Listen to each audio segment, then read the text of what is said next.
Hello, everybody. How are we doing, goats?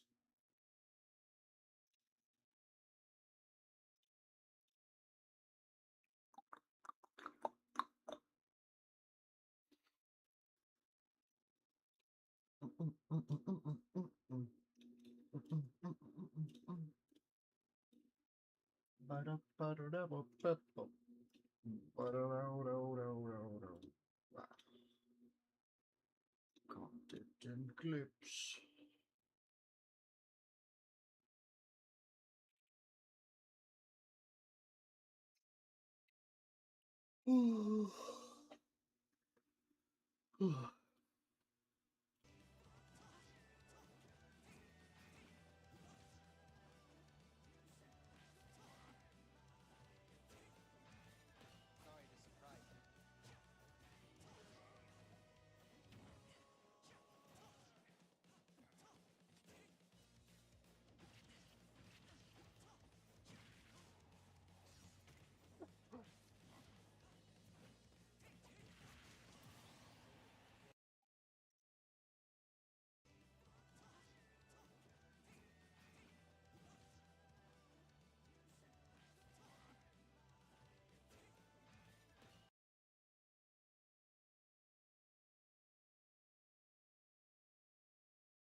What's up, homie? What's up?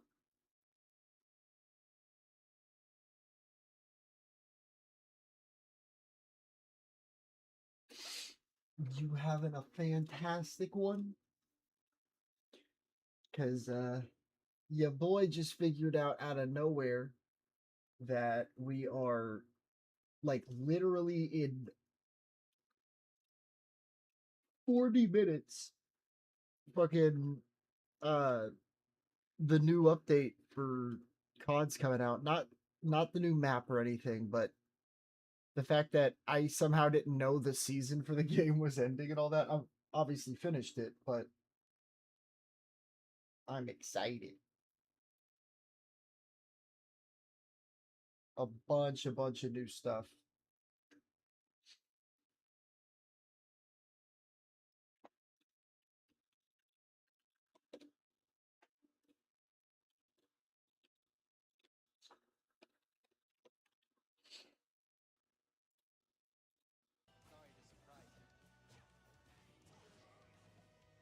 I think yeah, that'll come out right at noon.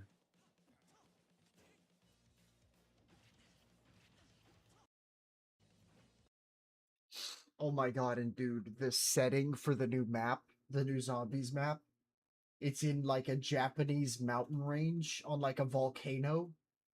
Dude, we're so fucking back with zombies. It is insane.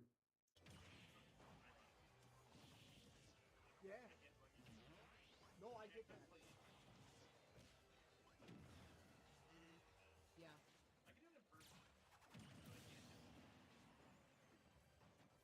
Yeah, no, when I tell you, I like having just one other person to do it with makes it so much more bearable because it's just not overwhelming. At any point, you can just like not say anything and then like have somebody to still talk to. With makes it so much more bearable because it's just not overwhelming. At any point, you can just like not say anything and then like have somebody almost a zero to death. That was kind of hot. Besides that hit, I think. Yeah.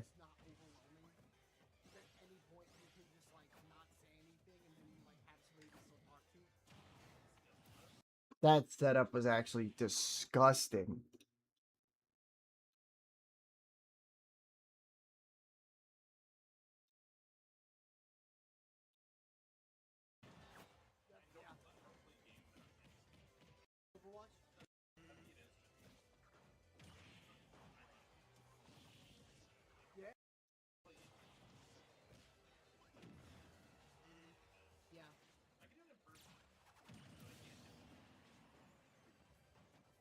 Yeah, no, when I tell you, I like having just one other person to do it with makes it so much more bearable because it's just not overwhelming. At any point, you can just like not say anything and then like have somebody to still talk to.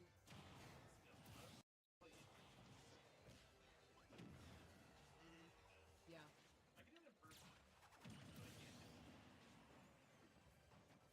Yeah, no, when I tell you, I like having just one other person to do it with makes it so. Yeah. No, I get that. Yeah.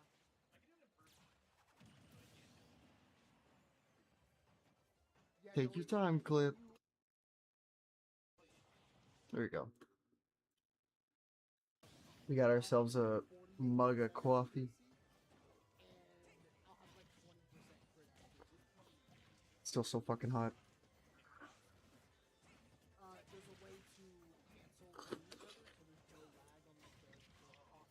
It's so yummy though. Holy fuck.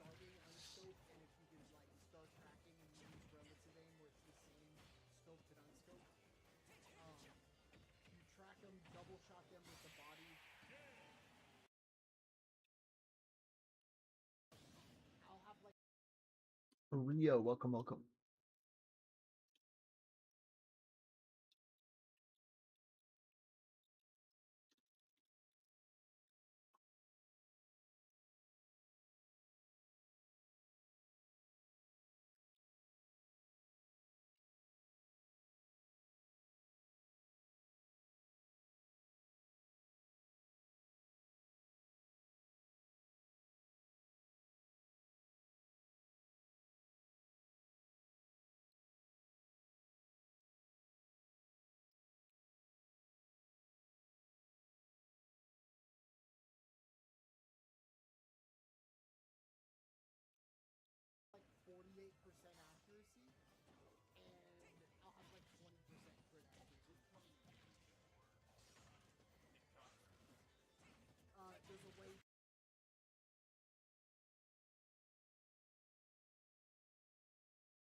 Hey, what's good, Will?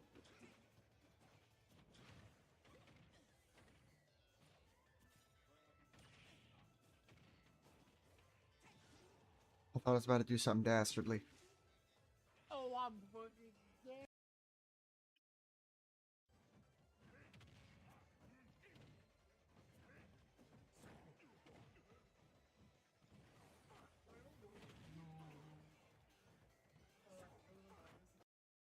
Don't come back. Where'd it go? Where did that Gannon clip go? There it is.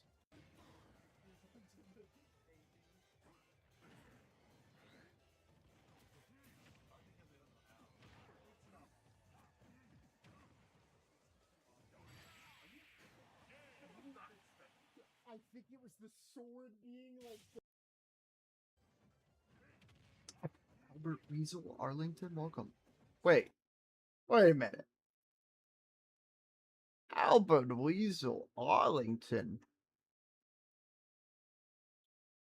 We must have been through this 50 times already. 9:30. Lights out. Gob. Mad fire name. Can I just give you a huge round of applause real quick for that name? If you're here. It's fire.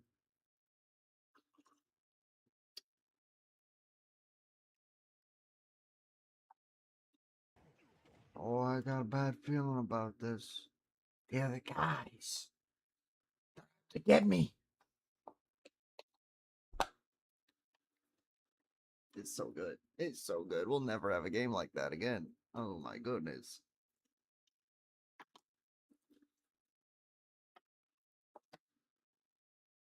What is Pigganon called?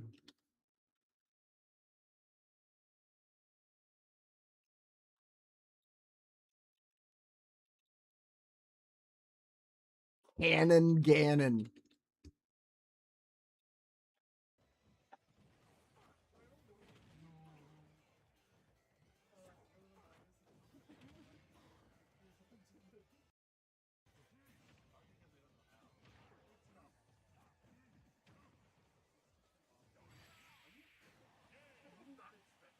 I think it was the sword being like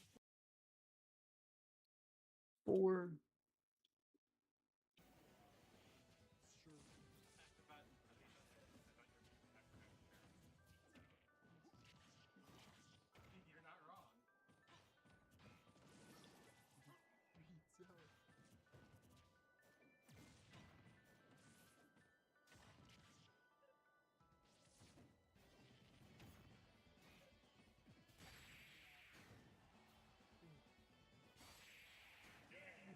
The double round.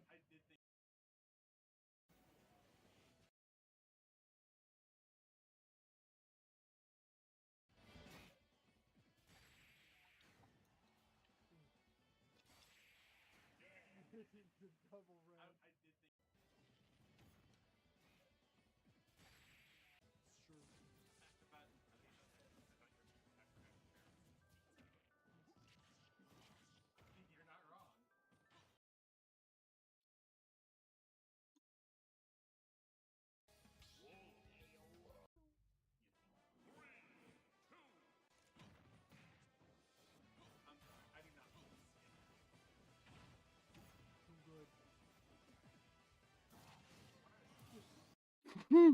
Hmm.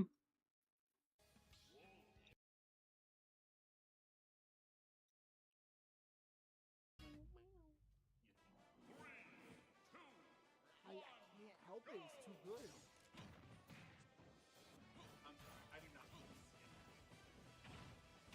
Too good.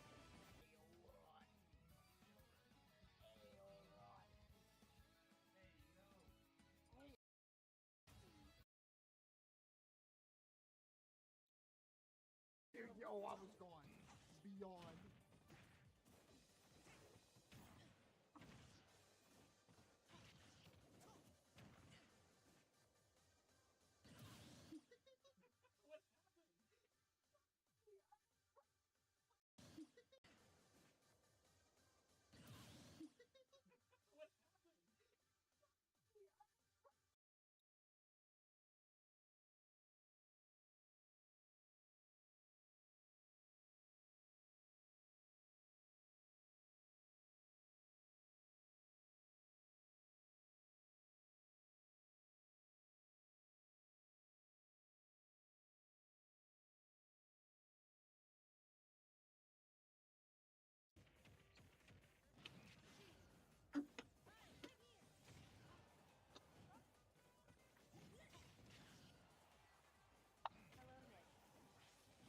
Why did that last?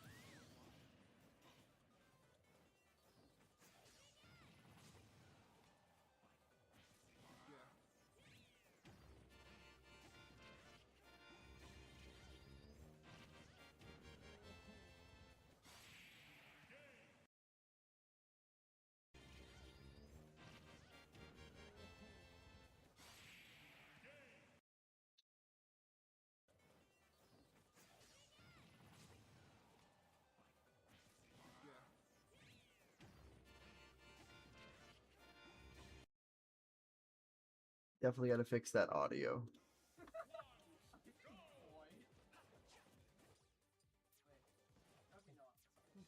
helping and it wasn't doing anything. I also have a girlfriend who makes anime light magic.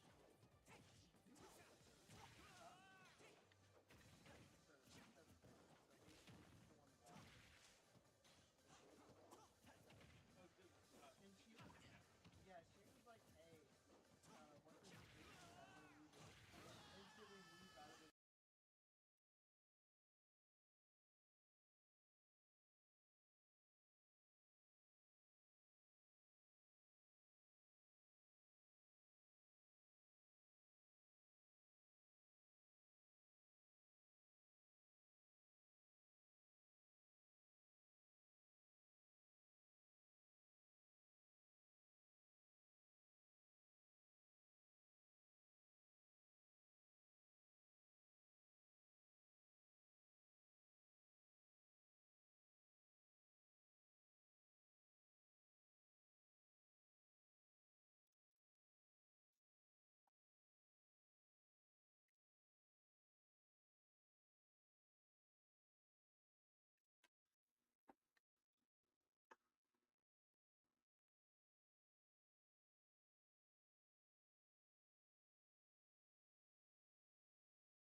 So you'll still get hourly. Yeah.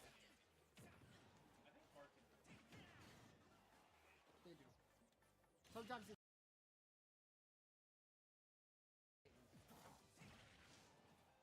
Well, I mean, and Mia has like.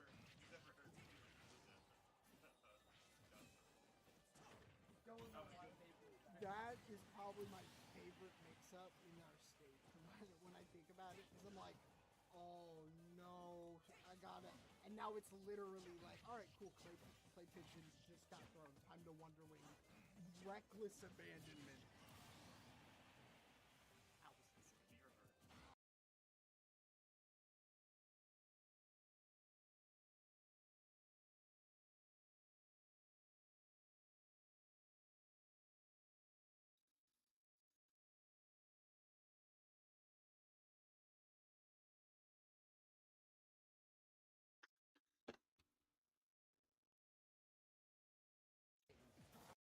Just got thrown. Time to Wonder Wing. Reckless abandonment. Abandonment.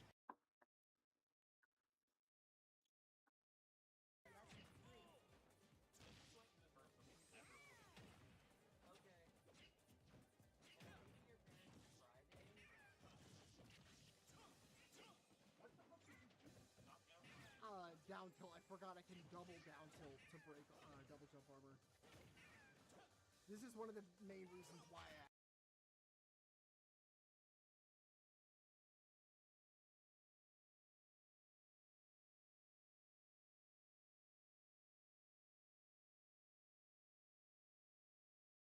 actually picked him up, because I knew if I ever played Dima again, I wouldn't have to worry about it. Yeah, but we got you, like, not obvious. Oh, I had that.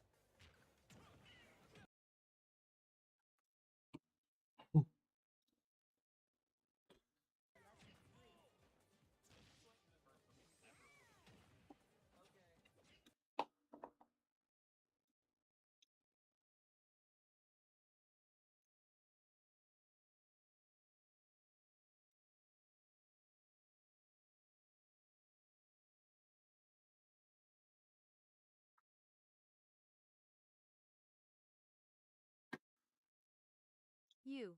What's good, FSM? I really hope that this actually cuts right. I know a lot of times when a clip cuts this close, I don't get the end. Like, not obvious. Yeah, but I really want it to end like that. 7. I think just because the new update for COD's coming out here very soon, we will just do 7 edits today.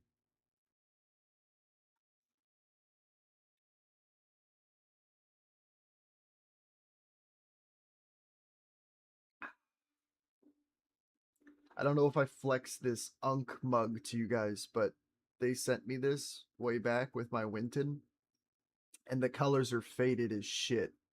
But I just think it's hilarious because there's 21 OG cast characters in Overwatch, and Dang, that's fire. this mug only has, I think, 3 new characters. You got Orisa, Sombra, and Ana. Those are the only non OGs on it.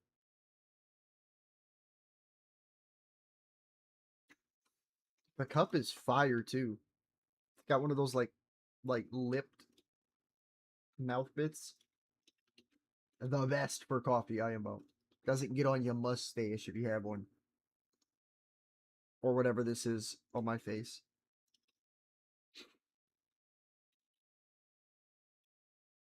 But yeah, guys, the new COD update, genuinely I I'm impressed. I'm impressed. And I need a lot on that COD to impress me.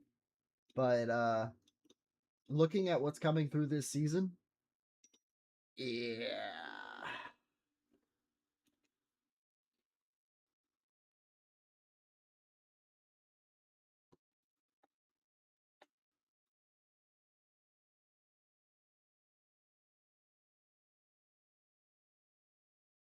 W.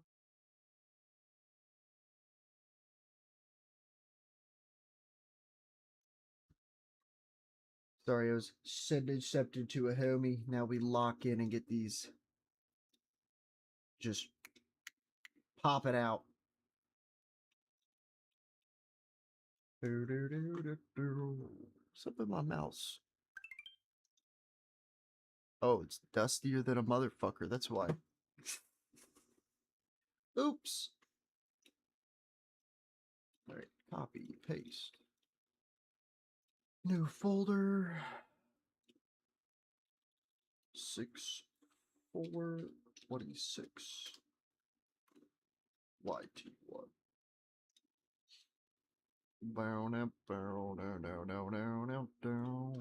Not yet, but I'll let y'all know when to check um, the game and all that on Twitch if y'all are able to.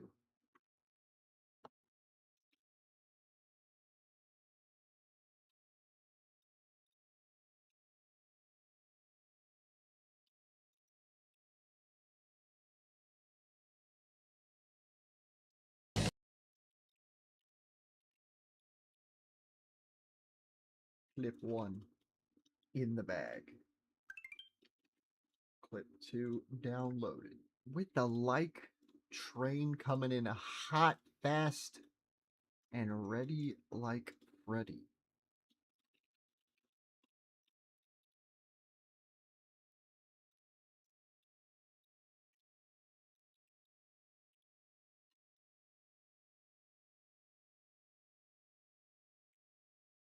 Ooh.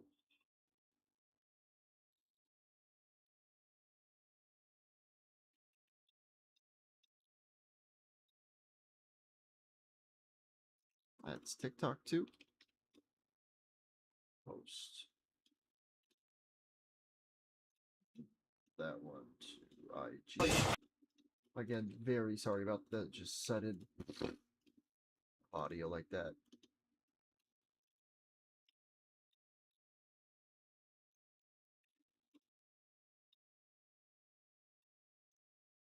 The hope and pray is, even though they just gave us a double XP, like at the end of that last season, that we get another one to start a season.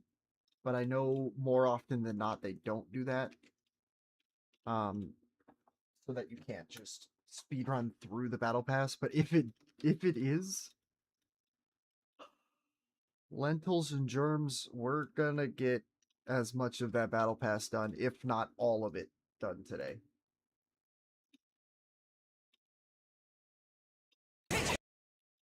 I literally have almost a round 300 set up, just vibing. You can't really beat the setup.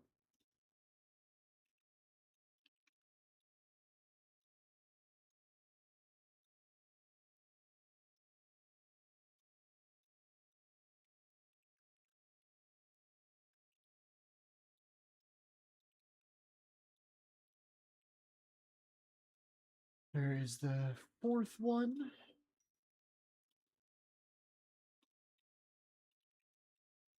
Post that bad boy on TikTok.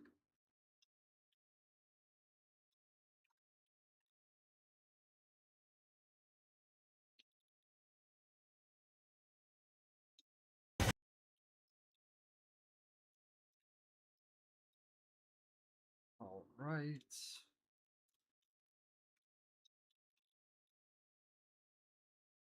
Download that one. Blank, welcome, welcome.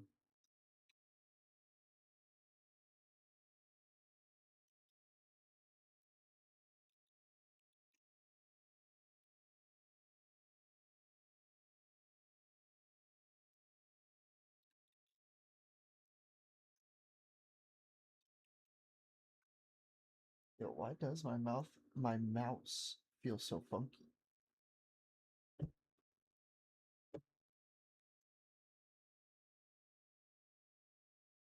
Oh, it fell off the little wire. Huh? Sounded like I unplugged something. Okay, we're good. Never mind.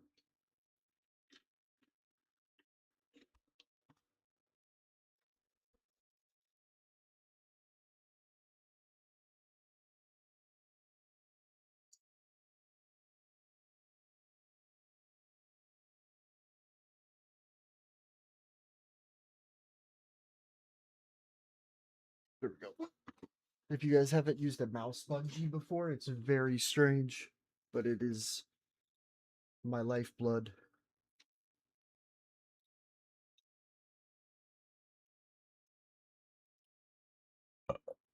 Excuse me.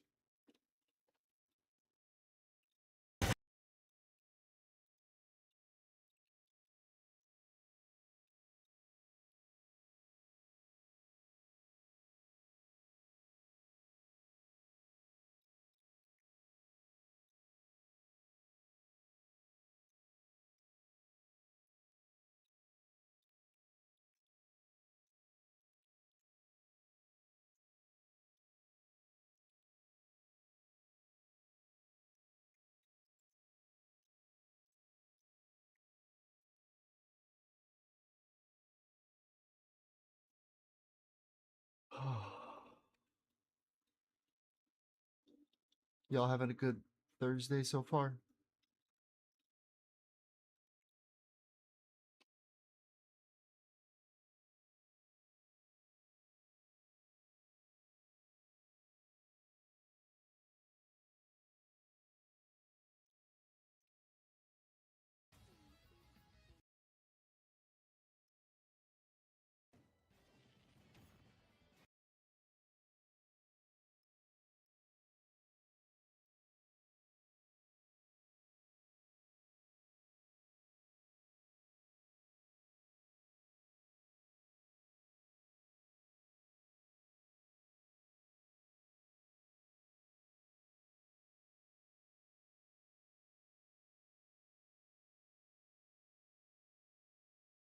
Huh.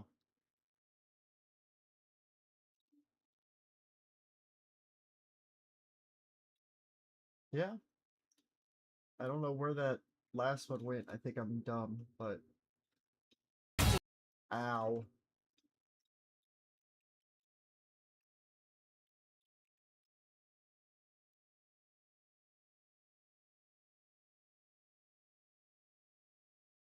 That's 7 too.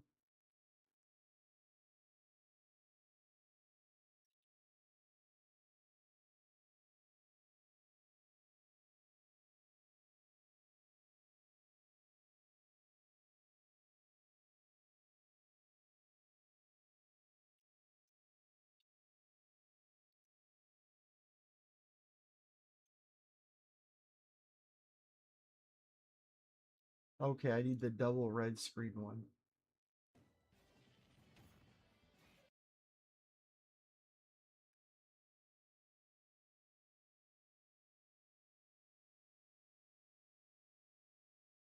Right? That's the one I didn't get.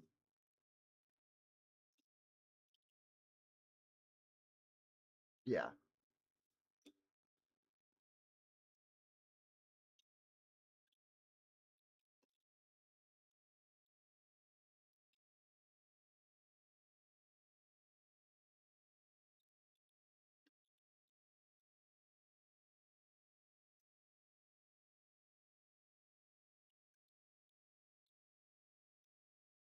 Fixed.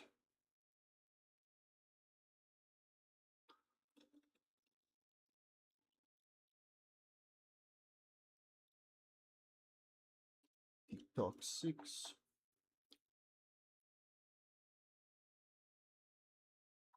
Course upload fails. Hey, at least I picked this view because I shot me in my noodle. I felt it.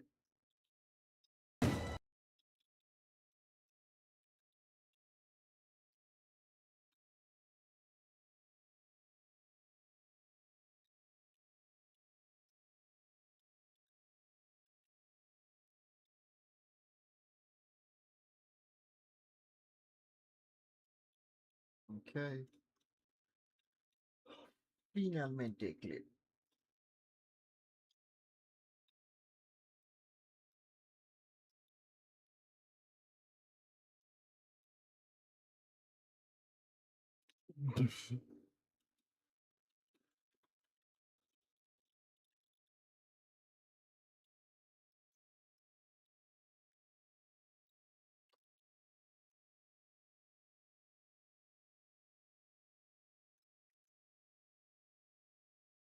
All right, gonna post this and then I'm gonna change the title and all that over. And if FSM or anybody over on Twitch, y'all don't mind letting me know. Oh, I actually already have it right over there, so I just have to change it here, which is not bad.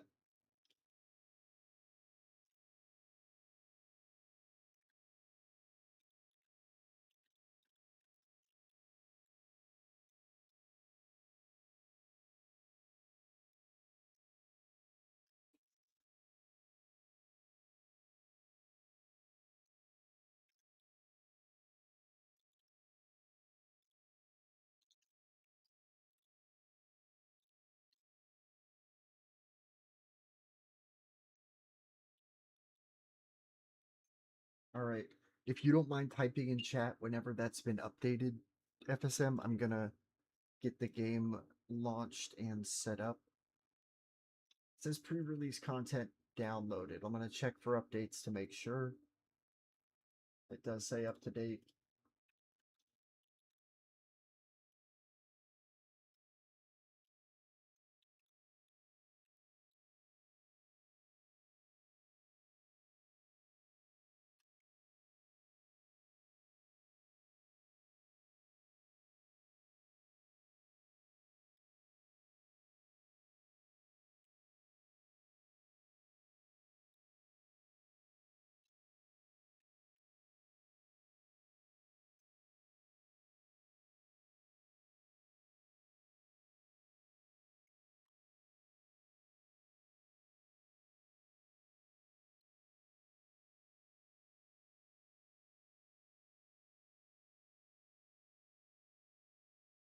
Oh, that's sick. It looks like I'm gonna be able to buy the battle pass for free from the website with the COD points I have on there.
7 minutes.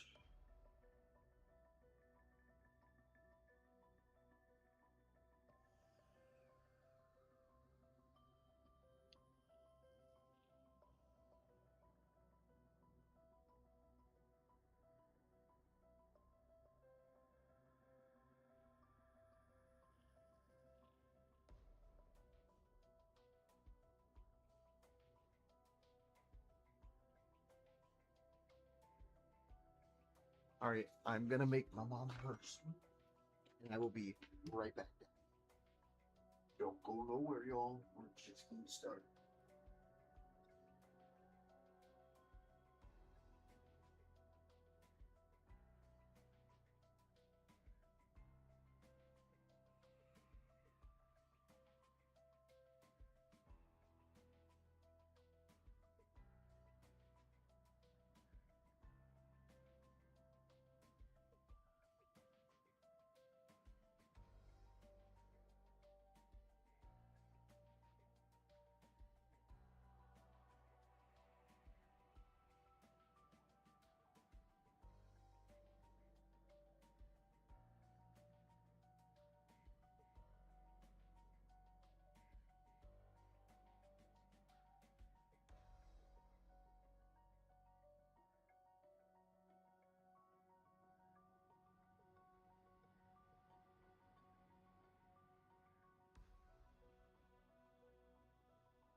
all right. We are biggity back, and I am excited as hell. I assume I gotta close the game, then I'll get me a wee little update. If me's had to presume. Hey, it's working! Yippee! Es eine Kohle bitte!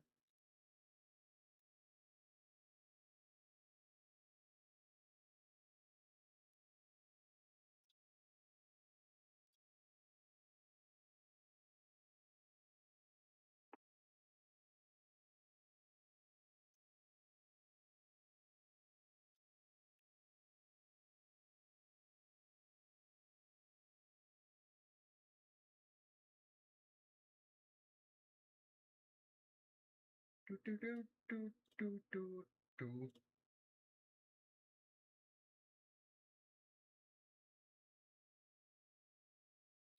That joint just says initializing. Please wait.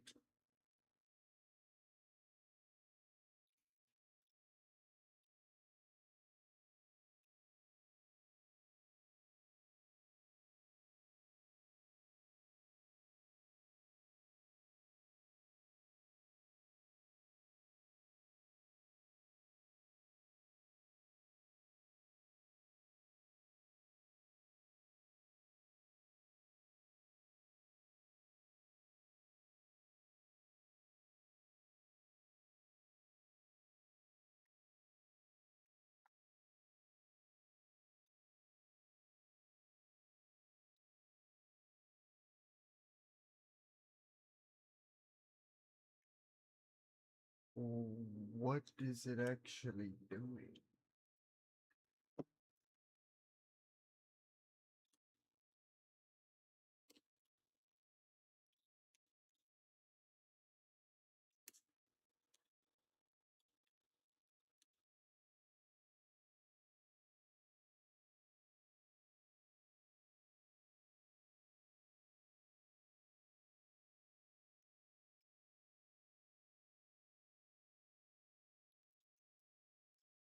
Alright. Update, do your thing.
We are patching it as we speak.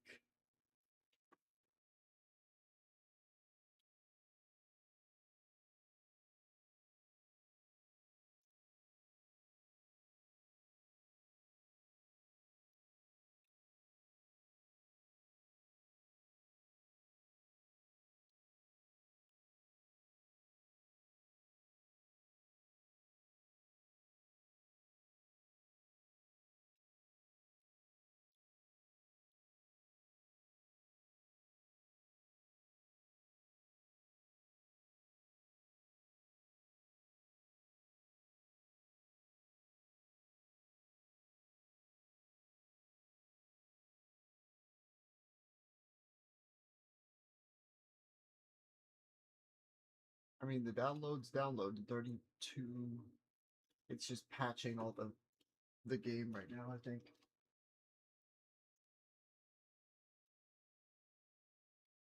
Let's get a video up.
What's good, FSM? We're at 82 out of 112 gigs.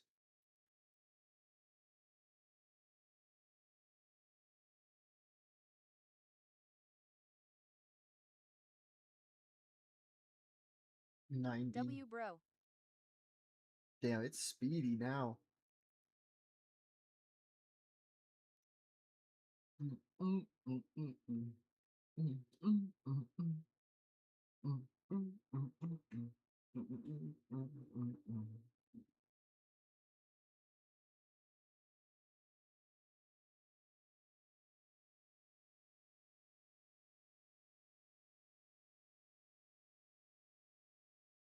I love that song. Dude, I can't help humming it.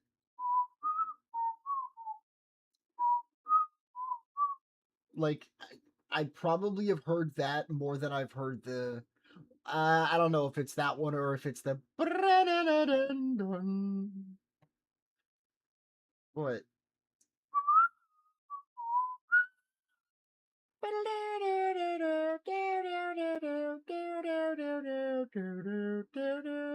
Like where you finished a mission. That shit. Oh man.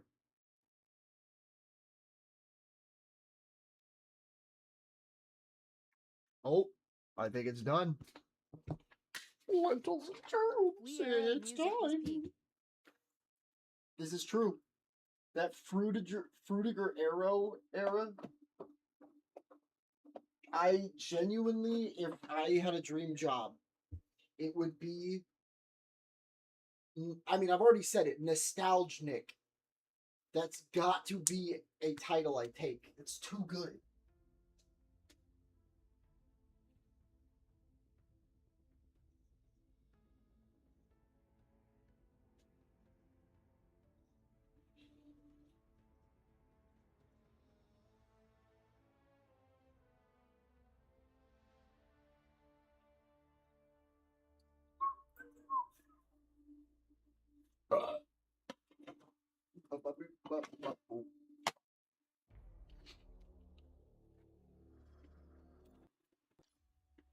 Right, gamers,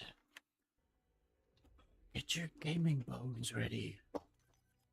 Oh, because an update requires restart again.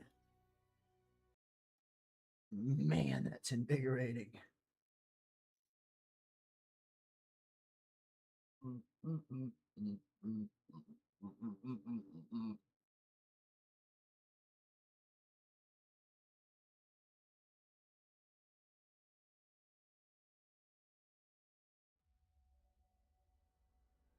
Reload them shaders.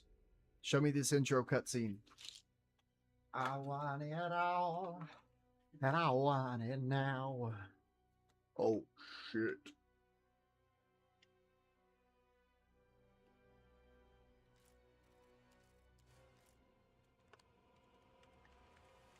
Uploading virus.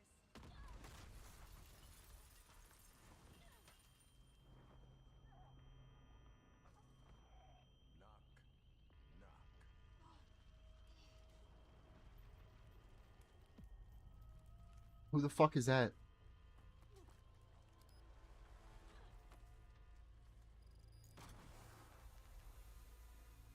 And why can he just do that?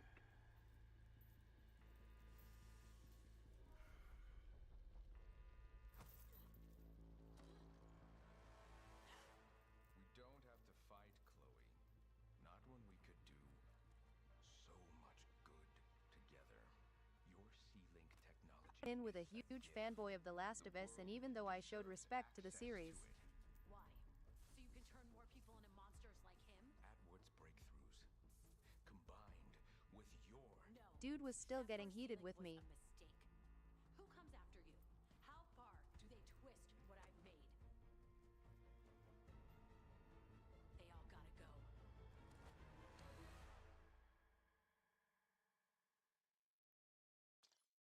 She pressed enter on a keyboard. So now I've learned my lesson to avoid the huge fanboys because they can't comprehend criticism.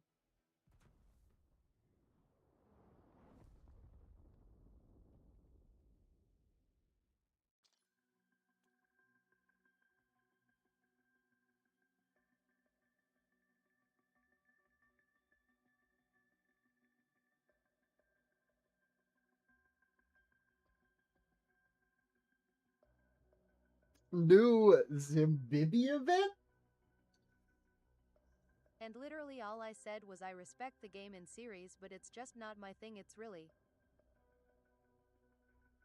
boring. It is. I'm not afraid. Please be a good camo on low graphics.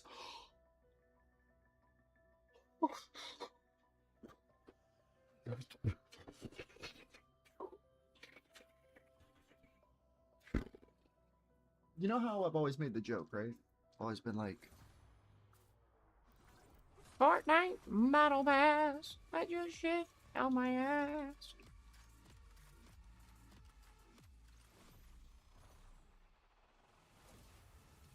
Yeah, if I'm not allowed to, yeah, you actually charge me 30 Lenny bucks for this shit.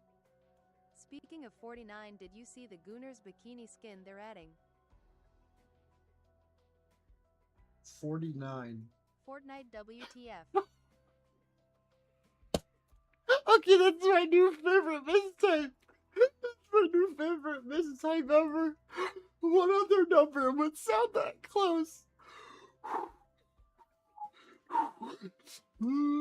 Have you Sorry seen? bro, I use speech to text a lot while I'm at work and always messed up what I say. No. I don't think you messed up what you said. That shit, like I love that stuff. That's me never giving you a hard time.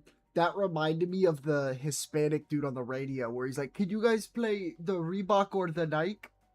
And then it's the rhythm of the No, night. I meant the speech to text features messing up what I say. Oh yeah. I did not see that they are adding a bikini skin to Fortnite though. Why? But I agree it is funny.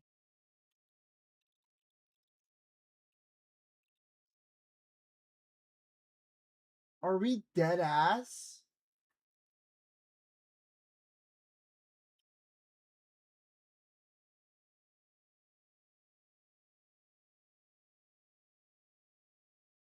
Yep, it's real.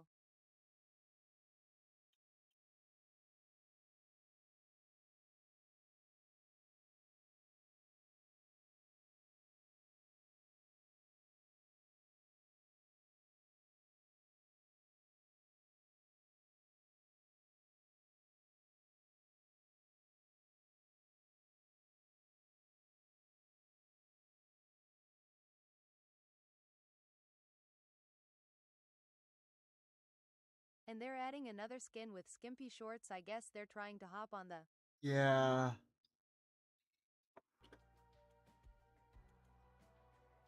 Dude, that's fucked. soon train with Marvel rivals. I'm just happy it hasn't happened with my baby yet. Yet. Very strong. Yet.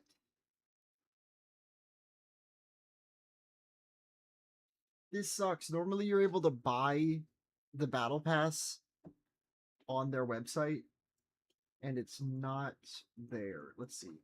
Call of Duty Battle Pass for store. Blizzard, please don't do it.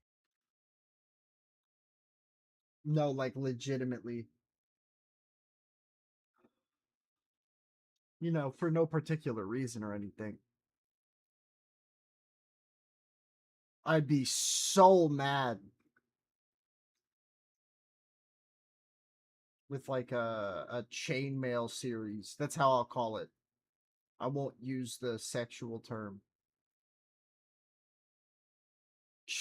Chainmail.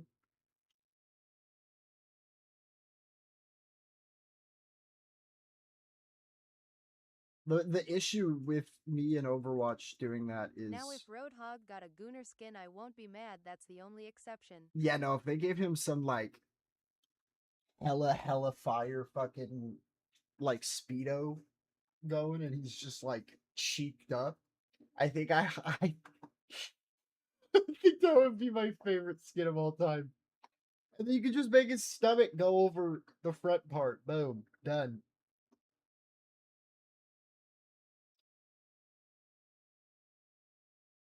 Bro, I want to buy the black cell so bad. I'm such a piece of shit. Only because it gives so much shit.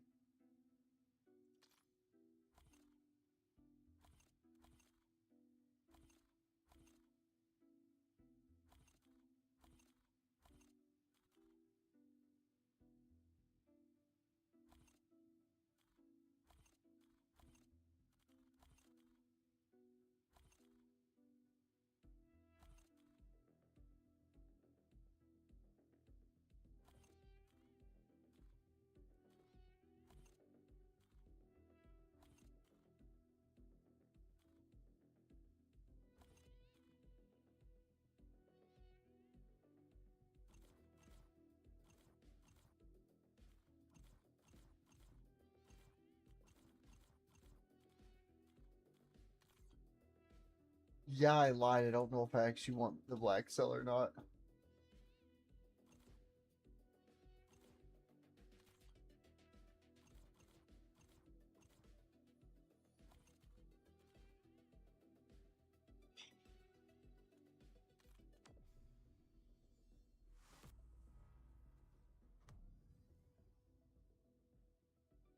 Dude, if he doesn't talk. Oh, they added.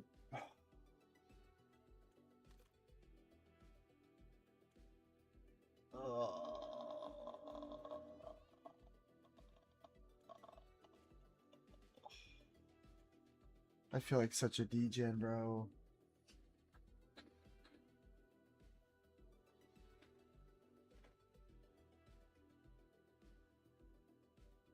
Fuck it. Ow.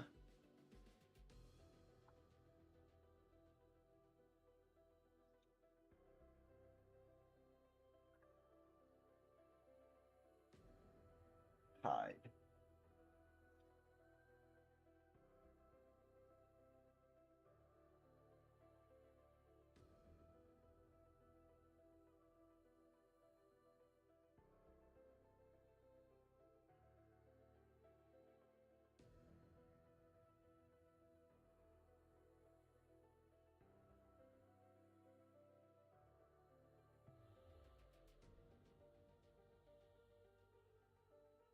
Dude, I'm having such a conflicted situation.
if this guy talks, I'm going to be so mad.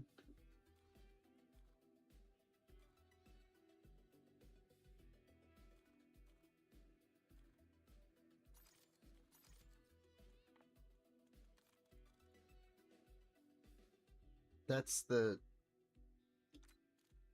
new Egert skin. Okay, operator, do you speak? He doesn't.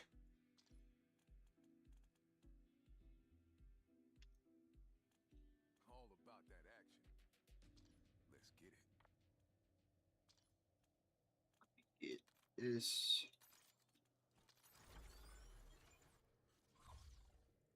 all the free shit.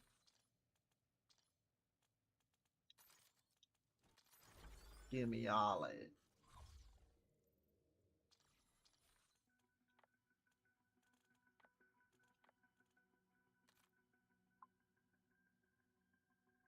Looks like we gotta play Nuke Survival.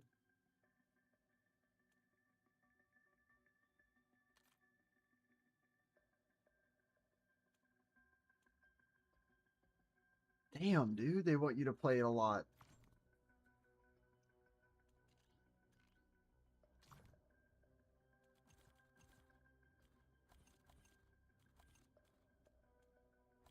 I want to use one of the new weapons.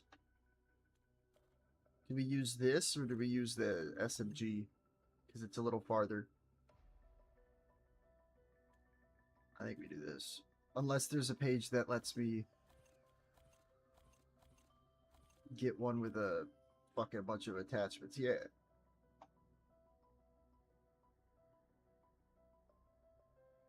I might as well do this one, though.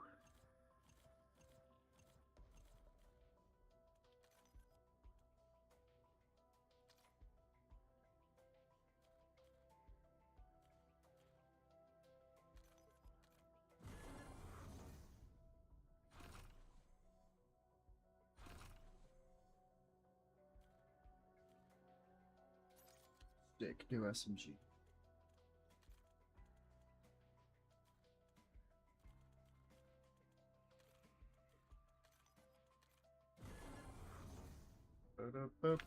I hate the fact that it gives me this much extra shit.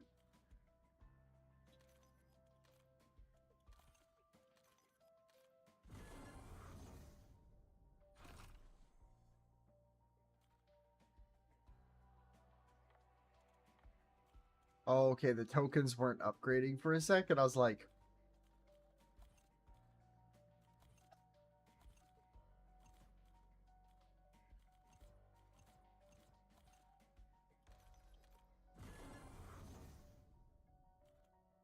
alright, alright.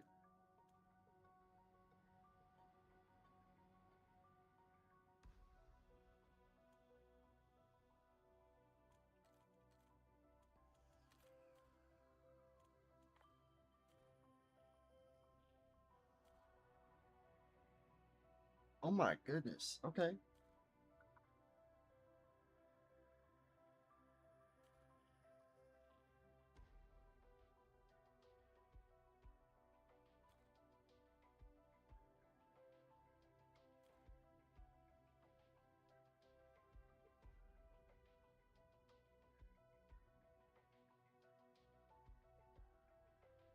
Oh, they got these camos down. Why does it have to booty hole when I...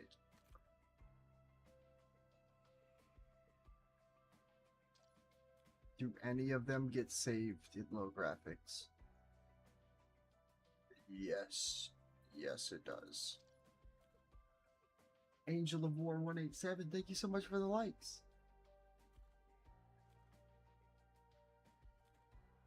If you aren't already subbed, consider hitting that sub button. It's free, supports me greatly, and I'm live. Bunch of other places. We'll get to this high round very soon, but it seems like they want me to play that Nuke Survival. Oh, it's on. Yeah, okay, that makes sense. It's Nuketown Survival, and I don't honestly know how they're gonna make that different. We'll find out.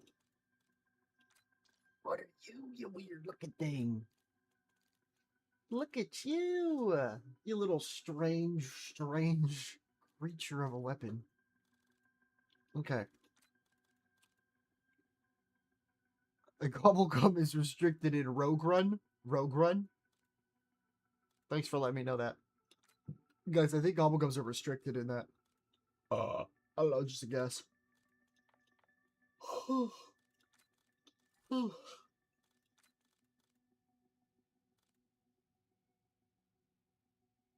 Workaholic.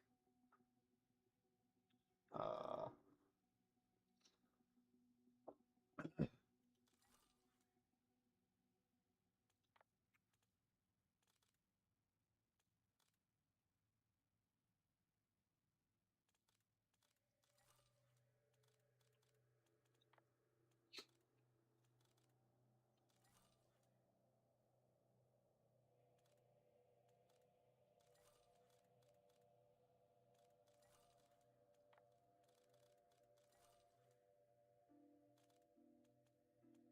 let's see.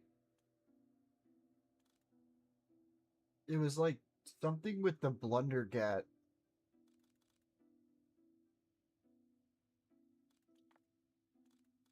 Like, get a bunch of kills without reloading or some shit, so.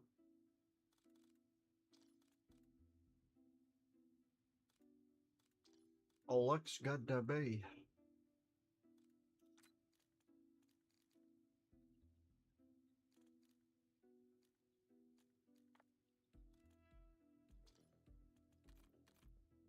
What do you mean I can't toggle details anymore?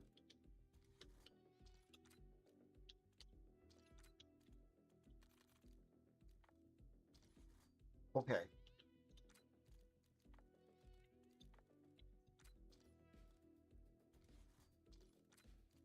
Why doesn't it let me?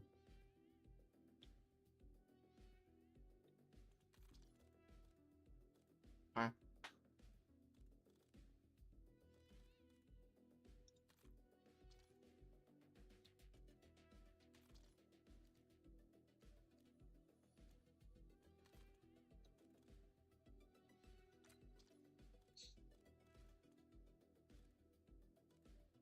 I think I'm good.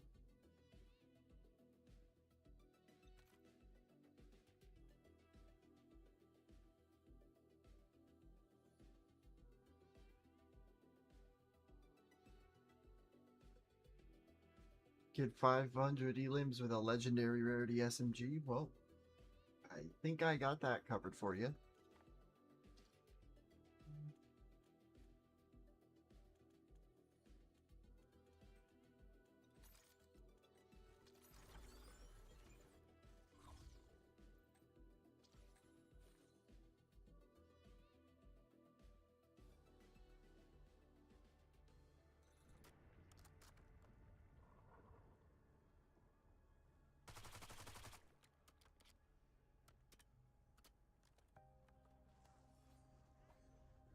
That's pretty cute. I like that. I will say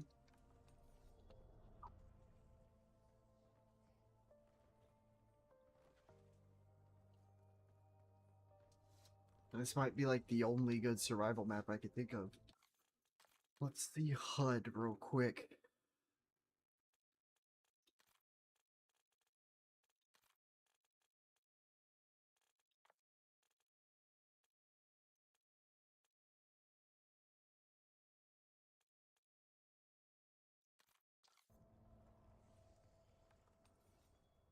Hmm.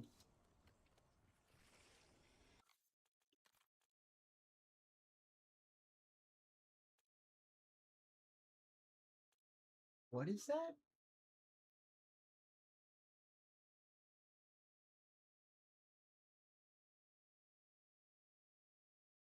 Okay.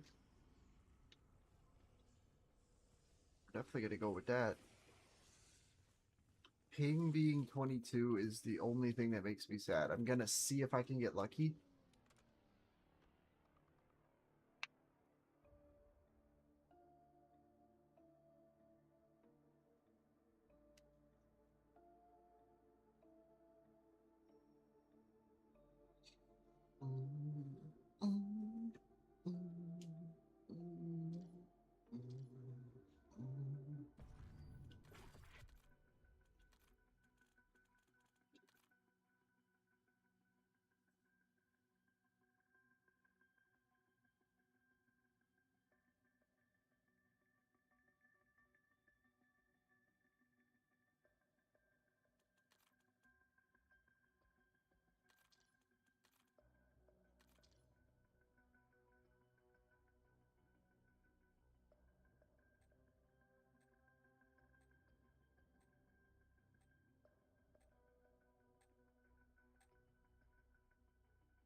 There we go. Better ping. Fixed.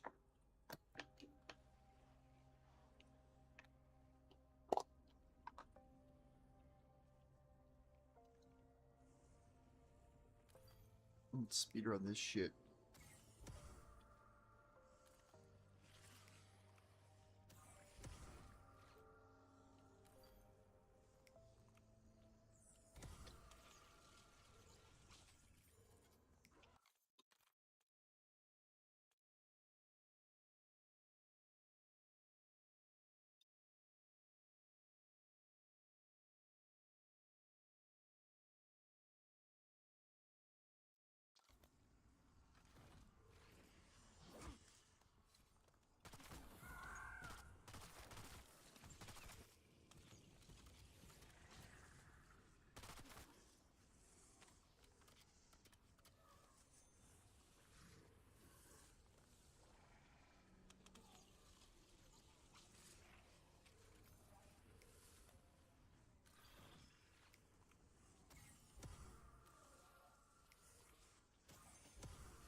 Bet.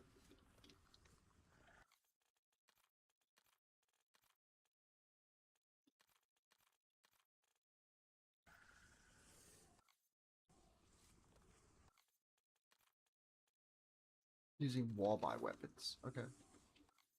How many kills? 5,000. What the fuck? Okay.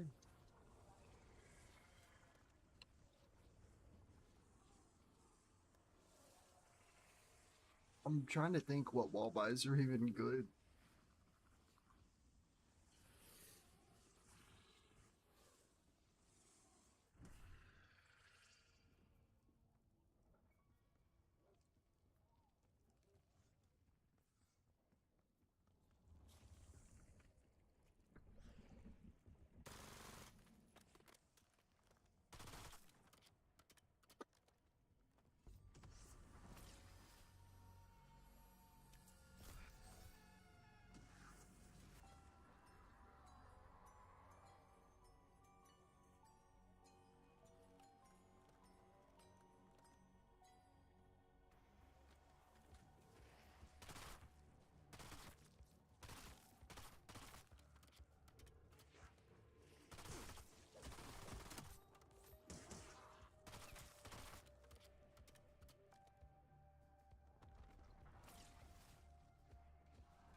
Oops.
I remember it said do stuff with a shotgun or sniper.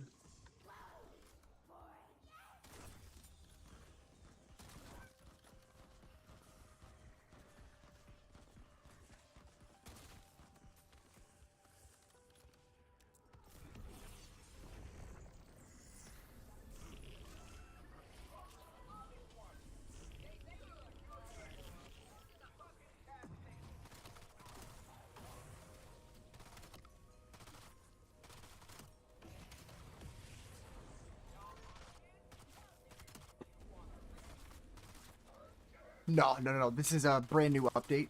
So we're using the new weapons from the season.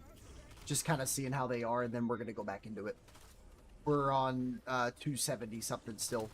Going strong.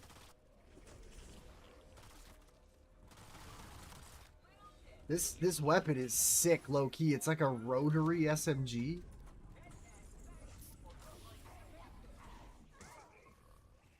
A lot cooler than I expected. Let's definitely pop a pack. Fenrir's Fangs. How many bullets till it has to rechamber now? Oh. It just completely gets rid of that once you pack it. That's awesome. I think I get the Blunder Gap from the box. Little Blundy G action.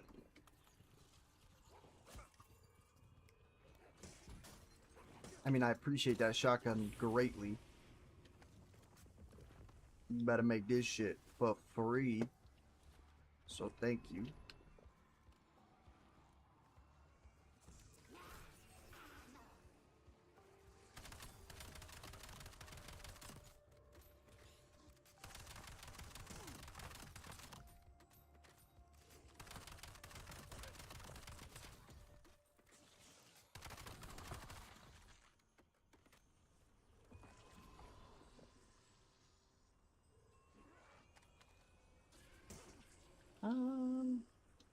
Nah.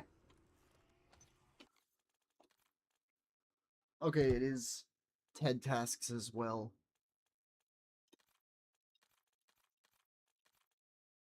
I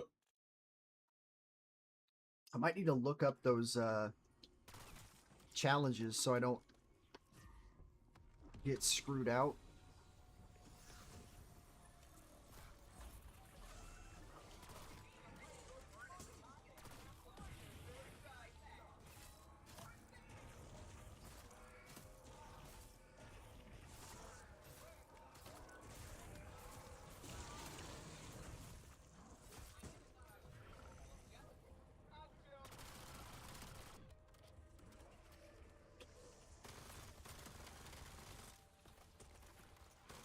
I just realized how big brain this will be if I use every single head trial to the max.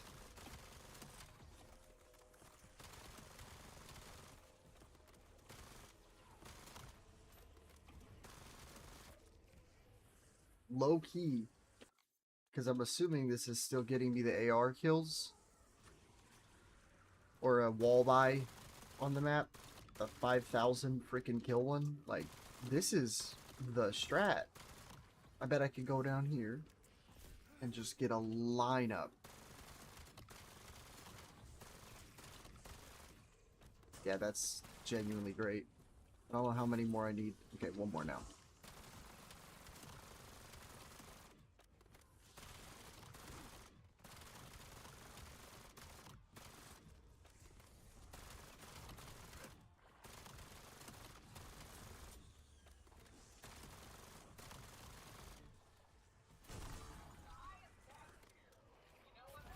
That was good.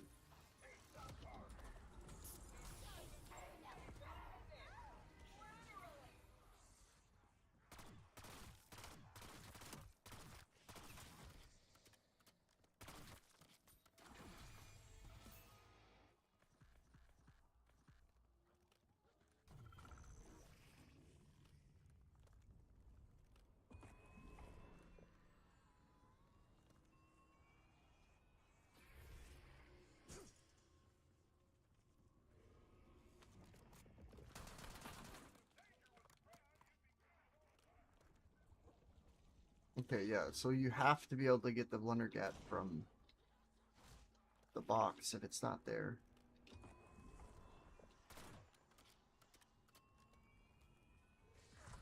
It can still move, bro?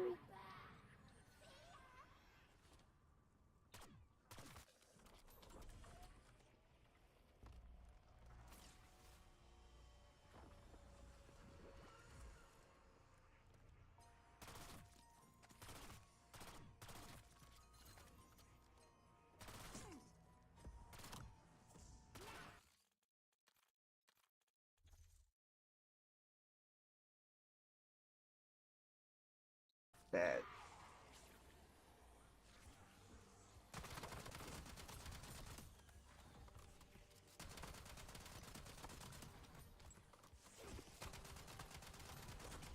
I just need to massacre metal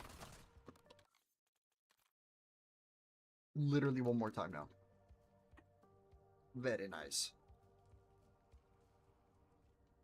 The question is, what gun? Oh my god, this is tax stance. Oh my goodness. I'm a lucky bastard. Boop. Just go like this. We do a couple of these.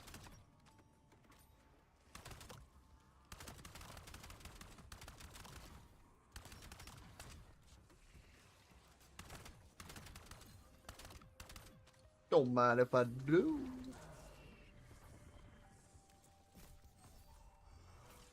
Can't stop, won't stop. Cruise speed. Oh my god. $50.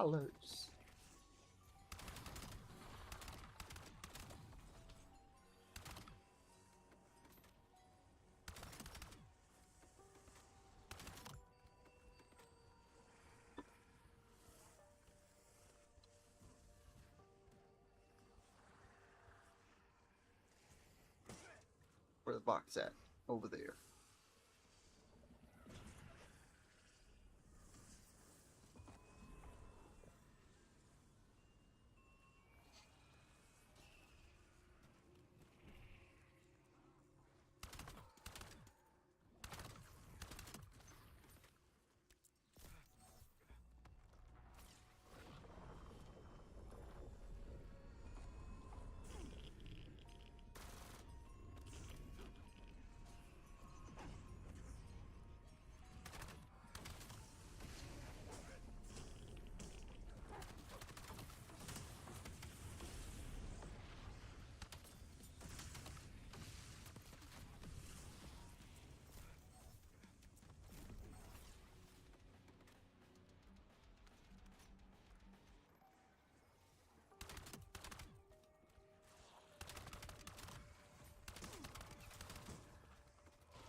This is like hands down the smartest idea I've had for getting these challenges done though.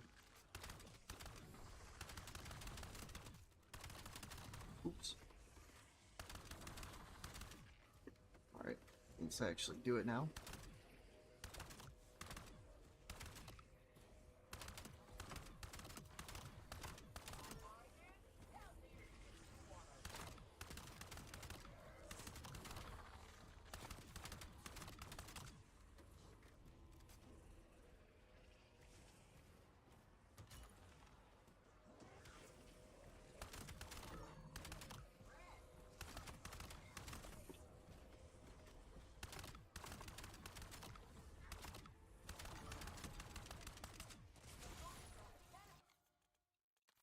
Tax stance almost done.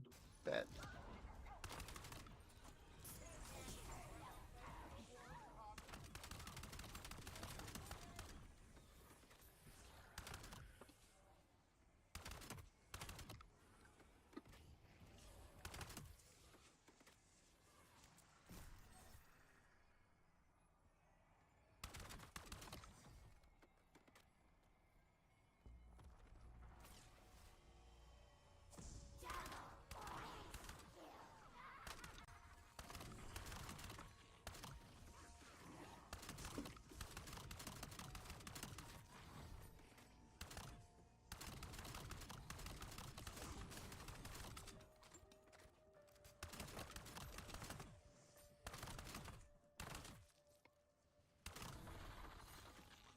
There's the tack stance. All right.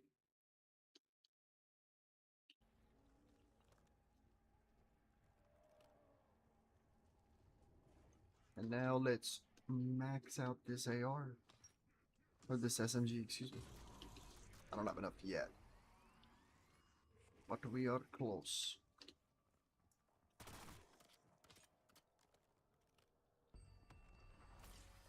Bam, bam, bam, bam.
Bro, come on.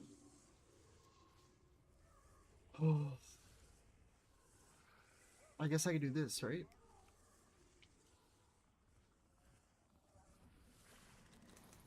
Obviously, I can't get bodied, but you never know.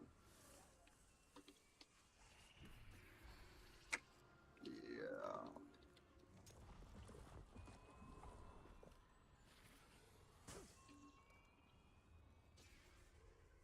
I can't even tell if I'm able to get it.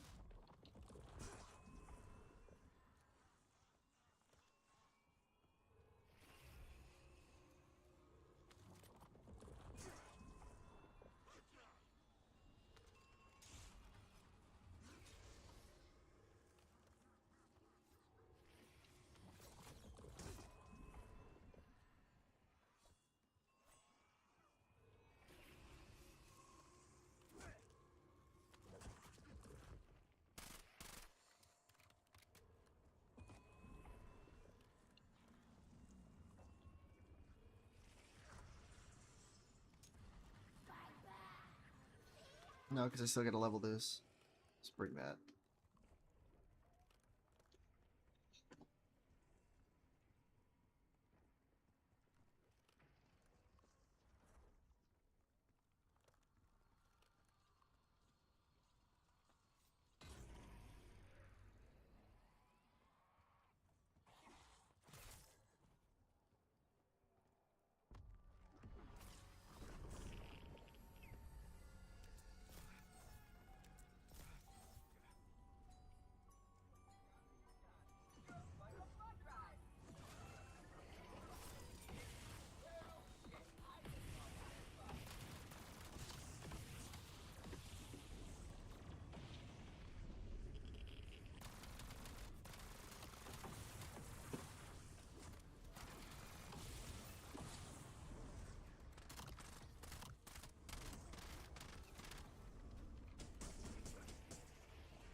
Free monkey bone.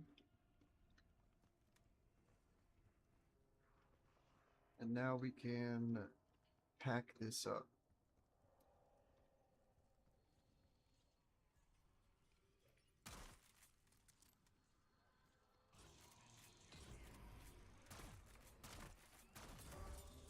Yeah, that is good.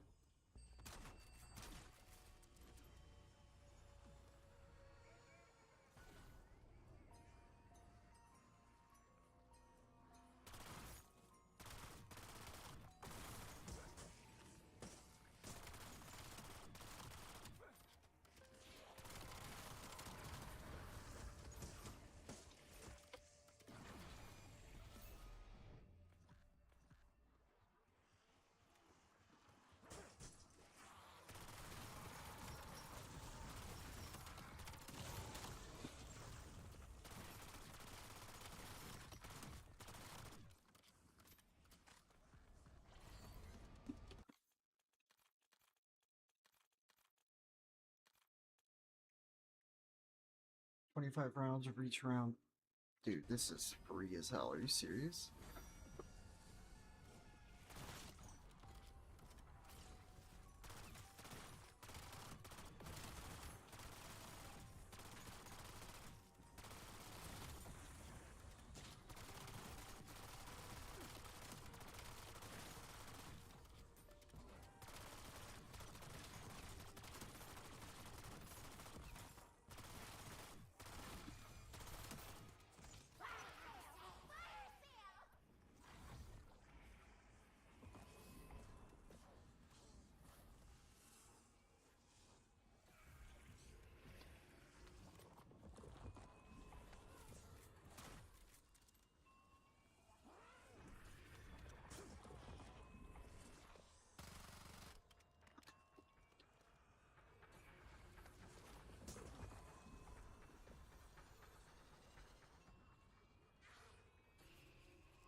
Alright. I think I could just keep farming.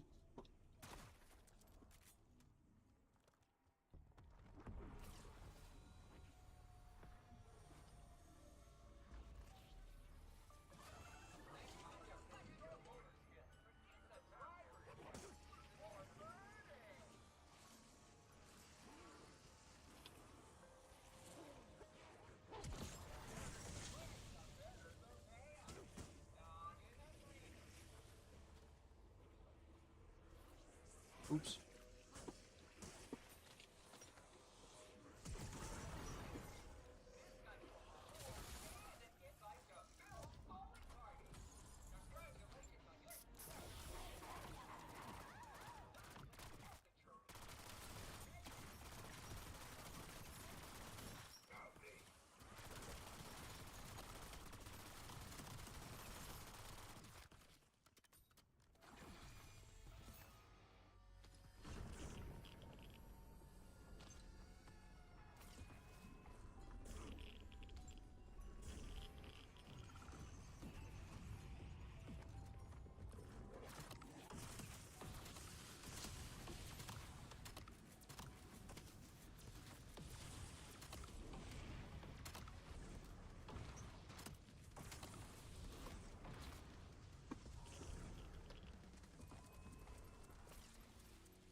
Okay. Let's see.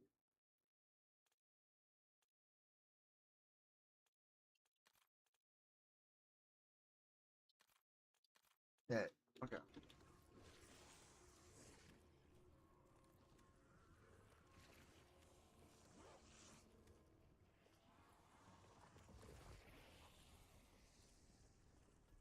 Trying to think if there's anything else I can grab. I don't think there is.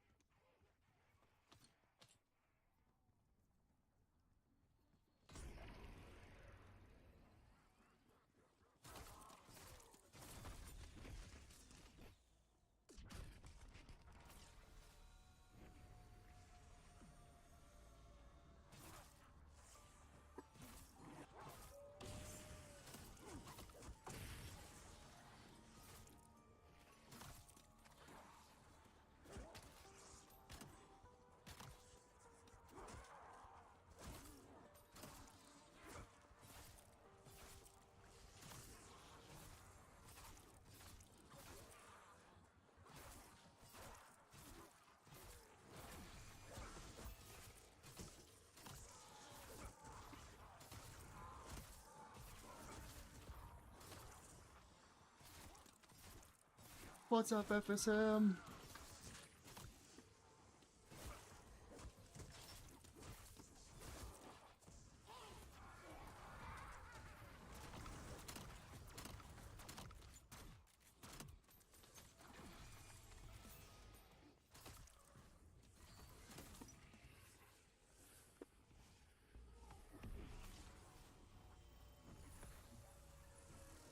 You, how's it going? Very well. It's brand new season, and we are off to a killer start.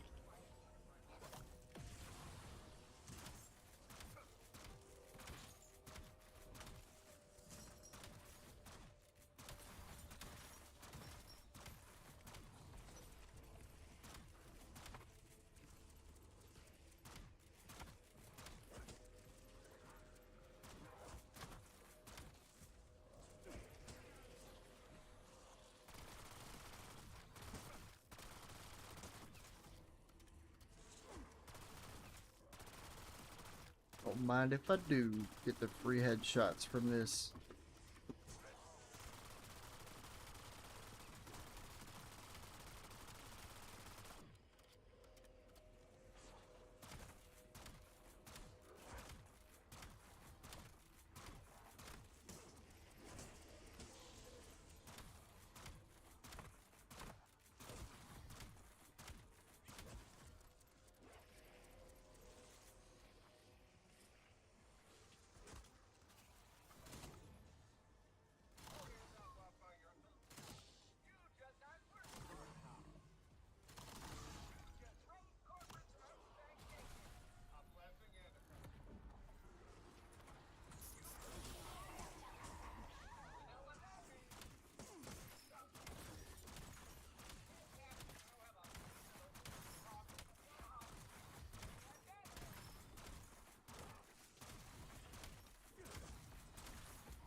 Oh, I somehow didn't grab that.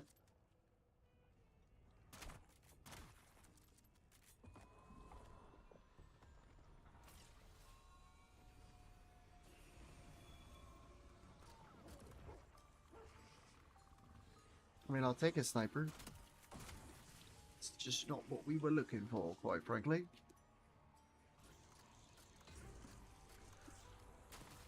But honestly, this is a very good sniper to get, so...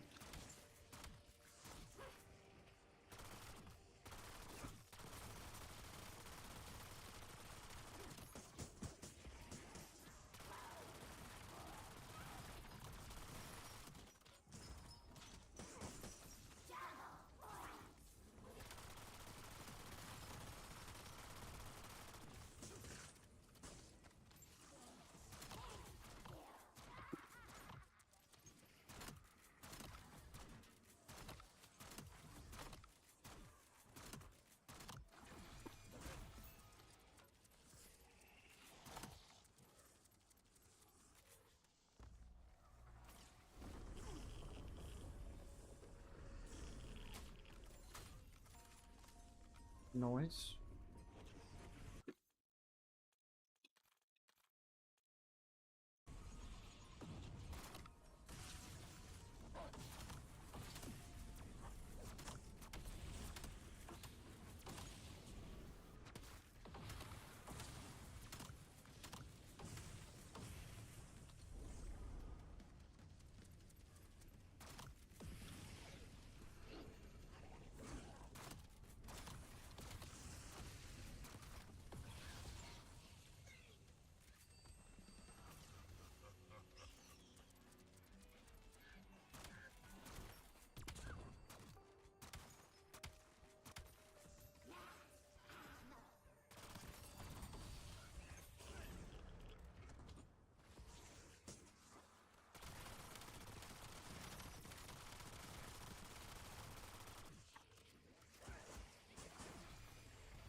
Uh, um,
ba-ba-ba-da-ba-da-ba-da. And so now if I just don't kill him with hip fire, do melee kill? Oh my god, I could just do this.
Wait, I didn't grab that insta? What the fuck?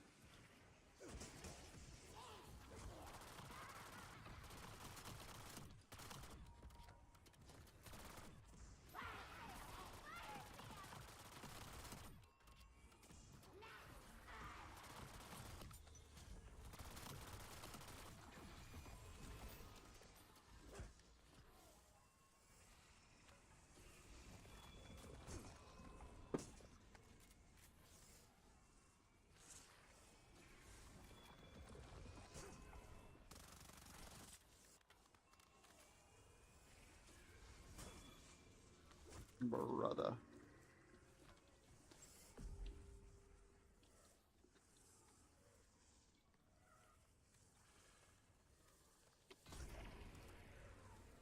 The good thing is this shotgun feels very, very good still.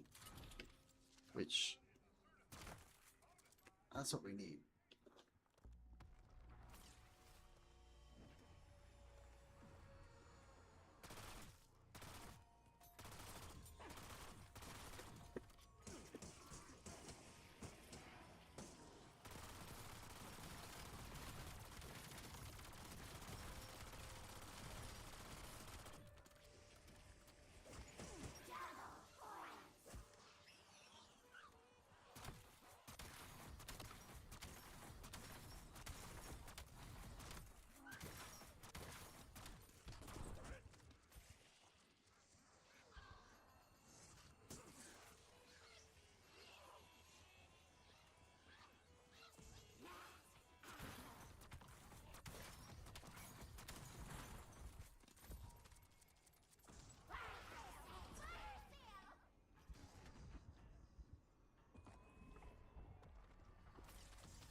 Yo, Jay, what's good? Run's still there. I always like letting people know because I know the title says that I'm playing that, but in new season, so new goodies.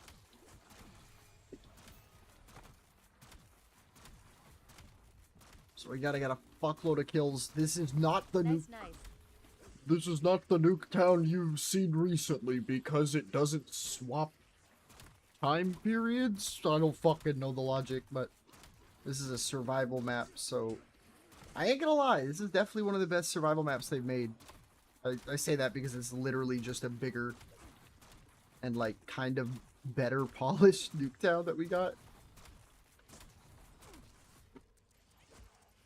Now we're being little gremlins, getting as many body kills as we can, or basically ignoring the task challenge to get as many kills as we can. Get up to the kill requirements for this season's camo stuff. But now let's get the crits.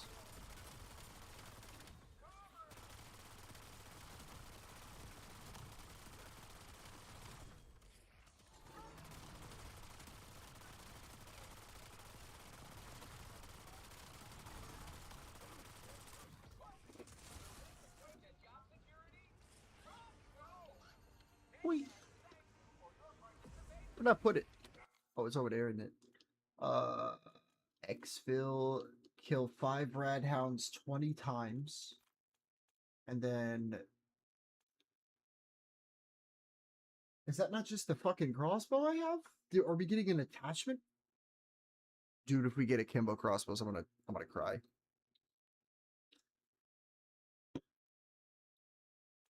What could that even be? If it's not that. What in God's name are they thinking with a Kimbo crossbows also? Hey man. Y'all pop off, I guess. Shit.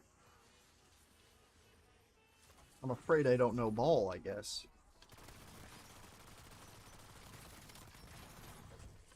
I'ma go live in like 5, so we'll be here when I can. Bet, bro. I hope you have a fantastic live. I'll make sure to pop in anytime I'm BRBing and taking up.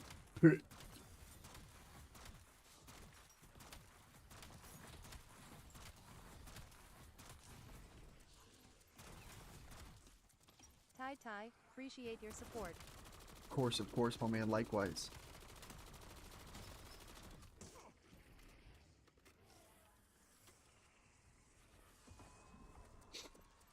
Can I get the Blundergat from the box? I don't want it, but the challenge says I do.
And we're gonna be rocking Smash today at about 4 is when Rika's planning on showing up.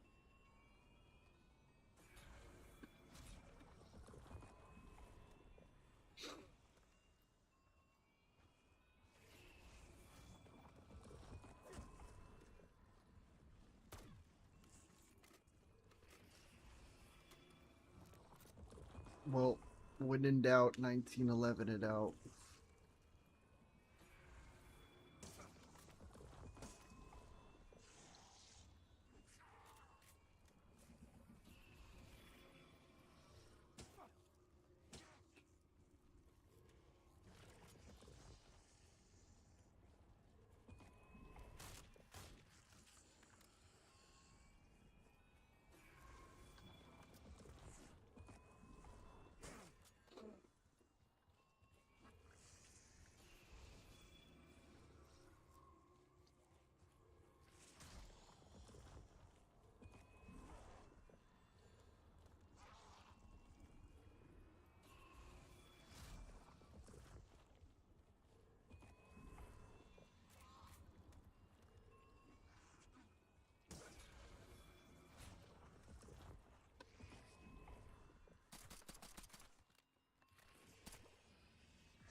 Let me see something.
Hmm.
Well, it doesn't look like any videos are out yet.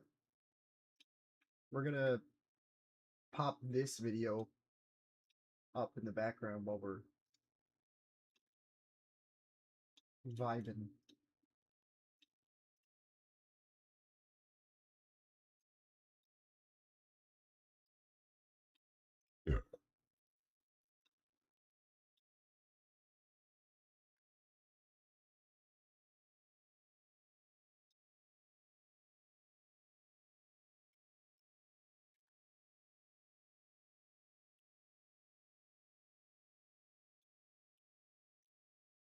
With 6 new relics, a brand new gobblegum, a new survival map, and a brand new, never-before-seen permanent game mode for zombies, and new operations, glitch fracture skill tracks, and brand new mechanics coming to endgame, not to mention tons of weapons and crazy aftermarket parts. This is everything coming to Season 4 of Black Ops 7.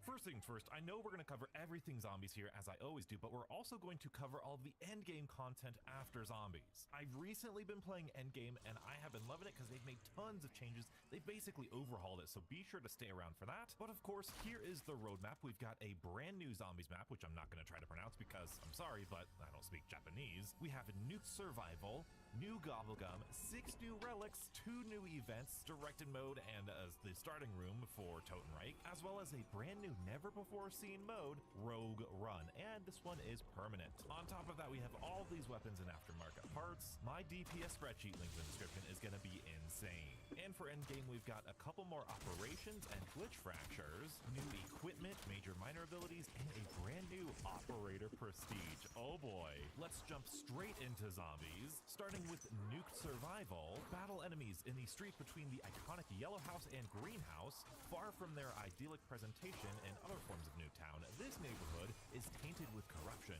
and the denizens and their rad hounds are anything but friendly. Scour the map for perks, pack punch, mystery box, all of the stuff, extending from the cul-de-sac out to Trinity Avenue. You might not get out alive, but you can at least take down as many undead as you can. So yes, it is including this back area near Pack-a-Punch, so that is essentially half of the map of Paradox Junction. I think this is going to be one of the easiest survival maps. I thought Nuke Survival, I thought there was a chance that maybe they were talking about the nuked version in the boss fight, where this is actually closed off and then they took away the truck and the bus. That would have been pretty cool as a survival map, but fortunately or unfortunately, depending on how you look at it, that's not the case. We will get an animated emblem for completing round 10, a weapon charm for completing round 25, and a timeout gobblegum for completing round 50.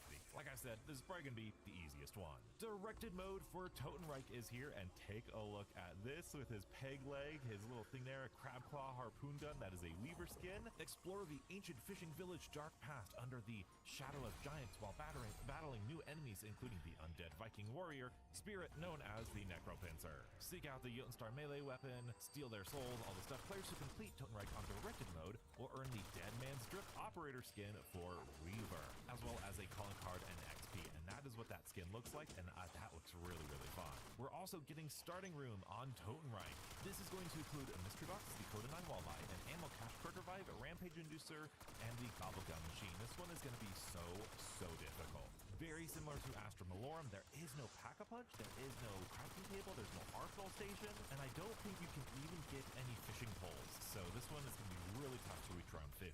You will get a calling card for all of these, and you will get a flavor hex for reaching round 10. But now we have to talk about this new permanent mode, Rogue Run. Drop into a whole new zombies experience with Rogue Run. This fast-moving roguelite twists on round-based zombies features randomized reward paths, permanent in-mode upgrades, and increasing levels of challenge through 5 different playlist selections, each with their own rewards. This sounds so much bigger than what it visually looks like here in the screenshots. Look at that. Shape your path. At the start, begin with a randomly selected common rarity pistol and infinite ammo. The zombies come fast and hard in this mode, so be prepared for a fight. Make it to the end of the round and choose your reward. Build your loadout. After clearing each round, teleport to an area with 3 different rewards, each presented on a pedestal, as you can see right here. Each pedestal draws from a different pool: utility upgrades, weapons, perks, fuel upgrades, ammo mods, and more. Primary weapons have infinite ammo,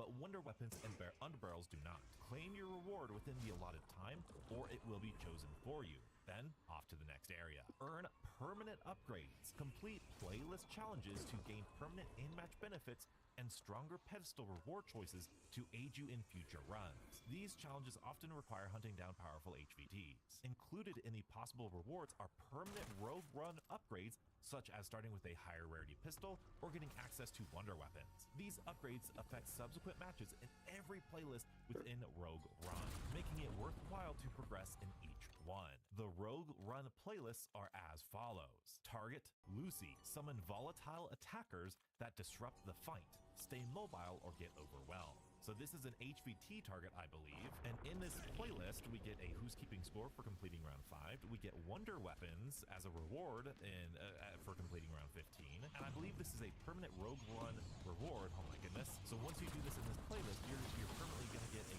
wonder weapon at some point in time in future runs, I think. An Ether Tool Rogue Run reward for defeating Lucy. So Lucy is an HVT. If we defeat Lucy, we are going to get the ability in future runs to have Ether Tools, I think. I'm sure once we actually play it, it'll be a lot more clear. For our next playlist, we have Maul. Drains nearby zombies and resists standard damage. Use elemental damage to turn the horde against it. We get an Arsenal Acceleration for completing round 5, a permanent 4th Rogue Run reward feature. Very interesting. So I think you choose these features at round 15, and then a hidden power for defeating Maul. Now, Mo here, we've seen before in the Abomination Challenge, adapts to your weapons over time, scavenging new ones to stay effective. Now, this means if you don't remember from Black Ops 6, there was that Abomination that you would shoot it, deal some damage, and then it would become immune to that weapon. You have to switch weapons, use that weapon, it would become immune, switch weapons back. Very, very interesting. Profit sharing for completing round 5, Pack Punch Crystal for completing round 15, and augments for defeating Mo. So we really are building our class throughout all of these runs. I'm really curious about this. And then there's another playlist of all targets. Lucy, Mal, and Mo all in one run. Good luck, they appear in rounds 20, 30, and 40. Modified KS for defeating 1, perk call for defeating 2, and a calling card for defeating all 3 in a single run. And then the 5th playlist is Endurance. Push as far as you can. Every round gets harder, so build smart and survive as long as possible. For completing round 10, we get an uncommon starting pistol. We get an armor upgrade in future rogue runs for completing round 20. And then we get a rare starting pistol if we complete round 30. So I can see us going in all these different playlists, building up our arsenal. Hey, I want a Pack-a-Punch crystal, so I'm going to get this one. I want a rare starting pistol, so I'm going to run this one and get to here. I'm very interested to see just how deep and roguelike this gets. I am very, very interested in this. You have my attention, Eric. This sounds so, so cool. I'm also very interested in the fact that we're fighting in the boss arena. So I would love, you know, Season 5, maybe post-launch of Season 7, maybe Modern Warfare 4 comes out, we get a boss rush mode, we get some Black Ops 6 maps and Black Ops 7 with the boss rush for like Agent 13, the Guardian, the Z-Rex, and all of these things. My goodness, I'm just saying, these pedestals we can pick from, I'm just saying, could be pretty darn cool. So all of that was coming by the time, 2 days from now, on Thursday. All of this is coming in Season 4 until we get to this map right here. I don't know how to pronounce it. I know they've said how to pronounce it or shown how to pronounce it. I haven't heard it pronounced yet. I'm gonna say, oh, please don't make fun of me. Kawakujo, right? Is that terrible? I'm terrible with pronunciation. I apologize. But this, the fight for survival, heats up in this new map. The all-new round-based zombies map set within a feudal Japanese castle near active volcanoes, where a supernatural new wonder weapon, a hellish gobblegum, and a deadly new enemy awaits. I am so happy to be wrong. I doubted the volcano map for such a long time. I'm so happy it's actually here. I hope it's dynamic within the map. I hope, like, maybe there's a lava path that cuts off certain paths, sort of like the dragon and Dora Groby. I know fire zombies are bad, but maybe we could do them a little bit better here, especially with that cursed relic that we got in Totenreich, that it flips between all of the zombie things. And maybe a zombie runs through the lava, they just burn everything off, they become a fire zombie. I don't know. Will Hellhounds return?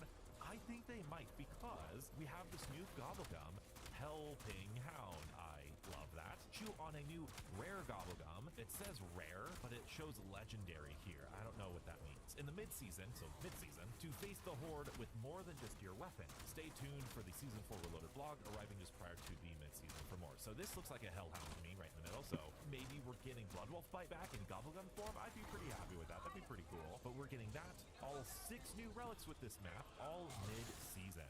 But we're not going to end there, because we have some brand new weapons to look at, starting with the brand new marksman rifle. This is the KRS 762. This is coming at launch in the Battle Pass. This is a semi-automatic marksman rifle, high damage, great mobility, limited by significant first shot recoil. That, in my opinion, hopefully going to be pretty good at zombies. For its prestige attachment, it's going to have a barrel that improves bullet penetration damage, so like FMJ, improves bullet velocity and visual recoil, but blocks fire mods. So I think this one's going to be actually pretty terrible for zombies, because blocking fire mods, that's like rapid fire FMJ, usually recoil springs, and it's a barrel, so you're not going to get the damage barrel either. So a little sad there. Here are the prestige camos. These ones obviously look pretty darn fun, especially the mastery camo with all the zombies there. Our second weapon is an SMG. This is the CBRS, the Cerberus 3, coming at launch in the Battle Pass. This is a full auto SMG with high capacity with a rechambering magazine. So what I imagine is that, similar to the Echo 12, there's like 20 rounds in each of these tiny chambers that you need to twist around.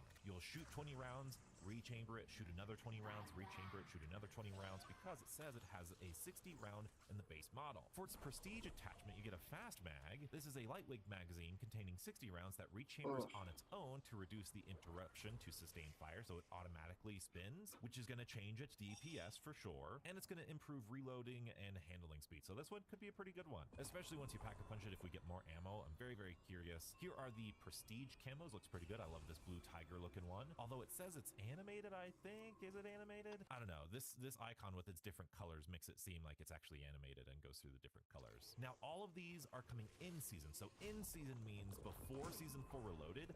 Mid-season is going to be at season 4 Reloaded or later. So in season here, this is a special weapon, the Grimhawk, coming in season as a weekly challenge reward. Very interesting here. Full auto specialized rifle, fires low velocity homing rounds that lock onto targets. The Grimhawk's low velocity rounds require some getting used to as the projectiles rapidly drop. Watch the curvature from the trace fire and adjust your aim accordingly. For its prestige attachment, you get a long barrel. This enables the homing behavior for rounds fired from the hip at close range, but sacrifices ADS homing functionality, and it improves the hip fire spread and movement speed. So very interesting. I really hope it works in Zombies Trade. I love these niche, really fun, interesting, futuristic weapons, and I love if they work really well in Zombies. I love how it actually has a little laser guided thing right there. That's really, really cool. Here are the prestige camos, looking really nice. Our next assault rifle is coming in season. This is the VX Compact as an event reward. Very similar to the Razor 9mm in my opinion. This is a full auto assault rifle, best in class rate of fire with excellent handling, with lower range and lower ammo capacity. Very crazy because a lot of the assault rifles in Black Ops 7 have crazy rate of fires already. So just another one with a crazy rate of fire is interesting.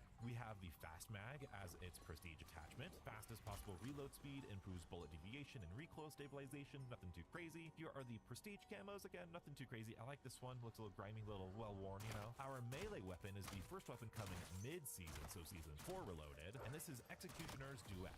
This is a melee weapon with high damage, short range, and very fast attack speed. We love to see that in Zombies. Another great tracker.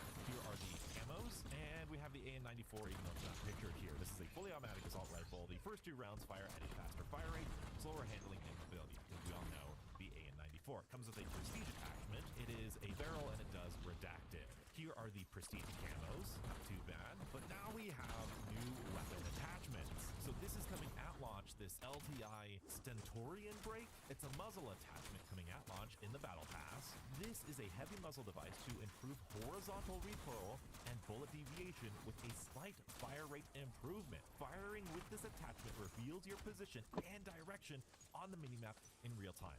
Why would anybody use this in multiplayer? In Zombies, I think this one is going to be really, really fun. The M10 Breacher Argus Lever. This is in season as a weekly challenge reward. Lever action conversion for the M10 Breacher. Faster fire rate with an improved starting pellet spread that becomes deadly accurate while ADS. Removes weapon charging. The M10 Breacher is already probably one of the strongest shotguns in the game. Obviously, the SG-12 is there, but this is probably the next best one, and this one making it even better, even faster fire rate. This one's about to get a glow up, and it was already glowing before. The XR3 Ion Vulcan Minigun. Coming in season as a weekly challenge. Now, this one I'm a little split on. Transforms the XR3 Ion into a rotary machine gun. So either this is going to be super fast and it's going to shoot all 30 of your rounds really, really quickly, or this might act like a little bit of like a belt-fed cooldown mechanic so you don't overheat it. I don't know. I'm a little worried, but this one sounds really, really darn cool. The DS20 Mirage is coming in season as a weekly challenge reward. This is an underbarrel attachment. Replaces ADS with additional high damage semi-automatic firing capabilities. I thought this would give it 2 barrels, and it kind of looks like it does, but it really doesn't. I don't know. I thought this one was going to be like the Black Ops 4 weapon, the dual Echo Hawk thing, because that's basically the predecessor of that with the magazine in the front and all that stuff. That's kind of what that DLC gun is in Black Ops 4. But I'm curious what this does to the damage profile. The DS20 Mirage is very underrated as it is right now since it was nerfed. Very curious if this brings it back. The Velox 5.7 carbine chassis converts the Velox 5.7 into a lightweight full auto weapon with stock and grip customization. Hopefully with this stock customization, it could be a Kimbo. That would be pretty fun. And hopefully the damage doesn't dramatically decrease. Hopefully this is a good alternative if we want to run out that Velox pistol. For our events, we have a couple here. We have the Illicit Cargo Camo event. This is great. Remastered weapon camos from Black Ops 3, as well as the new assault rifle during this event. Complete weapon class challenges in multiplayer Zombies Endgame and Warzone. And of course, there's a mastery camo for doing all all 8 camos across all 4 modes. This is one of, if not the single best event we've ever had.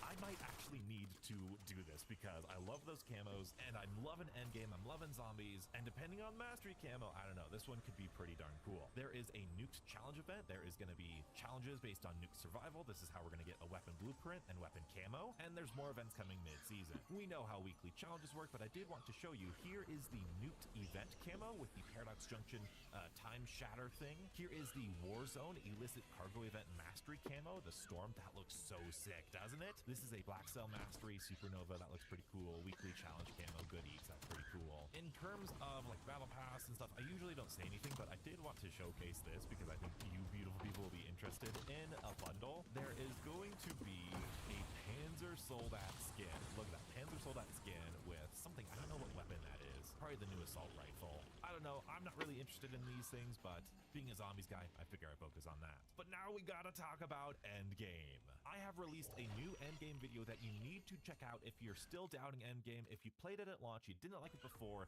check out that video. It's a long one, but a great one. I showcase everything about Endgame that you've missed. It was such a fun time. So coming to Season 4 at launch, we have a brand new operation, Wallbreaker. Essentially, it's a bunch of storyline stuff. You need to return to Avalon, find the weak link in the guild security, starting with the search of the region's hidden network hub, find it, breach the firewall, gain access to the command center node. Once you breach the command node, it's time to crack the guild operations wide open. Enter the ensuing command killer glitch fracture and complete the mission. Inside of this glitch fracture, there's gonna be a zombie bear, a Zerza. Operators who progress through the steps in Act 3 will earn innocuous in-game rewards, all while empowering your operator for the challenges ahead. Fight relentless waves of enemies on Nightmare difficulty, defeat the Command Strike Killer Glitch Boss, Command Killer Glitch Boss with 50/50, Razor, and Faulkner to earn their unique operator skins. You've got a weapon camo for Act 3, an animated weapon camo for this Act 3 as well. Here are the steps to this operation. I love this. This Treyarch, if this were in Endgame from the start, people would love it. I'm telling you guys,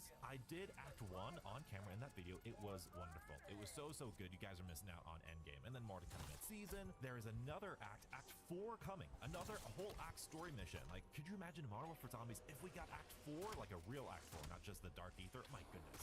Speaking of things that I really wanted in Modern Warfare Zombies, we are introducing Operator Prestige.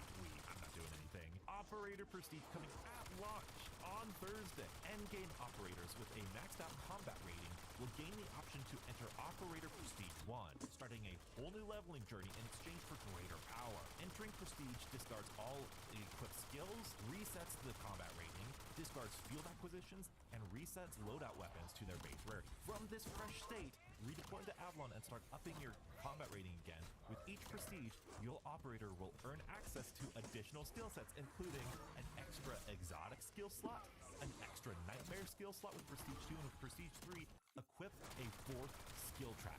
This is insane, and I love it. This is what I wanted. This is so good. I was just thinking about how I want more, I want to be able to equip more exotic skills and nightmare skills, and there's so many different skill tracks now. It would be so great to be able to do more, and this is the perfect way of doing more. I'm telling you, Endgame is so good right now. The Guardian is a brand new skill track. There are all these different abilities that make it so that enemies that damage the player receive damage themselves. Increased chance to spawn an ammo armor resupply pack when eliminating enemies. Picking up ammo or armor packs also grants equipment recharge. Reduce incoming damage for every currently equipped plate. The more plates equipped, the bigger the damage reduction, so basically hardened plates. Iron Grip, reduce hip fire bullet spread and reduce flinch when getting hit. But biggest of all, if allies are down, the player can revive them by just being near them, and if the player goes down, other players can revive them just by being nearby. This is going to be game-changing for those nightmare glitch fracture runs that you do. Oh my goodness, I love that. We're also getting at launch the Death Machine as a major ability, and in mid-season we're getting the Sight Grenade as a minor ability. I personally think the grapple hook, the bubble shield, the kinetic jump, I don't see people running anything but those three, so I think they've got a lot of balancing to do for that. I think putting the Select Grenade as a minor ability, I don't think anybody's going to use that. Same thing with the Blood Burner Bike, same thing with the Ether Blade. I don't see people running these things. I am so impressed by all of the content we are getting for Black Ops 7, and we still have another zombies map. I mean, my goodness. I don't think I have time to make the videos that I want to make for this game. It's insane. It's insane. What are you most excited for about Season 4 of Black Ops 7? Of course, I do have to say, shout out all the channel members. Thank you so much for the support you've been giving. You guys truly are insane. And if you really are torn about Endgame, if you're kind of discouraged, I didn't really like it, I would highly encourage you to check out my recent video where I went over everything about Endgame that's changed. It's truly, they basically overhauled it. It feels like a completely different game now. To see exactly what I mean, be sure to check out this video and stay beautiful.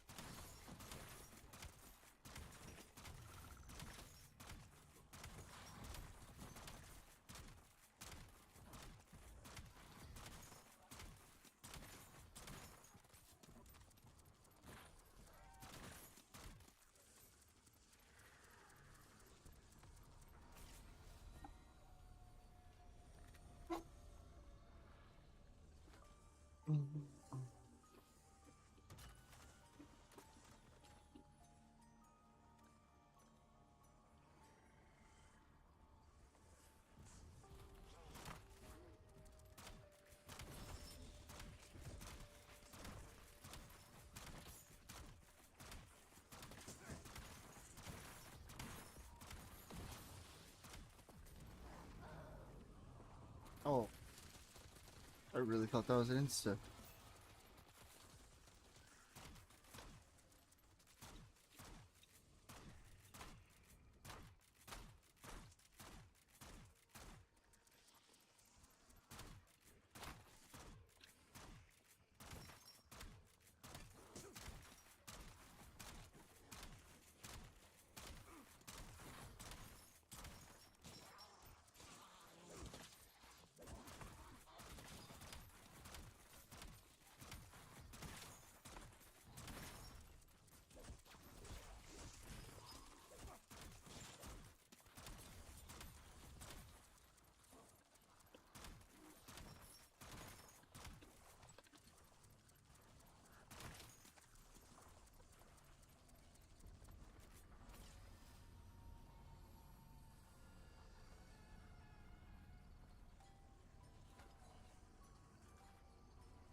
I'm gonna exfil on this upcoming one, but I just assumed I was gonna get a couple more unlocks.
I'm gonna super quick use the restroom. Don't go nowhere, y'all. That should have gotten me really far.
All right.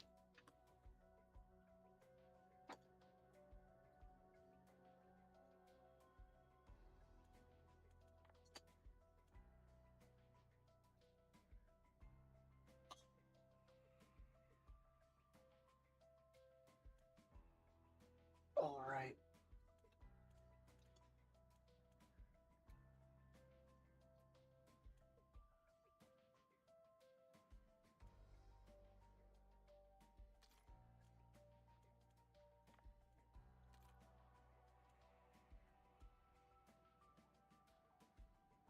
Bunch of zombie kills, walleye, plundergat, and special rounds.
What?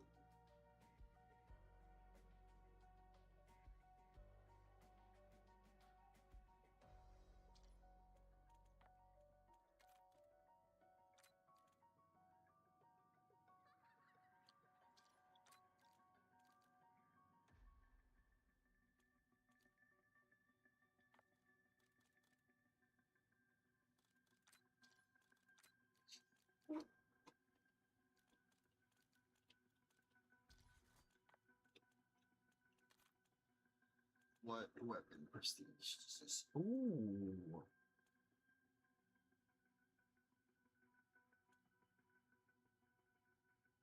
Damn. Okay.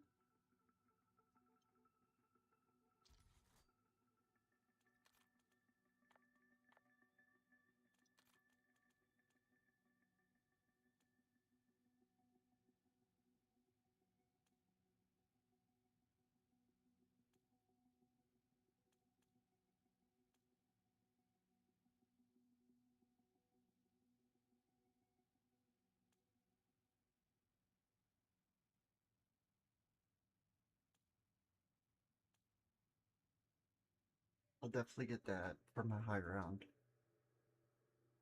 Elite zombies with special weapons.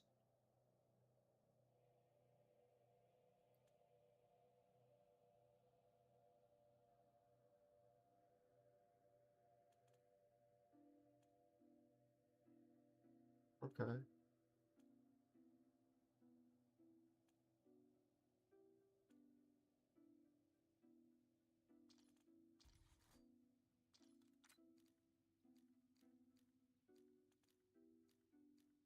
What are we?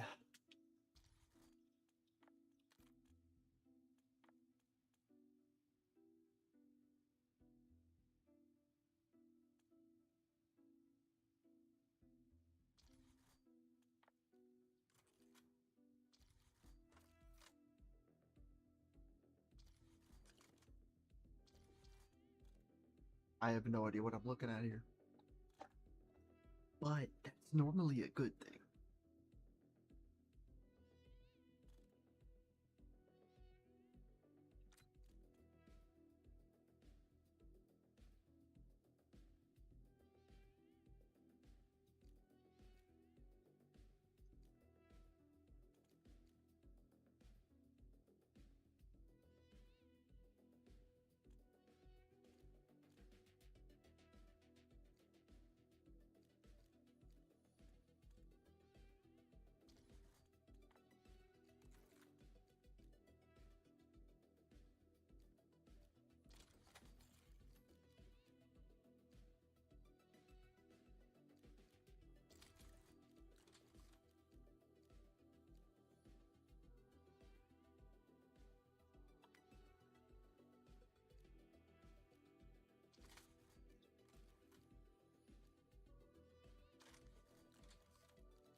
Yep, that looks like a gun of all time, alright.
Alright. Put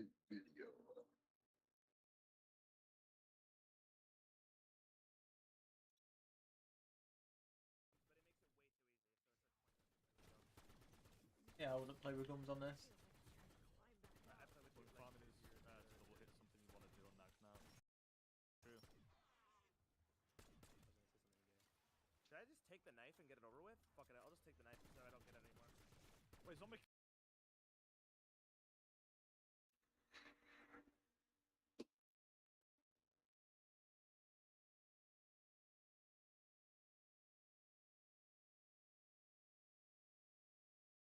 I love this guy.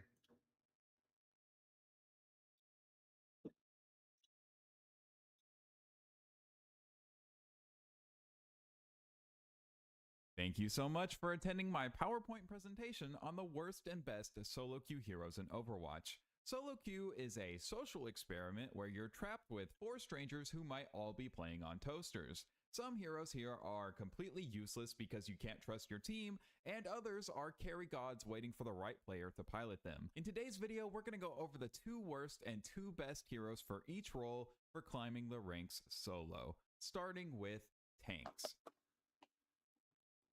Reinhardt is one of the most frustrating heroes to play without a group.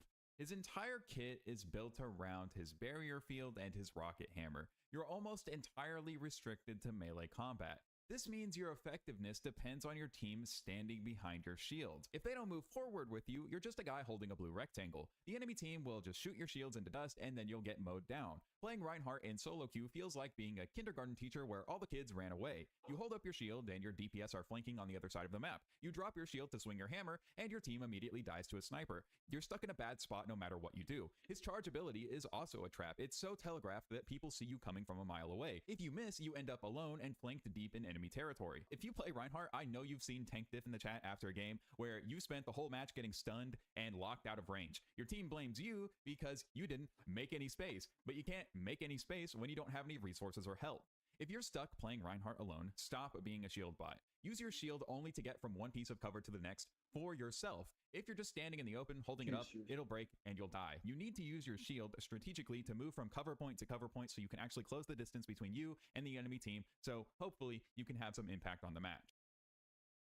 Rein is vulnerable because he has no range, but Mauga is vulnerable because he's a giant target. On paper, Mauga looks like he can do everything himself. He's got his 2 chain guns, he's got the unstoppable movement ability, and he can life steal with his cardiac overdrive. But in reality, he's a terrible pick for solo queue because he's a battery for the enemy team. He has a massive hitbox and no real defensive abilities. He takes a massive amount of damage every single second. He's fully dependent on his allies to stay alive. If you don't have an Ana or a Kiriko pocketing you, you just explode. The second the enemy hits you with an anti-heal, you have no way to survive. In solo queue, you cannot guarantee your supports will pick the right heroes to keep you up. You run in, you take 600 damage in 3 seconds, and you die while Zenyatta tries to heal you with his little orb. To make him work when you're on your own, you have to check your team's hero picks before the match starts. If you don't see an Ana or a Kiriko on your team, you probably just don't want to play Mauga. You're just going to give the enemy team their ultimates in record time. If you're dead set on playing Mauga, you really have to prioritize cover and playing with your team if they're not going to play support heroes that will bail you out in a pinch. Alright, so those are the 2 worst tanks you can possibly solo queue as.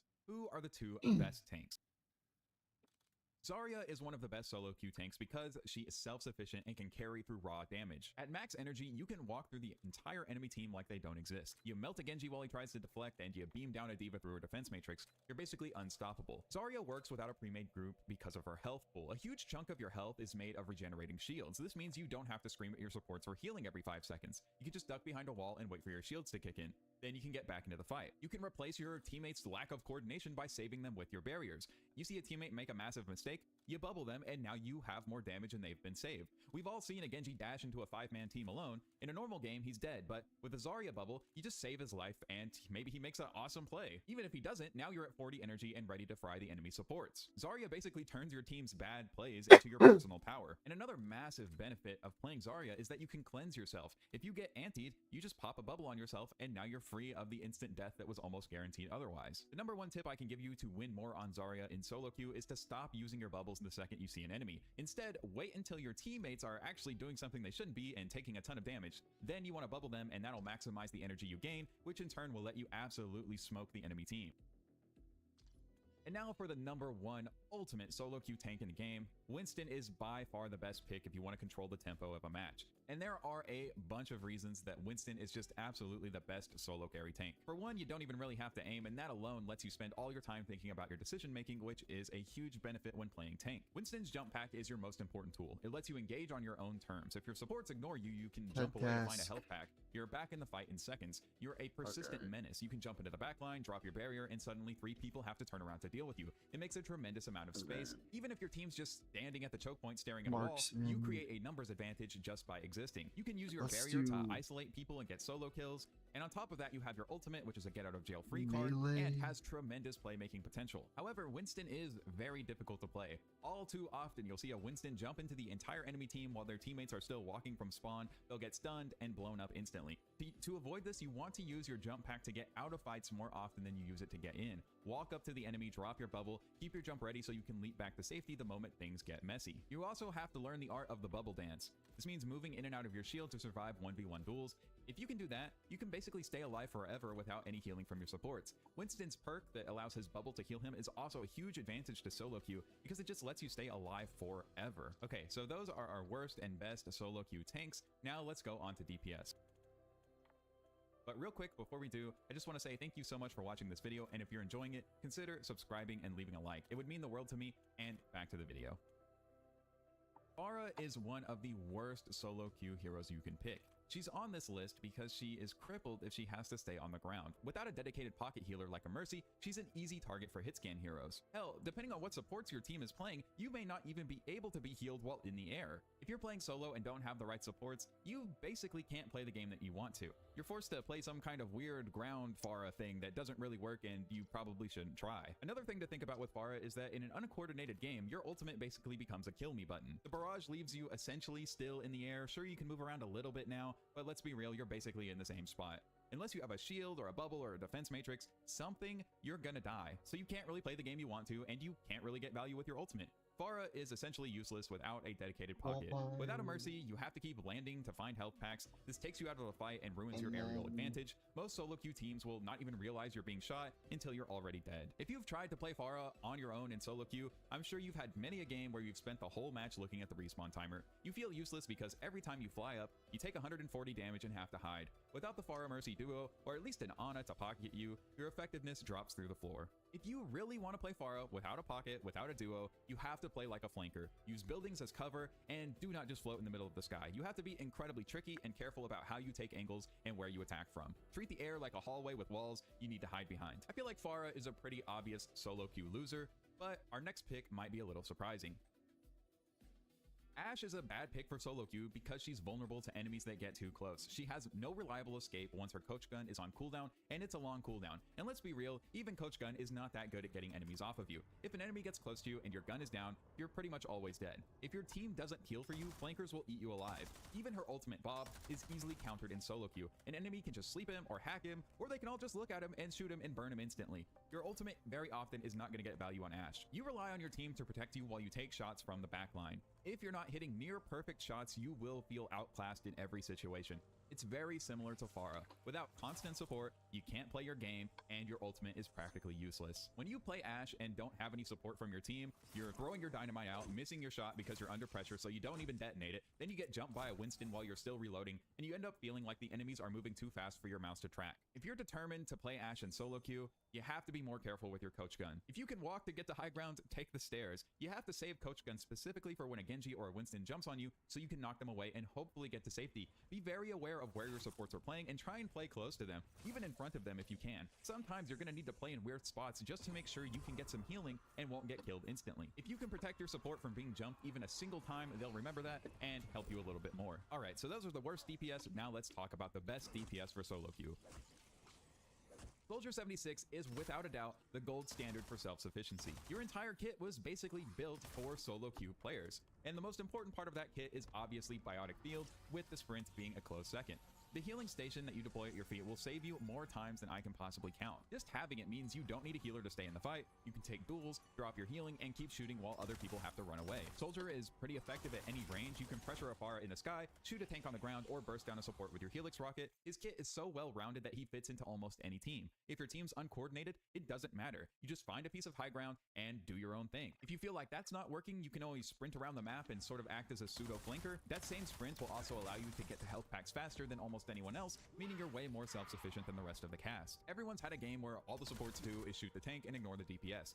On most heroes, that's a death sentence. On Soldier, you just run around a corner and heal yourself. It's why he's the tutorial hero. He just kinda does everything pretty well. Now, he's not fantastic at anything, but he's definitely one of the strongest solo queue heroes in the game. To maximize your impact, do not wait until you're 10 health to start using Biotic Field. Use it the moment you start taking damage in a duel so you can outlast the enemy. Then use Sprint to show up in unexpected sight lines. Soldier's one of the most mobile heroes in the game. He just doesn't have much vertical mobility. So use that Sprint to get around the map quickly and show up in places the enemy wouldn't expect. Then if you ever face any pressure, just run away. You can almost act like a more annoying budget Tracer.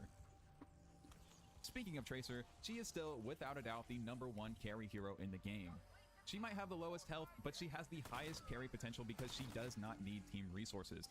You have the 3 blinks that let you zip around the map and do whatever you want, and then you have recall, which will instantly restore your health, fixing any mistakes you make. Tracer thrives in uncoordinated environments. You can dismantle the entire enemy backline while they're all distracted by your tank. You're faster than any other hero at reaching health packs. You can win duels just by outlasting people. You don't need a single heal from your team to be effective. You live in the enemy's backline and can force them to turn around, picking off their supports before they can even do anything about it. Playing Tracer well comes down to timing. You have to attack whenever the entire enemy team is not going to be able to turn around and focus you. And speaking of that focus, a very relatable solo queue success on Tracer is when the entire enemy team swaps just to try and kill you. Even if you don't get any kills after that point, you force the entire enemy team to change heroes to ones they may not be comfortable on, and now they're spending a tremendous amount of their resources having to swat you away like a fly.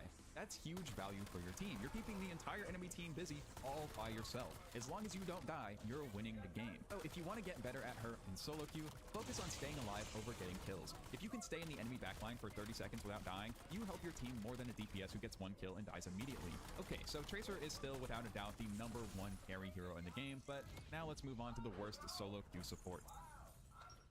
Lifeweaver is by far the worst solo queue support. He's a bad pick for solo queue because his kit is purely reactive. You're basically incapable of making plays on your own. You just have to react to your teammates' mistakes.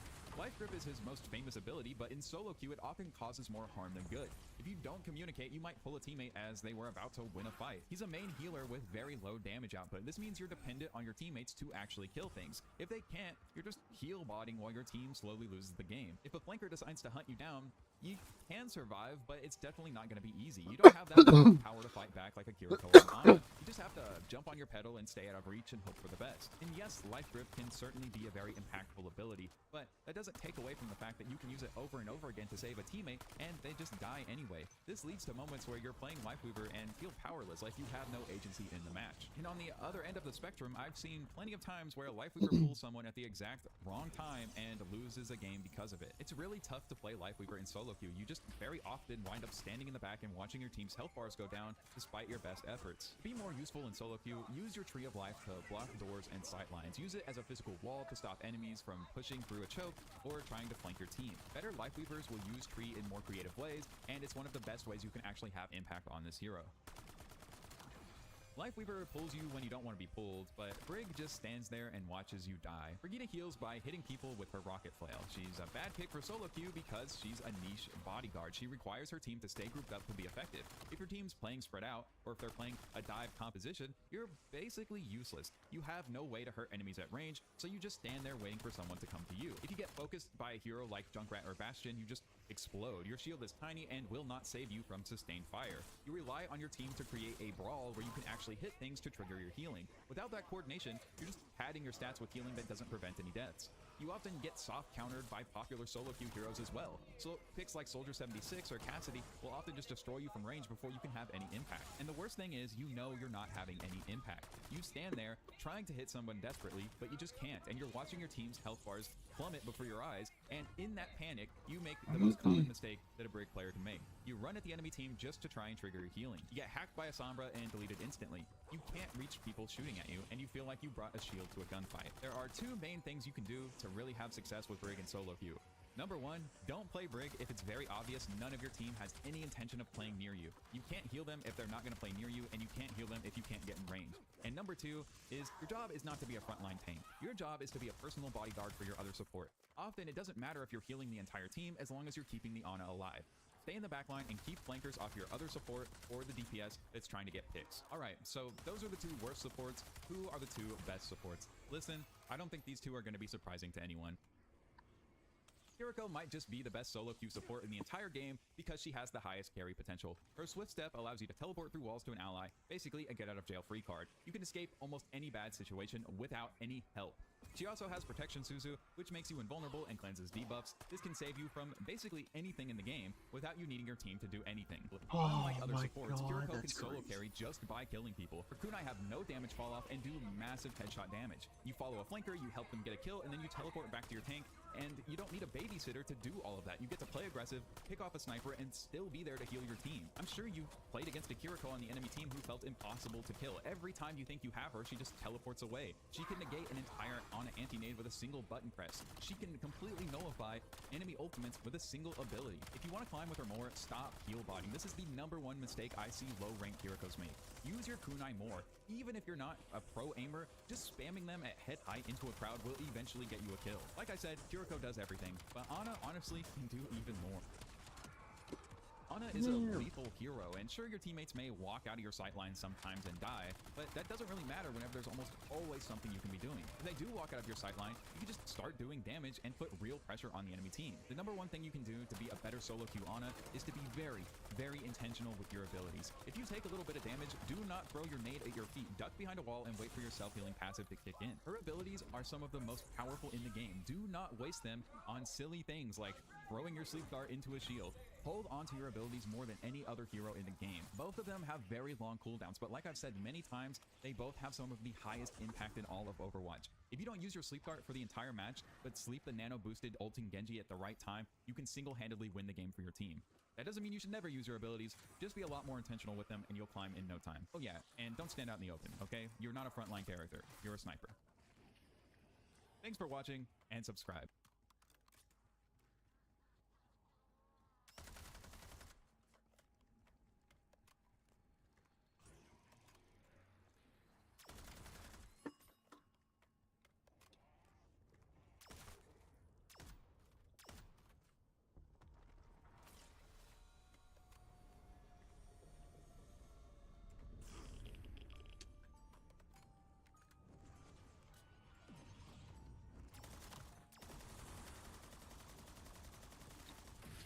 What is good about this? I'm lost.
No way we go 3 for 3, right?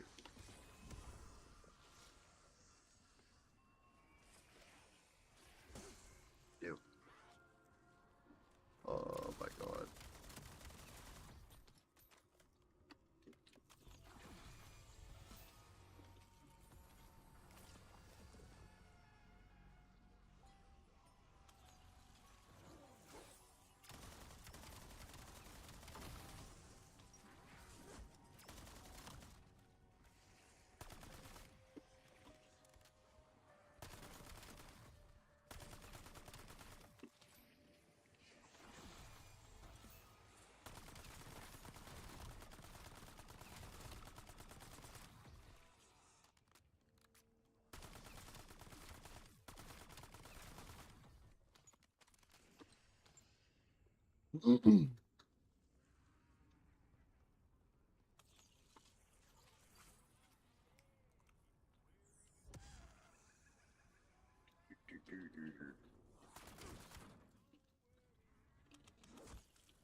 Wait.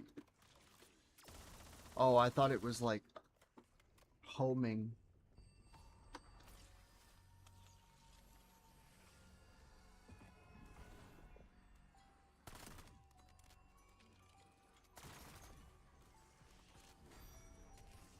All right. And now we're on the wall by.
Oops.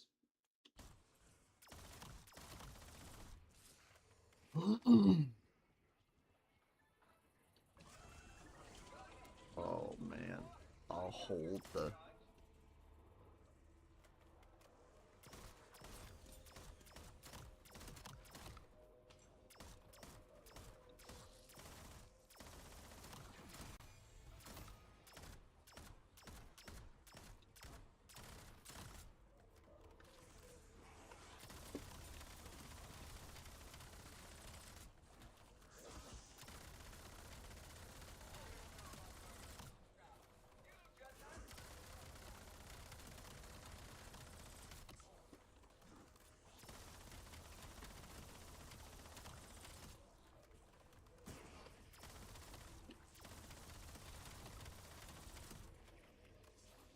Rio, welcome, welcome.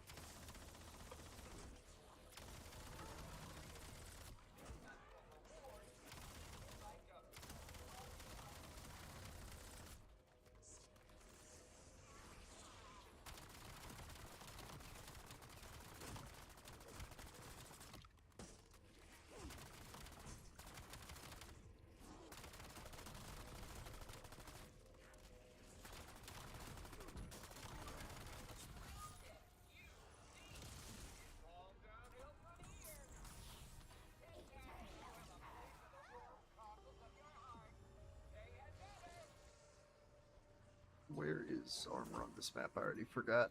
There it is. There's at least one.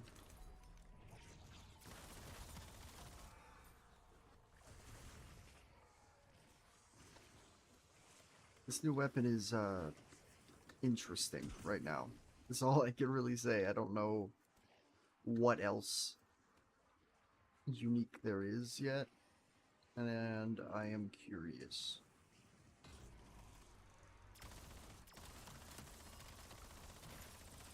This feels weird.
Cool. Let's... I think I'll just get this, like, slowly, and then I'll max this out right now.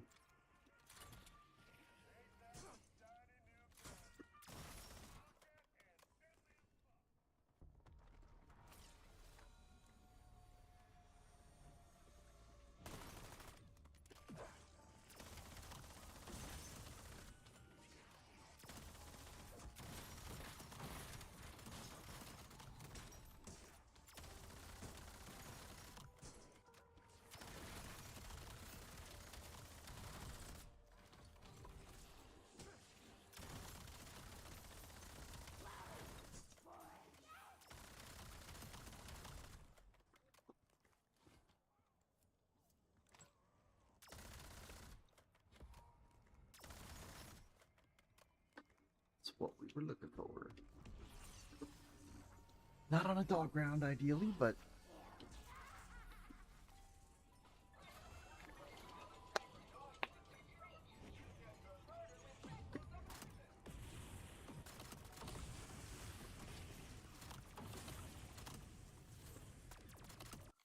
it show the wall by one? That would be amazing. It's not gonna.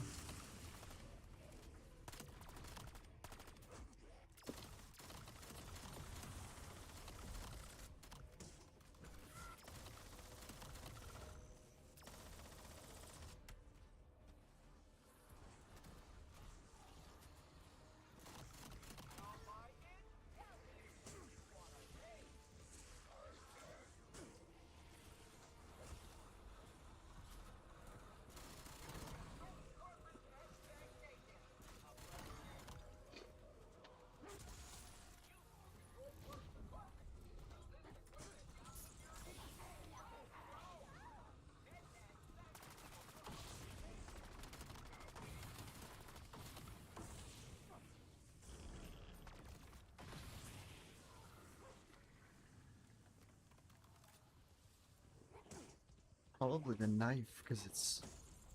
Yeah.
Wait, does this work like a console auto aim? I don't think so.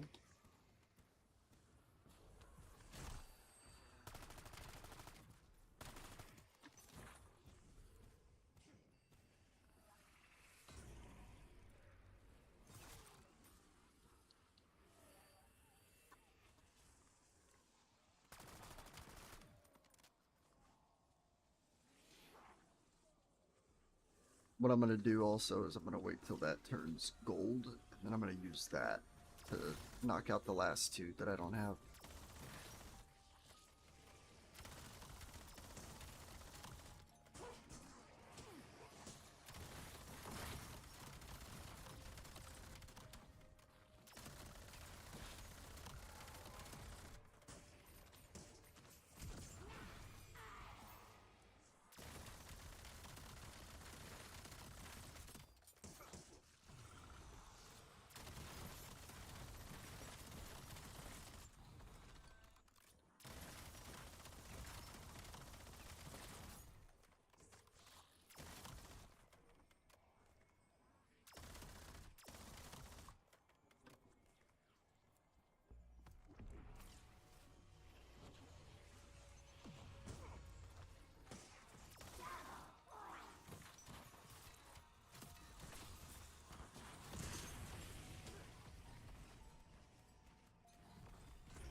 This is one way to get the black cell thing done.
Holy shit. How many more does it want me to get?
I really think that's weird, that little delay. I don't like it.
Mm. Yeah, fuck it.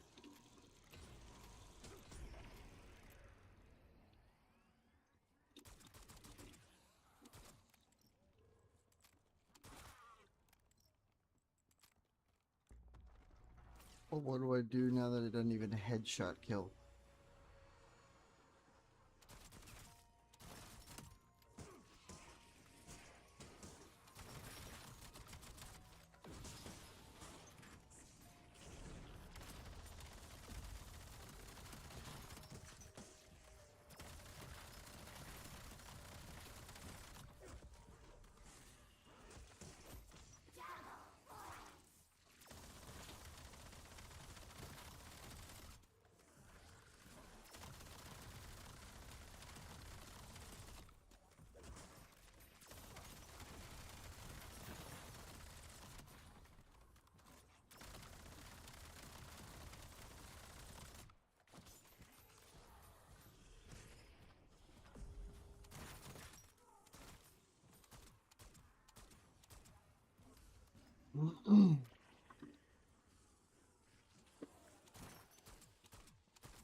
Right on. Bet.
Only 6 10 tasks to go. I am popping off.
This is a weapon of all time.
Give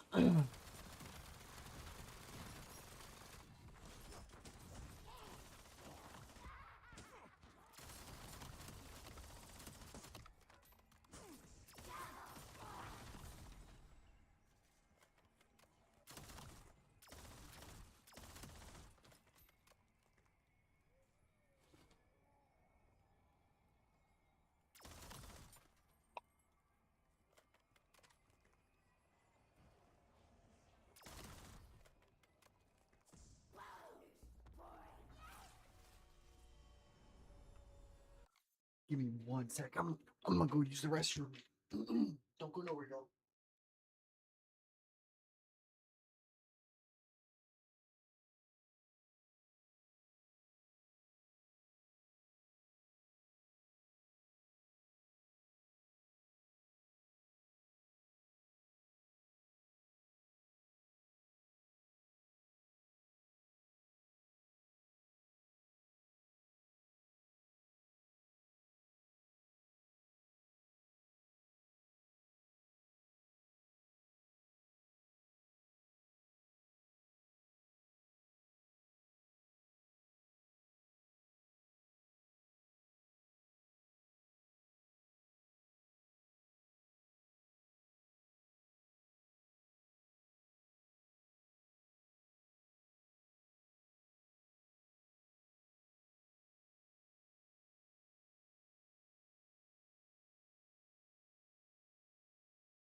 All right.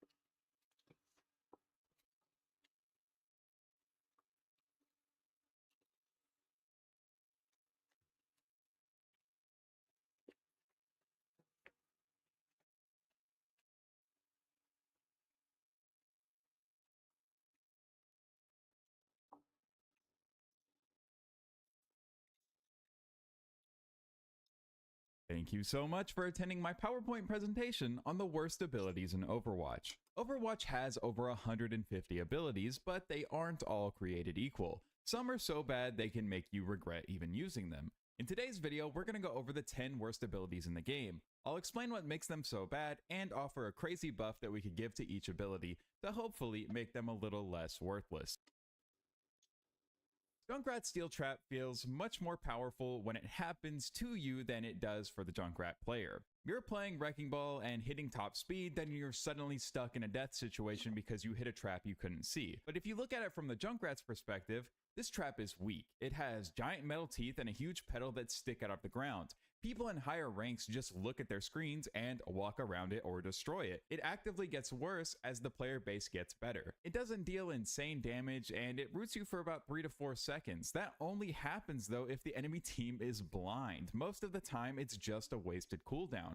A support player just shoots it before anyone even gets close to it. You throw it on the ground and watch everyone else step slightly to the left. Junkrat players say that they need it because his primary launcher is so inaccurate, you know, it finally stops someone in place so they can hit a bomb on them, but overall, it's just a clunky, mostly useless ability. Steel Trap has more synergy with Junkrat's kit than a lot of the other abilities we're going to talk about today, simply because you can put a mine next to it, and it kind of plays into his mischievous nature.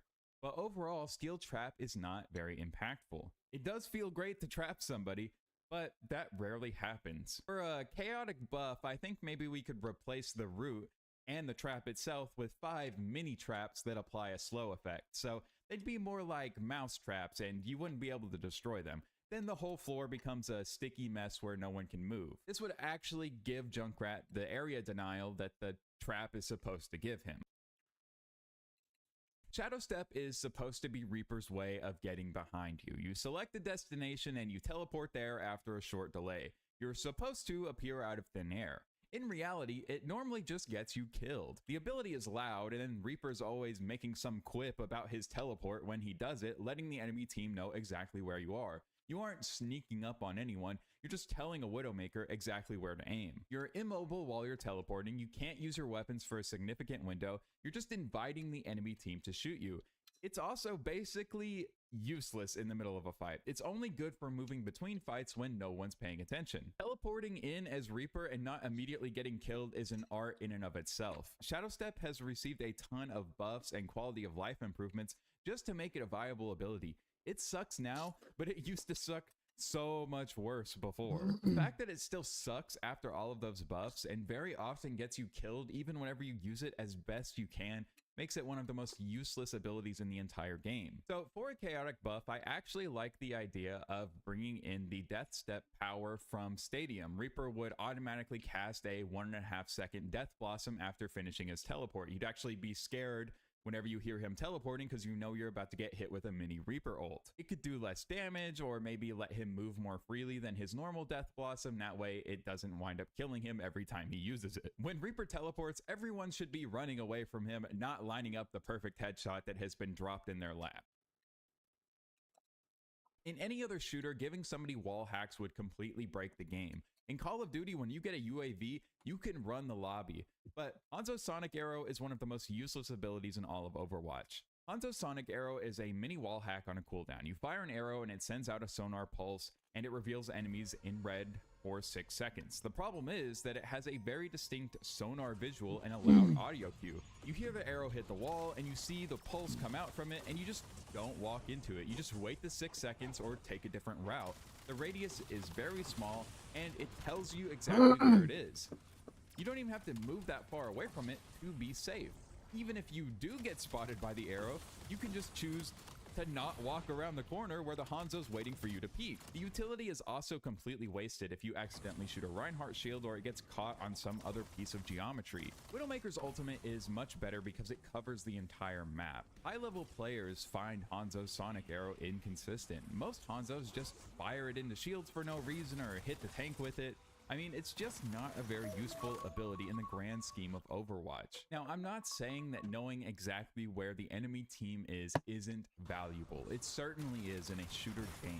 But the problem is that the duration is small, the radius is small, and it's hard to get consistent value with this ability, especially when you compare it to something like Suzu. Too much of the power of Hanzo's kit is within his one-shot, so he's just not allowed to have that good of abilities. For my crazy buff for Hanzo's Sonic Arrow, I actually like the idea proposed in the April Fool's patch. So if you didn't play it, Hanzo would get a random arrow whenever he used his Sonic Arrow. There were 3 arrows that he would randomly get: the Sonic Arrow, a teleport arrow, which we definitely should not include, it was broken, or a frost arrow. So what did the frost arrow do? When you shot the frost arrow, it would create a slowing area around wherever the arrow landed. I think giving Hanzo that extra little bit of utility wouldn't break him entirely or anything like that, and it would actually make Sonic Arrow feel more impactful because you actually get to make a choice between the frost arrow and the Sonic Arrow. Speaking of making choices though, you should make the choice to subscribe to this channel and like this video. It would mean the world to me as we close in on 100k subs. Thank you so much for watching, and back to the video. Few abilities are as controversial and polarizing as our next one. Life Grip is an insane ability. It has a massive cooldown that really oversells how much power it actually has. You're supposed to be a protector who pulls your teammate to safety from 30 meters away. The problem is, this ability can do a lot of wrong. Half the time you get Life Grip, you wish the Life Weaver just didn't save you. And I put save in quotations there. Very often you're repositioned and instantly killed. You finally get into a good spot as tank, lose half your health, and then your Life Weaver pulls you back because he's afraid when you were never afraid. He just got nervous and ruined your play. I think the developers knew that Life Grip was not that good of an ability. There was a lot of stuff they did to it to make sure you couldn't really troll with it, and it feels like they just kind of abandoned all that with Jetpack Cat. Jetpack Cat's tether feels like an improved version of Life Grip. Suzu feels like an improved version of Life Grip. There's so many other abilities in this game that do a lot of what Life Grip does without any of the downside. Life Grip can certainly get value, and pulling somebody out of Mauga's cage fight is an insane play, often game-winning. But there's just so many instances where Life Grip does more harm than good. It's a support tool that makes your own team want to report you. For a chaotic buff, I actually think the best thing to do would be to give Life Grip some kind of quick cast. So instead of pulling people, you could just use it and it would provide a little bubble of protection around them, similar to a Zarya bubble or some kind of Suzu, and it would cleanse. Because right now, in order to cleanse somebody on Life Weaver, you have to use the ability, and it puts it on the incredibly long cooldown. But instead, if you could do some kind of quick cast, where you essentially phase one person out of existence for a moment and cleanse them, and it puts it on, say, half the cooldown, I think that would be a huge buff to Life Weaver and actually give him some more utility and decision making with his best tool. And while Life Weaver has been out and is, I think, getting a rework, let's talk about a support hero that was just added to the game. When Mizuki was added to Overwatch, it didn't really feel like he shook anything up. Mizuki's place in the meta is questionable, but I think Katashiro Return is one of the worst abilities in Overwatch. You leap forward and leave a paper doll talisman behind. You press the button again and you teleport back to it. It sounds like a great way to be aggressive. However, it's just a bad ability. The grace period is very short. When you use the ability, you have roughly, I think it's 6 seconds to move around and make your play before you return back to it. And if that 6 seconds runs out before you press the button, you're stranded. Mizuki's damage is often too low to actually get a kill during that time unless you're chasing after a target with 1 HP. You basically leap in, do very little damage, take a bunch of damage, and then leap back out. There are a lot of other problems with the ability as well. It doesn't really save you from being dived on. The speed boost it gives you often isn't enough to actually escape anything. It's difficult to use it to traverse terrain or get to spots you normally couldn't. And to top it all off, if you use it to try to escape from someone, everyone in the lobby knows exactly where you'll recall to. This level of predictability makes it really easy for one person to chase Mizuki and force him to use Katashiro Return, and then continue to chase him until he's forced to use it again to recall to where he was, and then you just have your teammate camp the spot where he was. Everyone just waits for you to use it and then kills you when you do. It's almost like a Reaper teleport in that way, where it's so predictable, you're just waiting for him to return so you can line up the perfect headshot. It's supposed to be this big ability that allows you to make plays and survive situations you otherwise wouldn't be able to, but in the grand scheme of things, it just feels like a worse version of Kiriko Swift Step. I mean, hell, it doesn't even cleanse. I think if it could cleanse, it would be way better. And that's my big buff for it. Or I guess I really have two big buffs. Let's extend the grace period by a second or two. I think that would really help. And then also it should cleanse. If I get hit with an Ash Dynamite and I invest both uses of my Katashiro Return, so the initial casting of it and the recall, I shouldn't be on fire when I recall, okay? I think that's a very simple buff that would improve Mizuki by a lot. Even that alone, even if we don't extend the grace period, please just let it cleanse. But speaking of cleansing and things you might want to cleanse, Widowmaker's Venom Mine is basically a joke. It has a really long cooldown, and it's an ability that does very little damage, and it's damage over time. In a game like Overwatch, the damage Venom Mine does is basically nothing. Any support can out-heal it without even trying. It's really only good at alerting you to flankers. However, the extra damage it does is not going to save you whenever Tracer jumps on top of you. Its combat impact is very, very small. It's really only there to gather intelligence. Junkrat's Trap has a shorter cooldown and actually roots people. Most players just cleanse the poison or ignore it. It does nothing in the current meta because it provides so little value. I think this is another situation similar to Hanzo, where so much of Widowmaker's power in her kit is allocated to the one-shot that we can't give her a cool mine. It just would break her. Now listen, I hate Widowmaker and frankly don't want her to be any better, but I do think there's some ways that we could change Venom Mine. Right now, unless you perfectly place Venom Mine in some spot people can't see it, which again, similar to Junkrat, people are expecting the Venom Mine to be placed somewhere because you're on Widowmaker. Better players actively look for the mine. Right now, the only value that Venom Mine provides is the sliver of damage that it does and the tactical awareness of knowing that an enemy is flanking you, which you were already expecting because you're playing Widowmaker. It does explode in a radius, so it can hit multiple people already, but I think the best way to buff Venom Mine would be to maybe make it an actual thick toxic cloud that sort of lingers in the air for a second, so it would obscure vision. Smoke grenades in other games completely obscure your vision and make it difficult to fight the enemy. I think this would be a big buff for Widow. When the Venom Mine goes off, it creates a big purple cloud where Widow can see the enemies through the cloud in the same red outline, but the enemies in the cloud can't see Widow because they're basically in a smoke grenade. That might be a little broken, maybe too far. Again, I don't want Widowmaker to be good ever. I hate her, but that's really the best thing I could come up with that would be a buff to Venom Mine that wouldn't, hopefully, completely break the game.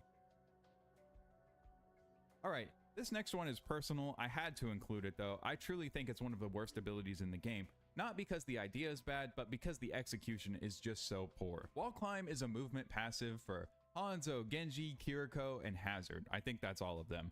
It's really just a gamble though, whether it works or it doesn't.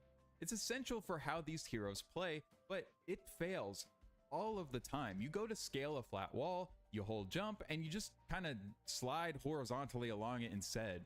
Sometimes you just jump while staring at the bricks and die. It fails about a third of the time. It's also just vulnerable to all of the problems with the Overwatch physics engine. You're climbing a wall and run into a slight ledge that's sticking out from it, and then you fall down and get killed. Still, you jump and touch the wall for a half second and are still trying to climb up it, but because you touched it for that half second, you've essentially used your use of wall climb and you slide down it again. If you play any of the heroes with the wall climb passive, you know exactly what I'm talking about. You try and use this ability, and 95% of the time, it feels like it just does not work as intended. And then, because it doesn't work, you die. It's extremely unreliable. I don't know what the deal is. I don't know how to code, okay? I'm not a game developer. I'm not in there. I don't get it. But I can tell you right now that wall climb feels like it does not work as intended. It is just way too sensitive and way too hard to use. Using wall climb effectively is like this whole other skill you have to learn when you're playing Genji or Kiriko. My big buff is just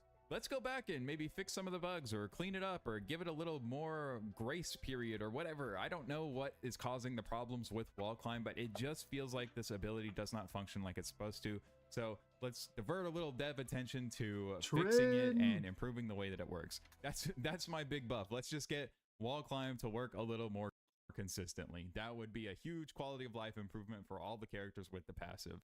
I totally agree with everything he's So saying. Metro, This dude's account is my favorite Overwatch content creator ever.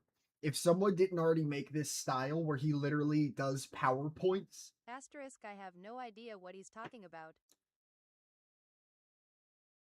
still, your heart was there. How you doing, Go? In 30 minutes, we're gonna play modded Smash, so make sure you're here for that.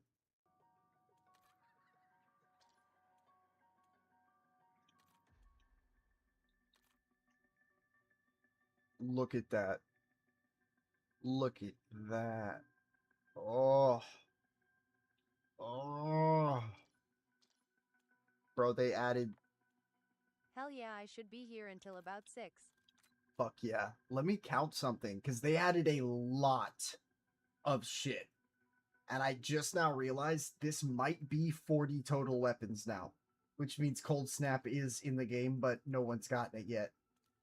3, 4, 5, 6, 7, 8, 9, 10, 11, 12, 13, 14, 15, 16, 17, No scratch that my lady 20, is having a girl's night, so more like 9. 21. Oh! Hell yeah.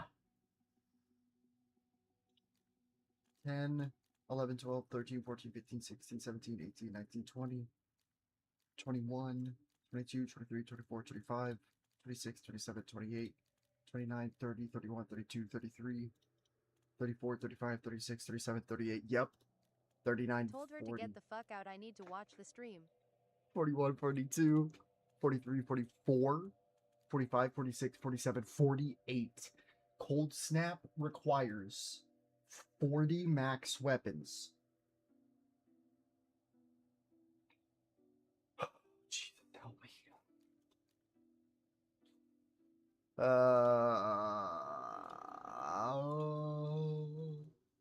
Well, let's try out this 7.62 then.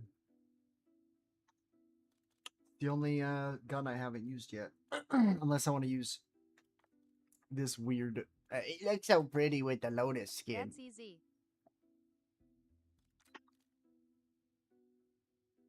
This gun just came out, already level 20 on it. Very good SMG.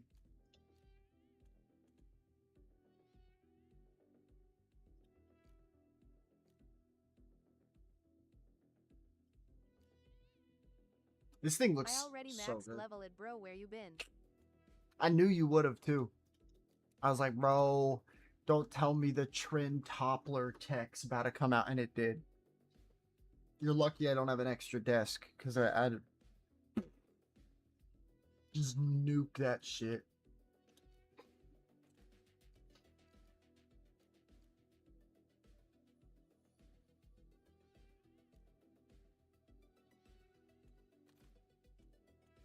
Yeah, I fuck didn't it. want to break the news, but you've been getting too cocky, my boy. Nah, I understand.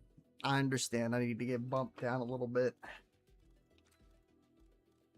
Bro, I used all 3 of my Wonder Bars trying to get the goddamn Blundergat from the box on this new survival map. And I didn't get it once.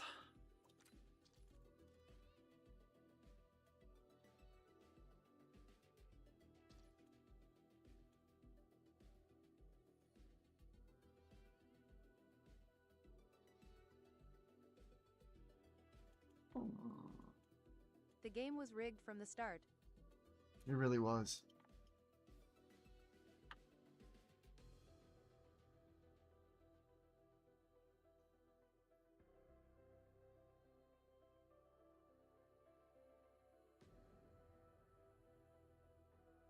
Let me take You're a my... legend if you know the reference.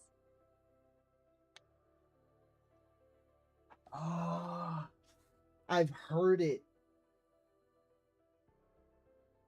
Oh, fuck. I don't want to look it up and give it away. Hold up.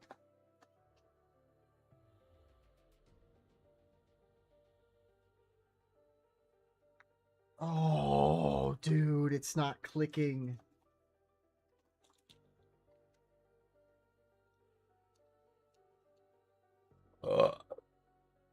That was an amazing burp. Ugh. Made me feel like death, though.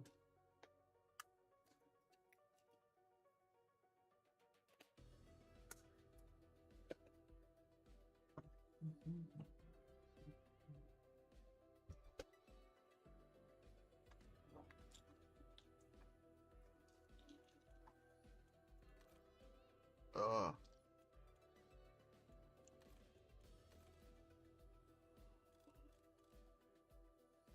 Fallout New Vegas Benny says it in intro cutscene before pewing you. The thing is,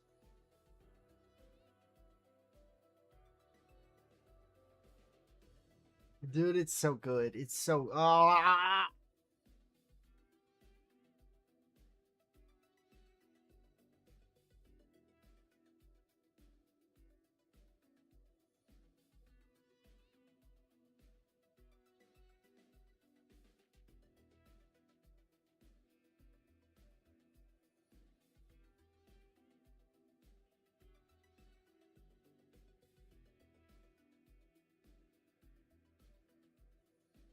I love the Fallout series, but I was always more of an Elder Scrolls guy myself. If you want my honest opinion on like which one I played more of, you're in the exact same boat as me.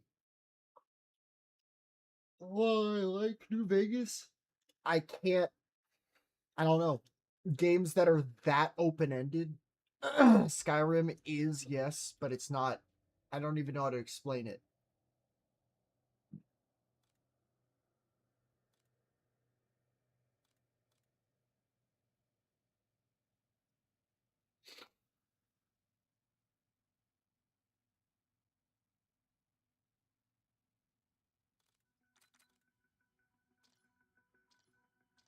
I have over 1200 hours in Skyrim and that's just on my PS5, that's not counting PS3 time. That's goated.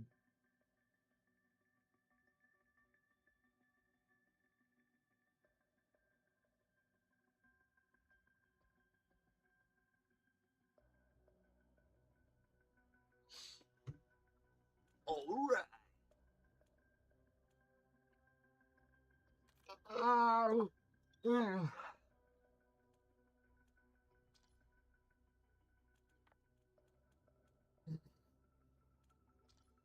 Oblivion is at about 400 hours and the Fallout games combined might be around 500. Yeah, I just love those kinds of games. they're really good.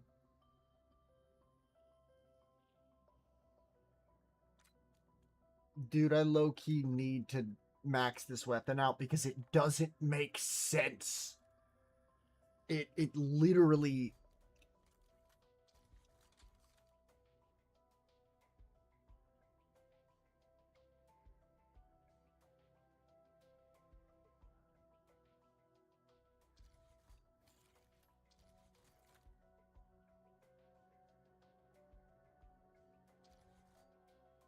it feels very bad.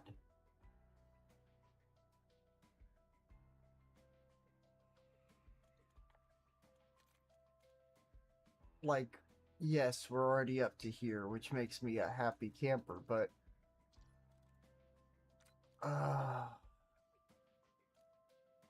this is an easy level, this is an easy level, and this is. So realistically, yeah, every gun that's gonna be hard is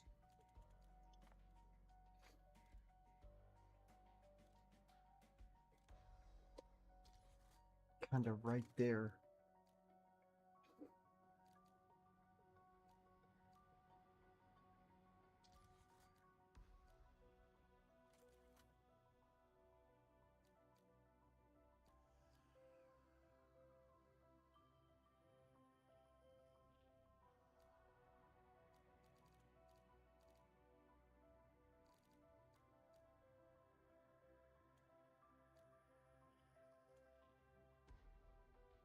Wait, 7.6? How fast do you run with the knife?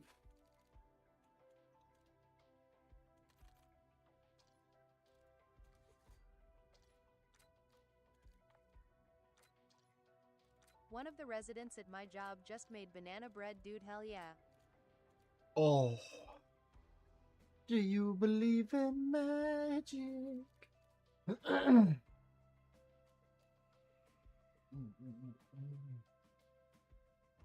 Mika said probably be 10 minutes late around 4:15.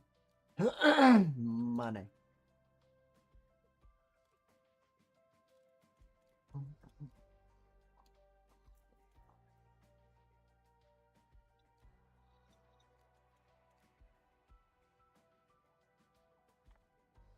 Oh wait, it's even better. I get my own loaf to bring home.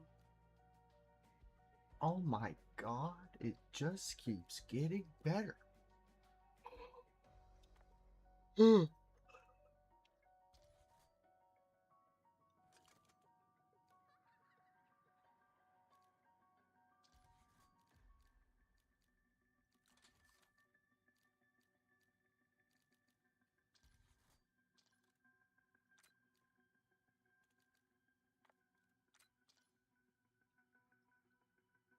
What's this like?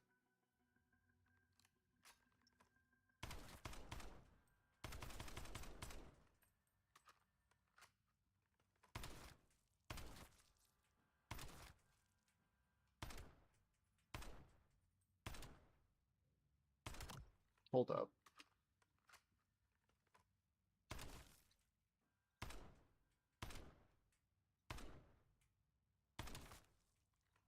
I worry that that's a one-shot headshot.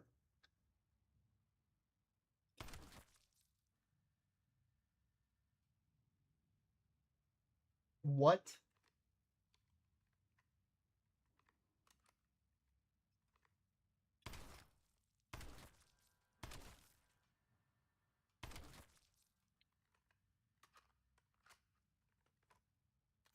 Uh, that's gonna be good. That's a hunkin' chunk amount of damage.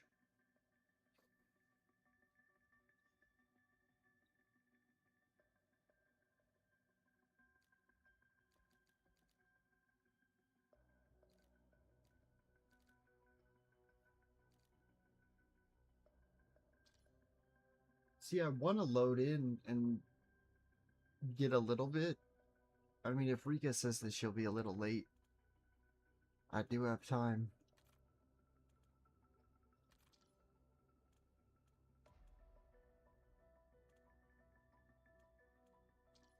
Wait, is there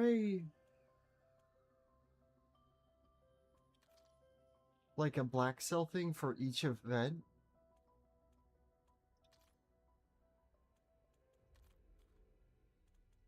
Okay, never mind. Got you.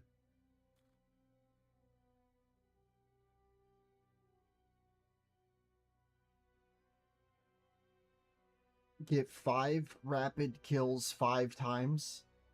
That's it?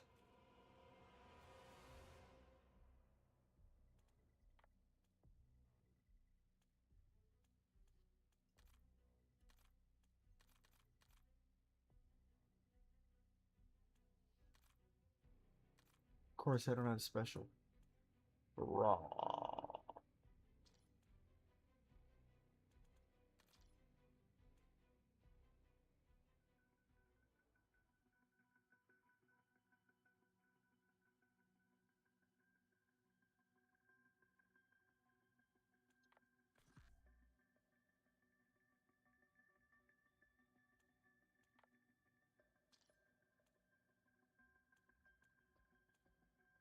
What is this? Uh,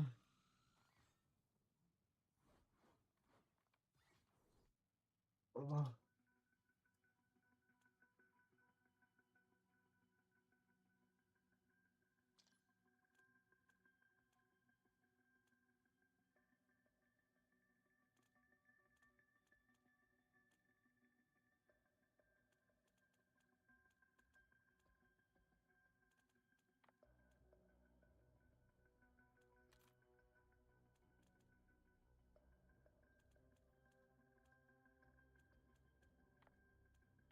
I don't know what I would do.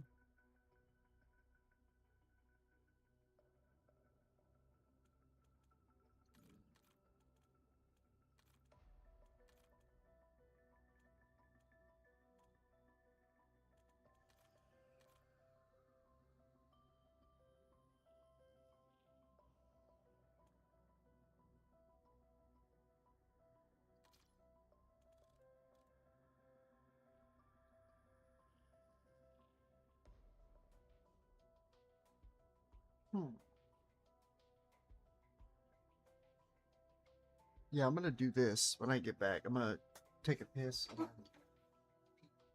we'll be balling. Fuck my bladder, bro.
All right.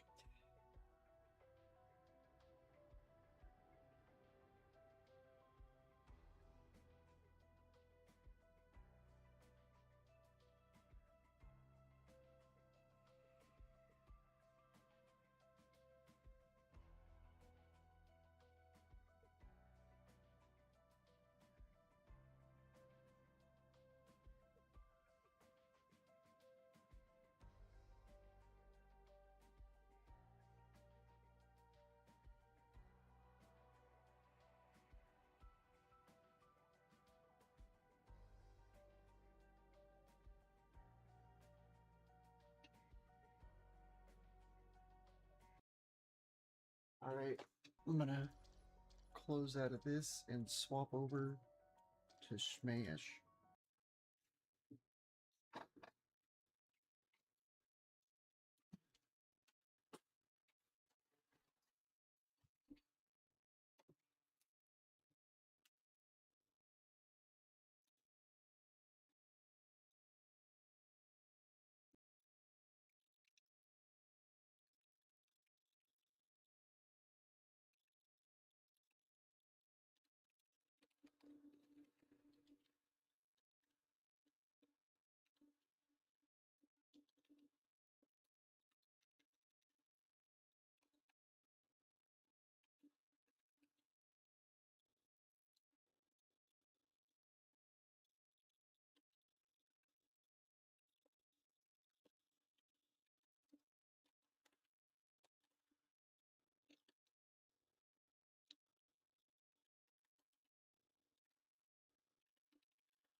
Beauty.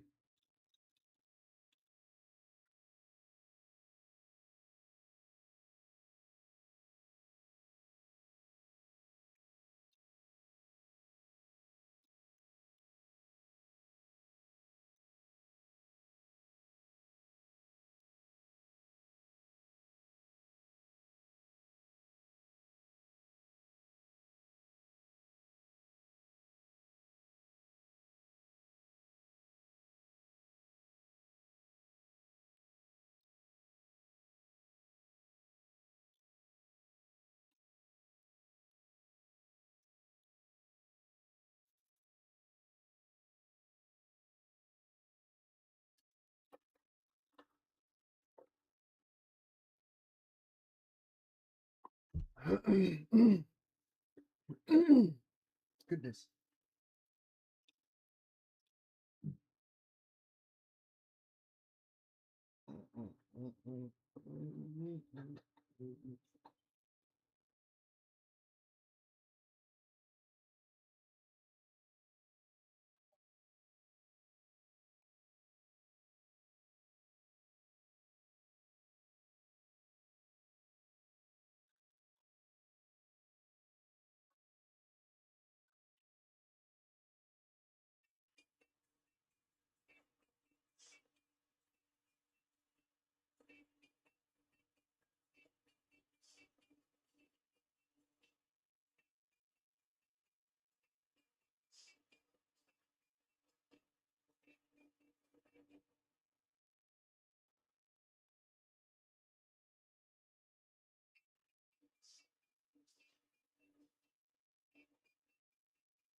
Let's do my medicine.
All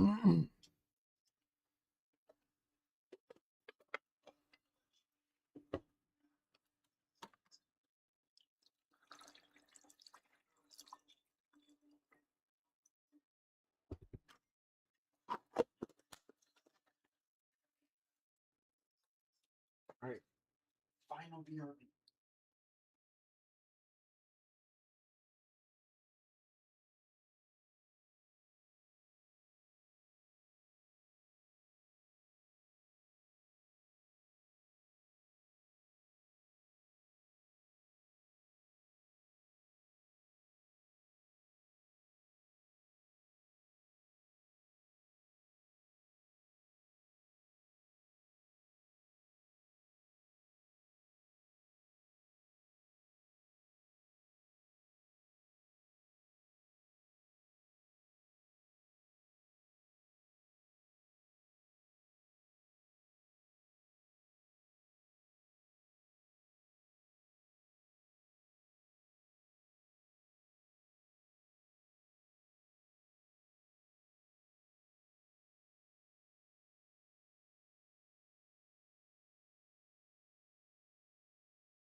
live stream crap engaging message that it says is actually absurd.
Oh, oh.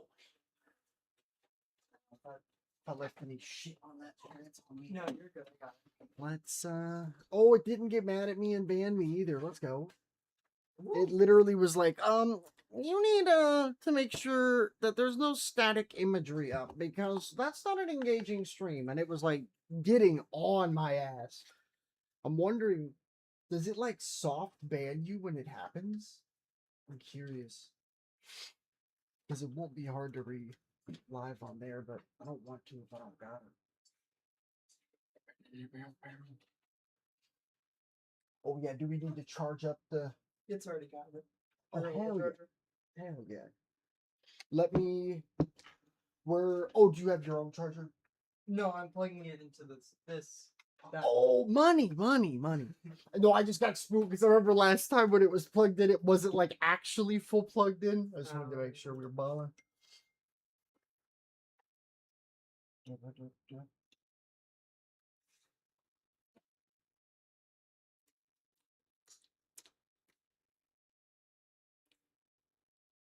Reset stream system. This is what I mean, by the way.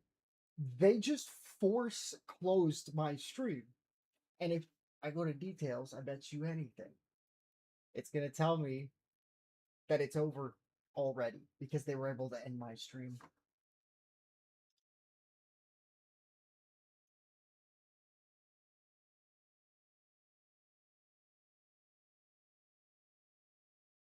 Dude, that's just... So, and then I can literally just do this, no? If it wants to be ahead, sure. Let's be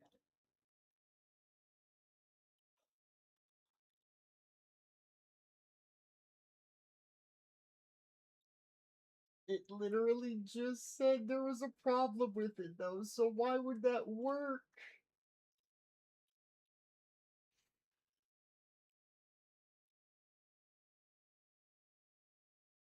Not gonna question it.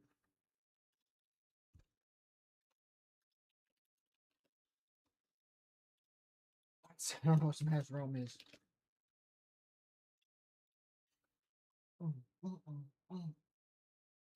They don't. They're just too embarrassed to type now that the ban was just so they could make me go offline. That's all it is. There's no other reason. Right back. I mean, thanks. I was considering resetting it anyway. So like, fuck. With those highlights. I'm gonna do that too. I was about to do it again. I'm like, hey, look, who's that?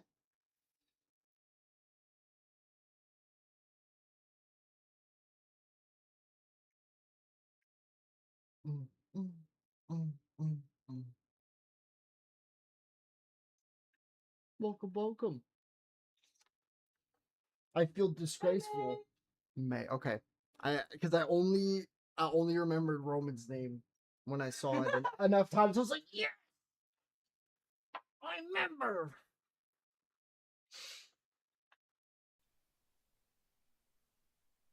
I don't think.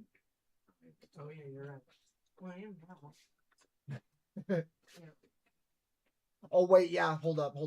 It's the TikTok regular bullshit. How the Oh, were you just blocking me out? Yeah. Because I'll have my stupid bullshit videos down here, and then people can watch them. And I'm like, half of my video isn't showing up. And I'm like, yeah, it's like 100% on purpose. I didn't mean for it to, but most of these videos will end up getting me fucked over.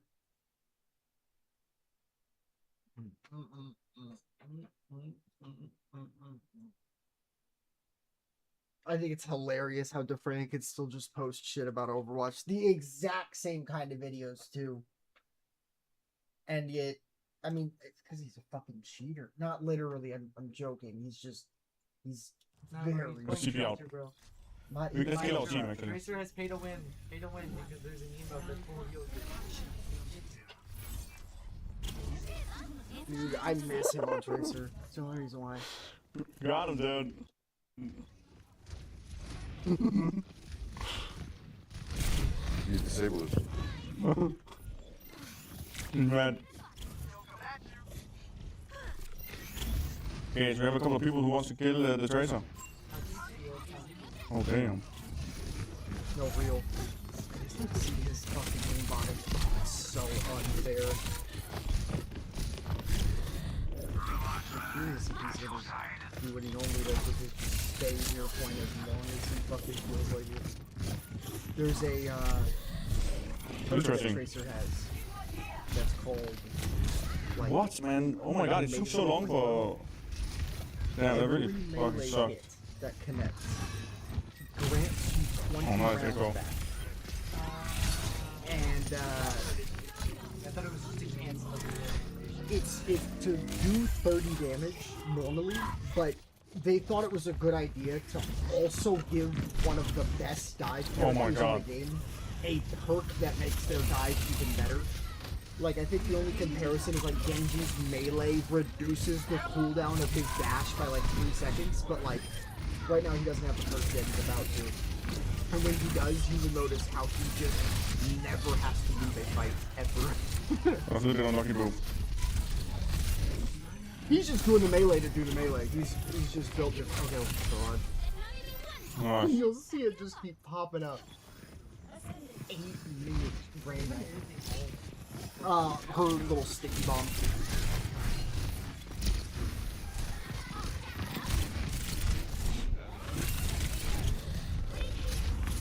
I just don't even understand how you can react. I think the hardest tech I've ever done in a game is that melee. That person took like 80 rounds just then until he got hit twice. It's so fucking badass. He's just a little mosquito. He's just like, only character You just I gotta can one tap the Cassidy, dude. You have to go all in on him.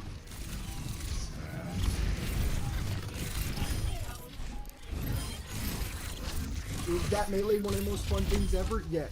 But is it hard as shit and makes it look so free?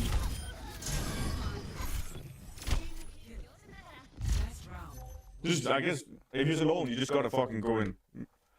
Melee shoot, blink around. Melee shoot. You don't trust me? Go fuck yourself.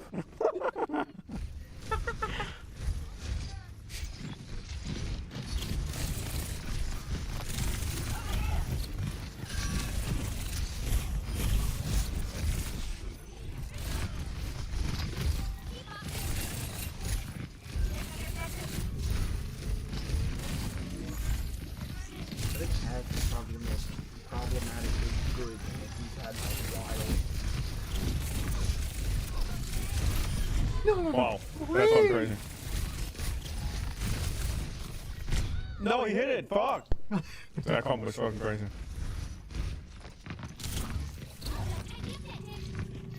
Nope. Re-kick down for a sec.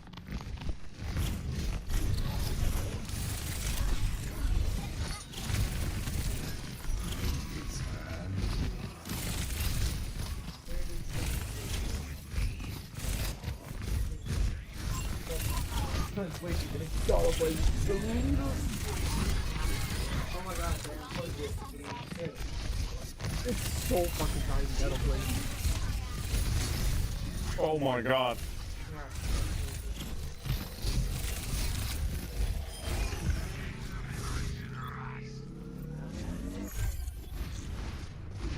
Yeah, the recall perk is also insane.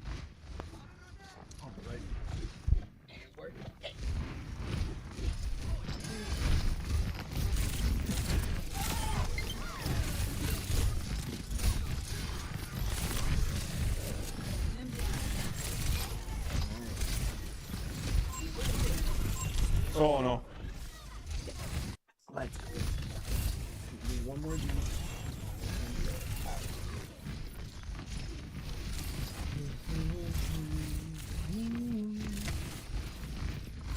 So it is official. I think they might have over-gotcha'd an event in Pokemon Go. That, or they have some plan to do something. But I think a short should be on this account. That'll like, right here. I could play the show, but if not.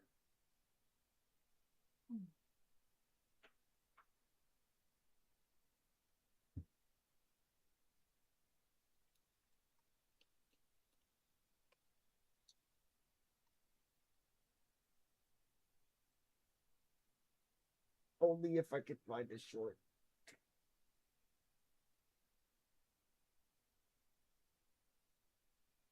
Nothing. This is outrageous. Mega Mewtwo is about to destroy your Pokecoin balance. If you're taking an old Hundo Mewtwo all the way to Mega Level 4, you're looking at roughly 108 raids. That's 29,700 Pokecoins. But if you raid in person and use all the free passes, that drops down to about 7,900 Pokecoins. So be honest, trainers. Are you maxing Mega Mewtwo, or are you going for a fresh one and grinding the XL candy instead? if that's only 2 days, like a Saturday and a Sunday, that's not happening. Like, there's just no way. They expect you to do that per day, get that many, so you can get an X and a Y one. It's just, it's actually a fucking joke. I have no idea why they still think, oh, I'm a bot. I turned it off. I didn't mean it. Oh, you might need it. Oh, no. It was just being goofy.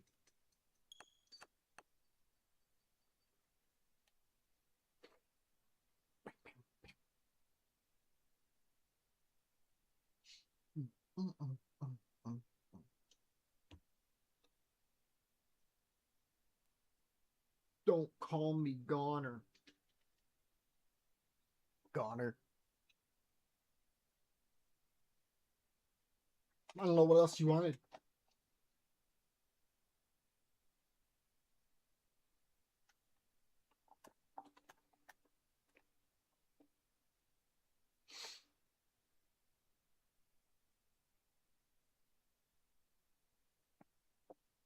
We're getting the fucking AN-94 in Black Ops 7 at the end of this season, and it's like same old. Fucking iron sights and everything. I'm a very rare happy camper about a gun. It's 1911 and something like that are the only two things that'll ever get me like. Still, the worst thing that they've done in that game, though, is they've had some of the coolest animated camos like they really have ever added. And it's graphics dependent. That essentially means if I just want my game to run fast, my very low on any mastery kit. First of all, if you have like epilepsy in any way, you are banned from very low and good camos because it's just bitrate crusher the thing, and it looks like horseshit. Every one of them. And this one finally is just a moving down set of images, but it fucking works at very low, and it looks so good.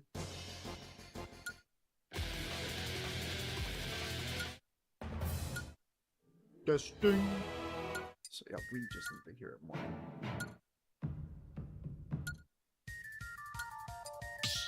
No, not four sides. Oh Lord Jesus, help me now.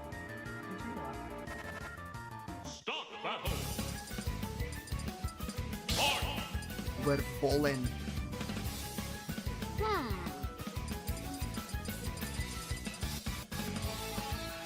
I remember what I was gonna do. Trey, what's good? Go!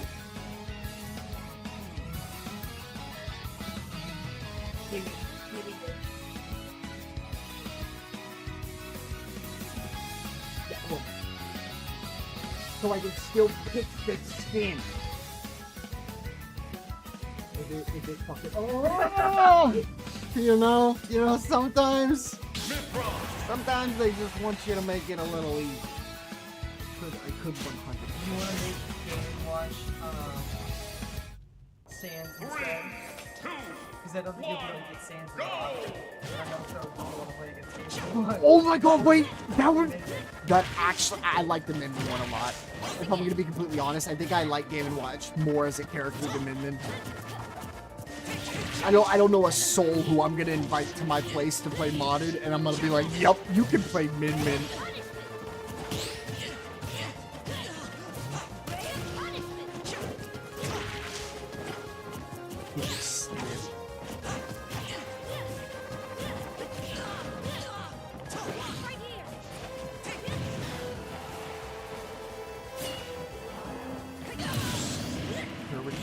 Is not nice.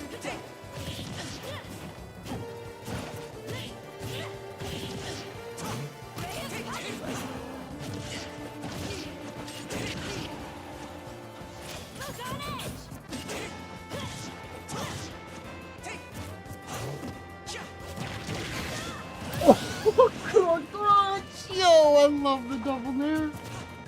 Or the double sweep.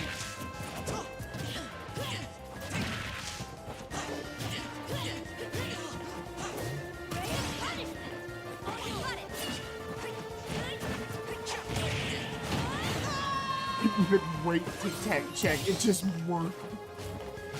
Ellen, welcome. Foresight.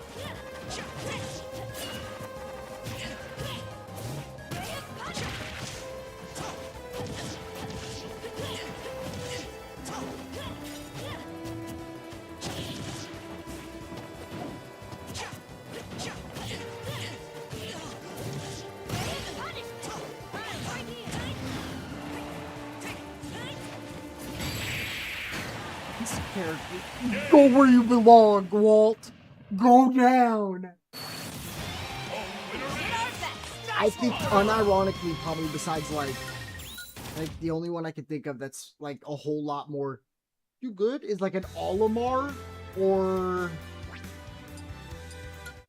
Trin. Who would you say is like the least friendly character? Someone's like, yeah, dude, we're just coming over, we're having a good time. Min, what else is even close to that caliber of ass? It does has a skin, but it's not shown. Okay. Let me do this to be sure. No, I completely feel almost half of the ones that you have on here. I think I might have had like one of them. No, you're good.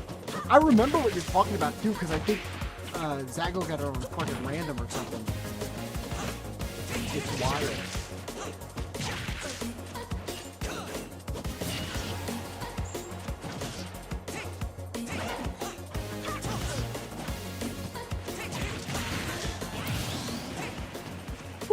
Oh, with the side view one too. Fine, boomerang.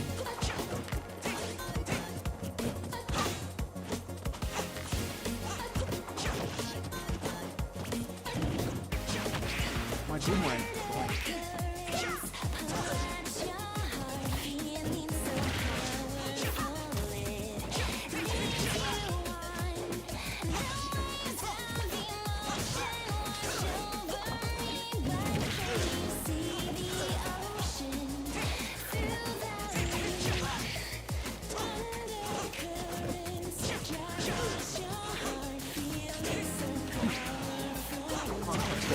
Holy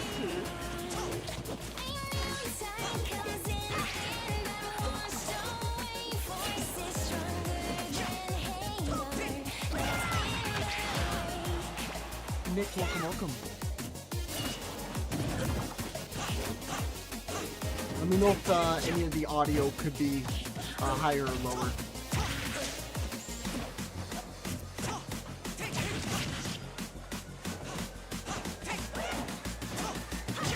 Oh, that's so good.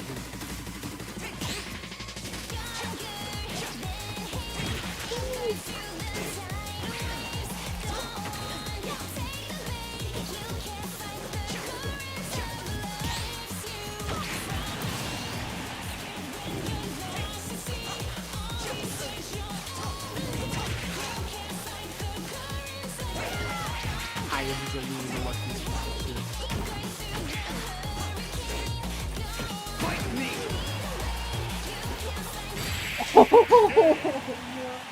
That was a good fucking game. That was genuinely just good. Move the hearts of each and every student, and every single species. That's the duty, as well as the curse of playing Adler. Somebody typed in my comments, and I swear to God, one of these times you're gonna be like, it's me, and I didn't know it. Like it being you or like somebody you knew. And so I was like, wait a motherfucking second. And it was like a hidden comment, so I didn't get a notification. I was just going through my stuff, and I saw it had like 3, and I'm like, the fuck? I opened it, and it just says view hidden comments, and I'm like, oh, all it is, because you were the star of the show yesterday. I'm not kidding. Over half of the clip name is like chunk time or like not on Tipper Tuesday, because I guess not yesterday, but the day before.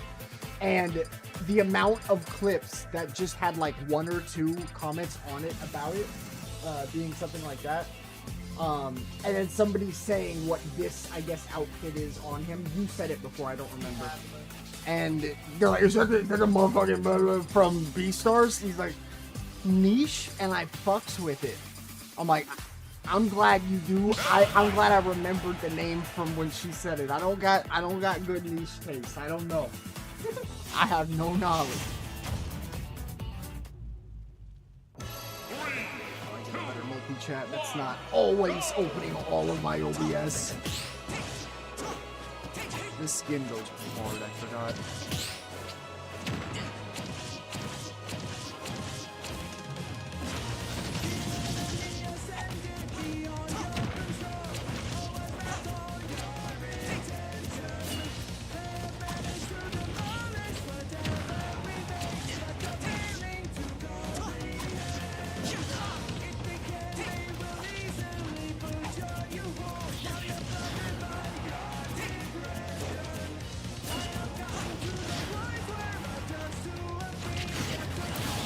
Oh my god, this had no effect with the wall. My ass was bouncing forward.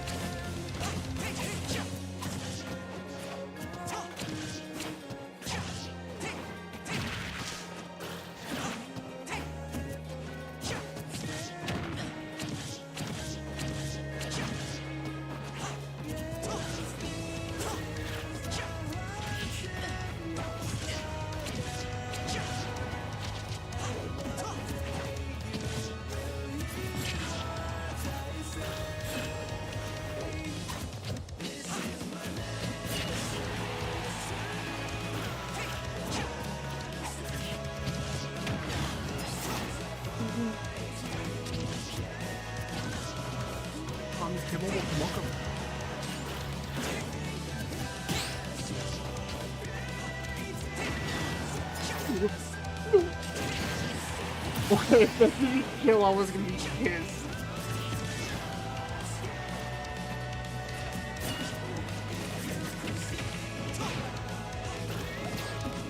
I honestly thought I just died. I didn't know I could snap after that. What am I supposed to do? This little stuffy red and I didn't got shit there. I was scared. That was the most dominant grab.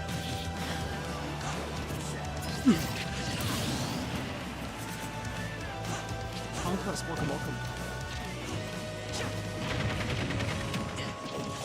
Oh, what is that?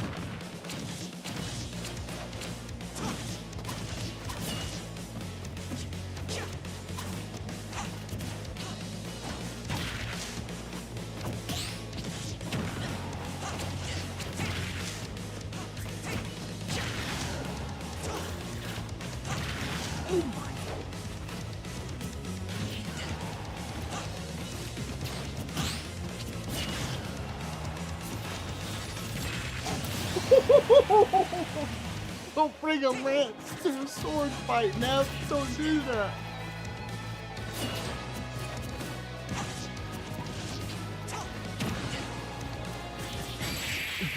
You were stanced up. I carried it. It literally was like this. It's like, no, but you're not invulnerable yet. Yeah.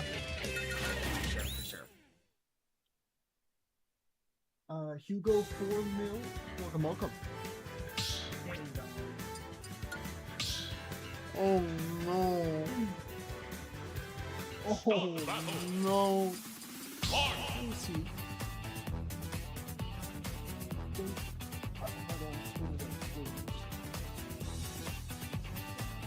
I'm gonna get up to my room. I wanted to believe it was a dream. Oh wait, never mind. No, that's way funnier though. I keep forgetting that he's down here. As he should. As he should. 3, 2, 1. AX 450, welcome.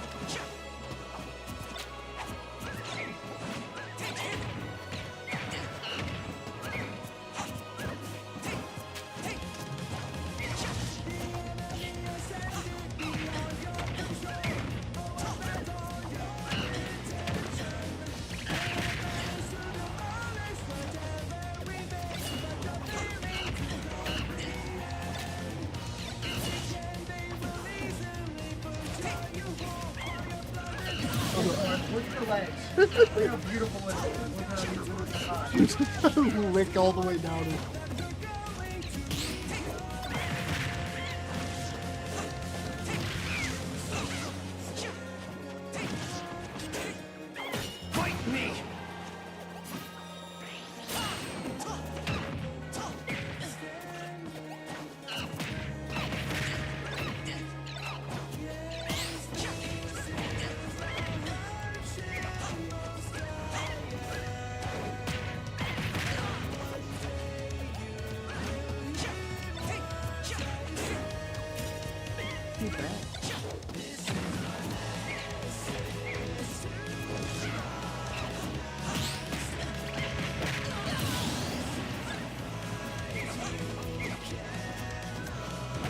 Oh!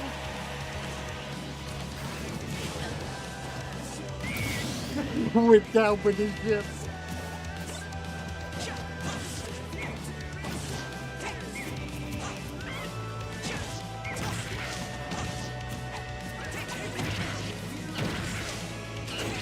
Oh, that was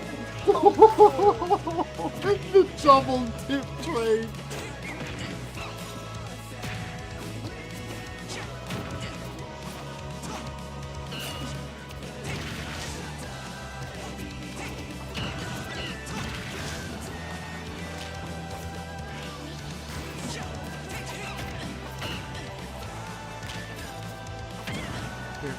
Stinky. Oh, I'm stinkier. I clear.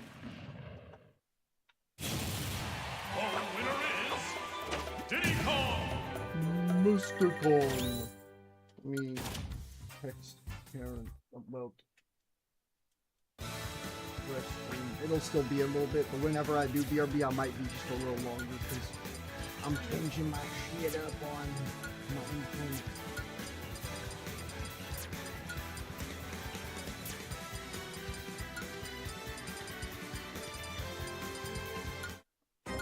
At any point, if you're like, you know what, fuck this, just swap the chords to that, pop up the Legend of Zelda, start running that shit. Sausage with the popular. I appreciate it. You know how bad I wish I could play as League Mario? Fucking the fourth Pokemon? I need that. That's how I should have picked him. That would have made amazing.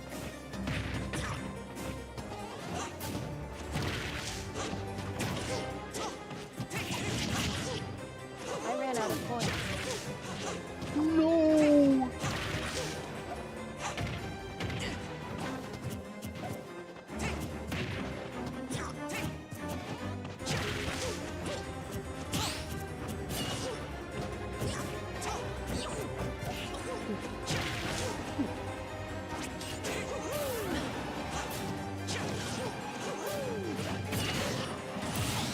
What was that?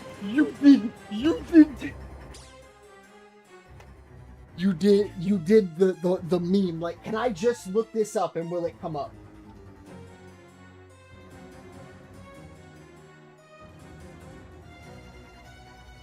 It is a literal thing. It's called Take Laser Fair, and you legit, as name entails, just like a Mario Fireball, you get turned around where it hit you, and you just hit.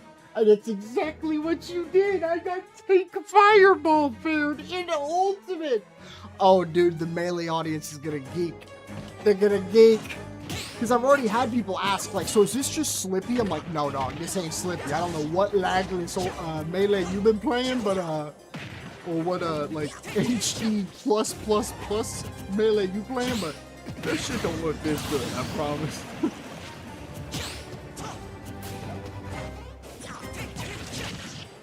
That was genuinely nuts. I'm so excited to fucking clip that.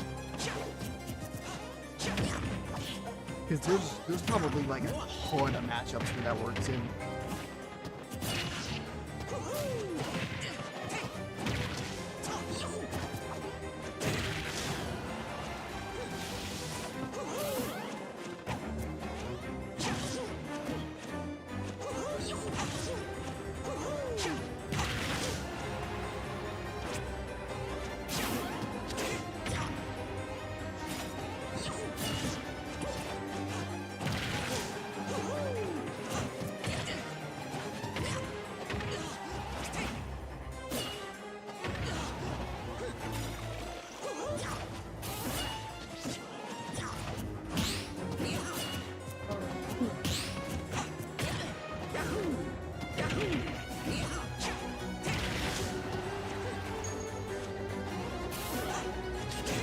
Good, Wolverine, yup.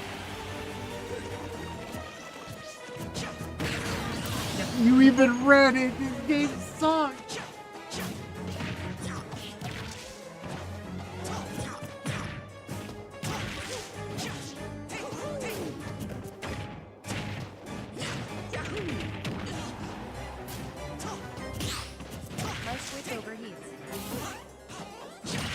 not switch over heat?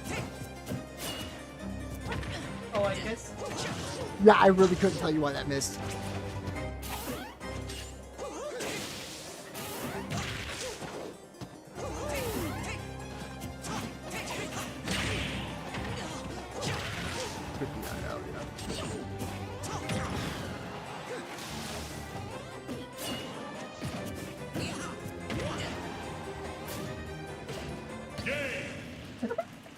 Please got that. One quick one. Oh, look at him. Look at him. Glow, welcome, welcome. You switch over heat. Dude, I'm so sorry, Summer Allen. I wish I could help. I don't know how. I'd blow on it, but like I have a completely dead switch behind me, so I can't say like I know the strat, you know? Start battle!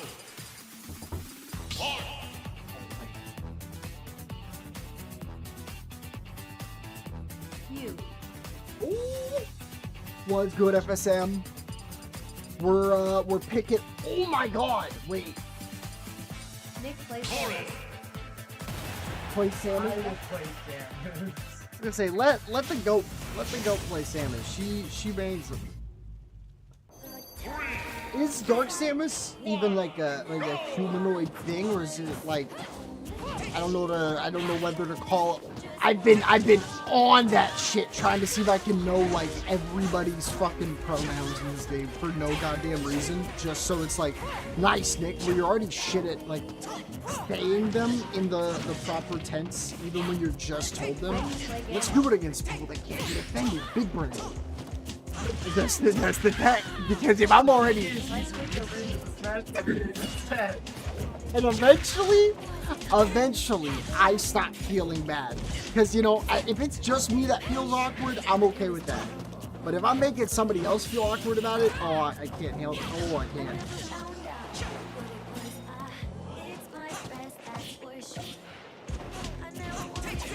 So step 2 of switch overheating. That Summer Allen tried deleting something. Start hitting some delete games, and then start hitting sick clips so that when it overheats, it's during a sick clip. Trust.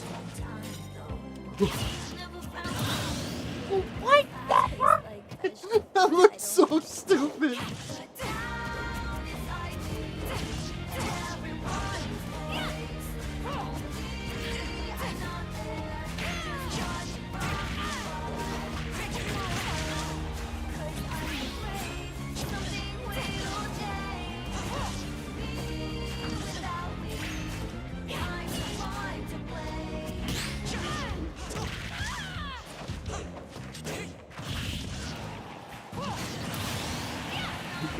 Big old wing.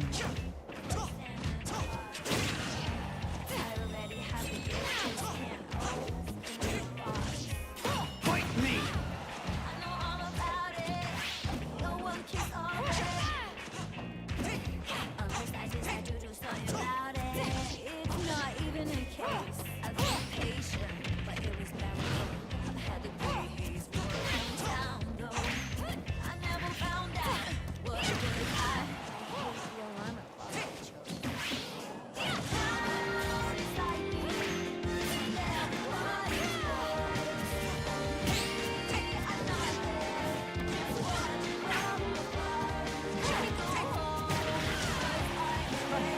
I know, I am in shock.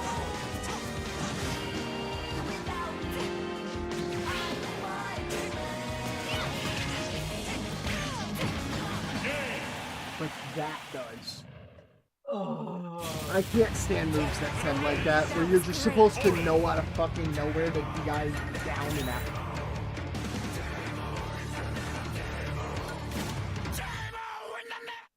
Okay, I've been kind of dummy, I ain't gonna lie. Oh yeah, because it's for, I'm assuming, the Chainsaw Man. No. Oh yeah, probably. No, I know. I know. I don't blame you for pre-firing no, because if my head ass said something about like real Corrin lore with that music, you had to shut that shit down. You needed to stop Ugg from spitting. I have no idea. I assume so, but I don't know. I barely think. Sophia and FSM, y'all both here?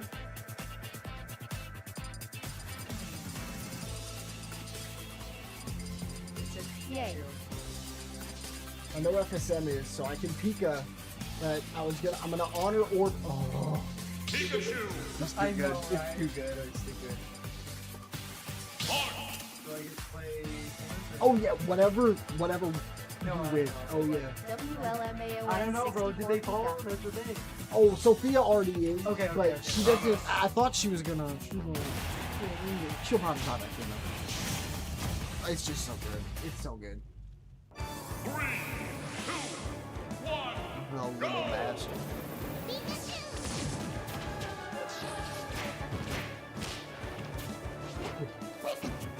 The N64 characters plus the Pika skin.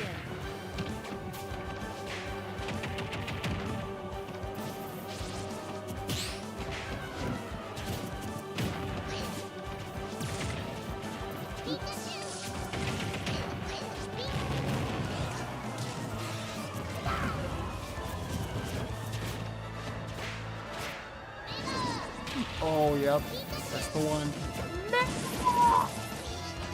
Bro, let me kill off top of that, please.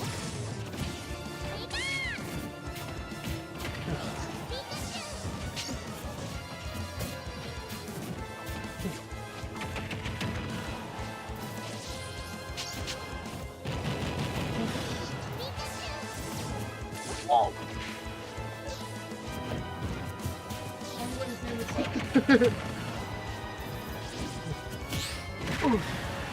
Why that dash attack unironically so good. Like, it's fucking safe, I'm pretty sure.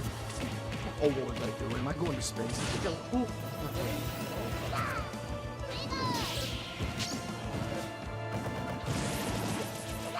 Yeah.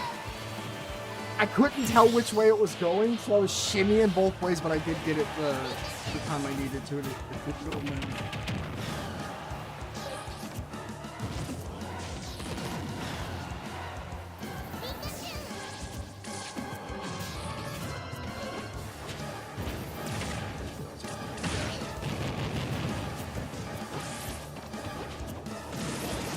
I'm mad fuck at that mix-up on the up tilt, because that should have covered everything.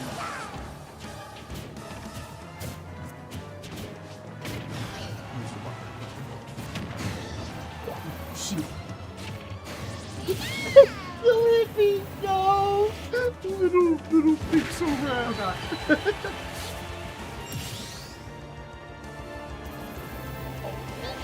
As majestic as I'd expect.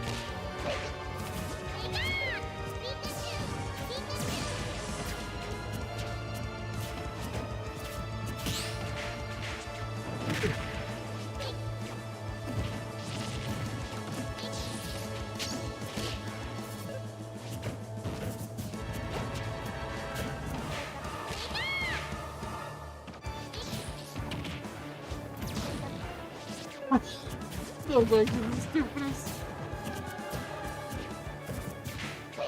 Are you dead ass game? I low pro'd your jab one.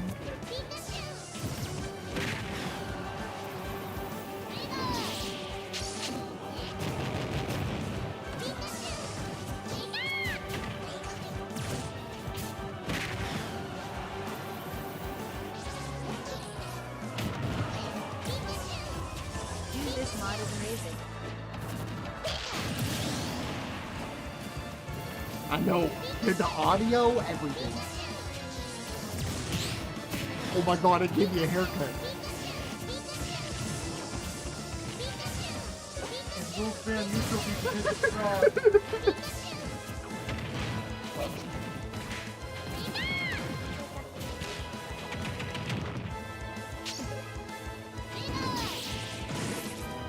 They even got the blue cheek thing right and you knew neutral B.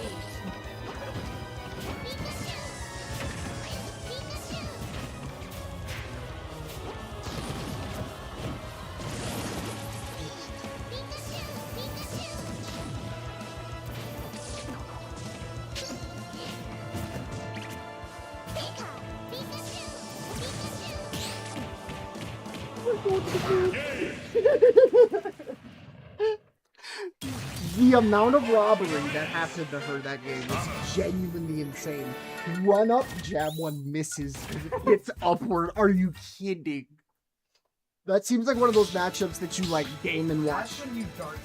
Yeah. Because it's The- slightly lower. Yeah.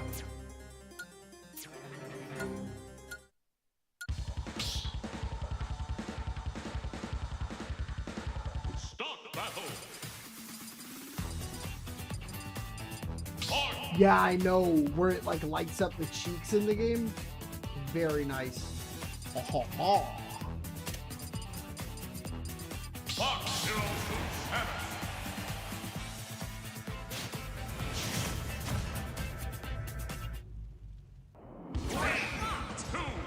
After this one, I'm gonna be and use the restroom, and then I will be back for the whole time.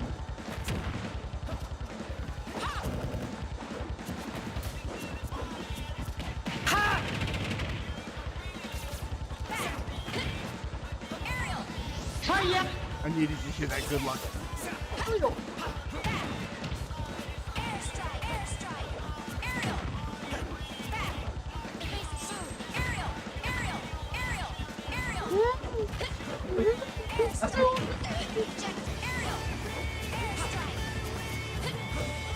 Wait, does she have if she had a word for Zare?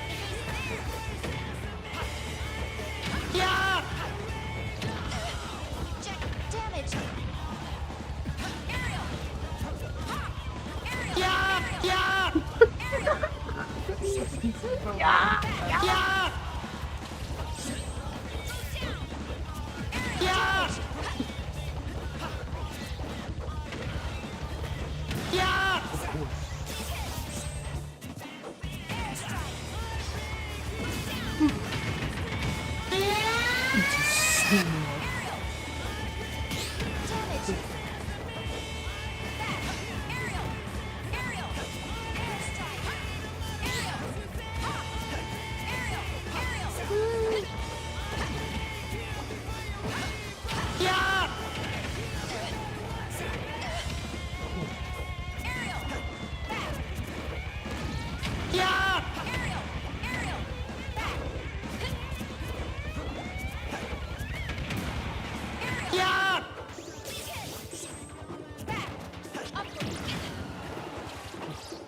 Oh, exploded.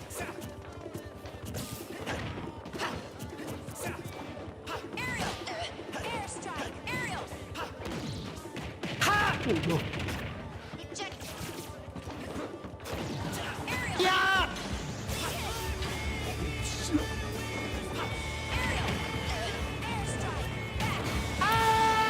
I like that.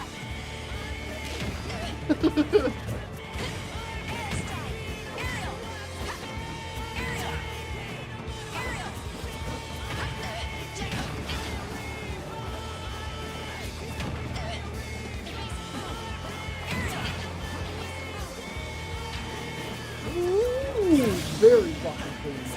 Underrated live stream. Thank you so much. Consider hitting that follow button if you aren't already. It's free, supports me greatly, and you can always undo it.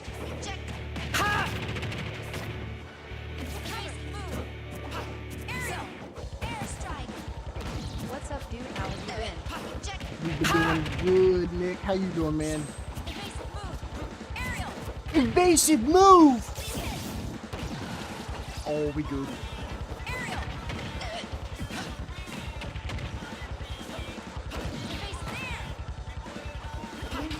Just got back from PT.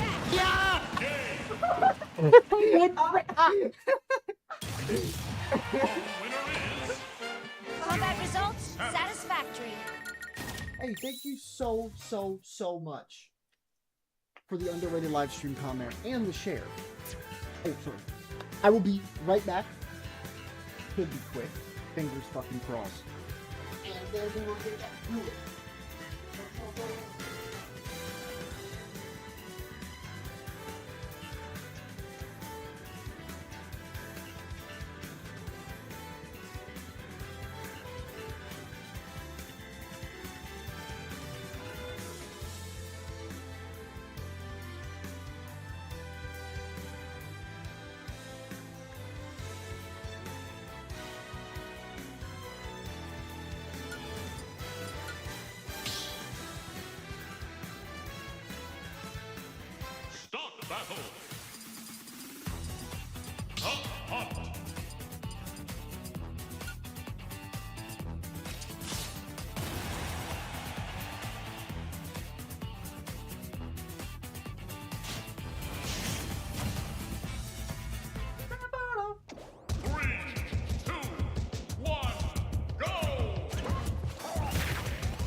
No contest.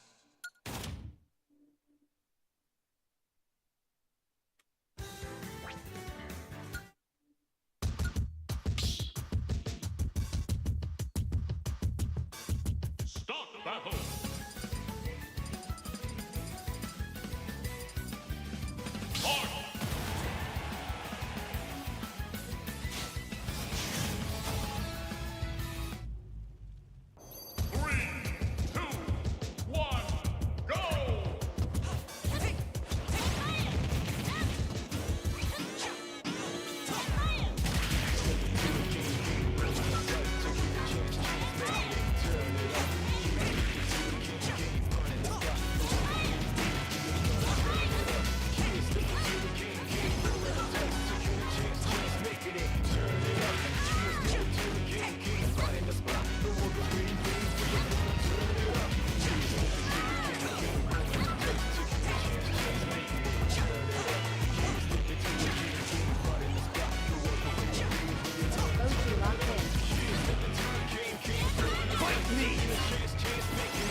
March.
Oh, whatever. I spot dodged it, but it didn't work.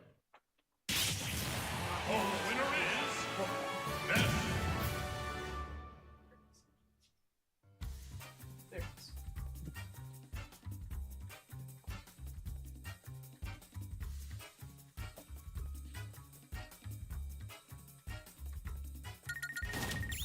I don't know how much time we have, so.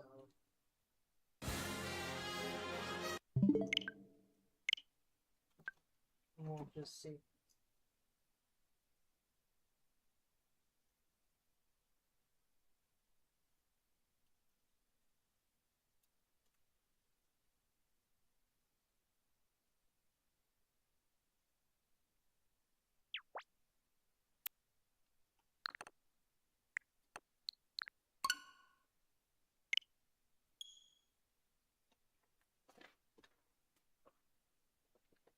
Okay, I guess we're playing Legends of Arceus now. UW Pokemon. I don't know how long he's gonna take him, but you know what? I guess this is what we're doing now.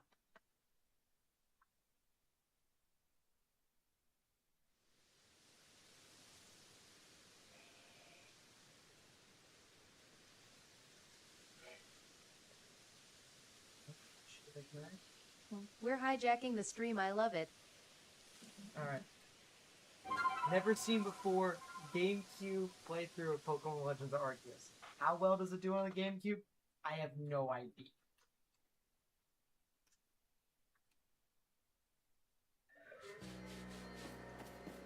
Oh yeah, look at that frame rate. Scarlet and Violet can never. You're like,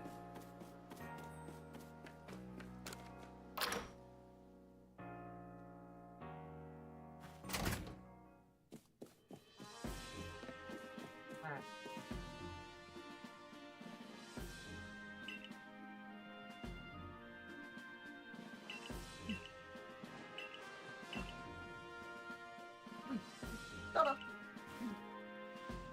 Scarlet Violet animation was so cheeks sometimes. Oh, there. Oh hell yeah! Oh hell yeah! Please. The worst part is that you can't even get close, which is like my favorite part about Sword and Shield. You can't. You can't. You You just can change always- your clothes between 3 different outfits, and that's it. And that's what really upsets me, because that was the best part about Sword It and Shield. chugs was so changing bad I outfits. never saw any animations, so you're lucky. Let me go look at myself in the mirror. I do. My favorite Pokemon game. Just saying this. Like, not Hey. main, like, if we're talking like mainline, then we're talking Sword and Shield. Is this Arceus? This is us. I have to agree. After everything I've gotten to play casually, then again, I loved. Welcome back, Nick. The streamer decided on Pokemon. No, I know. No, it's good. I'm glad she's allowing small time creators to hop on, dude. Stick Neve's really on the come up. Oh, I have to put on the sandals too? Whatever. Because whenever I'm running... Okay, those... I'm pretty sure I'm pretty good with, like, tennis shoes, but you know what? This is the fit. Oh yeah. Do not look at my slippers I'm wearing. The giant yellow, bright yellow slippers. It's okay though, because we can't change the outfit, but we can Yo, who map is this it. guy with the glasses and Timmy Turner beanie talk about killing the vibe? You done already killed it. I like that angle of your character. So you're no longer on the survey corps. You're gonna stay here and be a housemaid. What? What is this hat? Alright. Oh. Hold on. How much pre-log do they have you how fucking many, doing? How much hours does it take to actually play the game? Let's see. You remember the Nintendogs lines that you draw for their walks? Step aside, rookie. Rika probably.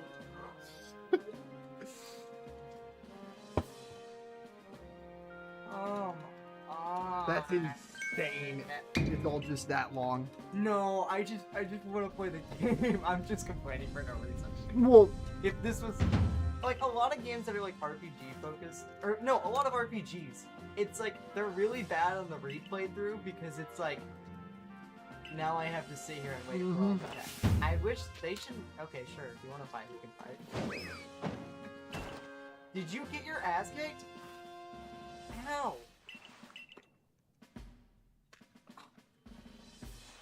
Damn. Boys aren't good at combat. Okay. I'll be the best trainer there ever was. That's not out yet. What you munching on? Chick-fil-A nuggies. I didn't want all of them. Do you happen to want these? Sure. W. Okay. All you. I'm a... You just don't want it anymore? Okay, play Pokemon for Yeah. me. I got you. I got you. That's what Don't we're worry. doing now. Don't worry. No sauce? No, we got Chick-fil-A sauce and then there's sweet and spicy sriracha. If you've ever had that, by the way, holy fuck. Caleb Mullins, welcome. Okay. I don't know why I'm acting like I'm reading this, by the way. Oh yeah! Alright. It's The honey roasted barbecue is the best sauce they have. ooh. So, Negative. I've never tried... I am a Chick-fil-A sauce and homie roasted barbecue user. Horny. Sweet, I don't know if the camera can see that. Is You it know focusing? BALLLL. No, whatever. This is the sweet sriracha. I've never tried it before. Are you a spicy person? Not really, but we'll try it anyways. I will say it actually usurps like their buffalo and anything like that. So Yes, sir. I was we're gonna about do to this say the how I same always thing. taste sauces. We're gonna try it Yeah. just by licking this. It's okay. Let's go. Okay. Now we'll try it with a fry. Not Chick-fil-A crispy fry. Look at that. Look at that coverage. Did you cover that coverage? No, I don't like that much. Yeah, Okay. I know. Now let's try it with the chicken. Hold on. Wait, let's have a Celsius. Wait, am I allowed to be a gremlin in Lab Sans? Oh, hell yeah. Make Hold sure up. you save. Yeah. Yo, she, the motherfucker just stole Chick-fil-A, $3,000 mukbang, from me. and Pokemon, we're hitting the big time, boys. No, literally. No. Get ready for lesson Okay. in crafting. FR. Crafting means making items from scratch. Why are they letting the little kid that could just have his Pokemon Not leave feeling him? it? I like the Abra moving in all 2 frames in the background. Look, hold on. No. Trust. We're gonna save here, and then I'm gonna go to it. Hold on, turn around, look at the Abra in the back. What the fuck you doing here?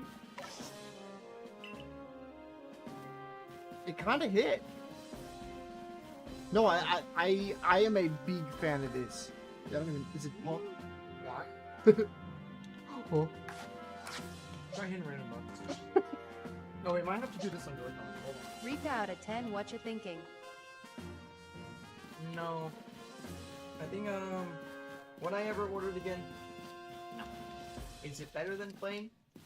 Not that much. Literally. I would eat like half of it dipped, and then I would just eat the whole nugget. Yeah, Chick-fil-A sauce though, I'm a fiend for Chick-fil-A Same. sauce. Same. So, Now, the good thing about me being a fiend for sauce, as you can tell, that's how much I use, and that's like a lot to me. I do not use sauce okay, a lot. Well, again, when in doubt, Nintendo Switch is touchscreen. This is true. This is true. Guys, we got the Electro Vibe Celsius. Oh, so you want to work on the fuck thing? I need to. You've caused. It was up a- on the D-pad, by the way. We could have done that on. Wow. What? I couldn't. I don't think. I bet you my D-pad on all my broken controllers are brand new. Bro, they got dust on them. They got goddamn dust on them. You cannot be. If I blow right now and that goes away, that's dust. Okay, maybe it's. I don't know. Okay. 20 out of 10. 100 out of 100. Best of the best. Pop it. Money.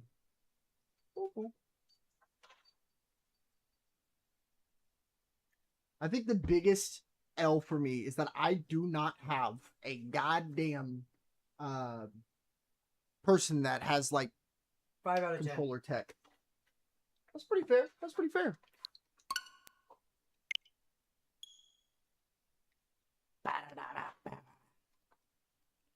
And Trin, you were saying the audio was golden, right? I know some songs that have like the sung lyrics. I love them, but for no fucking reason, the way the audio ducking works on my mic is it's like that's a person talking. And so like the one song like the Never Found Out. Yes, something- audio is top notch. fucking money. I always wanted it to be where like y'all were audible, but nowhere near the loudest thing, and that's where we finally got it. We're Grandmaster on the alt on both game modes now. We got to get Stadium up in this bitch. And honest to God, I might just practice Tracer in Stadium and just end up becoming a piece of shit. fun fact for everybody who didn't know, the way they coded Rhine or Torbjorn or everybody in the cast that melees, it's a cleave infinitely. And that means that like tech with Rhine is legitimate when you're like swinging your mouse left to right to get more like hits. If you're swinging right, you like flick right. But melees have like, I think it's like a 0.25 second activation from when you do it. And you can get the perk that's the melee gives 20 ammo back. And it's, I think your ammo on Tracer's at a 40. So it's not a huge thing. But if you manage to double melee somebody in one, you get 40 ammo back. So you can just down to 38, go melee switch, hit 2, 40 ammo back. No reload. Do you want me to play Fox right now?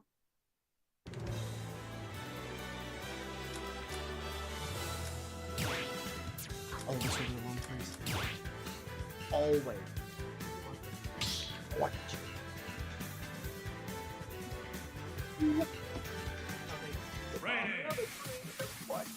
Of course. I know. I'm trying to. Oh wait. Oh, I think I have some absolute gas. I have a fucking.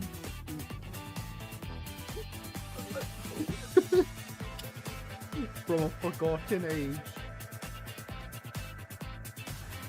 Alright.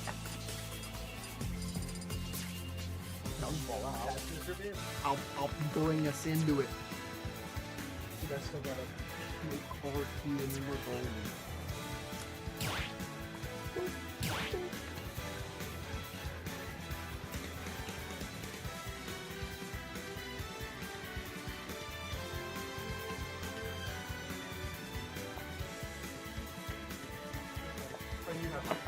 Oh yeah.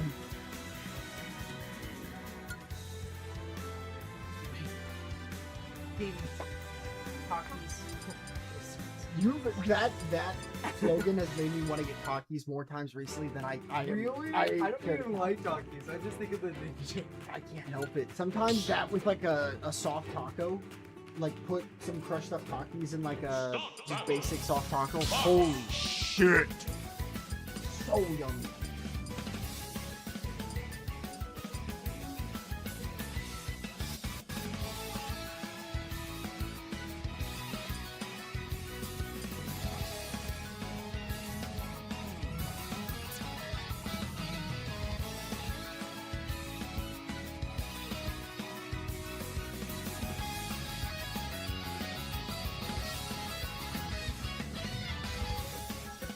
I remember who it was that I never played. And someone brought it up and I was like, use the skins too.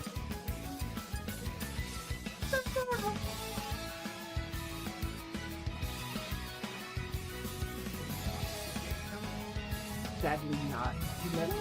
I meant to let you know that when I was in the bathroom, he messaged me and was like,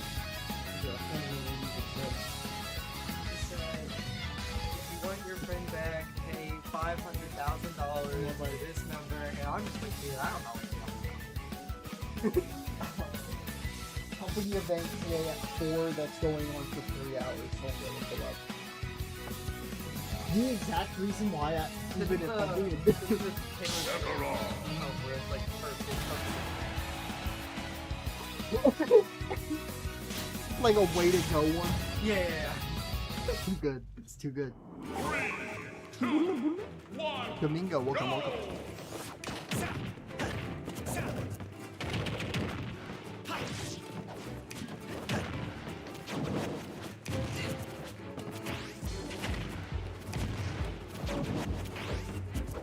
Oh, no one. Oh no.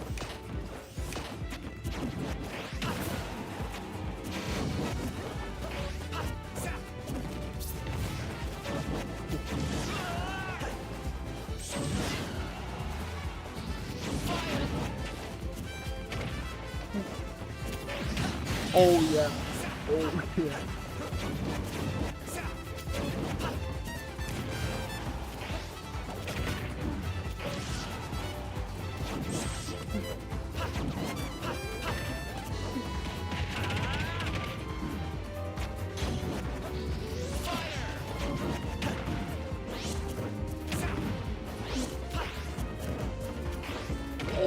shit, I thought I would have stood.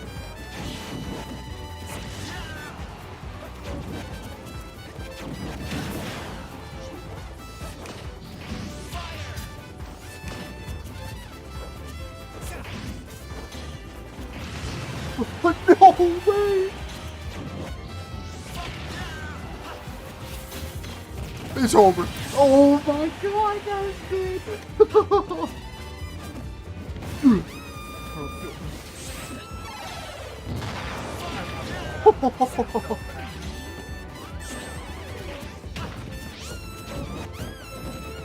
Right? It'll do.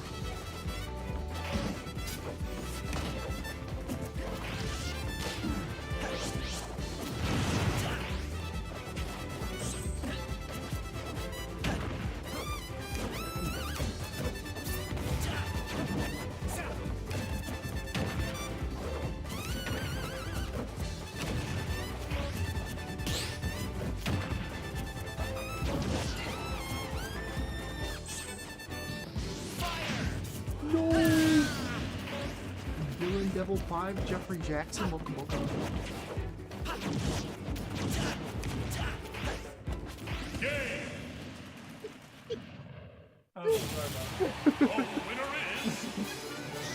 It's always, it's never like, it doesn't look like a fumble in a traditional sport, because it looks harder than tech most of the time.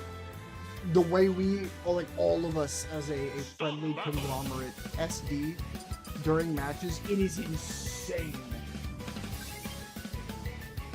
Let's see, we're going through random, and it gave me Snake. Oh yeah. Got him. Sands. You want the sands? You want the sands, Nick? You already know.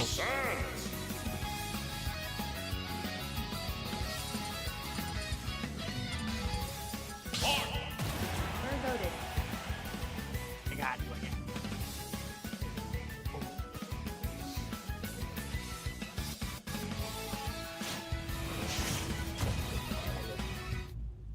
I knew it. Why did I fucking know that that piece of shit was gonna have one? This is terrible, that's why. What did you want so Who do you want to be added to base smash the most? like, outside of this guy, 100% the only one, like, hella hard is Joker, baby. No, to surprise you. I really would like to see Shadow. Oh my god, you can wave bounce. Holy shit, that felt good. Fight me! That goes hard. Like, how much fucking dudage on the back do we got? That's not a lot.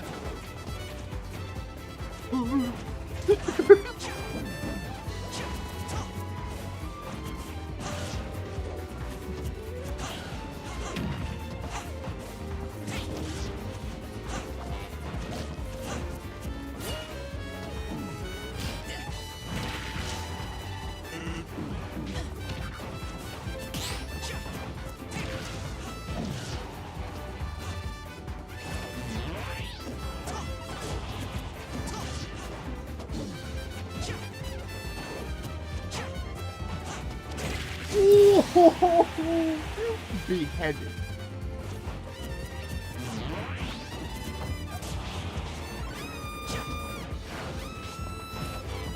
Okay, I did not know he had to throw this.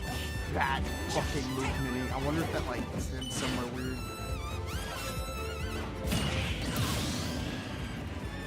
It's a fucking bone frame, dude. You got it on the skelly bone frame.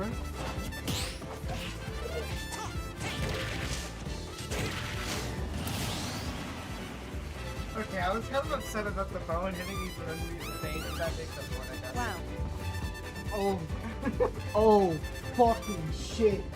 That was 4 hits. That was 4 hits and I died at 44. That was insane. Oh my fucking What a god. difference. There's a reason why we have a whole day of the week after him. I swear. I swear. Sorry to surprise you. I'm getting out. Going.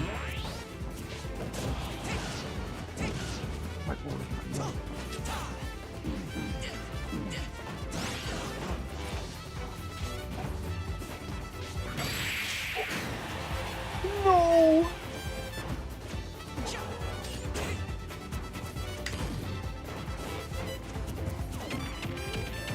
This is hilarious.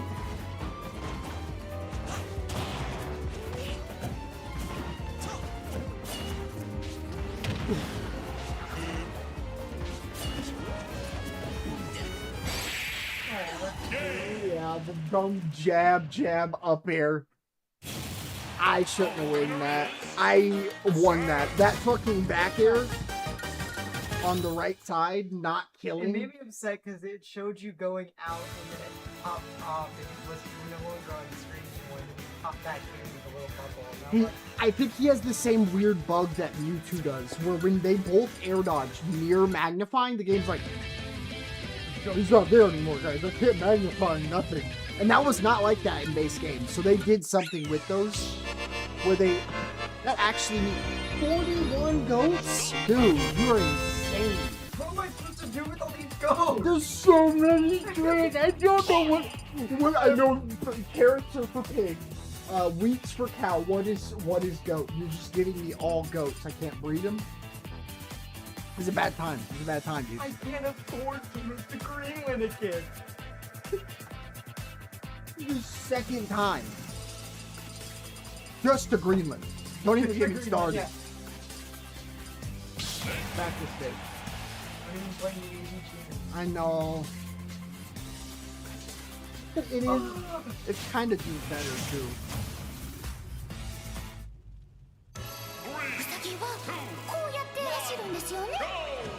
Definitely would have been. Okay, just flip the thing on. It is true.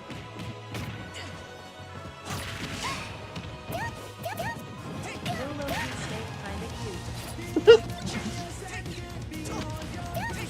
Yeah, like knock them on, right? I mean, I'm in the same boat.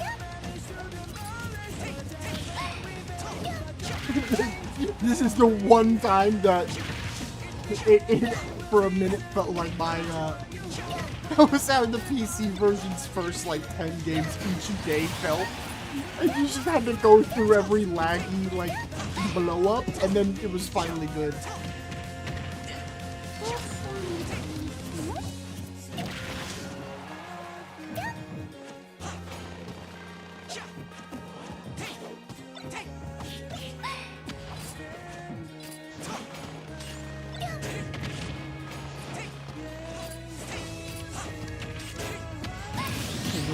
You didn't have Nikita.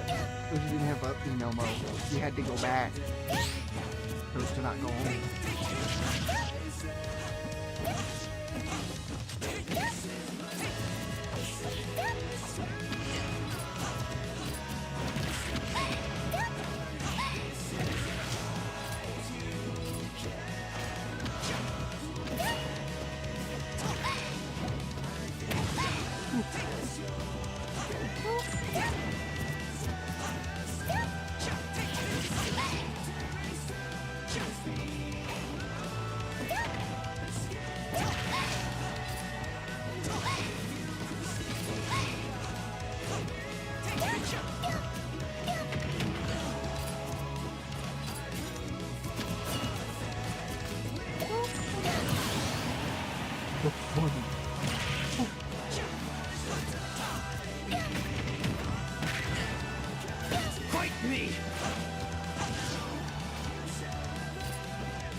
It's so much easier to the banjo shit, and I'm not able to.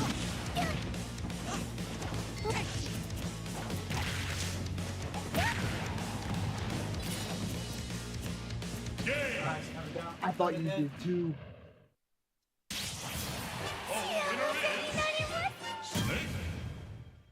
Oh, what a cheeky bastard. Welcome, welcome, everybody.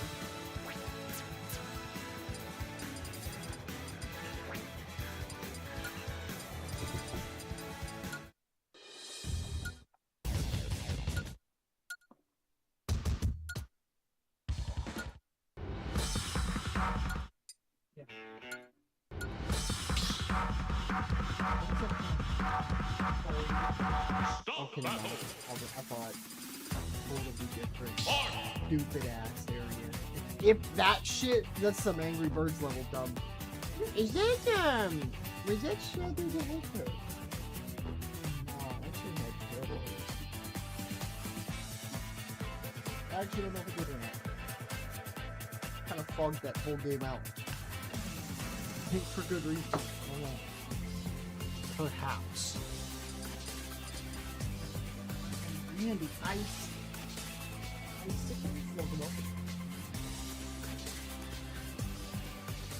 Oh, is this shit for real? Is this shit for real? It sounds absurd. I have a secretly fucking modded website that just has play on it. 3, 2, 1, go!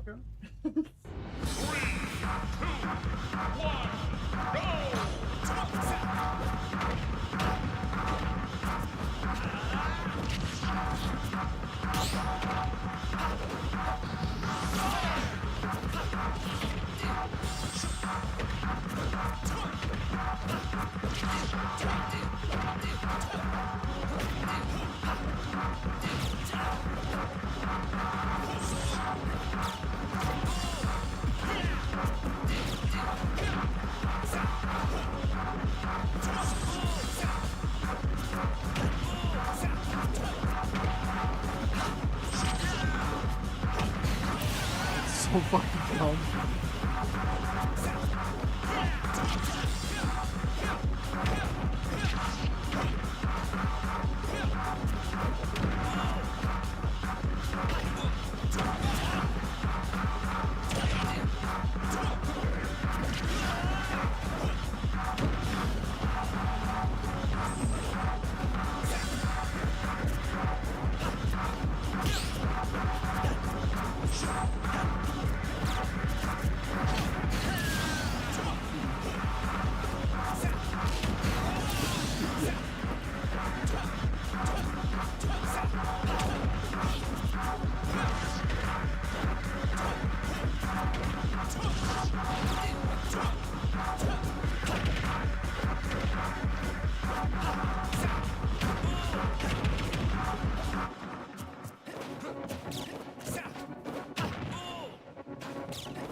On yours so pretty, Rika. Good luck. Less than 3. Sorry, got a chip. Y'all are jokes for pulling up. 3, 4. Roman, do you have a character you want me to play? I can play Chainsaw Man. If you say Piranha Plant, I'm not playing. Sorry, I love you. Not that much though. I can run that P plant.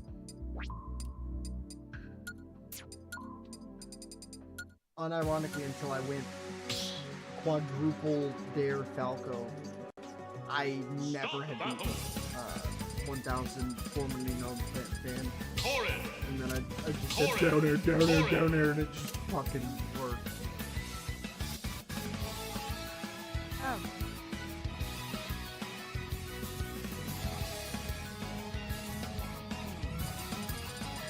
Chainsaw www. Chainsaw, or do you want me to play Gracie? BLRRRAHAHHH.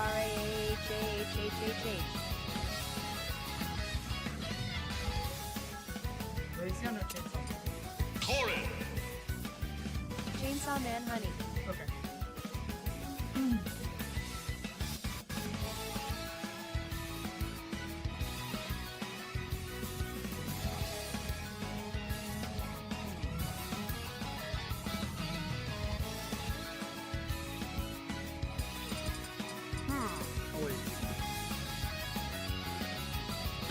Alessio Giovanni. Welcome. Oh goodness, I got broken, man.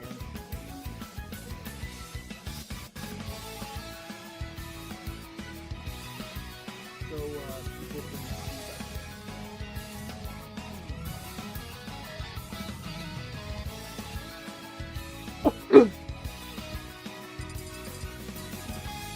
Oh, he's so dapper. Dude. What? No. Oh, okay. That's fair. I was gonna say, it's only the little cow. It is very The one good. with those little sunglasses. They are all fine. Yeah. I've said it once, but I really do mean it when I say like this character is one that I can see myself playing.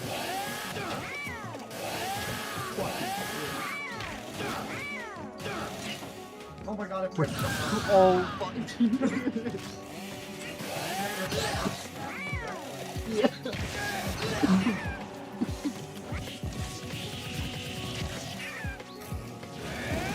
Oh, of course.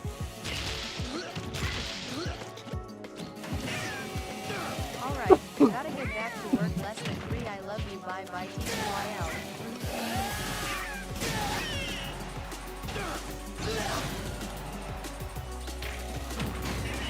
Oh.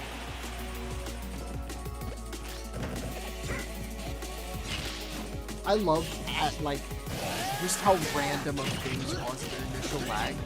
Like, why does getting rid of the trees cause more lag than the fucking trees being there, dude? I'm scared. I need that soundtrack to stop in any way, shape, or form.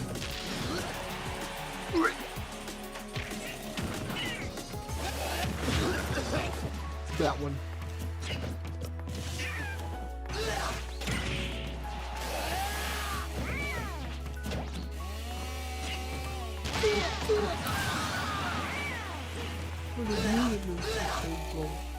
Nerd. I like that move. It really is.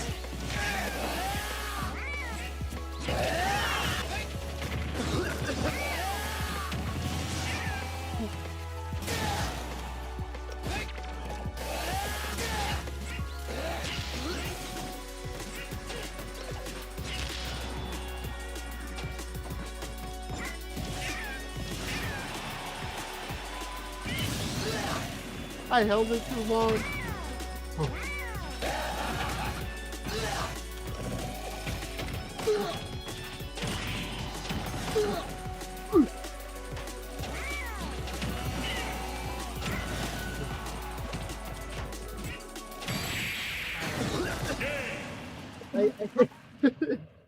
I hate how, like, at any percent Yoshi genuinely just has, like, the oh shit, it touches me once and I blow the fuck up move.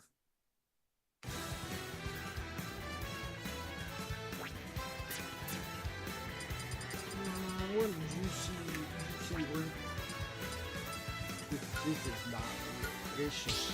Fuck. Start battle!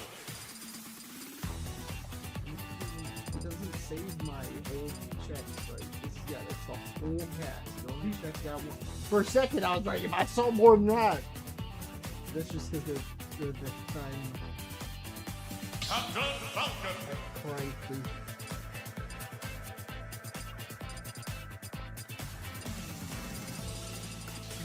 Welcome. Big UT, welcome. Hope y'all are having a fantastic Thursday. 3, 2, 1, go!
shit too damn active.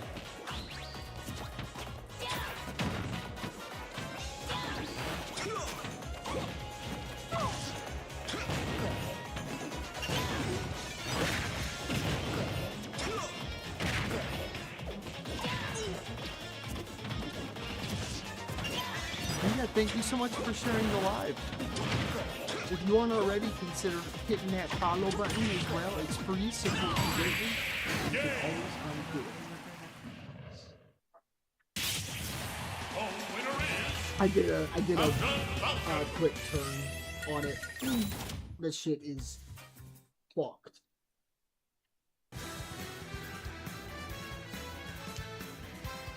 A Lego hobby, welcome, welcome.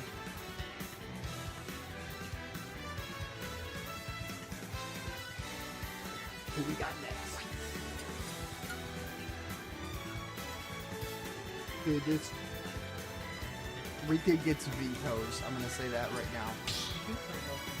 I just think that, like, if I don't see one goddamn Shoto, this is so rigged. This is so rigged. Yeah, I forgot this is, dude.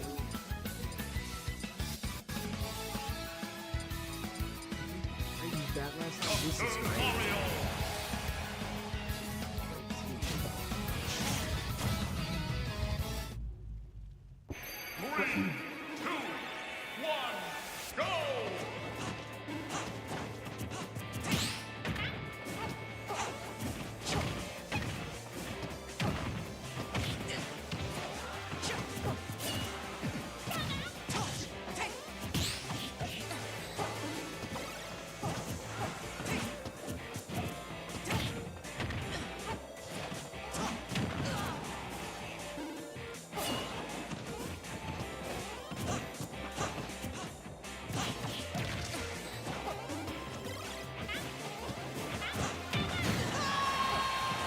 Unironically, I think because of how fast my up he is, that their one jab, especially that low percent, might have been the only true thing that was there.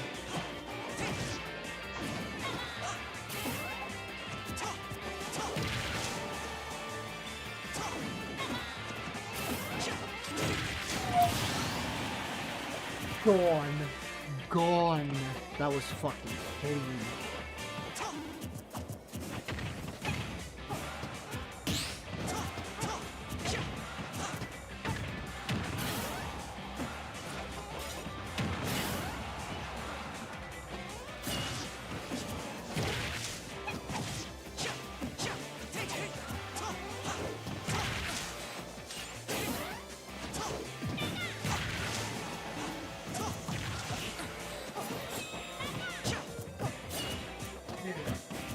Thanks to Prince B for that hit.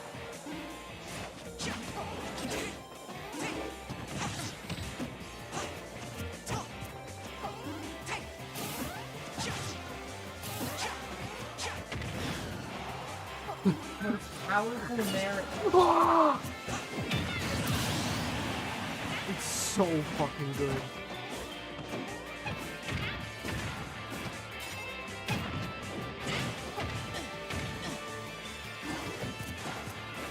Literally, Doc has a higher damage 4-2 combo than Landon here.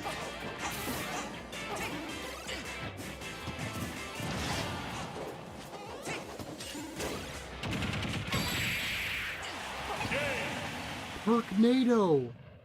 That's for you, Bronco. Did I ever show you that clip? He just like scream pops off like 2-wit level after he gets that on somebody online. It's like, Perknado, I'm gonna go for it! He just pops the fuck off. He's a really sweet Falcon player that'll come in here a lot and homies with like everybody else in here. I think that was who basically all my homies came from him. King K. Rool! This guy's good.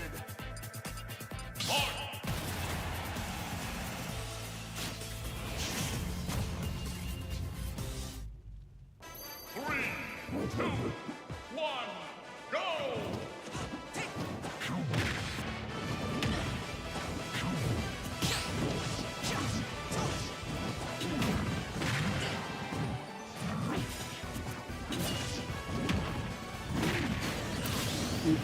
think his down tilt, if I'm not mistaken, is the best parry, or the best parry of the game. Like second best. Oh yeah, because there's my card. Forgot, nothing is best. Like,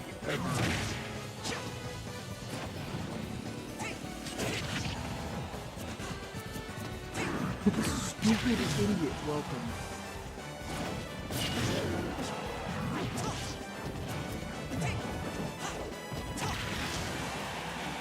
Oh, shit, they showed off at the end of the blaster.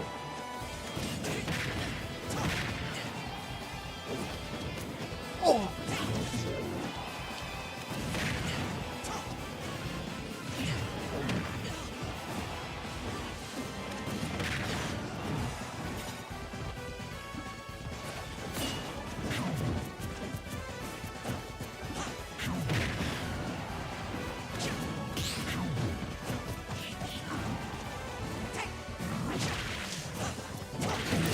Skill armor sleeve tipper at fucking 200. Yeah, crown armor is a little insane. Why did they do that? Why did they just stretch your flat? That's crazy.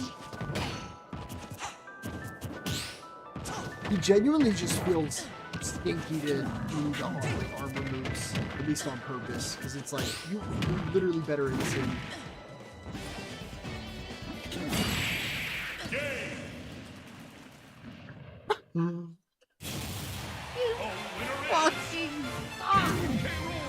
She waited.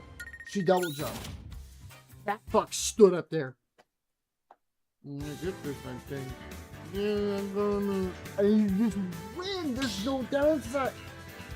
Petition to give everybody or nobody that fucking down air next smash. I'm serious. I don't give a fuck who is shin stomping somebody. I don't care. Order for James. Welcome. Zelda! I'm about to get my shit rocked. Ooh. And anyway, careful. Ooh. That they look a lot cool. They look a lot cool. Oh, shit, more niche, I think. Someone's gonna say something though that I don't know. 3, 2, 1, go! Okay, this goes dummy.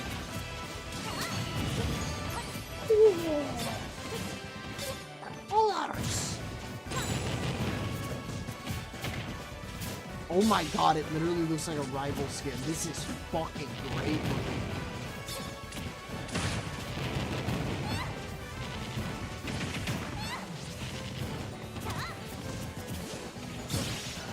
Oh, why? I guess so then. Woo! Sorry, Jeff, for peeking. Chat Enrico.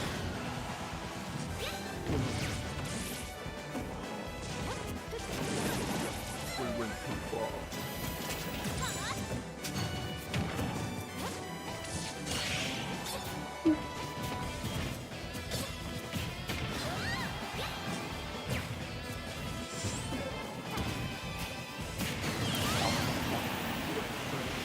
Oh shit.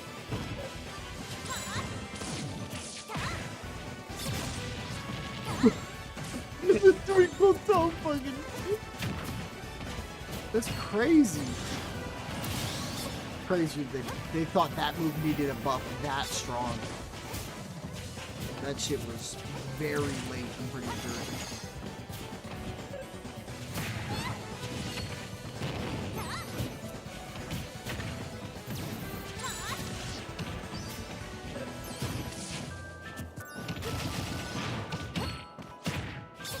Oh.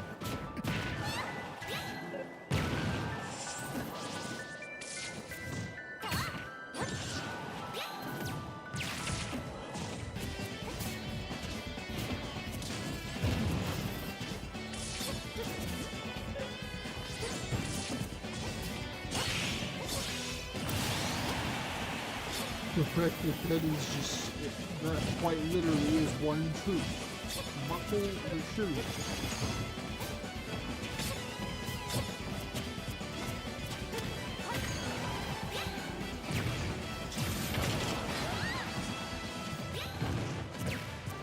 I still control that? I don't know what other move does that, honestly. That I could just say, yup, nope, hit stun be damned, I'm still gonna do this. That's like some fucking short shit.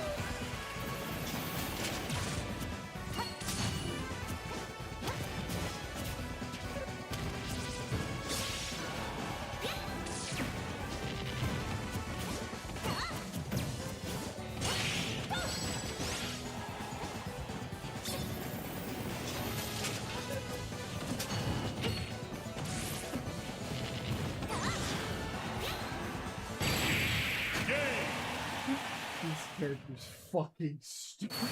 And this character is like, oh, you did the right thing. Oh, nice. Ridiculous. Ridiculous. Tino, welcome. I think it's the same with like Rosa and Luma, but them way worse. Because you can do the right fucking thing, and then if they know how to desync Rosa and Luna to where it's like you get the grab if you're not that's what it is. I'm Rosa PTSD. That's why I don't pummel, because that's when you're not in Vin during a grab and Rosa is... It's terrible. I've had that happen probably 20 times more than I've ever had... I know there's so many good ones. I lied, that's really good. That's actually insane. This is just armor. This isn't actually a different person. No, this whole kinda. It's just Link wearing. This is what Phantom Pain is. Dude, I need to. It's so sick looking. Shout out Tonby.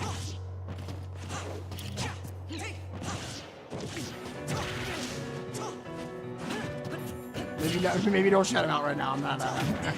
You might need to call aid of Tonby.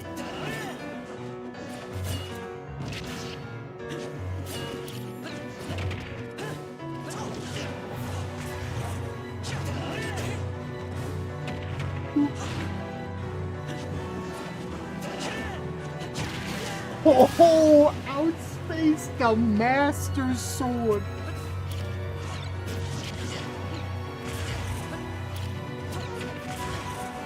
I could have done the nastiest shit on Earth there. What am I doing?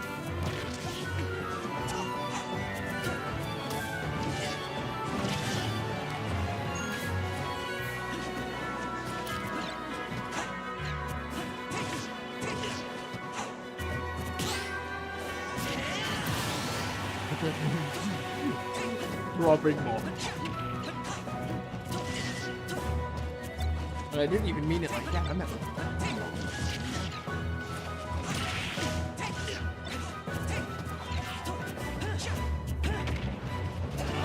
I didn't mean it.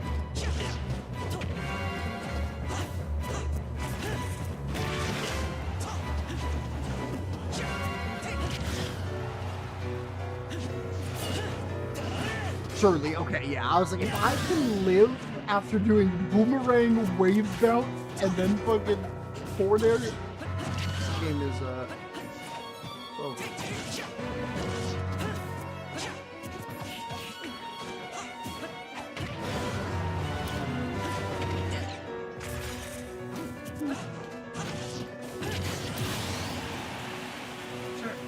Shoes behind me, but okay, I guess. I wish that was on that behind me. Beg me for your life.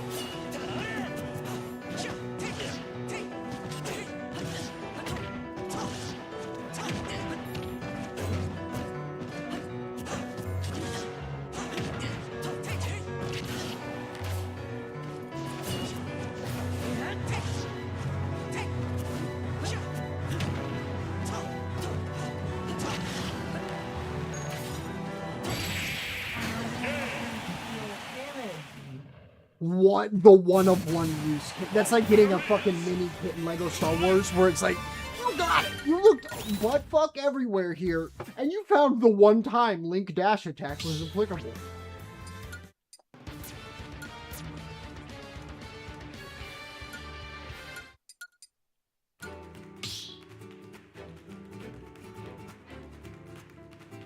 like, yo, they can't be doing me like that. But I thought for a second they were gonna like, we miss you. I'm like, hey, don't you do that.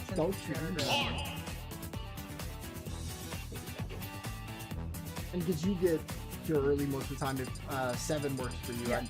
I'm always down for that.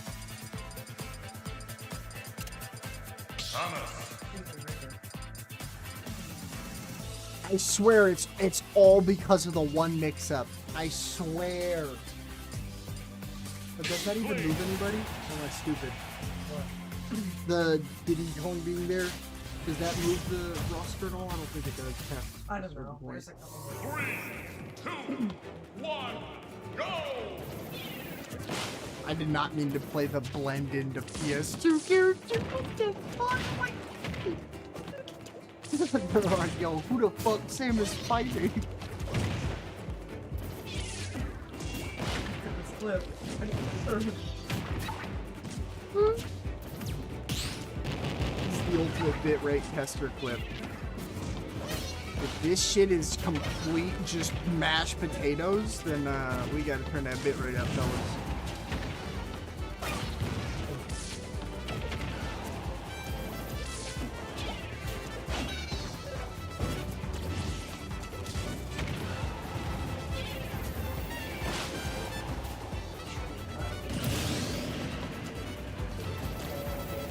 Yeah.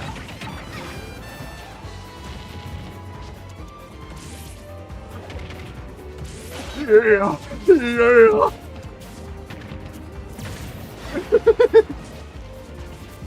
Easily saves from dying.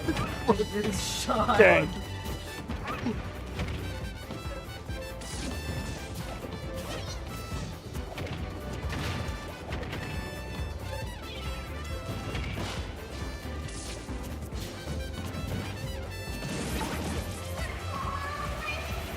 Soul Eater music, eyeballs.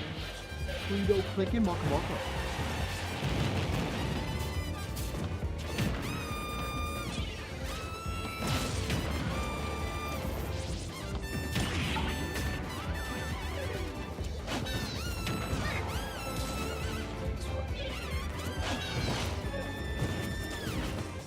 Oh, that would have been so cool.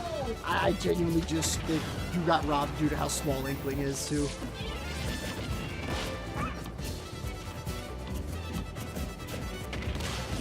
That's crazy. You stepped in enough for that to scoop.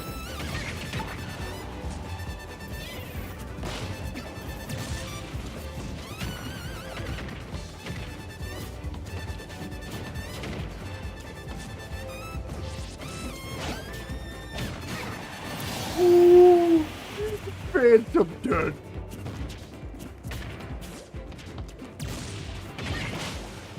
Really?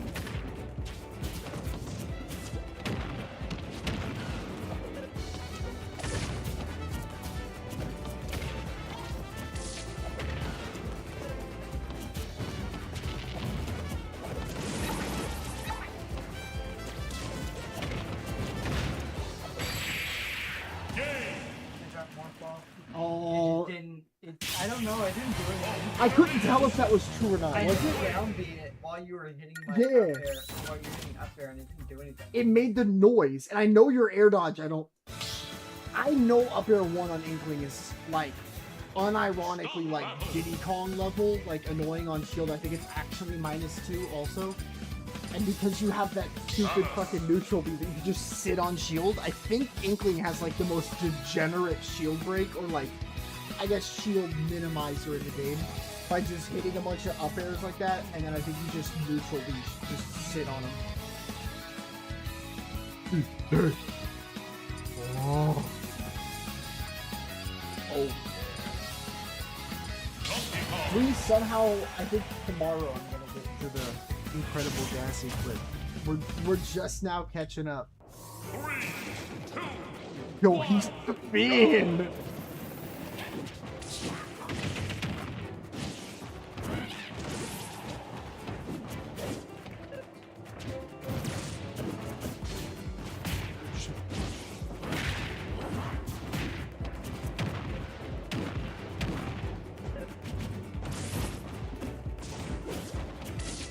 On every spike, I think he goes, ah! only does it on spite. No, he doesn't do it there.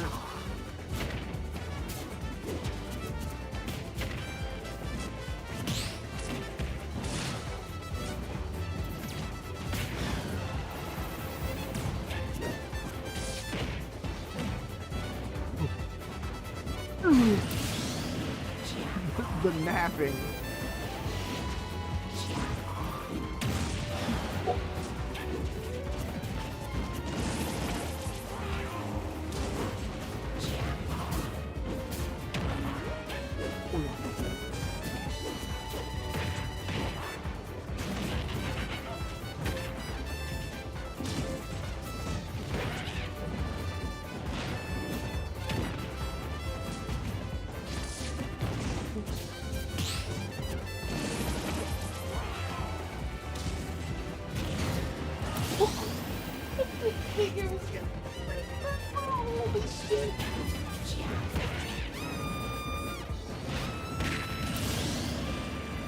I've never done that.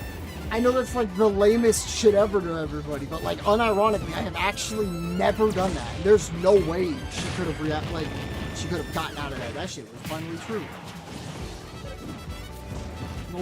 No wonder top tier players get tilted at that. Holy shit, that's easy. Like once you get it down percent wise. You got that. No, that was literally because of your pressure. If I went up, I was getting hit by that.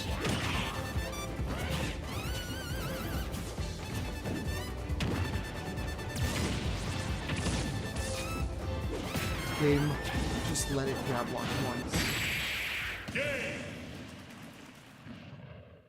Now it doesn't feel that cool. No, it doesn't. Now you understand. Now I get it. Soul Eater. If y'all hit that follow button, you get to pick characters, and you get text-to-speech on stream permanent. But for real, it sports me like crazy. Thank you very much, Rosa. Character requests are perma. So if I hear TTS with you saying something and you want their character, I will prioritize that. Let me know if you got anything.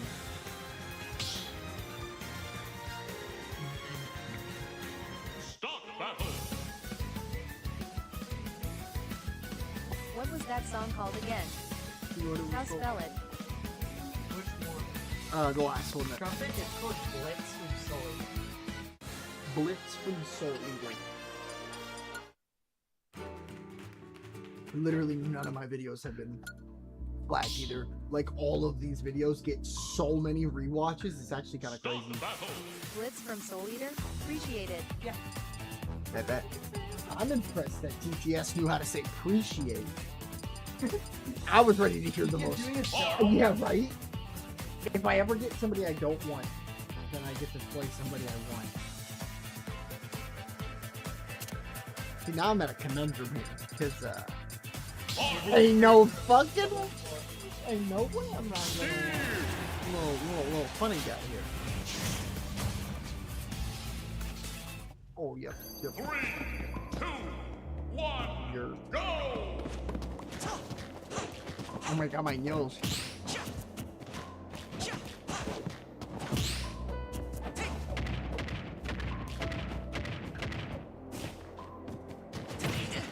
Video gaming in the moment.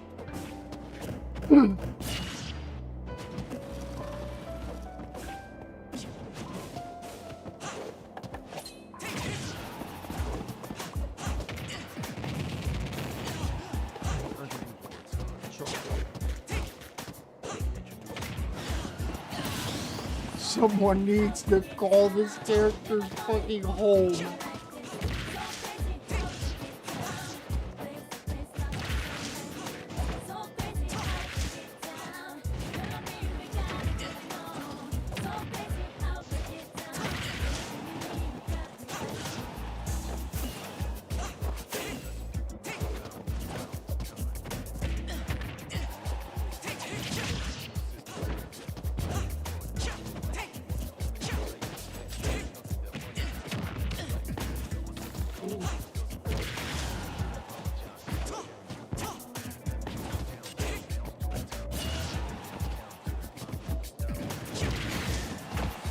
I was literally gonna say too. I forgot how broken it is. You could like smash attack on a block and back to break. You know, just cancel.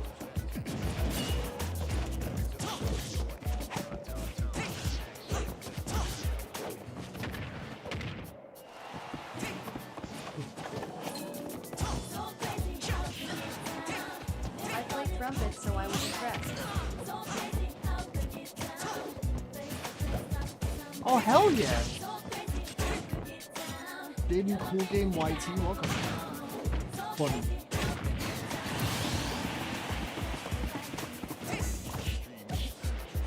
Who y'all mains?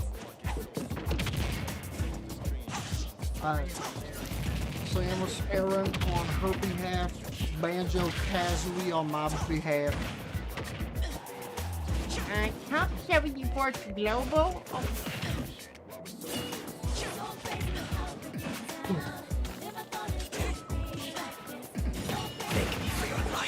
If that didn't tip her, I would have been so I played pissed. DK and Captain Falcon. I happen to have too many hours in the game, so I could definitely get you with both of those. If that's good.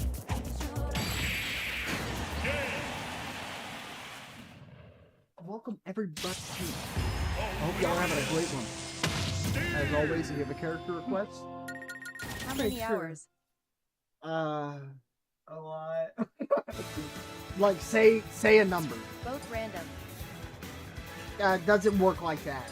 Like I can do it with this bottom thing technically. 2,000. Low. Like that, your guess is low. This is just the one Switch I have. 3,000. Slightly low. I think it's at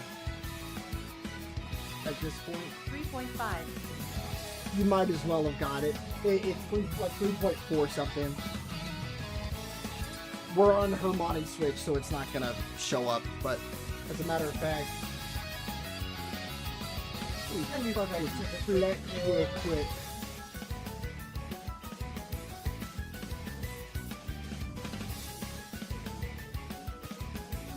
Can y'all play y'all's mains? Can we play mains? I lied. 3285. I wanna watch high level mashing.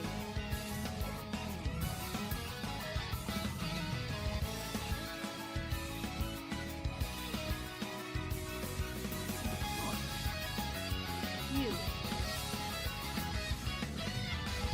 I'm impressed that it even saved from my old Switch, because there's no way I did that on this Switch. Not a chance. Like, just on it, is what I mean.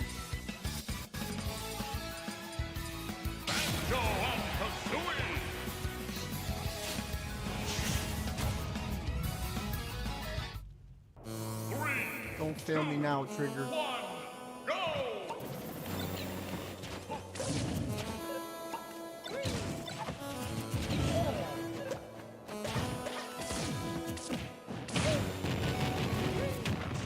We all going pro in Smash 6.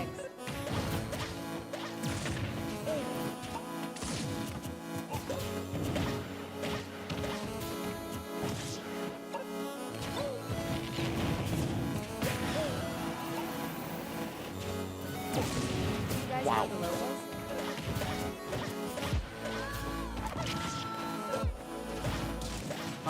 Yes. I need to go to more now, but, Rika does.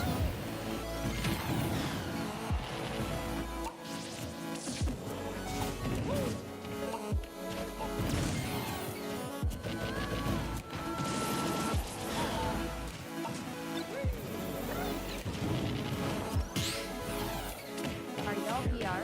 Wario. Fuck, Rika, that was way too good. That was way too good. I always say that was the most disturbingly disruptive looking fucking single egg hit.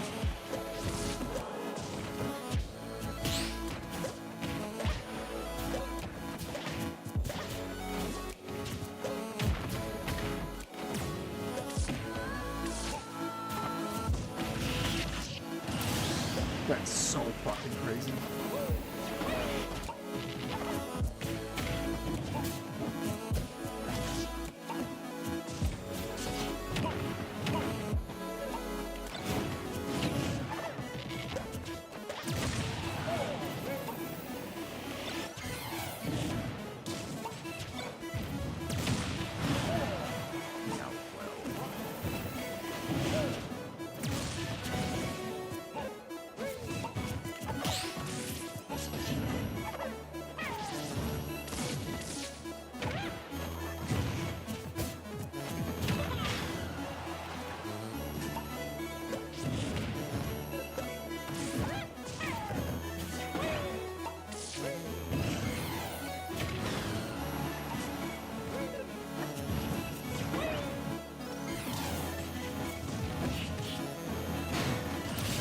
That timing was so fucking close, dude. Yeah. The moment I did it, I was like, oh, fuck.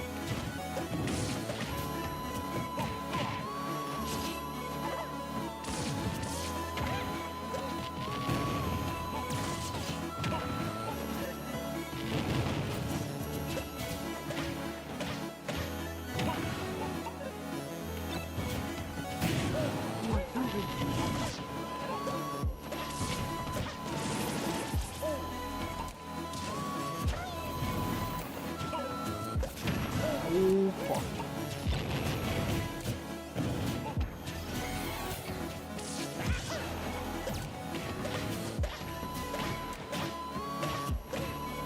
Not the classic.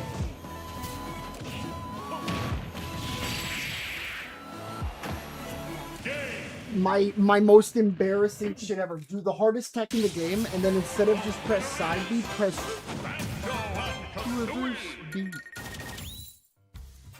It was true. No, not VR. Kentucky.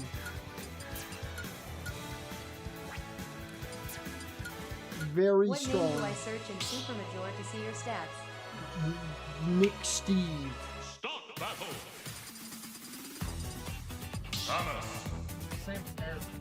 Samus Aran.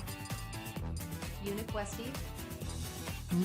Just my first name, NickSteve.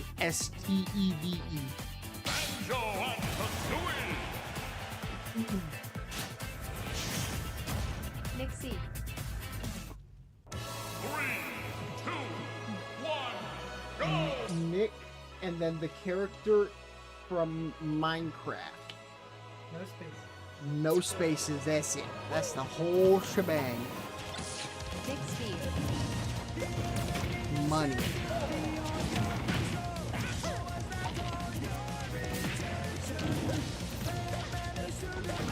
Who do you play on, man? I meant to ask that.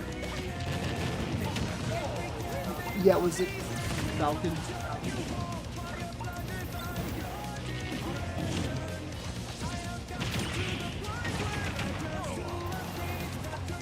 Because I definitely want to run those for you.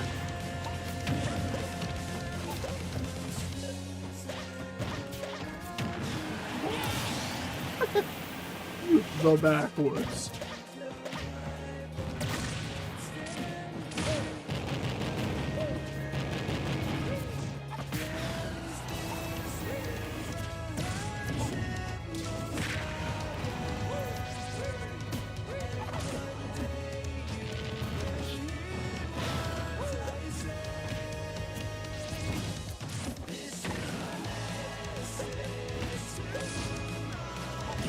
Well, I didn't know if you had jump or not, so I didn't know. Did you ever do open arena?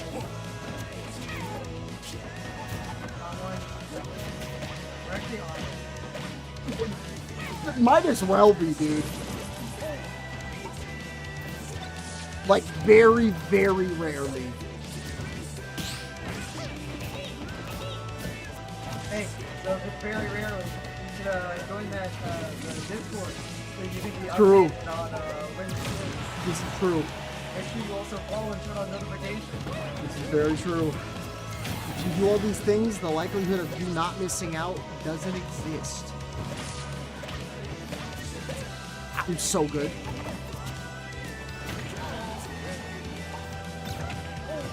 Nothing burns.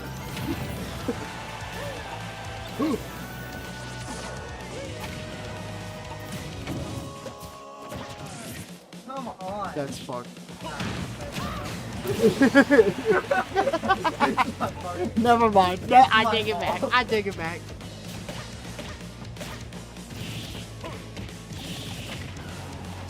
Oh, that's for 20. That was really good. And I feel bad because that's just like a normal snake there. Dude, it's just snake fair or like Nair.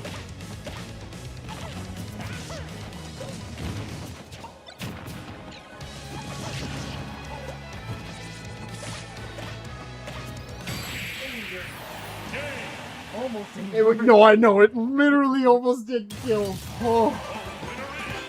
That without rage is like the scariest shit to do. Especially because if I do more than 3 eggs on anybody that has come over to this house, I'm not kidding you.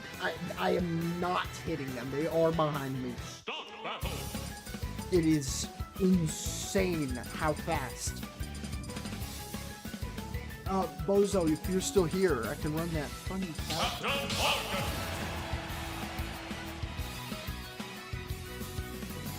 Just kidding, I was gonna run anyway.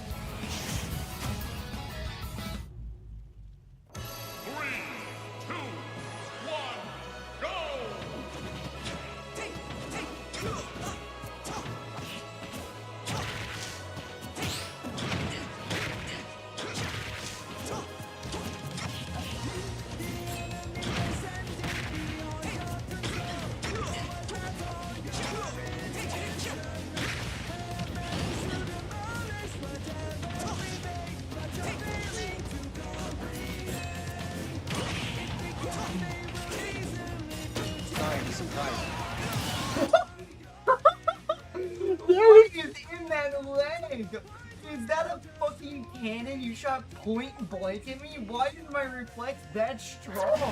To be fair, I thought I was going that way, so I was holding that way. But Still, that was a reflex and you were at like what? I was not even over 100. For 100 and it sent you the opposite way. First of all, Hey, ruined. I've never seen this fucker do that.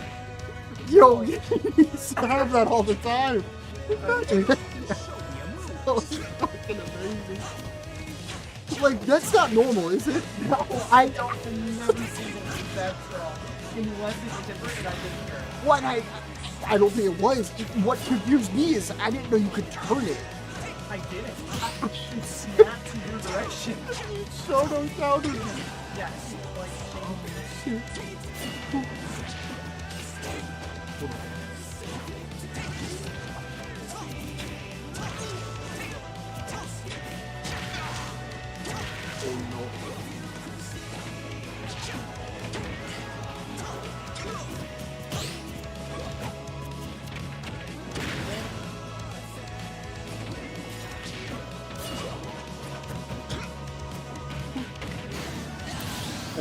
Gentlemen.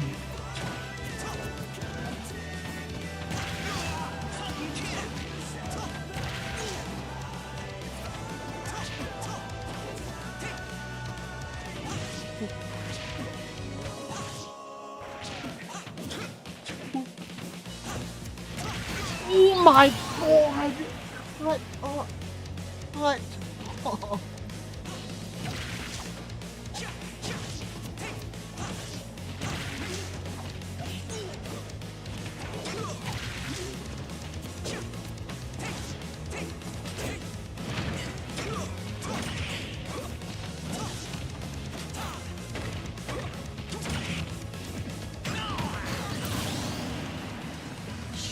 Should not kill that early.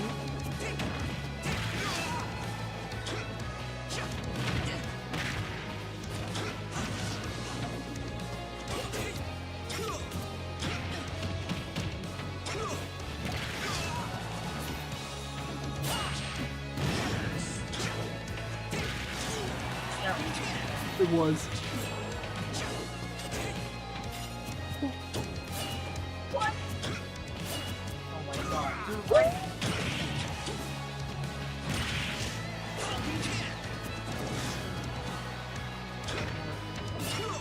No! I need to do back here! Oh, that was too good of a match! Holy Move the hearts of each and every That student. Hitman every made me single have species. faith in the That's souls duty, itself, and your as well VR as was the just curse illegal. of playing. You were Adler. at like 92 and you didn't get tech checked by that. You just went up a little on the best late Hitman. Oh my goodness. That's clean. Oh hell yeah. I was gonna say that was if you keep running it like this is seriously. I don't know what you see. I'll be a You have a bill. win on Sir Like, Diddy I Kong. don't know, bro. Sure. I guess. literally good response to also what Bozo said. Couldn't care less, to be completely honest. Should be more. Homie can piss him up. Homie can piss himself, unlike me. And it's a skill dip.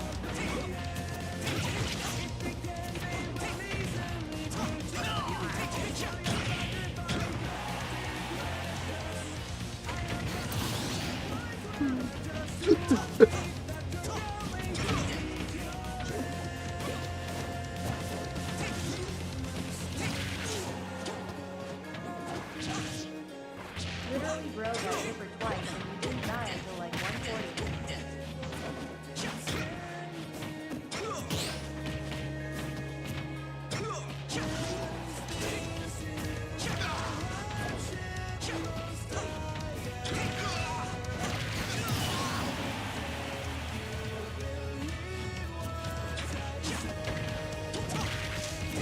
Doesn't that mean the mechanic working?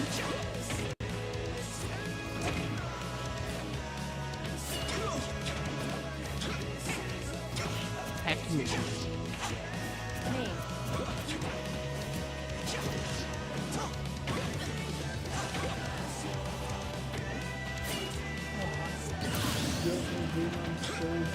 Main asterisk. Who do you play?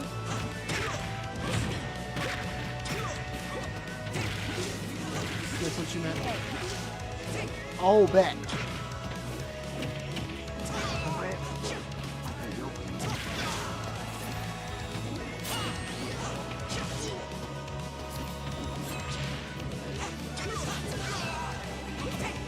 I play DK and Falcon. And Link Carrier.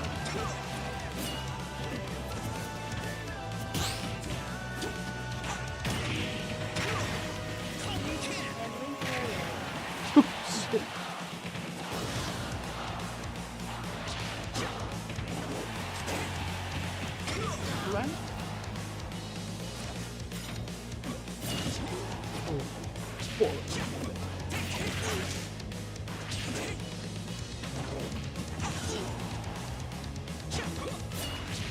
Ooh, what did he go for soft knee something? I didn't catch.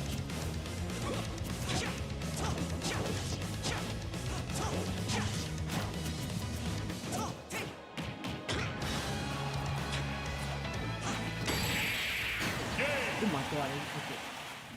Oh shit, we got a tertiary up in this bit? Smarter than you. Look at that though. Reset the stream. Total viewers. I don't know if you saw the bum show that was here beforehand. There's like 20 or 30. Now, that's what it can track here. Realistically, it's normally like 3 or 4 times whatever it says there. But that's the great part about it saying that many. Oh, yeah, wait. I got... Oh! Hell yeah. Super Dodo on Beam. If you're interested. Oh.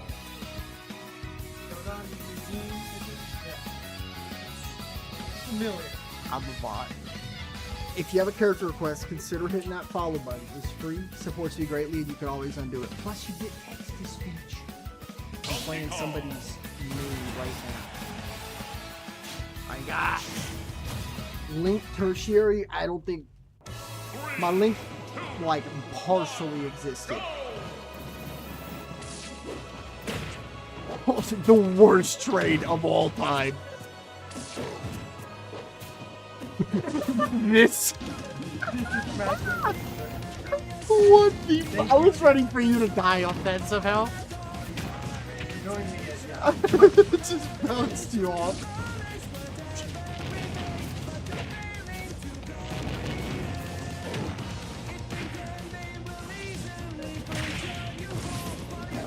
Yeah, I don't understand why that hits. There's no reason that should hit.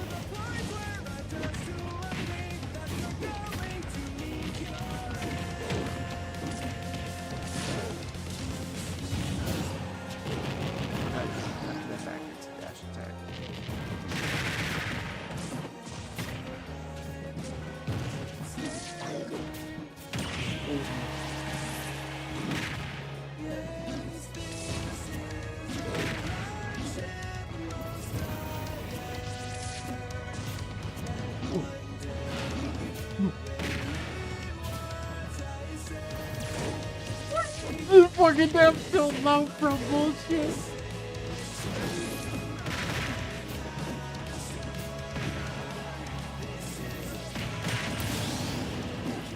Why is he allowed to do that? That's why. That's why.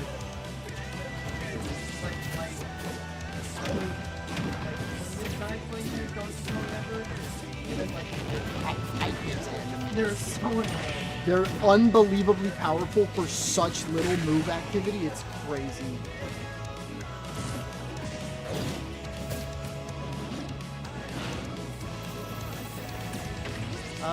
I appreciate the attempted assistance, but I can already tell you're mid. All love, no hate. Definitely mid. Ask you for online. Anyways. Joke's on you, bitches. You got a dip? No, you good. Oh shit, yeah. No, I works all night. Who's my main? Donkey Kong. Yeah, DK, Falcon. Who do you play? That's probably who it is, likely.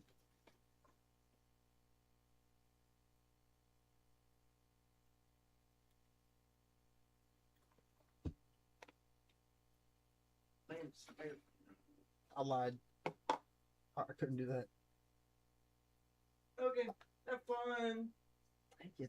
I'm gonna like semi head out by you, but I still have to help my parents because I got to just run up to the gas station. Then we're gonna go on a fucking.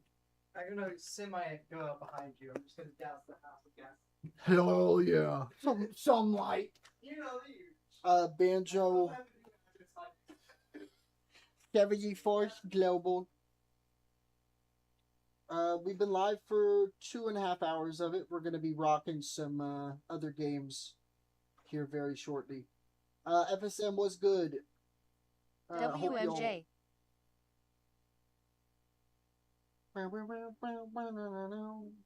I'll be right back. You, Nick.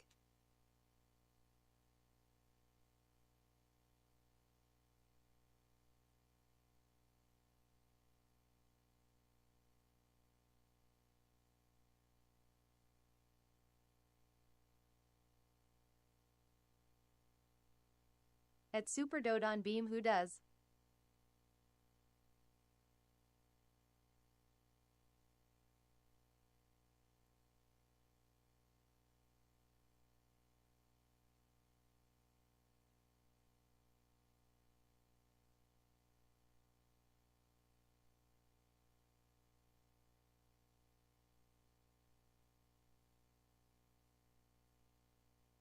Nah, bro, don't listen to him or goated. Nick is just crazy at Smash.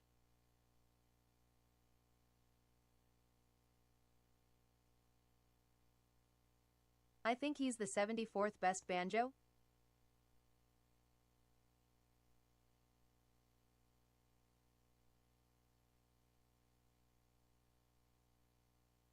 '74th or '75th?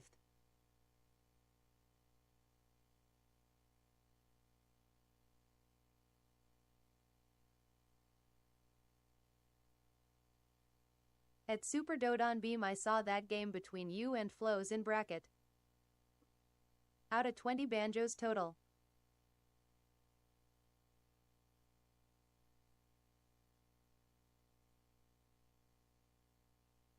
At Bozo U.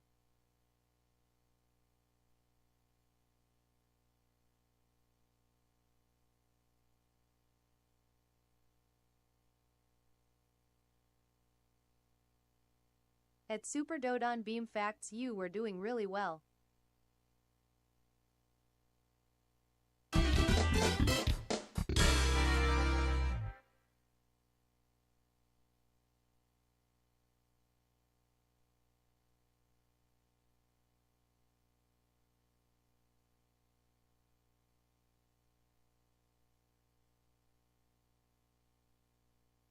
Alrighty. At FSM Good Looks Gang.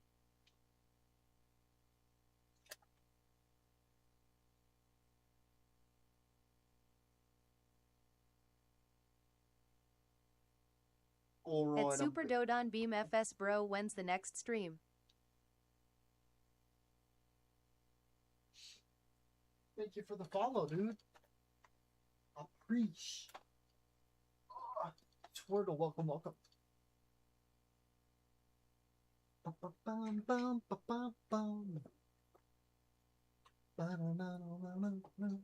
Nick, respect the GOAT MJ Samus.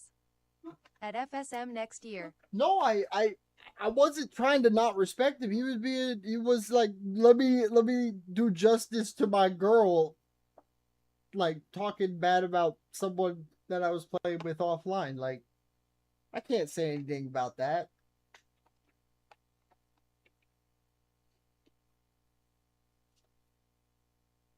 If I went to school for just calm. It's Super Dodon Beam 24-hour stream. And if I misunderstood, Dodon, I misunderstood. It didn't read nice.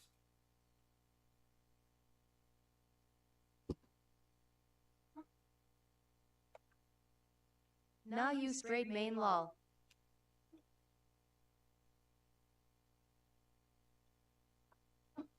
Let's get. I think we're going. Let's see. At FSM never.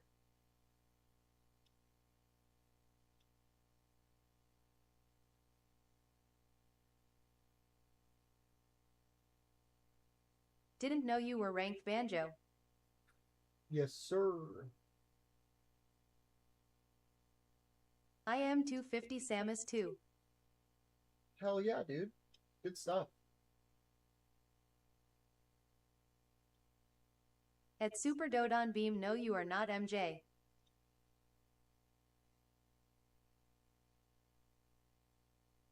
I was gonna say I read 250 when you said that, anyways. Like, because that's what Wait, TPS are you? said.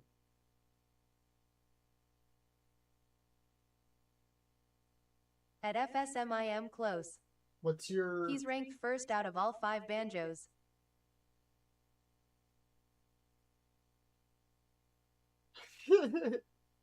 I wish that was true, Bozo.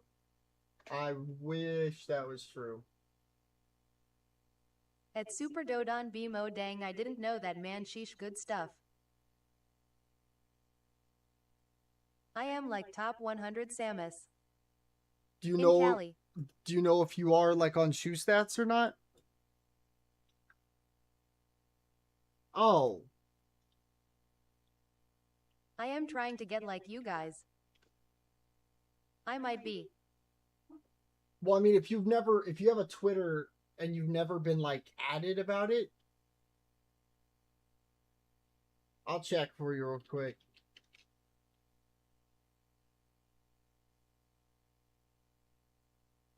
I was 106 before my last local, so I thought I was close. Or 110. Is that 110 global?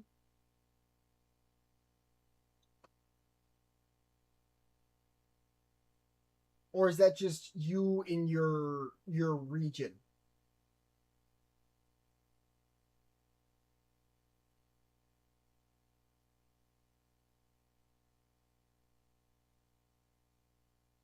Might be region. That's fair.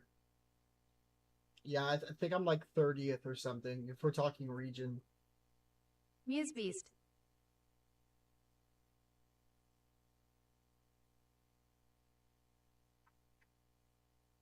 Trying to see. Is my tag.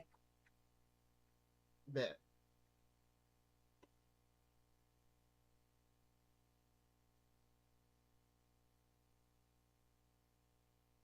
Probably not gonna be nice to me. That's.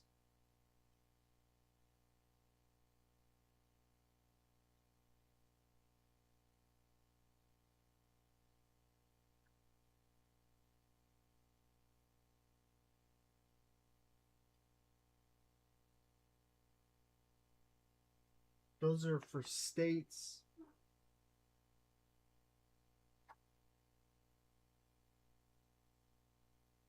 I am in Cali.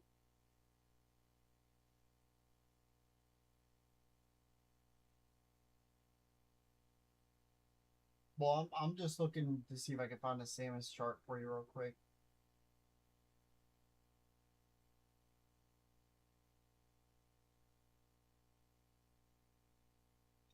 Damn, where is Samus?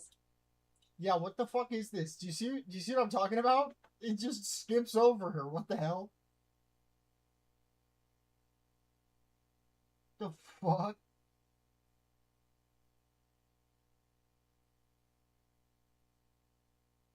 I'm gonna keep going. No love for Samus. Colon opening parenthesis. Where are we?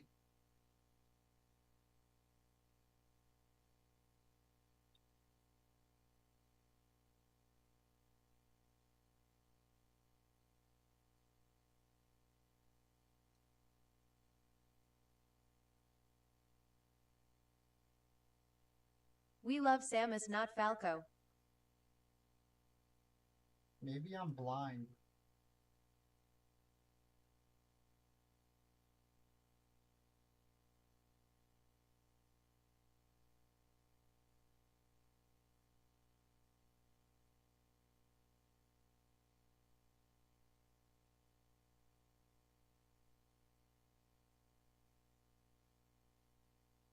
Oh, is this for... Because this might be the first ever season that I didn't play at all. But I should still be on this list. That's why I'm... Just look on shustats.gg.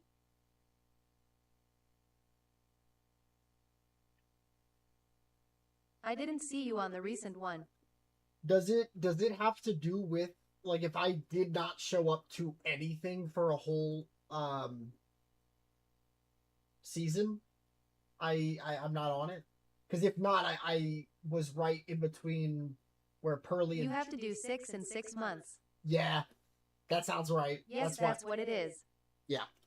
Yeah. Y'all can check my my Smash GG. I'm not we're not active.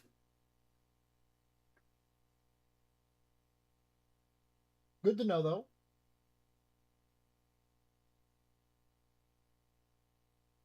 I am like 30th in Ms. Good shit, dude. Very nice. Dude, these all looking the same are going to give me a headache. Super Dodon, definitely what he said, shoestats.gg. If you type in your name there, it'll give you all your stats.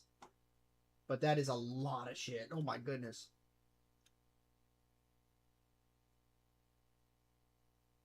All right, y'all. Do we play the new COD Zombies update?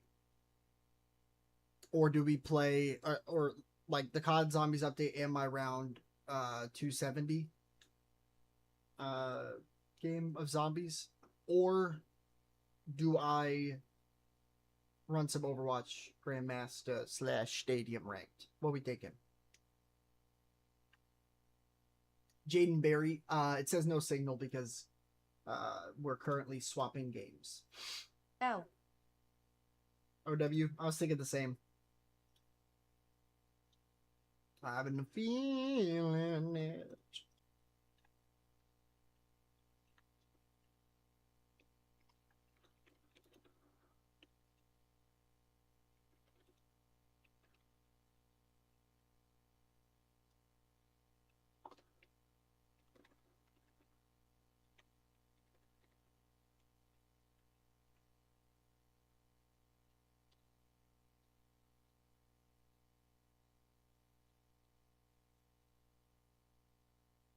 Website not coming up.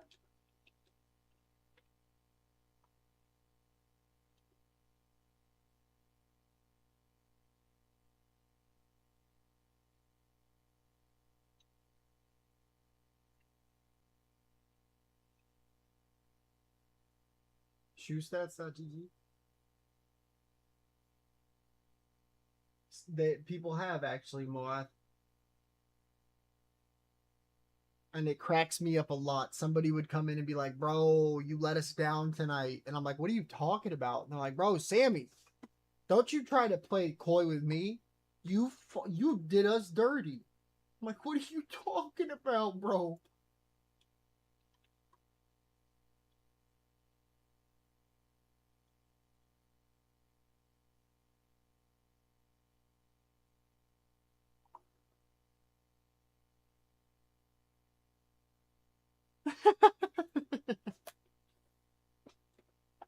We used to have long hair to really apparently sell the bit, and then I'm like, I don't look like him. And then I looked him up like live on stream, and I'm like, okay, maybe I look like him. Would he kill me? Could he in like a match? Yes, because I'm not him anywhere else but facially.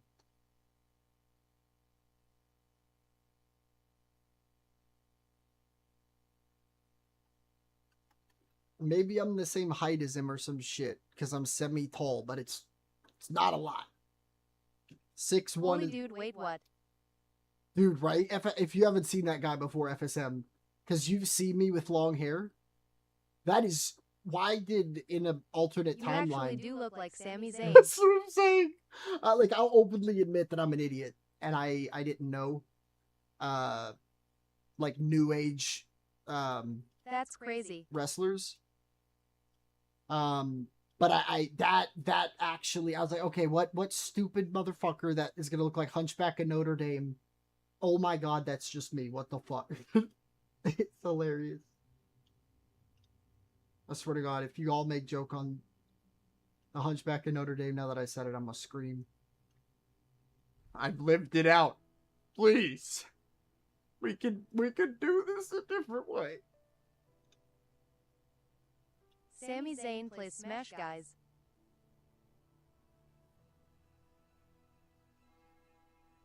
And he's I genuinely can't get Olimar to Elite Smash.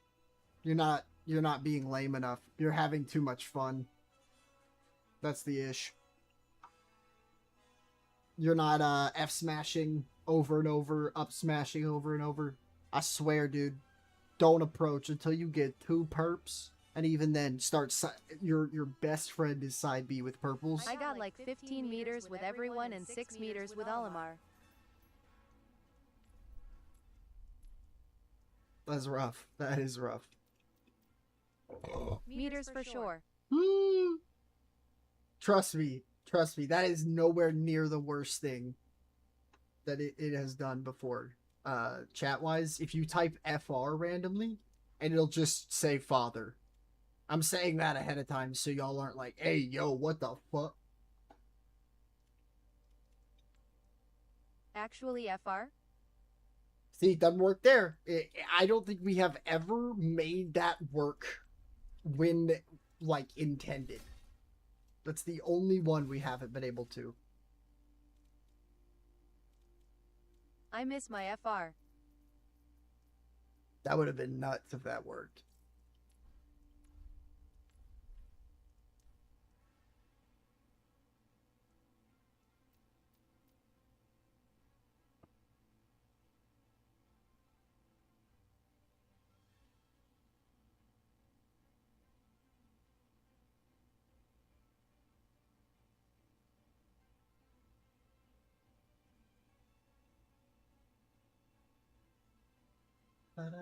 I gotta, like, insanely fast run up to the gas station, so unironically, I'm gonna find a motherfucking video.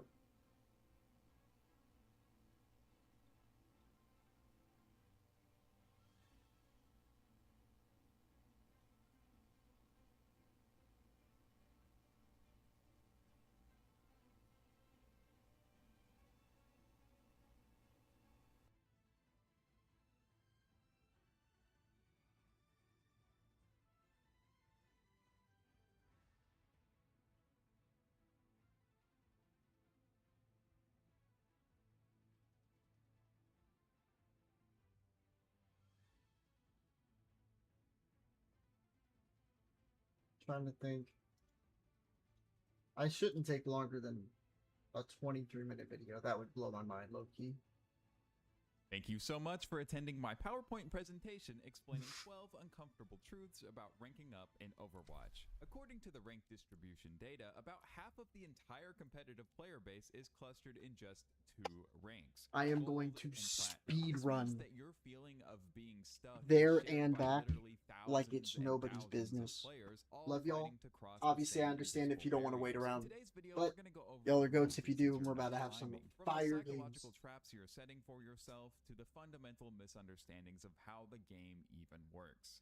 Let's rip the band-aid off right away with the biggest and most uncomfortable truth. You deserve your rank. The system is not rigged against you, there's no grand forced 50% win rate conspiracy, and I promise you, you are not a secret top 500 player who just happens to be trapped in a gold lobby. The system uses a hidden number, your matchmaking rating, or I need my MMR, keys. to figure out how good you are at the game. When you hit a 50% win rate, that's not the game holding you down, that's the game telling you it has successfully found your skill ceiling. It's placing you in fair fights. This is the absolute #1 psychological hurdle people face. If you genuinely believe the system is broken or designed to keep you hard stuck, you've already given up. You've absolved yourself of all responsibility for your own gameplay. This mindset, this elo hell narrative, is just a way to protect your ego from the simple fact that your rank isn't about your stats, it's about your actual, measurable ability to contribute to a win. Accepting that your rank is a fair, if blunt, assessment of that ability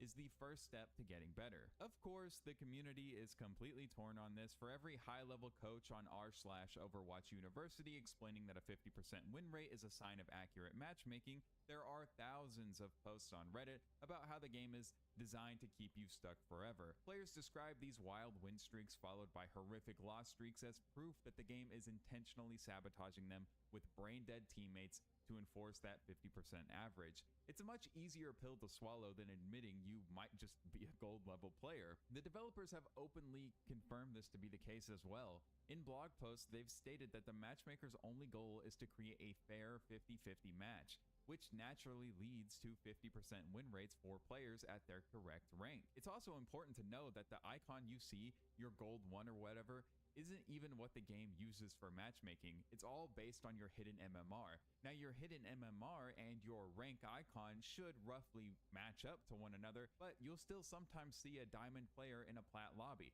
Their hidden numbers are all comparable. That's the system just doing its job. If the system is fair, then the next logical place to point the finger is at the other 4 people on your team, right? Wrong. Let me be clear. You will absolutely lose some games because of your teammates. You'll get a lever, a thrower, or a support who thinks Baptiste healing grenade is just for show. It happens, but those individual people are not the reason you've been in the same rank for 3 seasons. Statistically, the enemy team is just as likely to get those same kinds of players. Over the course of hundreds of games, the bad luck evens out. The only factor that's present in every single one of your games is you. This is the most popular and most destructive way players avoid self-reflection. Blaming your team is a cognitive dead end. When you finish a match and your only thought is, I had 30 elims, but my tank just kept feeding, you've learned absolutely nothing. You've wasted 15 minutes. The players who think, I had 30 elims, but maybe I should have focused the enemy on us sooner instead of just spamming their tank, those are the ones who are actually going to climb. Blaming everyone else is just a defense mechanism, and it's holding you hostage. The teammate blame game is a pillar of Overwatch culture at this point. You see it constantly. Hell, I even do it. People complaining that they get comedically bad teammates at 9 out of 10 matches, and that they're leagues better than everyone else that they get matched with. But in any community focused on actual improvement, taking accountability is rule #1. Your teammates might be the reason you lose a game, but they're not the reason you're stuck in a rank. That's the whole lesson right there. It's so common, in fact, that it's been studied in other games. A paper on elo hell in League of Legends found that, surprise, surprise, lower skilled players are way more likely to overestimate their own abilities and blame their teammates for losses. In Overwatch's lower ranks, especially from bronze to gold, mistakes are so frequent that a single player who is genuinely performing above the rank's average can consistently create enough value to win, almost regardless of what their team is doing. But when you combine blaming the system with blaming your team, you get a truly toxic mindset. The idea of Elo Hell is everywhere in the metal ranks, and even other games. Players will describe being stuck in a loop where they feel powerless. One player on Reddit even said that they've developed so much anxiety they couldn't even play quick play without feeling disappointed, which convinced them that they weren't good enough for comp. The stories of people breaking out of this are always about mindset. One top 500 player literally credited getting medicated for their anxiety as a key that finally allowed them to play consistently and climb. It's all mental. So you've accepted your rank is real, you've stopped blaming your team, but you're still pointing at the scoreboard as proof that you're better than everyone else. Let's talk about that. Being at the top of the scoreboard for damage and healing does not mean you played well, and it definitely doesn't mean you deserved to win. Stats without context are completely worthless. That 20,000 damage you did as Soldier, you were probably just shooting their Orisa all game, which didn't do anything but feed their support's free ultimate charge. That 20,000 healing you did as Moira, you were probably just heal botting your tank who was standing out in the open instead of helping your Genji confirm a kill on their Mercy. And listen, this is not a novel concept, okay? Every coach on the planet says stats don't matter without context, but for some reason, this is still one of the most misunderstood parts of Overwatch. Players constantly use the scoreboard as proof that they're the lone genius on a team of idiots. This completely blocks them from understanding the difference between empty stats and actual impact. Yada, who lands one single headshot on an ulting enemy Pharah, has contributed more to winning that team fight than the Bastion who poured 5,000 damage into a pocketed Mauga who never died. Chasing big numbers on the scoreboard instead of chasing the actual win condition is a recipe for disaster. And you'll see this all the time. Someone posts a screenshot of their monster stats with a caption like, "I regularly get 20k healing and almost never die, but I still lose." And every experienced player replies with the same thing. The losing team often has more healing because they were taking more damage and constantly trying to recover from lost fights. A good Mercy might have low healing numbers because she was correctly damage boosting her Ashe who was popping off. The numbers on the scoreboard do not tell the full story. The game's designers know this too. Back in Overwatch 1, they actually removed performance-based SR adjustments from Diamond and above. It used to be that your individual stats could give you more or less rank points. They took it out because it encouraged people to play for stats instead of playing for the win. Like a Mercy who would hide and let her team die just so she could get a 4-man res. The only stat that actually matters is the one that says victory at the end. Now, I know this is a lot of information, and I've spent probably like way too much time thinking about this game, and now I'm making you sit through a whole presentation about it, but if you appreciate this, consider subscribing to the channel. It would help a ton. Thanks. An uncomfortable truth about the ladder itself is that not all rank ups are created equal. The skill climb isn't smooth, it's not an even slope, it's a series of flat plains followed by sheer cliffs. These are skill walls, ranks where the game fundamentally changes and the skills that got you there are no longer enough. The biggest walls are gold to platinum and diamond to masters. Hitting one of these doesn't mean you just need to get a little better, it means you need to get better at a completely different set of things that you may not even be aware of. Recognizing these walls is the key to breaking through them. The gold to platinum wall, where almost half of the player base lives, is a test of consistency. Gold players know that they should group up, they know they shouldn't use their ultimate when a fight is lost, but they do it all of the time. They do it so often. They get impatient and then they go in and die, or they use their ult when their team is dead. Platinum players have drilled those fundamentals into their subconscious habits. Escaping gold is about making the correct play your default,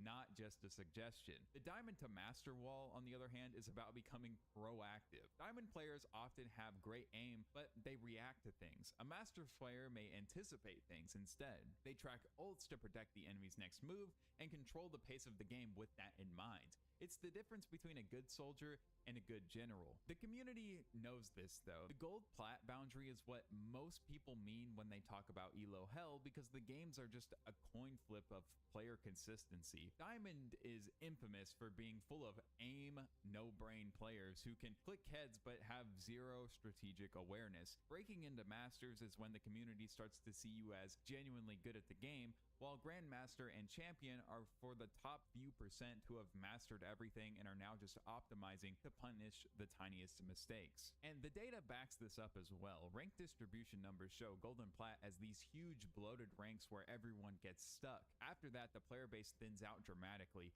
Each rank rank represents a different skill rating range, and that jump from plat to diamond, for example, is one of the hardest because it requires a total shift in playstyle. And while being able to click on heads is obviously helpful, it's not the main thing that separates ranks for 99% of players. The real skill that defines a high-ranked player is game sense. This is the intuitive, almost subconscious understanding of positioning, timing, ultimate tracking, ability. I'm gonna use the restroom, and then we are on and we're gaming. To do to win. A player with just okay aim but brilliant game sense will climb way higher than some human aimbot who has no idea what's going on in the game. That's why you see cheaters stuck in gold lobbies. A lot of players, especially those coming from other FPS games, think Overwatch is all about winning your 1v1s. It's just not the right way to think about the game. This is a strategy game that happens to be in first person. Improving your aim is a straight line. You practice, you get a little better every day, and before you know it, you're clicking heads like crazy. But improving your game sense is what causes those huge leaps in rank. This truth is uncomfortable because learning game sense isn't as simple as running an aim trainer. It requires you to actually think critically about what's happening and why, not just react to the targets on your screen. People point out that you'll see cheaters using aimbots who are still stuck in gold, like I mentioned earlier, because aim alone can't win you the game at a certain point. High-level players talk about abstract concepts like tempo, which is basically understanding the flow of the game, the push and pull, knowing when to be aggressive and when to be defensive. That's not something you can learn from Kovacs. A huge part of this is ult tracking, which is the mental game of keeping a running tally of which enemies have their ultimates ready. In high-ranked games, teams will constantly change their entire plan based on the assumption that the enemy Zarya has Graviton Surge. One of the best ways to start developing broader awareness, weirdly enough, is to play support. It forces you to look at the whole battlefield and keep track of everyone on your team, which gives you a much better understanding of how team fights actually unfold. This is why in competitive play, support players are often the shot callers. They're the one leading the team, and they also are most likely responsible for ultimate tracking. But even if you have great game sense, there's another hidden layer to climbing that most people never even think about.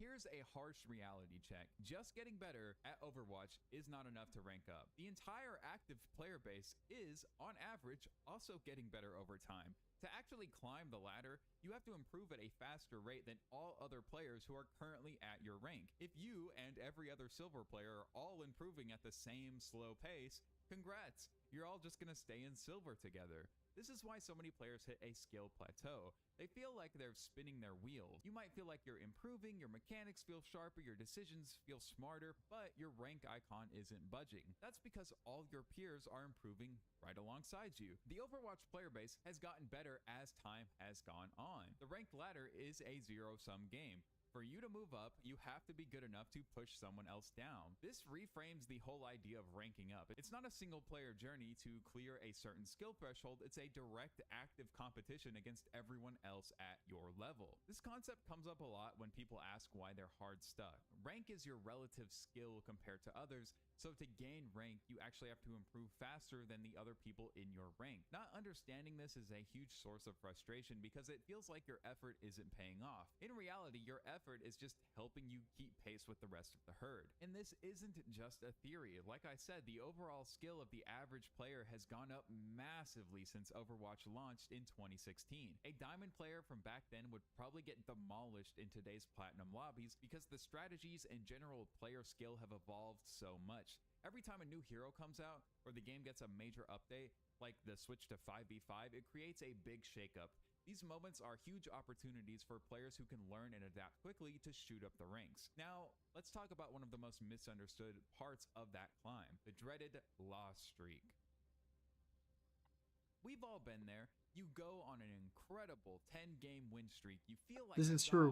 You're about to rank up, and then the game hits you with a 12-game Oh, loss streak that feels completely unwinnable. I'm gonna This game is not the system hyper deciding speed it's and your put turn to fucking lose. ice It's a built-in in my function of cup. I how meant to do that before I MMR came back works. down. When you win a bunch of games in a row, your MR shoots up. And the matchmaker says, I'll do "Okay, let's see what you everything I got," need and to puts so we can you just in run harder it. games against better players. The loss streak is what happens when you can't consistently hang at that higher level of play. You start losing and your MMR goes back down until it finds a rank where your performance stabilizes. This is the most important thing to understand because misinterpreting these streaks as games being rigged is maybe the #1 source of tilt in Overwatch. You feel cheated, but the harder games aren't a punishment, they're a consequence of your success. The loss streak is just feedback telling you that you've hit a temporary skill wall. A player will say, I'll go on a solid win streak, then suddenly it's like a game flips a switch. I'll start losing 10, 12, sometimes 14 games in a row. The community is split between the forced 50% conspiracy theorists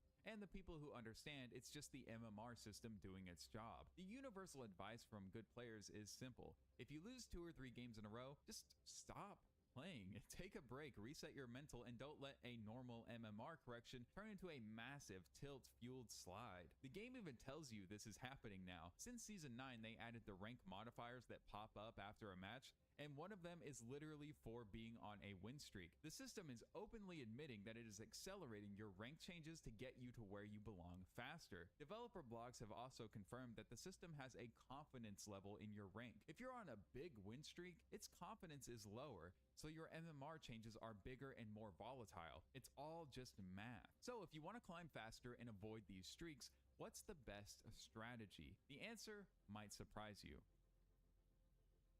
One feels wrong, but it's true. While Overwatch is Alrighty. all Is about anyone hero still here? swapping and counter I know I picking took a these dick days, here. the single So y'all fastest are way to goats if you climb are. is still specializing in 1 or 2 heroes. This is what's known as one-tricking, and when you pour all your time into a very small hero pool, say 1 to 3 heroes in the same role, you master their mechanics, matchups, and little tricks to a level that's far above your actual rank. This allows you to create an amount of impact and carry games much more consistently. It's an uncomfortable truth because it feels selfish in a game that's all about teamwork. A lot of players pride themselves on being able to flex and fill any role, but the reality is that they're a jack of all trades, master of none. They play every hero at a solid gold level. A one-trick Genji might get countered by a Winston, but because they have hundreds of hours on Genji, they know exactly how to play around that Winston in ways a flex player would have no idea how to do. Specializing lets you focus your energy on improving your core game sense,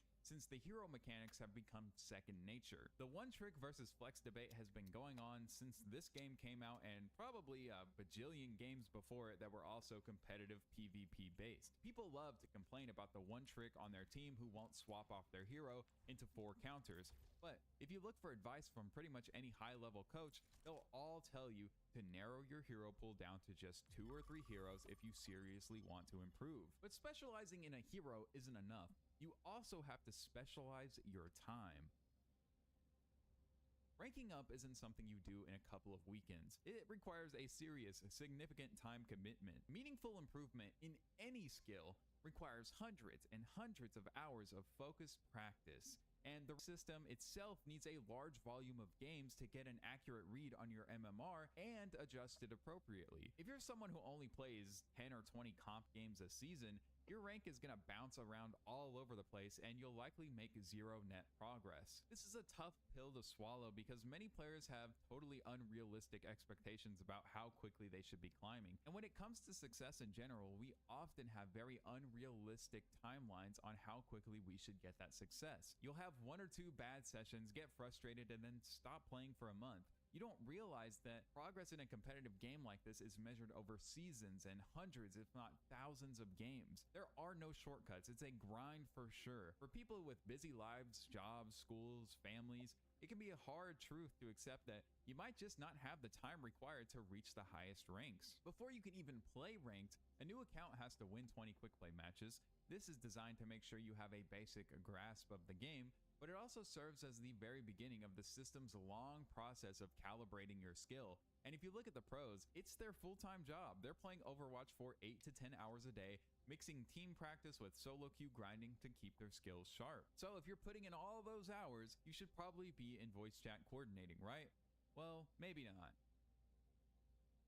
In a perfect world, 5 players communicating effectively would be a huge advantage, but we don't play in a perfect world. We play in the often toxic wilderness of Overwatch. The uncomfortable reality is that from bronze all the way up to diamond, voice chat is usually not worth the effort. More often than not, it's either completely silent or it's filled with toxicity. people blaming each other, and terrible calls that would do more to tilt you than to help you win. Because we're constantly told that Overwatch is a team game where communication is everything, it can be tough to make the decision to turn off voice chat. Players get this idea in their head that if they could just get everyone to join voice comms, they'd start winning. But the reality is that learning to play without relying on voice chat can make you a much better player. It forces you to develop your own game sense by tracking the kill feed, paying attention to your teammates' positioning, and using the ping system. Learning to quickly mute a toxic player is one of the most valuable and underrated skills for climbing. The community is completely split on this though. You have one camp of players who refuse to play unless people are talking, and then you have the other camp sharing stories of joining voice chat only to be greeted by slurs and people screaming at each other. The general sentiment from high-ranked players is that anything below Masters is just no point. What's the point of listening to bad players anyway? Half the time they're not even gonna know what they're talking about. They'll make bad callouts and you'll get killed for it. And the game itself has given us tools to succeed without it. The ping system that was added is a massive improvement that allows pretty complex non-verbal communication. The biggest addition to the ping system was pinging enemy locations. And if you watch top streamers or pro players grinding ranked on their own, you'll notice many of them don't even join the team voice chat. They do it to avoid stream snipers or just general toxicity, and they rely on their own game sense to make plays. But now let's talk about the excuse that costs the most money. Yes, having a good PC and a high refresh rate monitor, 144Hz or higher, gives you a tangible advantage. The game is smoother, it's easier to track targets, and your input feels more responsive. But the advantage is not a replacement for actual skill.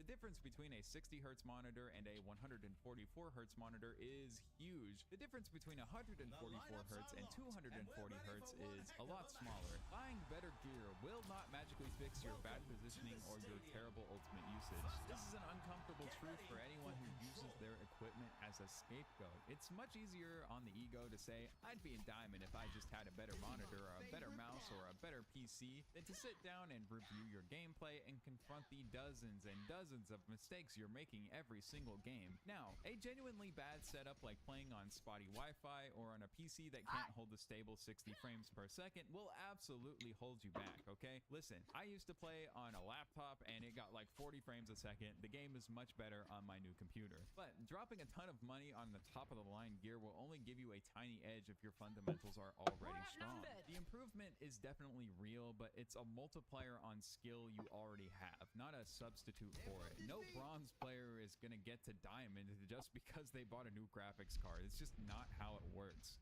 If you look at pro players though, they take this seriously. An analysis of over 100 professional player setups shows that pretty much all of them use at least a 240Hz monitor. They also What the hell is play that? with all the graphical settings on low because they want to maximize their frames and reduce screen clutter. It's also interesting to see how their mouse settings differ. Pro tank players tend to have a higher overall sensitivity for making quick turns, while pro supports who play heroes like Zenyatta have a much lower sensitivity for more precise, pixel-perfect aiming. So there you have it, the hard truths about what it really takes to climb in Overwatch. It's not the system, it's not your team, it's you, and it's a grind. Thanks for watching, and subscribe.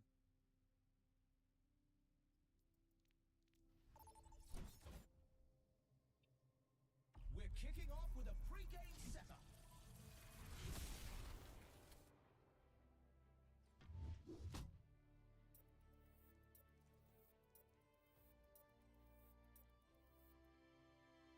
Now let's dive into the draft.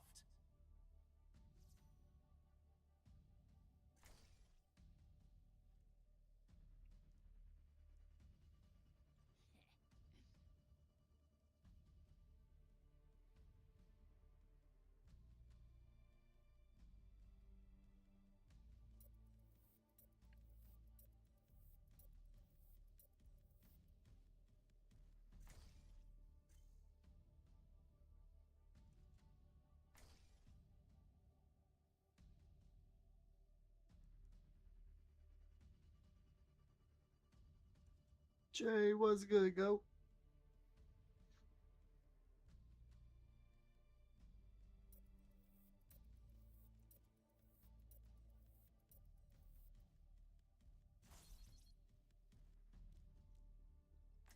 Both teams have locked in their lineups, and the games can finally begin. Enter the stadium. First up,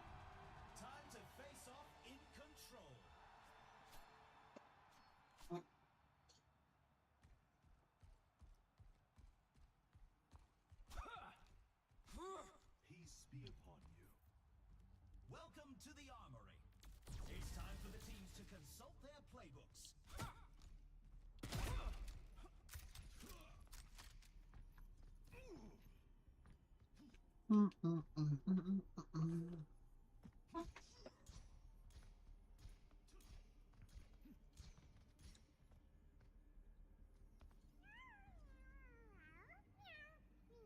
What?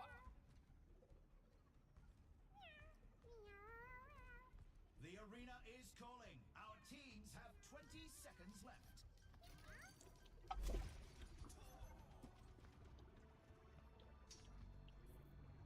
Thanks! 3, 2, 1. Capture the objective. Pick up your feet, you drongos!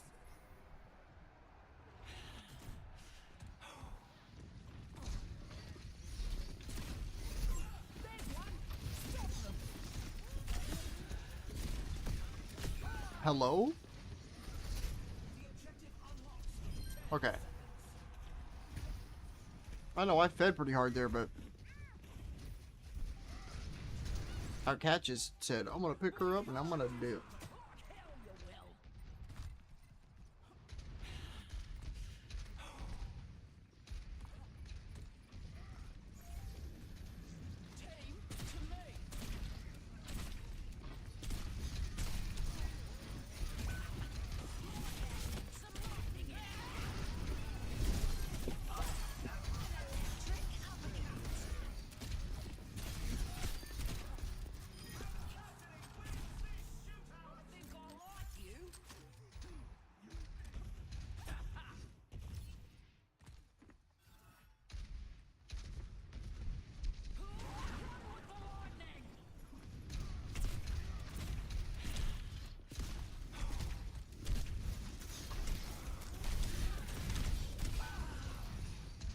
Oh, our DPS don't want free damage IG because our Zen.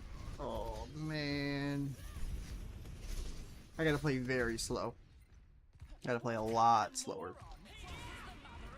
We're good. What's your rank? In this, I'm not sure. In normal, like low GM currently. That's just because I haven't had the time to play it as much as I'd like.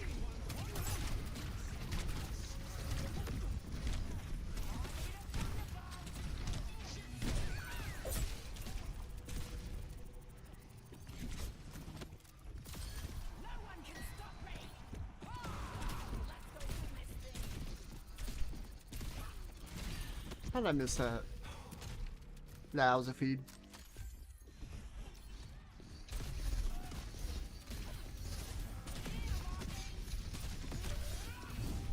Okay, clean.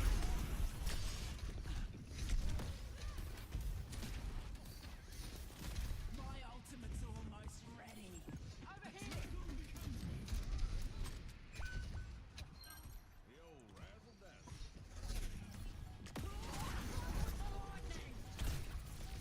Time for a thunderstorm!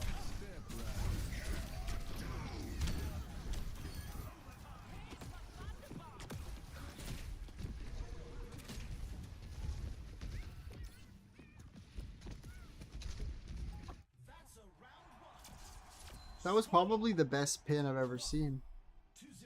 That was genuinely nuts. Quite the performance from these superstars. Coming up, get ready for chaos in Clash. Thank you so much for the likes.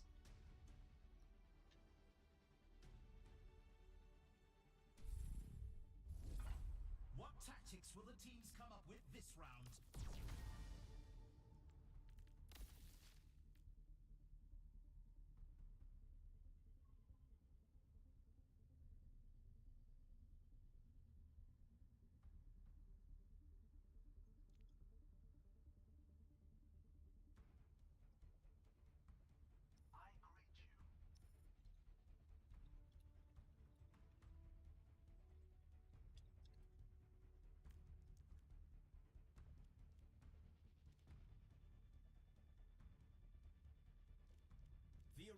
is ready and waiting. 20 seconds to go.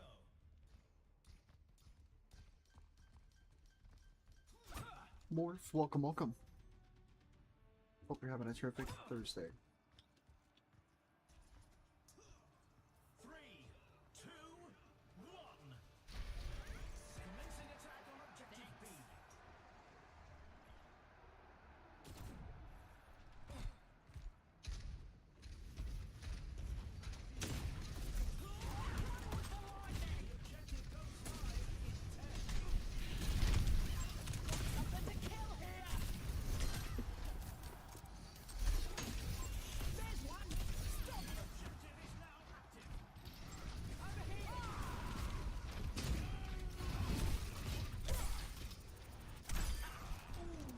Down goes another one.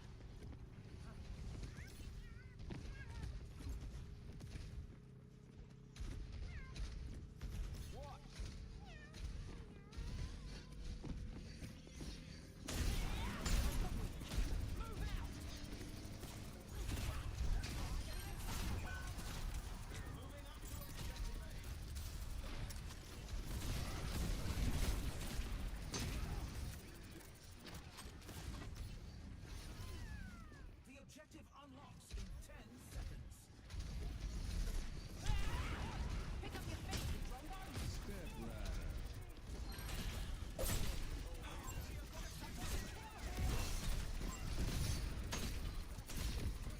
Enemy here.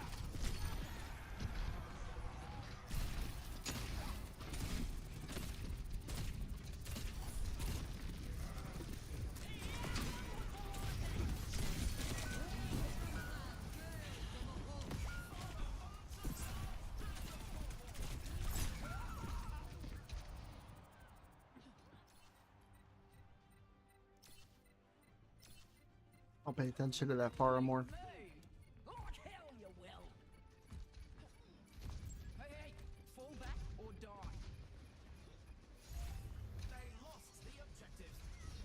They're falling back to objective B.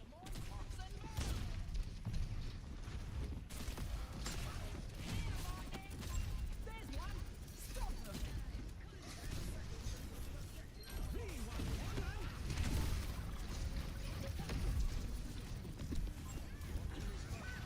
Time for a thunderstorm. That's how you bring fire to the mortal. Outnumbered.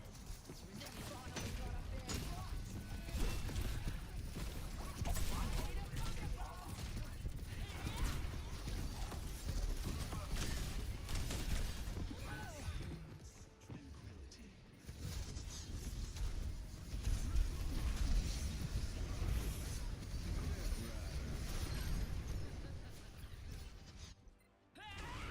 Let's go win this thing.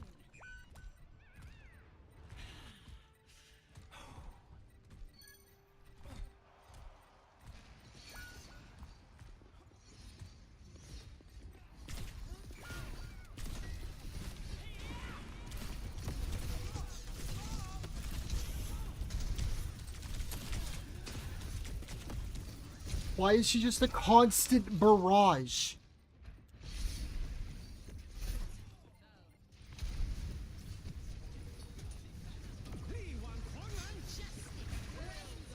What the fuck? A decent scrap.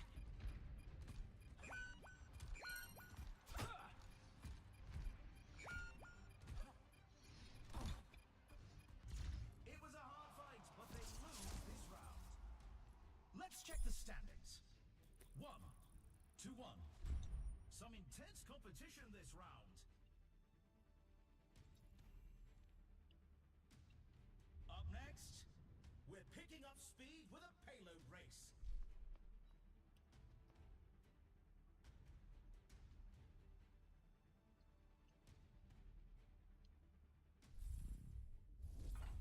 Now's the time for our teams to work out their strategies.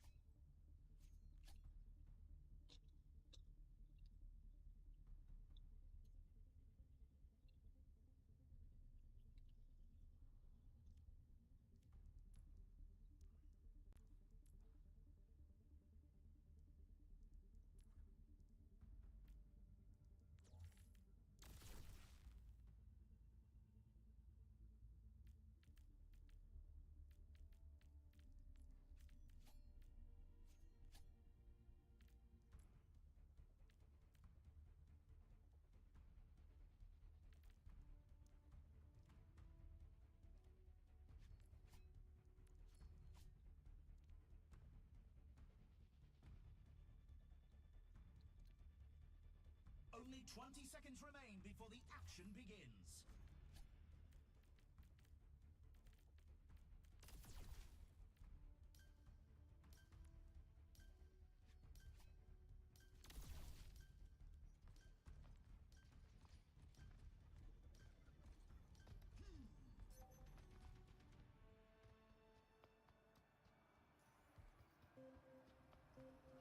Three, two, one. Thanks.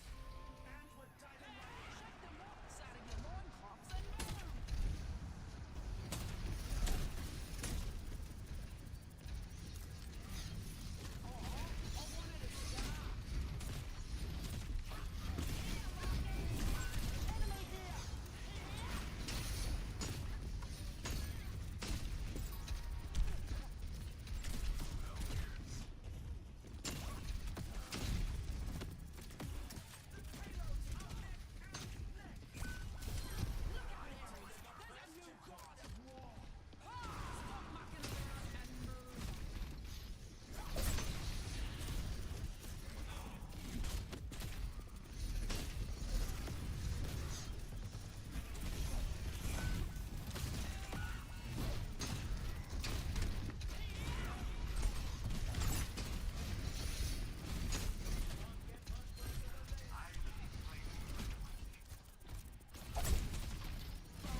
Step right up.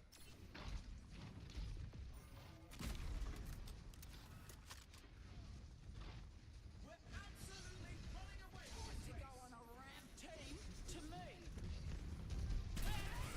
Just kiss. Rains from above. Deliver out from here. Time for a thunderstorm.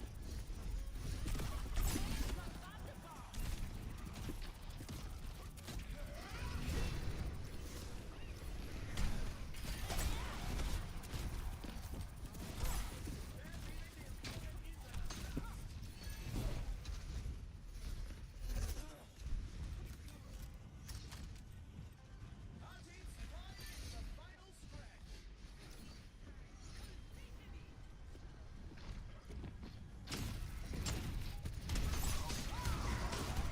Damn.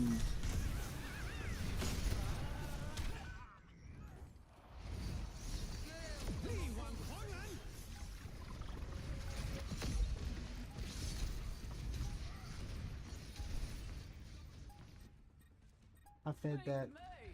Like hell you will. It's gonna be a hollow photo finish.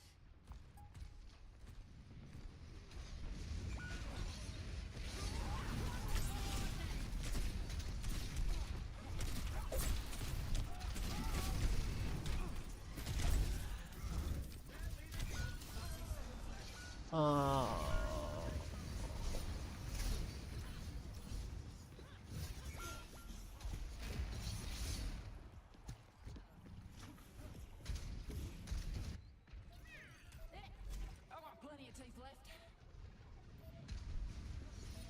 10 seconds remaining.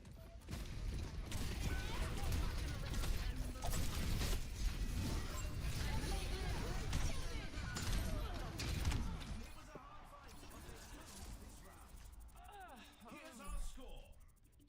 1-2. You can really tell who the playmakers are.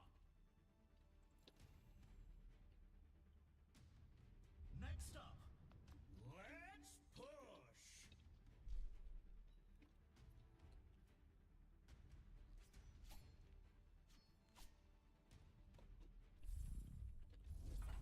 The teams are gearing up.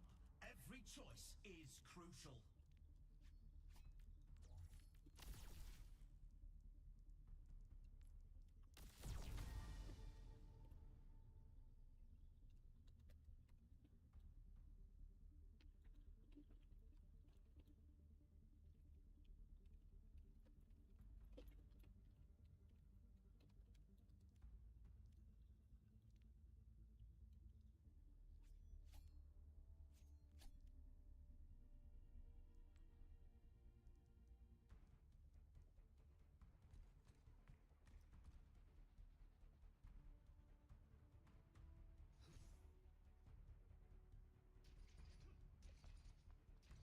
Only 20 seconds left until we kick this round off.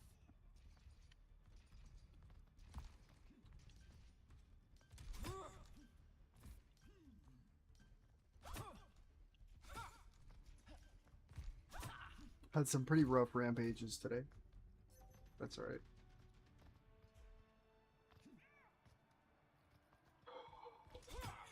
Three, two, one. Time to capture the objective. Let's go smash some heads. The objective goes live in 10.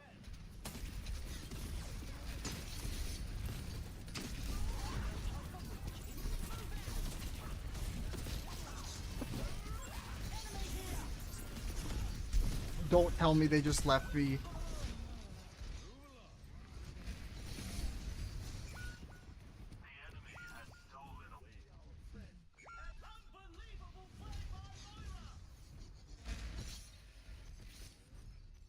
Beat me! Like hell you will!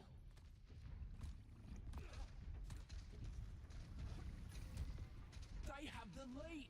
Take it back!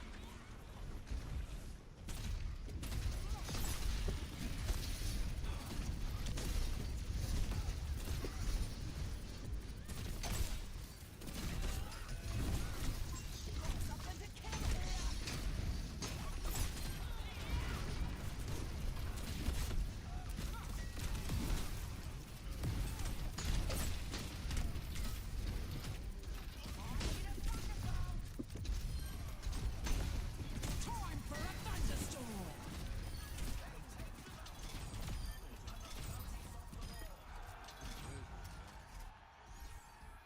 My accuracy right now is dookie.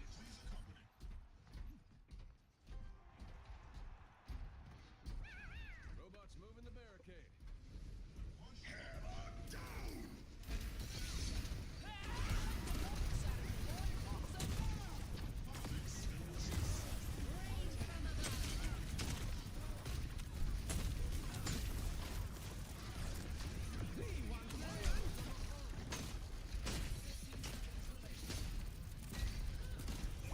Look at that push button go!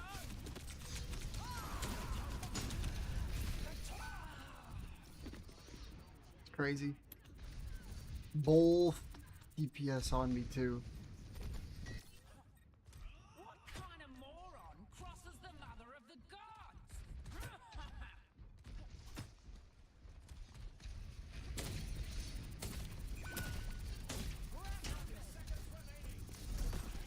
Yerp.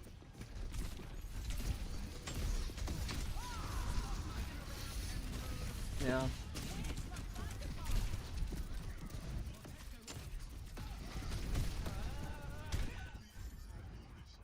God. It'd be like that.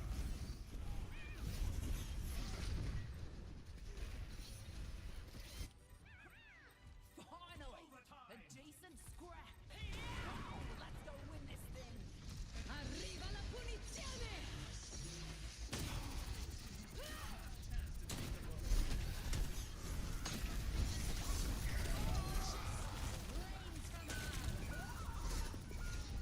Why does she just get to do that? It looks like she no clips. The score is 1-3. Quite the performance from these superstars. Coming up, get ready for control. What tactics will the teams come up with this round?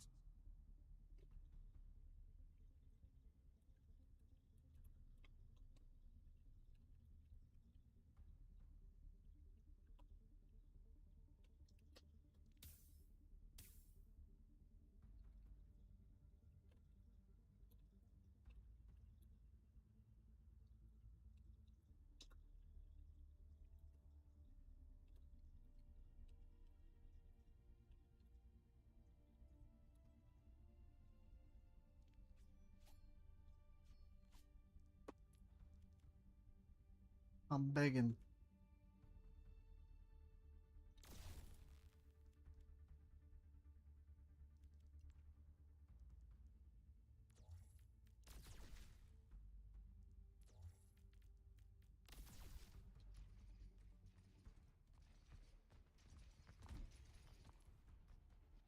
Only 20 seconds remain before the action begins. This is the match point. The team needs to pull together to stay in the fight. 3, 2, 1. Capture the objective.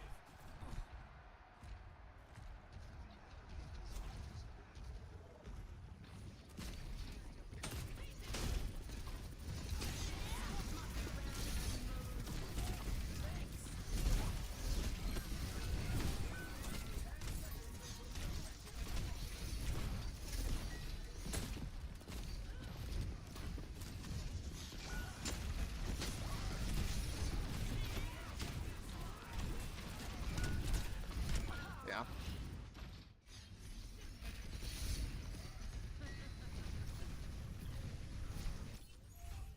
You can't kill a god.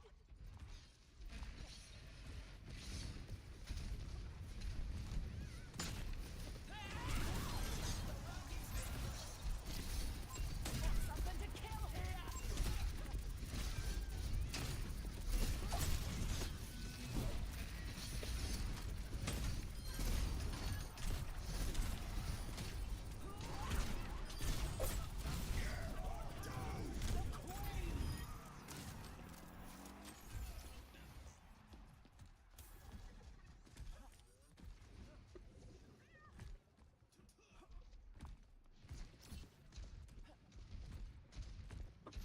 Team to me. Just ping him. I don't think we're gonna do that though.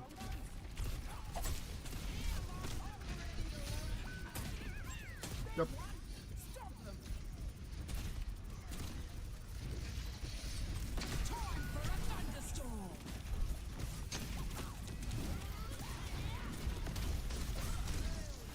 Yep.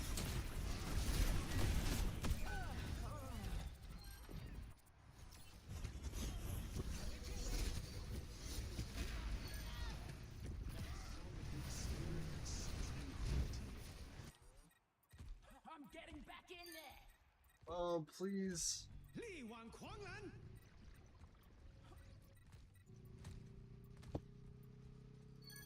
I burn with purpose. Got something to kill here.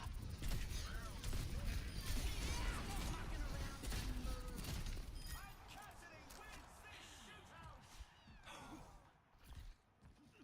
Nice one.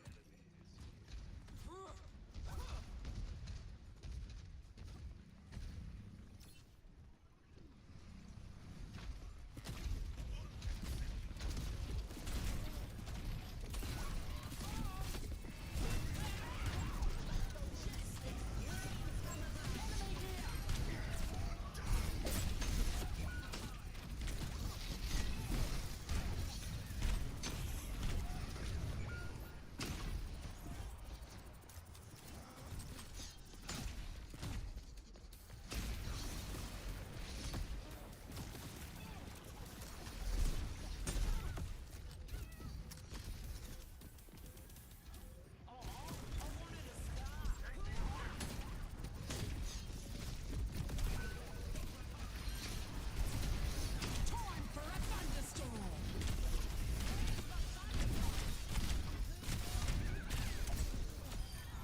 The pilots are gonna love this. How many of you Broncos are there?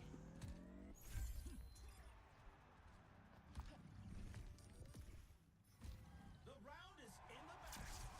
Score 2-3.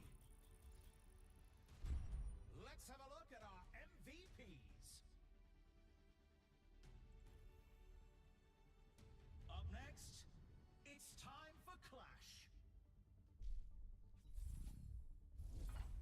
Now's the time for our teams to work out their strategies.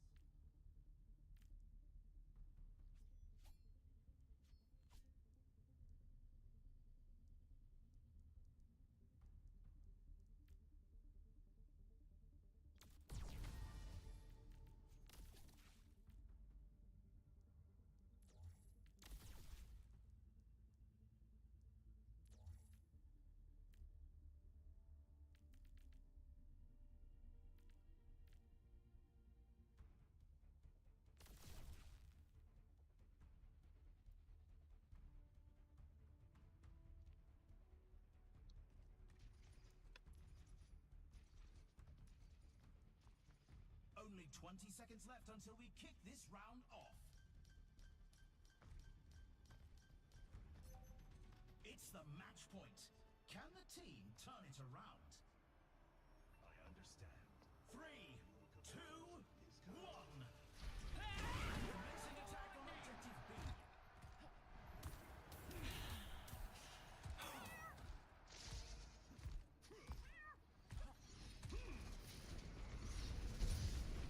The objective unlocks in 10 seconds.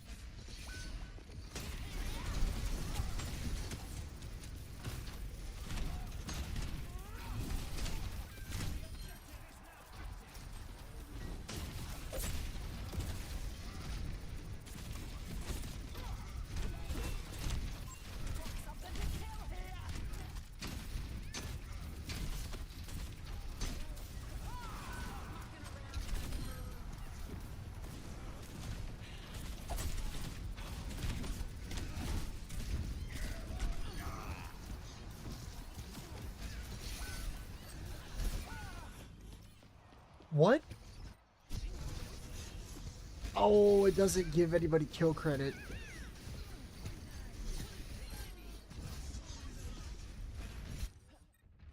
That's it. Almost time for a rampage.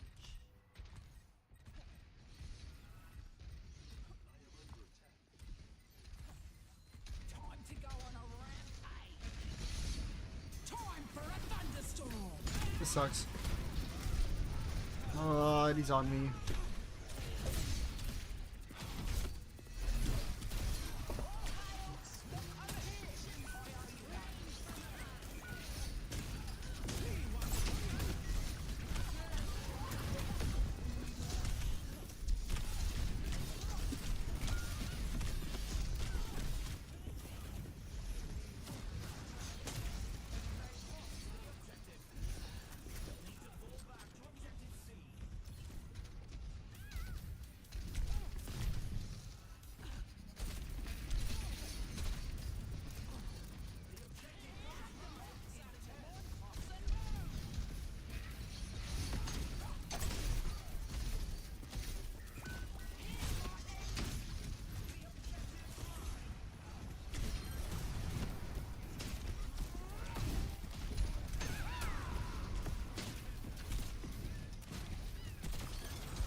Oh my god.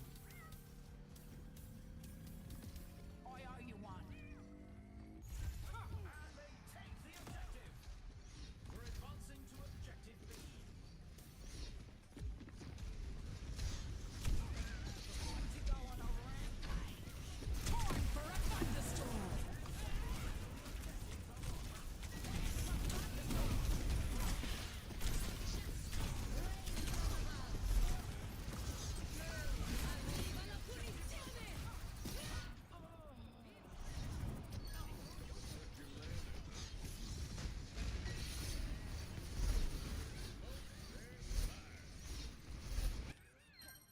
Looks like somebody wants the death penalty.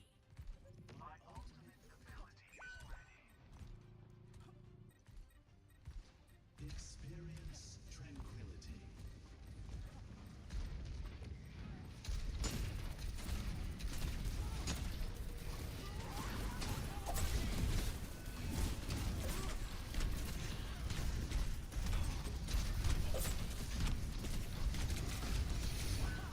Dude, the fact that, oh my god, our Genji, I don't know what our Genji's running.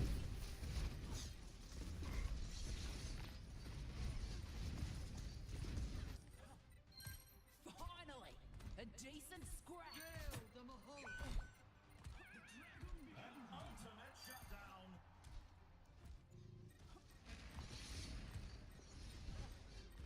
I'm ready to rampage.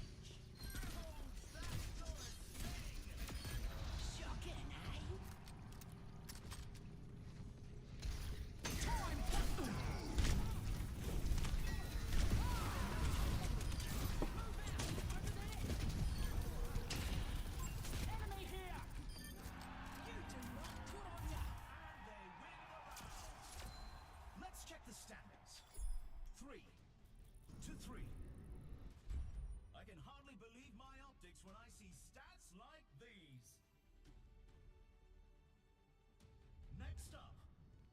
ready to start the push.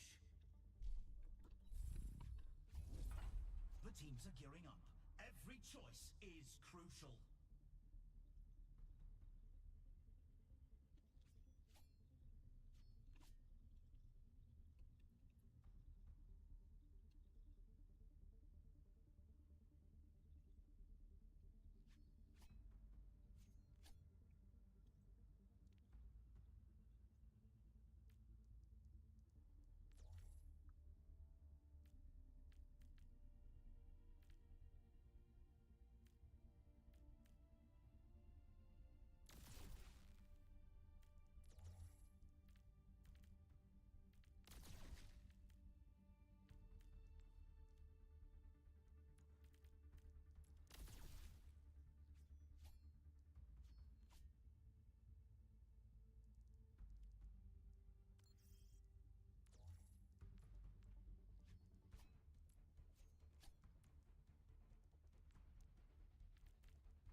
Only 20 seconds remain before the action begins.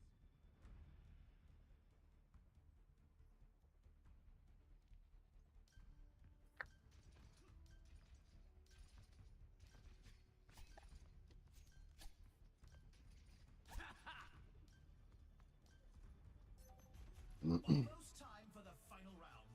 If I had nails, I'd be biting them. 3, 2, 1. Capture the objective. Let's go Excuse me. smash some heads. The objective unlocks in 10 seconds.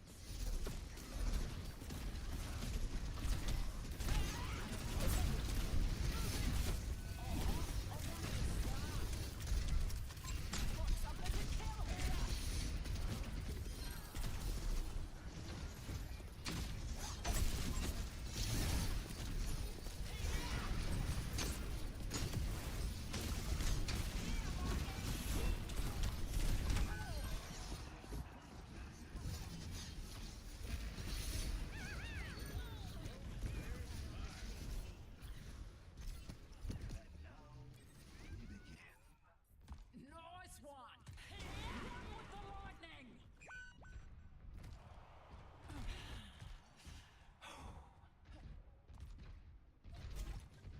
Don't stop pushing now! They took the robot! Get it back!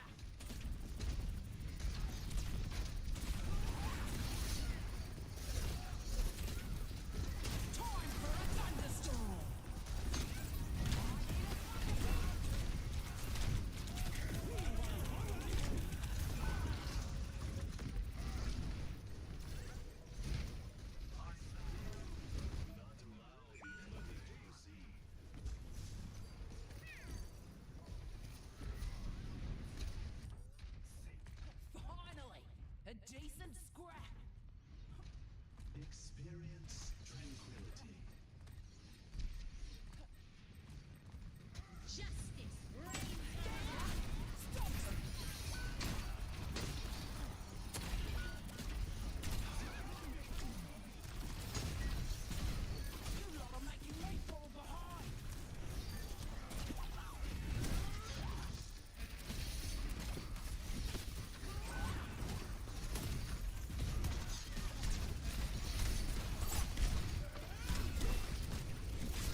That was a fantastic match.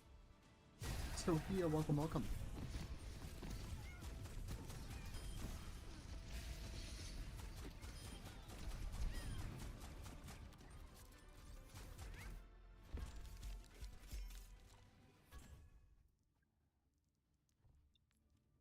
Not too shabby.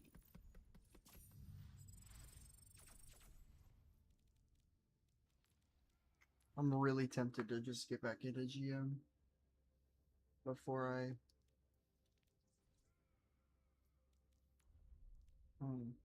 Is there anything in the shop I don't know about?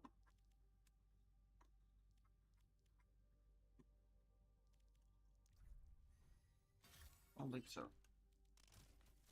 How close are we to that? There's 100 there, and then... Ooh, after this game, no matter what.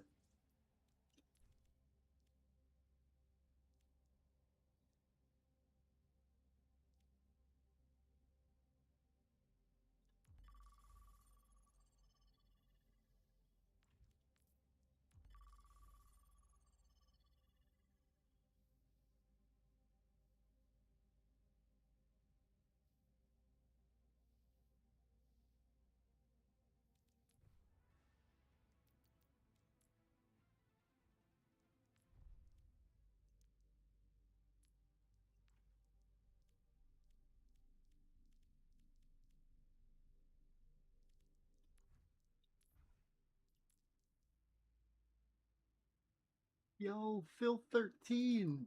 Which goat were you of the last game? Dude, I have never played with a more fun, aggressive Zen in my life. I was like, that person's Discord, hold up. And I started walking in and you fucking jumped in on the ass. Oh my god. I felt bad. I didn't want to talk trash in the chat. I never liked doing that. I genuinely was just saying to him, like, and GG's very well played. It was absolutely absurd. Dude, I have never had worse ults than the beginning. Thank you so much for the follow, bro. It means a lot. Your boy used to be a Dallas Fuel Contenders player, and that's why we're trying to get back into it now. Dude, like, what is that? Her ass is just flying around doing this the whole time. Like, what do you do? I genuinely, that was the stupidest stadium experience I've had. And that's saying a lot.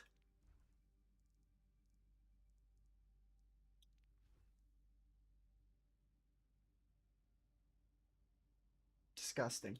Genuinely nasty. Gross.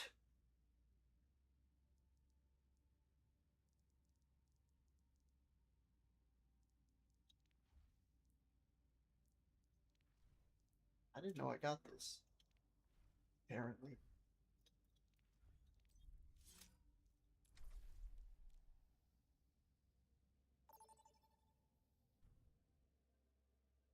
First and foremost, the pre-game setup.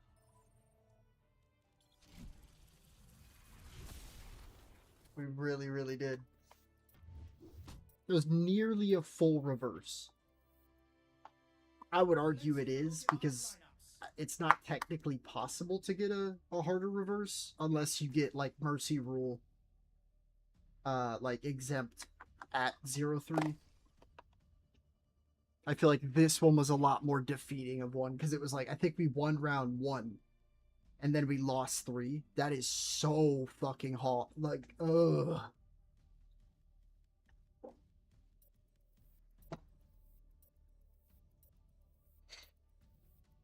But if you need drops, you got a spot for that. And the more people I have on, I call it the Overwatch bandwagon, because I used to be on the Contenders, like, sister team for Dallas Fuel. I had a lot of, like, PTSD from that, and so I took a huge break, played Smash Bros, got ranked in that. But I'm trying to get back into playing on this account. The lineups are locked. and it just, I still get like literal heart stress, like shakes when I'm trying to play ranked sometimes, and I don't know what stadium has in it that's hitting so hard, bro, but Welcome to the armory. It's time for the teams to consult their playbooks.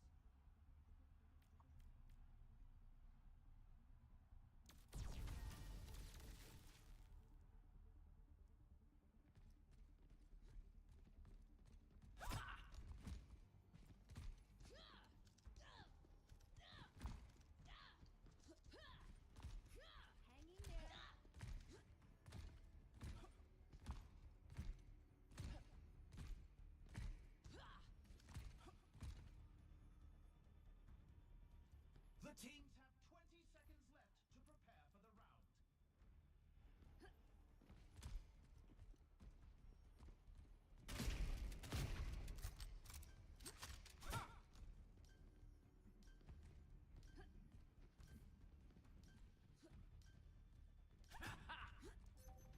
oh god. We're gonna get shit on by this vendetta.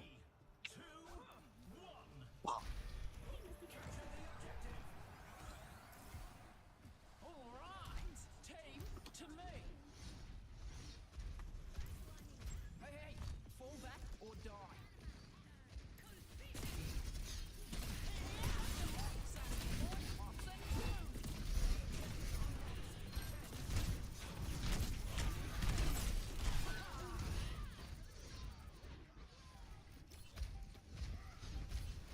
The objective's open.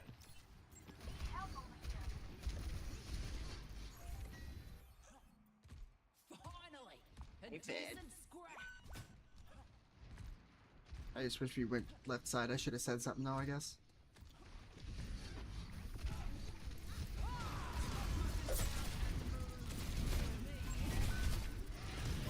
Got something to kill here. And that's how you bring fire to the mortal.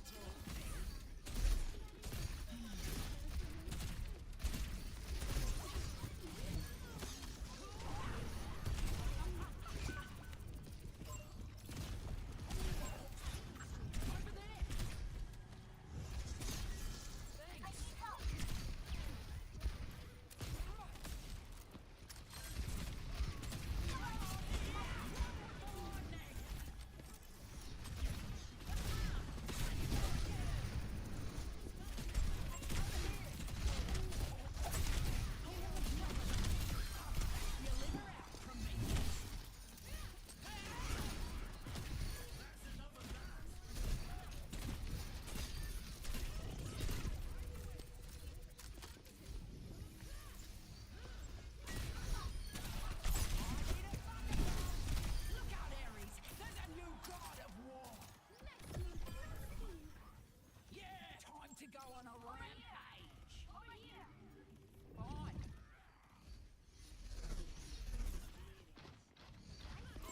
But yeah, I have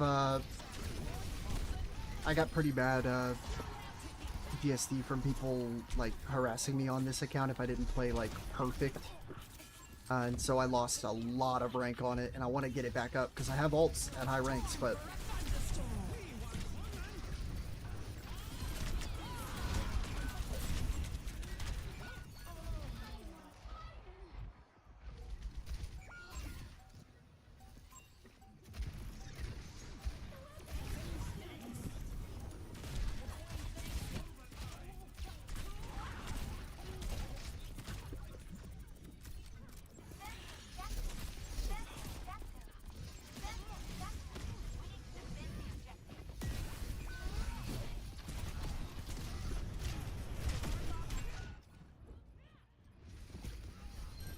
yeah, I need to do some kind of...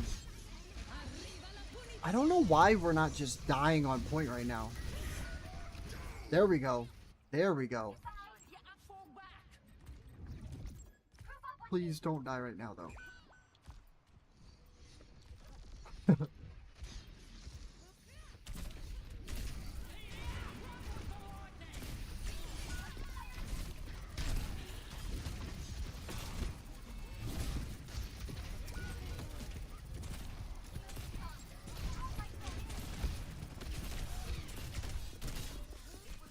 Yeah.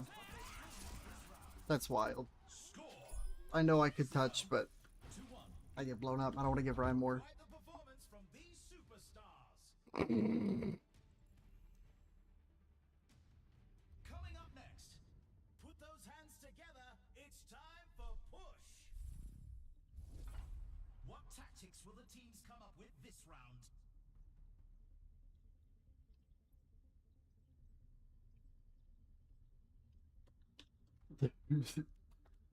Really.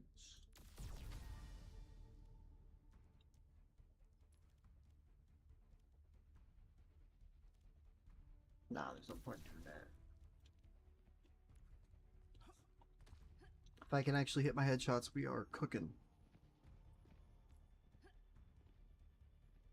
The teams have 20 seconds left to prepare for the round.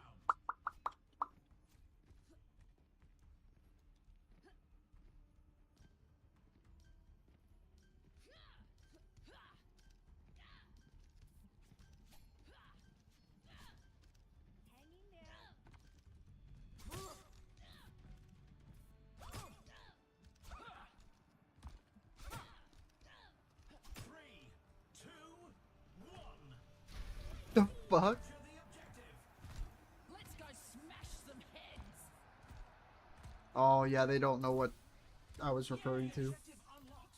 Yeah. I died.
Yeah, I know. I've never seen the yoink that hard. That was actually nuts.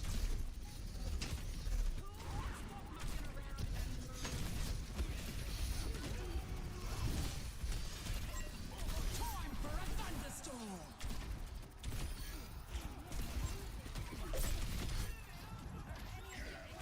Oh.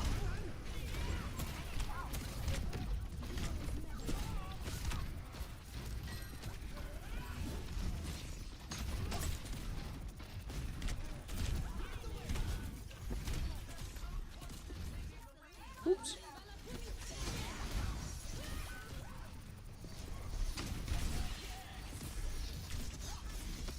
Yeah, I got the aim now, hun.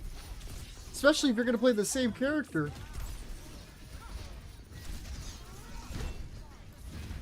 That's absurd.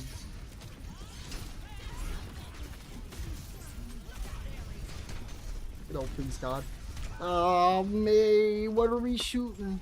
Why are we... Bob ain't that important. Bob ain't that important. God. What the... There'll be consequences for that. Bro, it's unfair.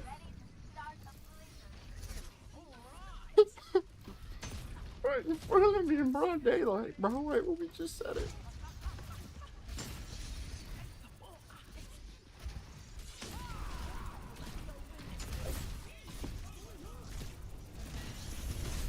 What's happening? Oh, Mother Mary. My bad. I'm sorry. No way.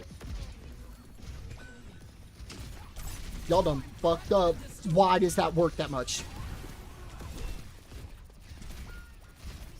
I genuinely have never been shut down by an Ashe. That was the most beautiful shit I've ever seen.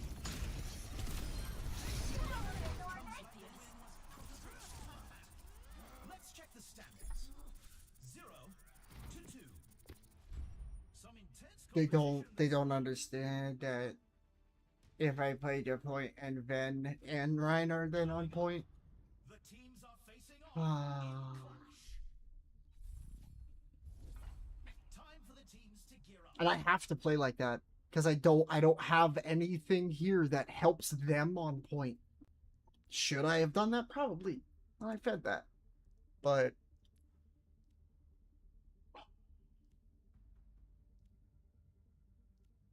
I think I do this and I just shit on the Ven. I've actually never gotten it. Is it good? Might need to give it a shot.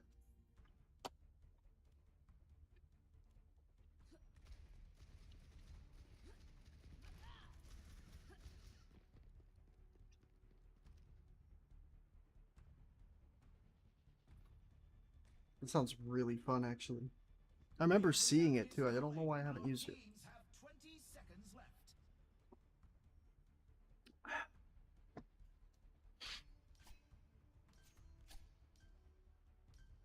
I love the double axe. Why the ping at 60, bro? What the fuck, guys?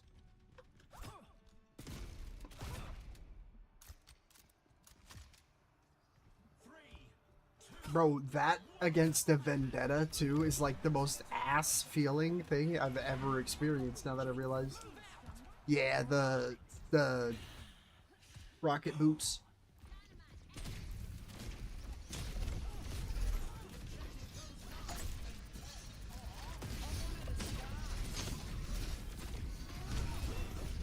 And I'm dead. Right. I can't see.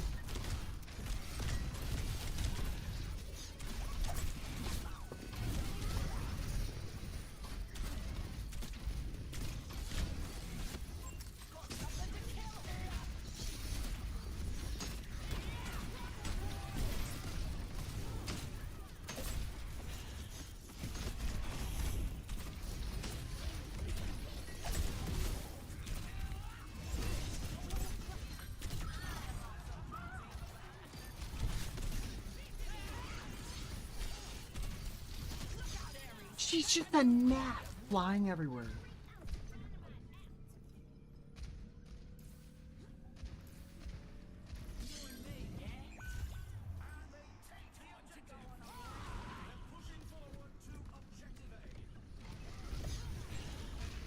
Time for a thunderstorm.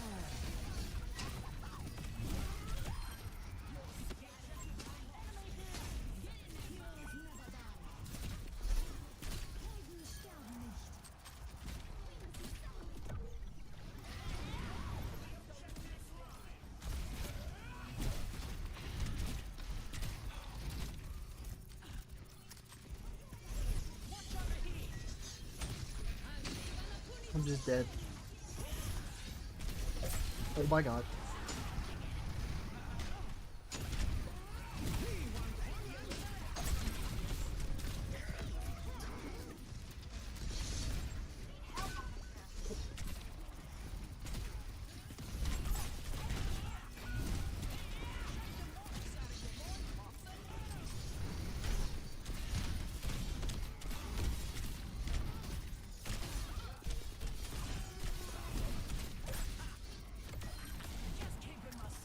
Time for a thunderstorm.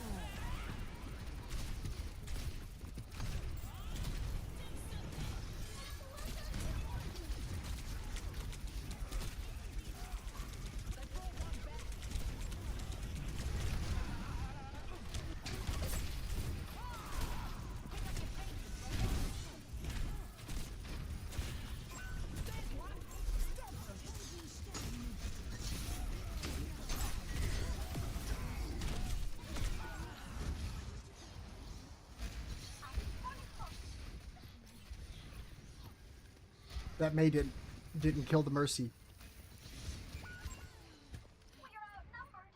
I'm getting back in there. Actually won. And yeah.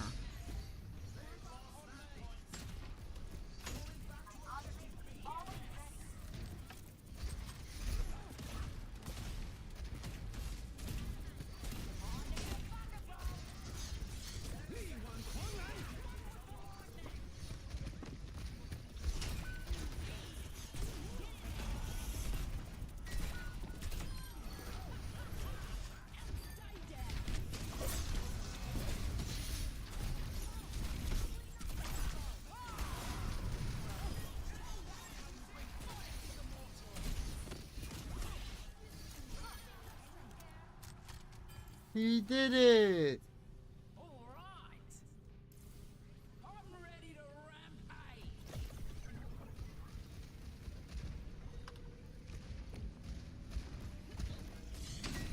Time for a thunderstorm!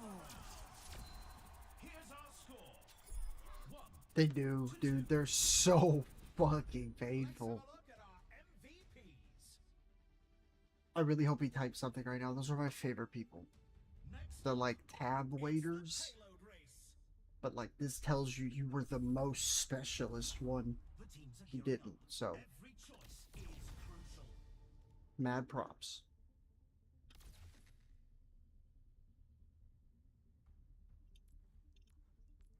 Deadass, if you're I don't know what time zone you are, Filth, but if you like regularly watch stuff, I have been needing a mod on Twitch for a while.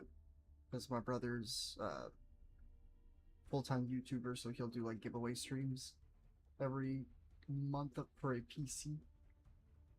And sometimes there's a lot more people in here than I expect. Because I stream to this, YouTube, and TikTok. It's pretty fun. The arena is ready and waiting. 20 seconds to go.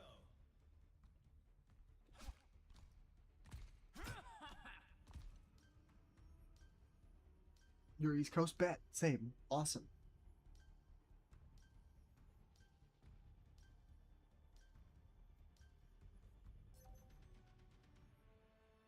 Well, I'm not on the coast, but I think that's just what it's called.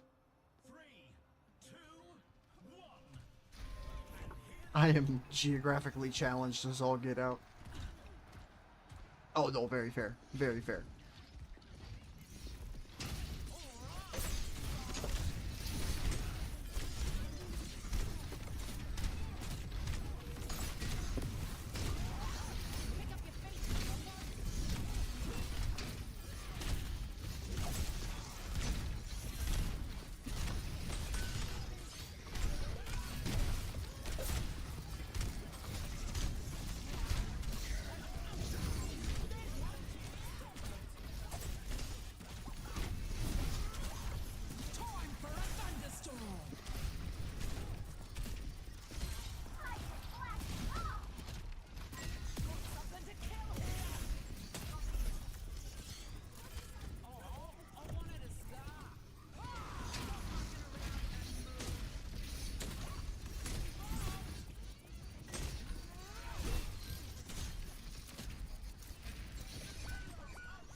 2.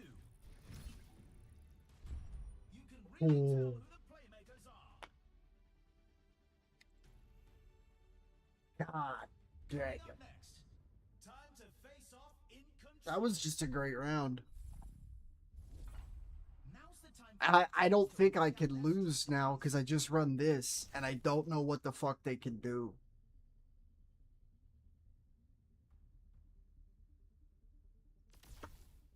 Yeah. You're telling...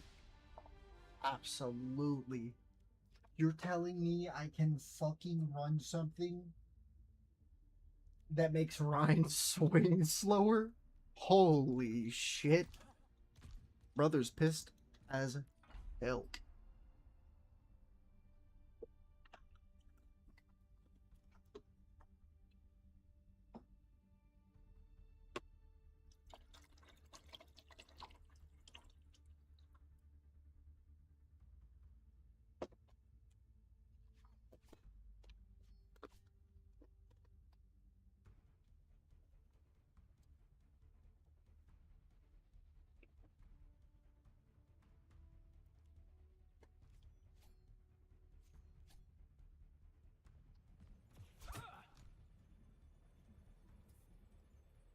Only 20 seconds remain before the action begins. I swear, bro, my build is a slow but sure creep.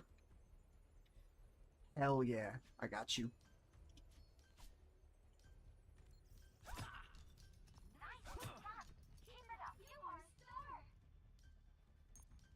think I like what you... Nice one!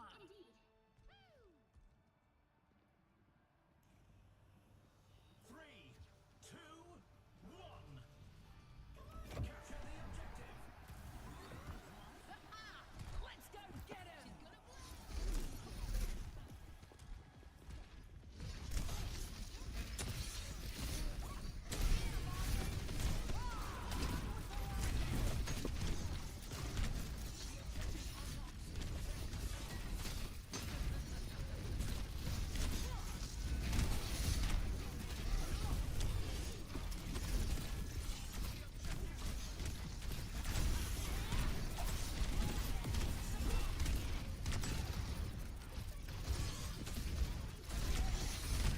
Time for a thunderstorm!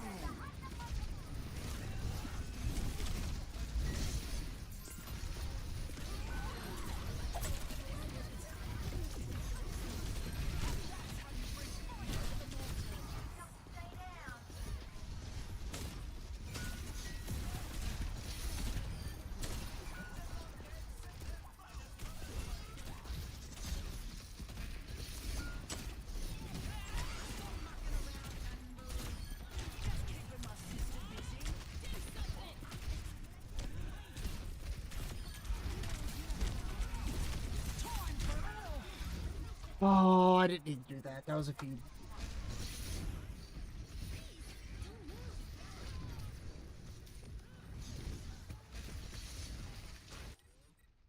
Looks like somebody wants the... I'll catch you later, bro. GG's.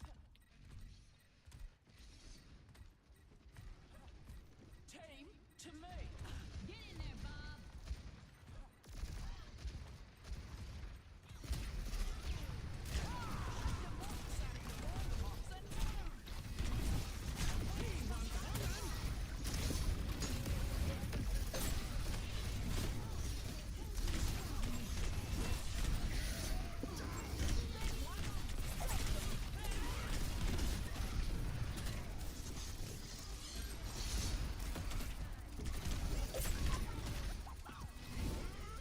Oh, wow.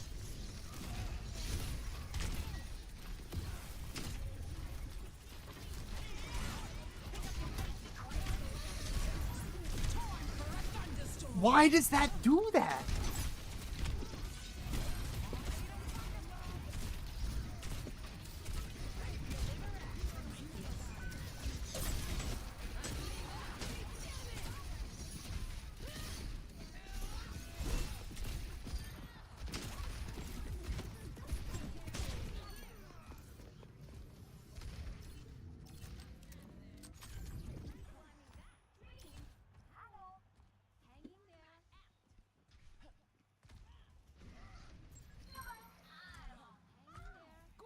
champ.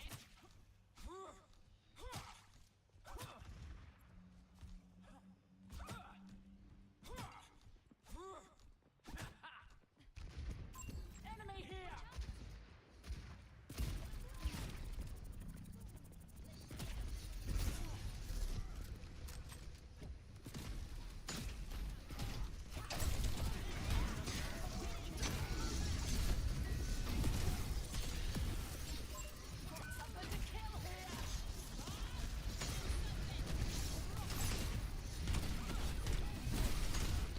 Time for a thunderstorm.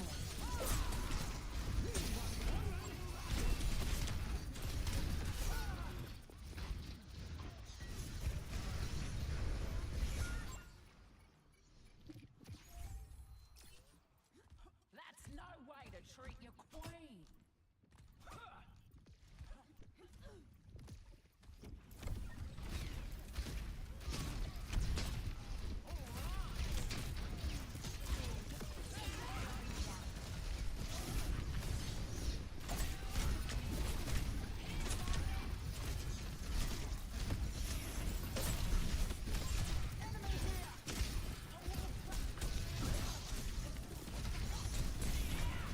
Time for a thunderstorm.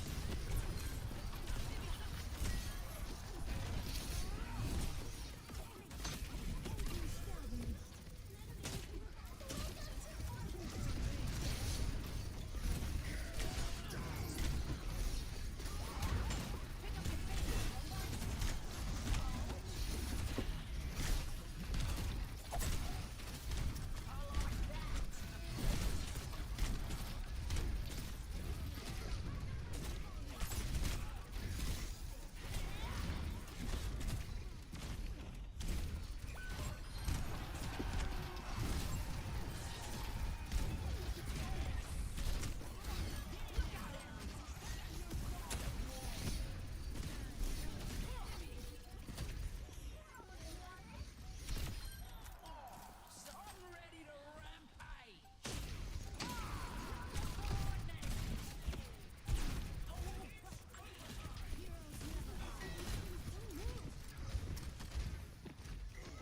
Time for a thunderstorm. Got something to kill here.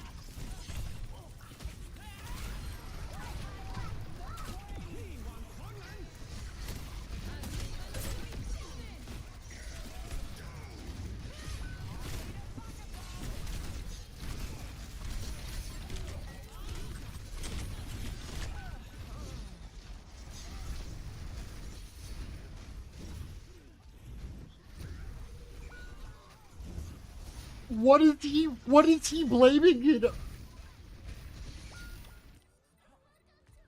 shot. What could I even be at fault for here?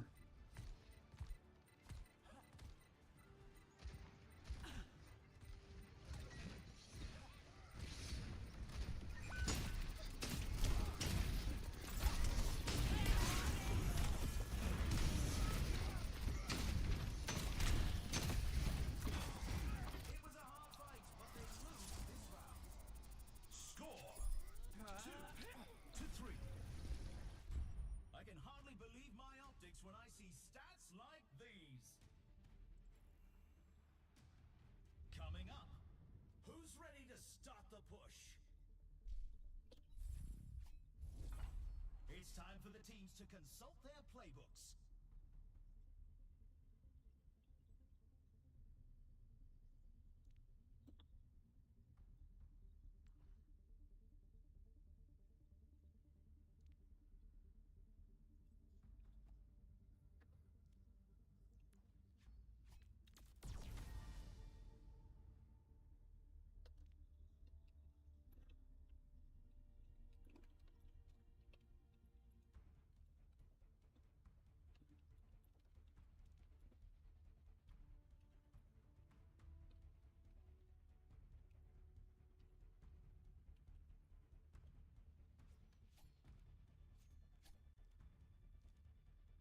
The arena is ready and waiting. 20 seconds to go.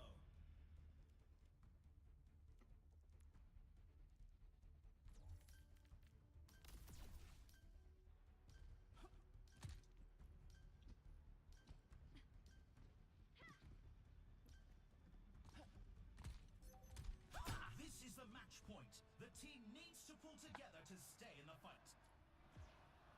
3, 2, 1. Capture the objective.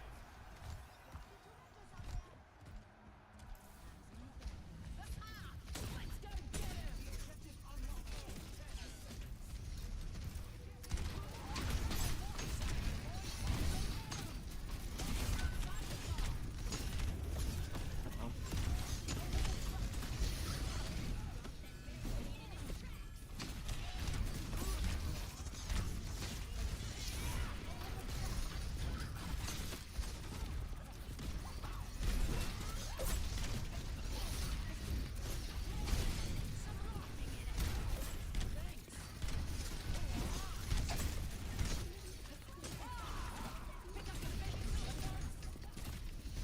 They have the lead! Take it back!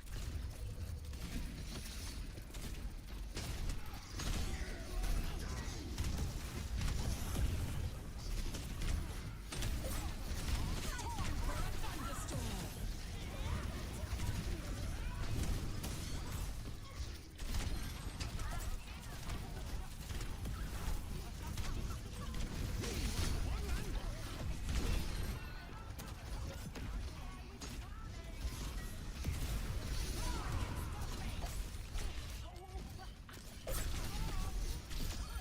You got too close, didn't ya? Yes! They've almost got the lead. We're moving!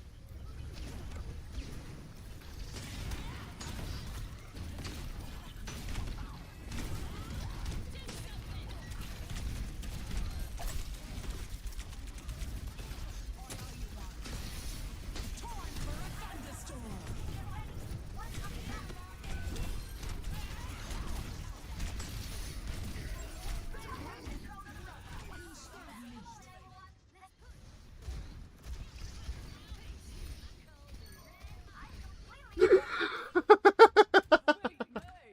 Oh, he's gone. Oh no.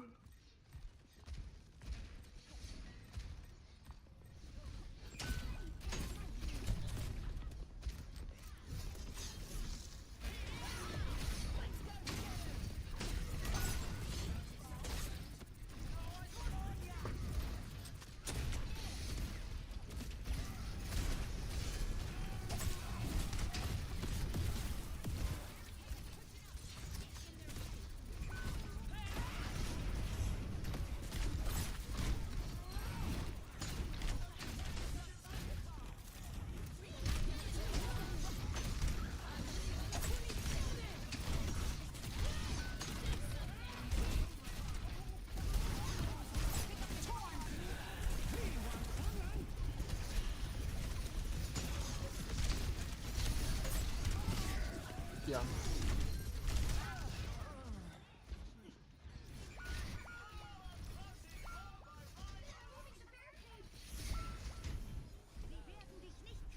was a good effort, but it wasn't meant to be.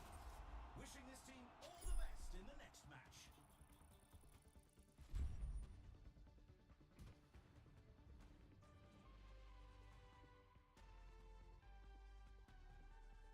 We've got a replay.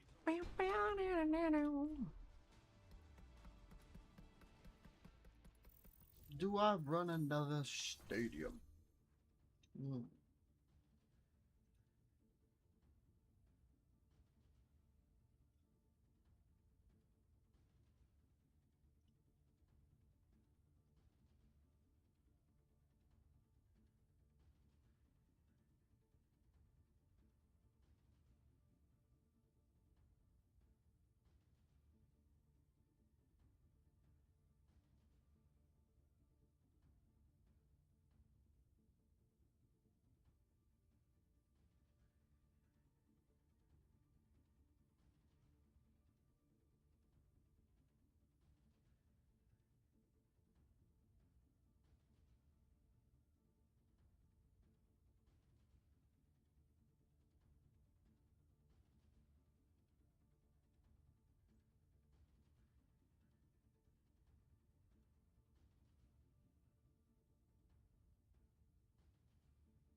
Not bad.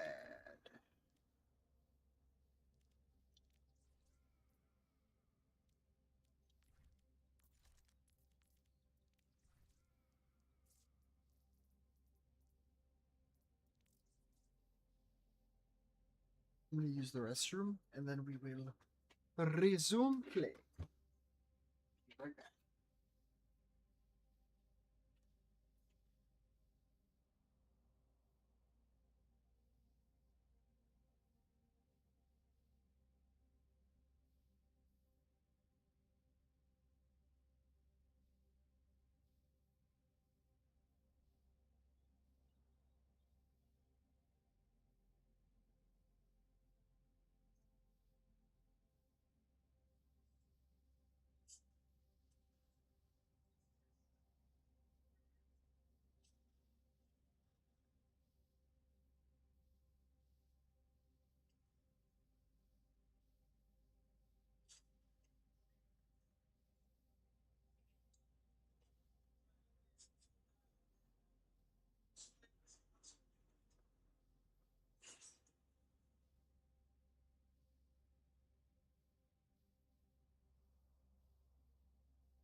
All right.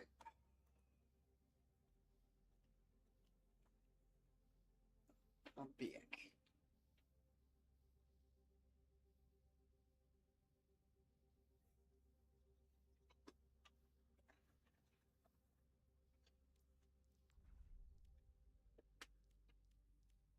All Star.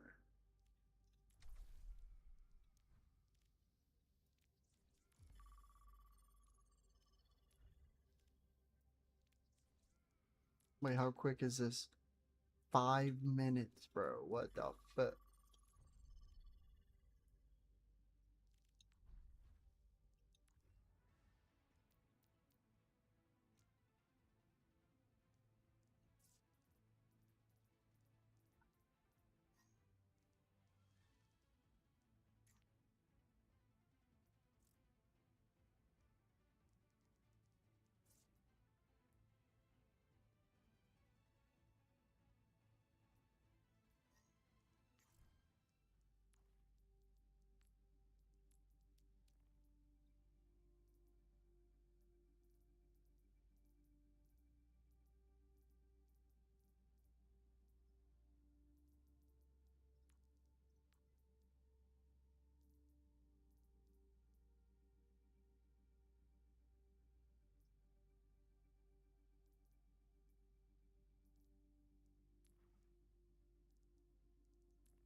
Oof.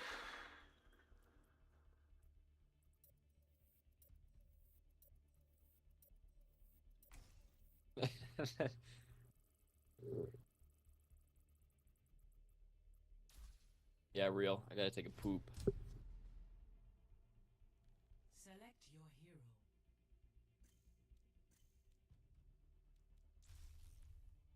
Any poopers in chat?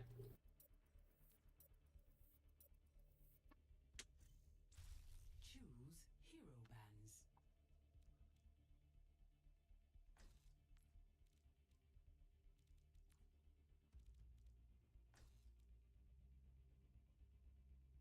I'm gonna be honest, it's either your finals or it's Overwatch, because you're not gonna finish this game in 15 minutes.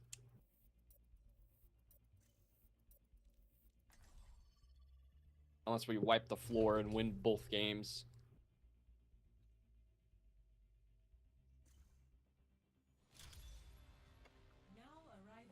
Did I hear a non-believer?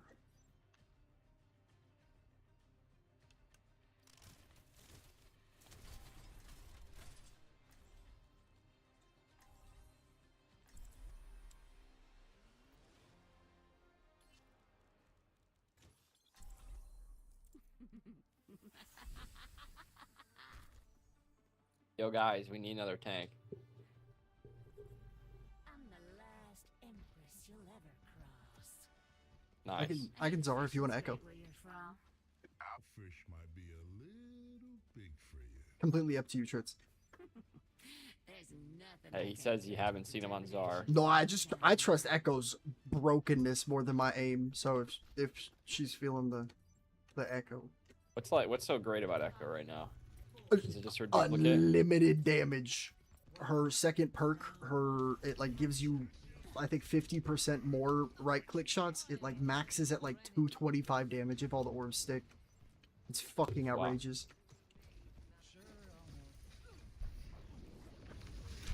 They got a bastion. I'm gonna probably swap to it myself.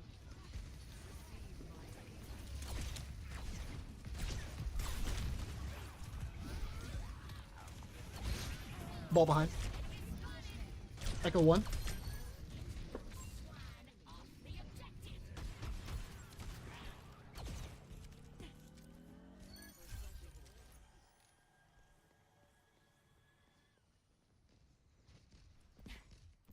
Stagger, nice.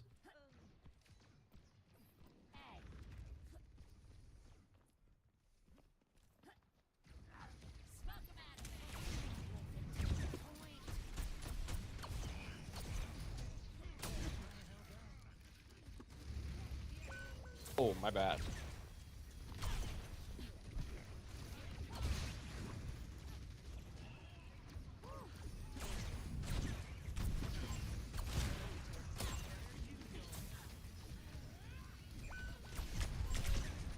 Back up. Stop playing around and get him off the point.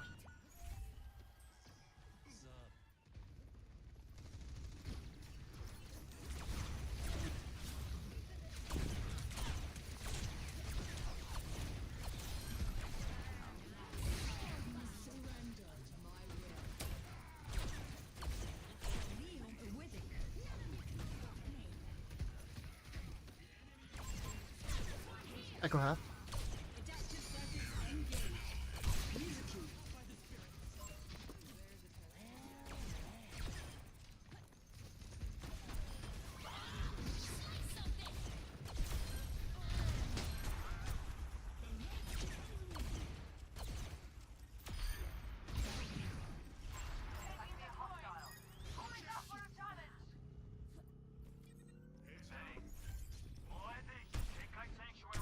One HP.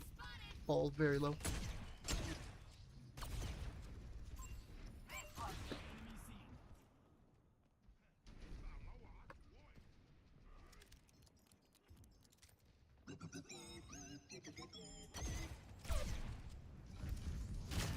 Ball on me, high ground.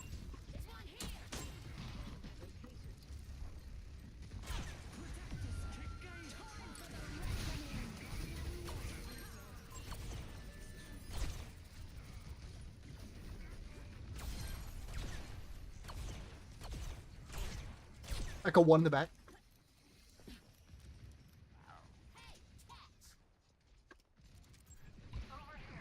Fire at will.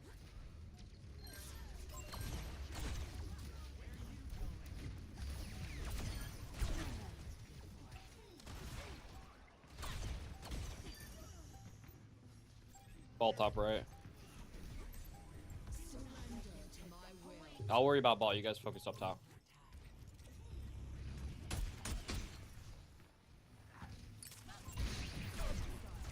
Good shit. Marco Cruz, thank you so much for the sub on YouTube. Much love, much love.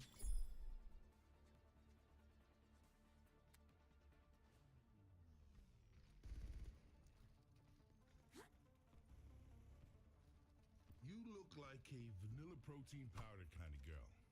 Wrong. I take unflavored with water. You know you can be tough to still W have follow. taste, right?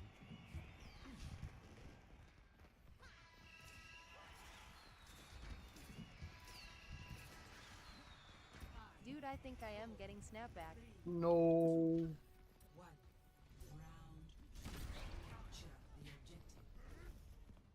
Let's make them regret challenging us.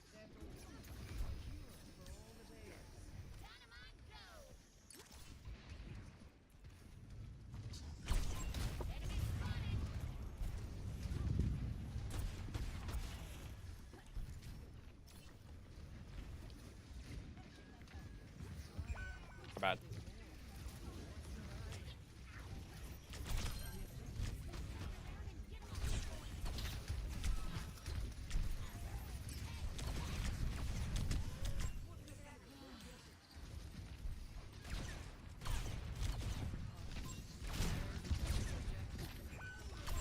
Lucio Dink dead. Zarya burning.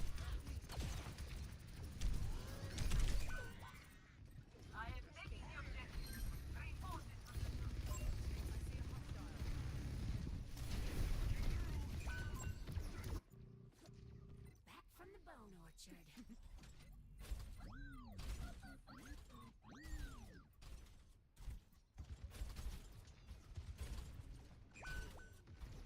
Surrender. Alright, let's pull back.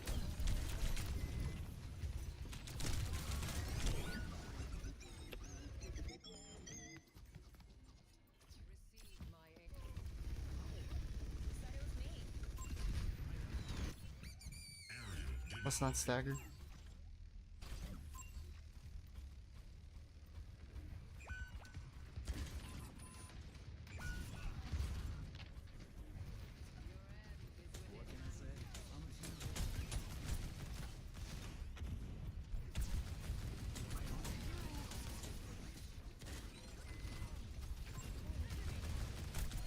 Sorry, if you want to bubble me, I can go in with turret. Just please keep me healed. I'm going in.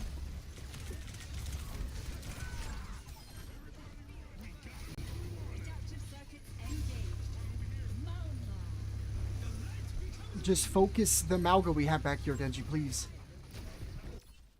Why are we just swinging at random enemies, bro? Oh, Lord.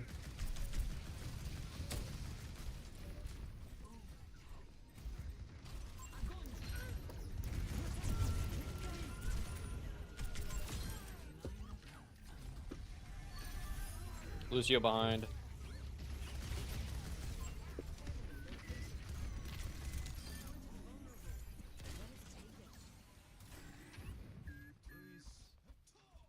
Oh.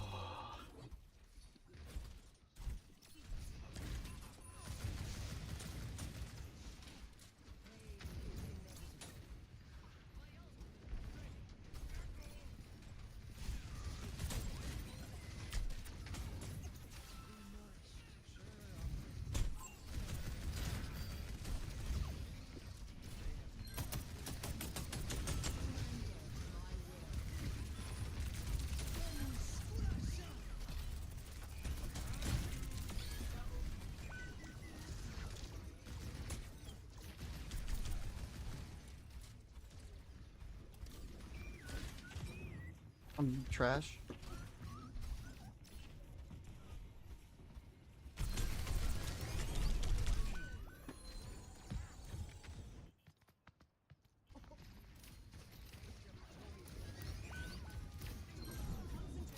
So their Echo solo killed 3 in the back.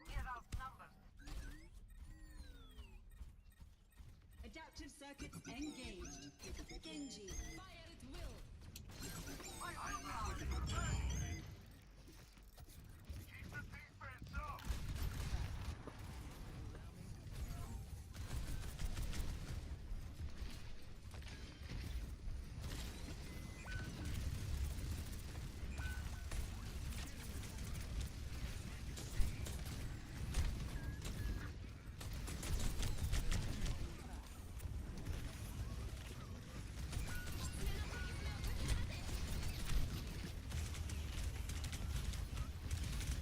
Yeah. Yeah, all that was we needed to peel.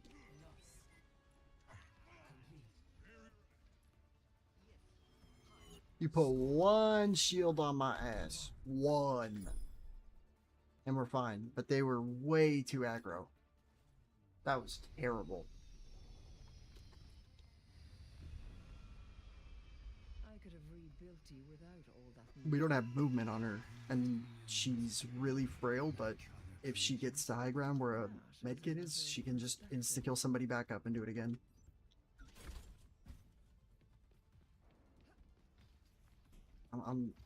What is homie saying? Oh.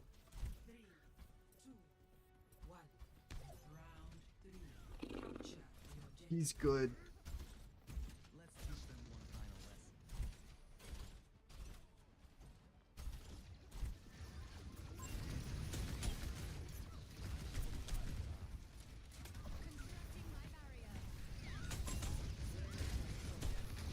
Did you get bubble are?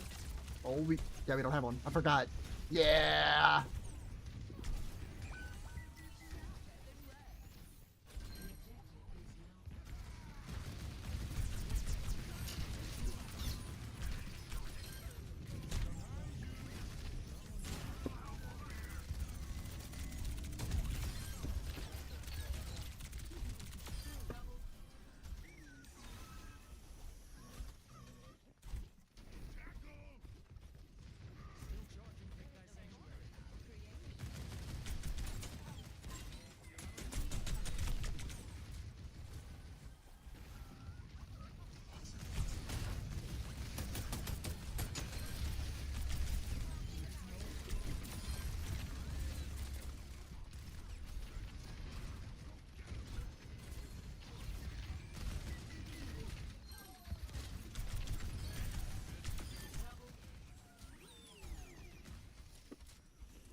Ball 1 HP in the back.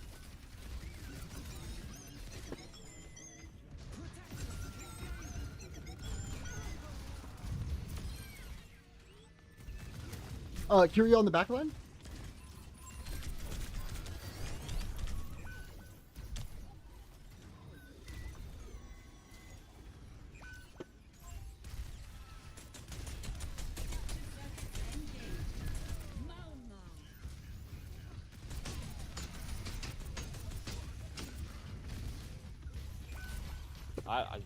Damn.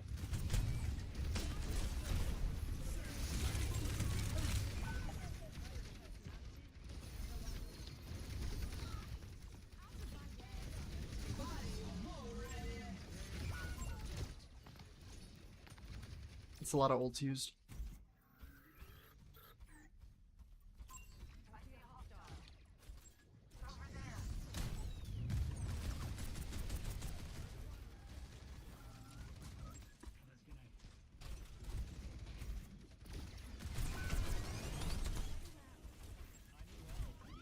Let's reset.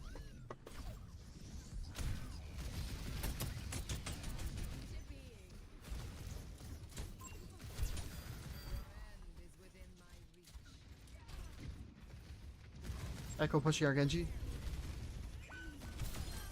We traded. Let's walk in. I have turret. Let's walk on this Orisa. Walk on this Orisa.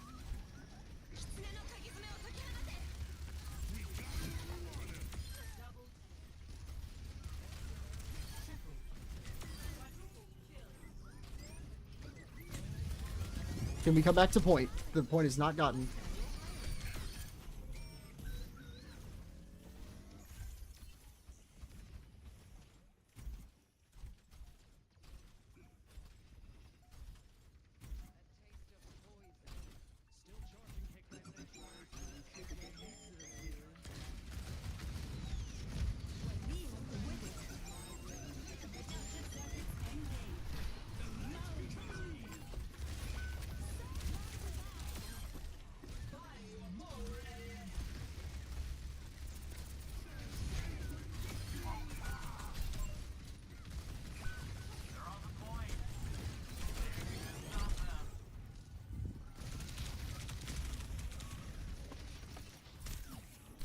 Out. Once you can live.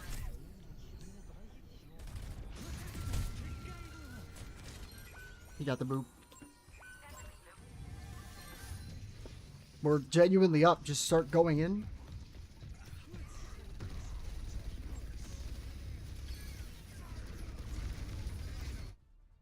Nice. Wow.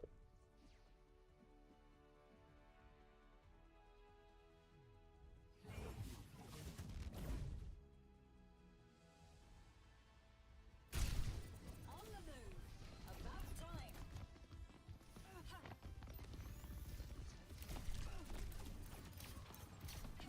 Concentrating fire.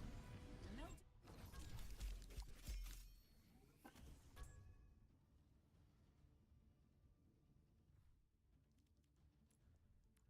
Very, very nice match. Just like that back in the GM. Nice.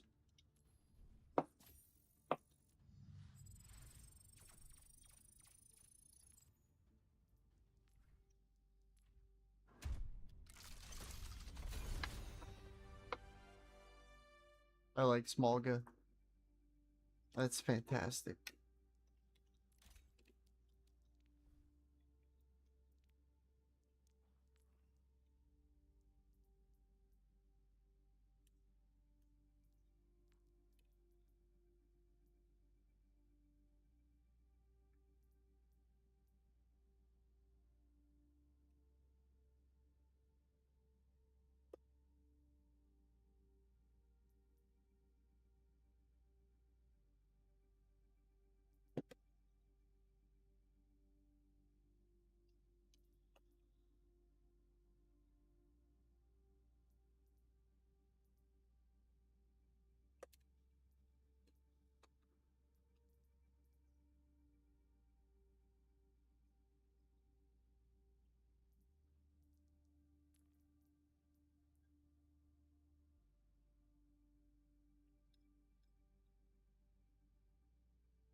That's cool.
Thank you so much for attending my PowerPoint presentation on every Overwatch hero's playstyle explained. Overwatch now has 50 heroes, and if you think they all fit neatly into tank, DPS, and support, you're about to have a really bad time. Some tanks are assassins, some DPS heroes are utility specialists, and some supports are just better at dealing damage than the actual damage dealers. In today's video, we're going to go over the actual job of every single hero in the game so you can know exactly what you're supposed to be doing. D.Va's entire job is to be the biggest bully on the playground, specifically focusing on anyone trying to take high ground. She uses her boosters to fly directly into the face of snipers or supports, unloading her micro missiles and cannons to secure a quick kill. Her other equally important job is peeling for her team, using defense matrix to literally delete an incoming ultimate and save an ally. She is the absolute core of any dive composition, and her win condition is perfectly timing those aggressive dives and life-saving peels. Domina is the game's first true poke tank, designed to control the map from long range. Her entire playstyle is about setting up a fortress with her segmented barrier array, creating safe sightlines for her team. From there, she just chips away at the enemy with her Photon Magnum and Crystal Charge until they run out of resources. You win fights with Domina by having superior positioning and simply outranging the enemy until they're forced to make a mistake. Doomfist's job isn't to soak damage, it's to cause absolute chaos by diving the enemy backline and assassinating a support with a fluid combo. A good Doomfist draws the enemy's complete attention, creating a ton of space for his team by just being an unignorable menace. His win condition is mastering his ability cycles and movement text to get in, get a kill, and get out before the enemy team even knows what hit them. He creates space by being a distraction, but our next tank creates it by being a direct, unavoidable threat. Hazard is the definition of an initial backline and start a fight. He's a flex tank who can work in dive or brawl comps using Violent Leap to close the distance on a vulnerable target. Once he's in, he pops his spike guard and drops his jagged wall to create a massive disruption and secure a kill. His entire playstyle is a rhythm. You have to master the in and out flow of knowing when to commit and when to use your mobility to escape and wait for cooldowns, very similar to Doomfist. Junker Queen's whole game plan is the best defense is a good offense, literally. Her survivability, healing herself by landing her thrown knife or swinging an axe to apply wounds to enemies. She's the engine of a brawl comp, using her commanding shout to run her whole team directly over the enemy. You win by applying as many bleeds as possible to stay alive in the middle of a fight, overwhelming the enemy team with relentless close-range pressure. She wants to be right in the middle of it all, and so does our next tank. Mauga is the simplest brawler in the game, and I mean that as a compliment. His job is to walk forward and hold down the fire buttons. You set enemies on fire with one chain gun, then deal critical damage with the other, and that in turn gives you temporary health. That's pretty much it. That's the whole loop. His cardiac overdrive makes his whole team harder to kill as long as they're dealing damage, and his cage fight ultimate forces the enemy into the exact close range brawl he was built to win. Then he has his overrun charge, which makes him immune to basically all CC and allows him to reposition on the fly, whether that be running in to knock an enemy to the ground so you can kill them or get out of a sticky situation.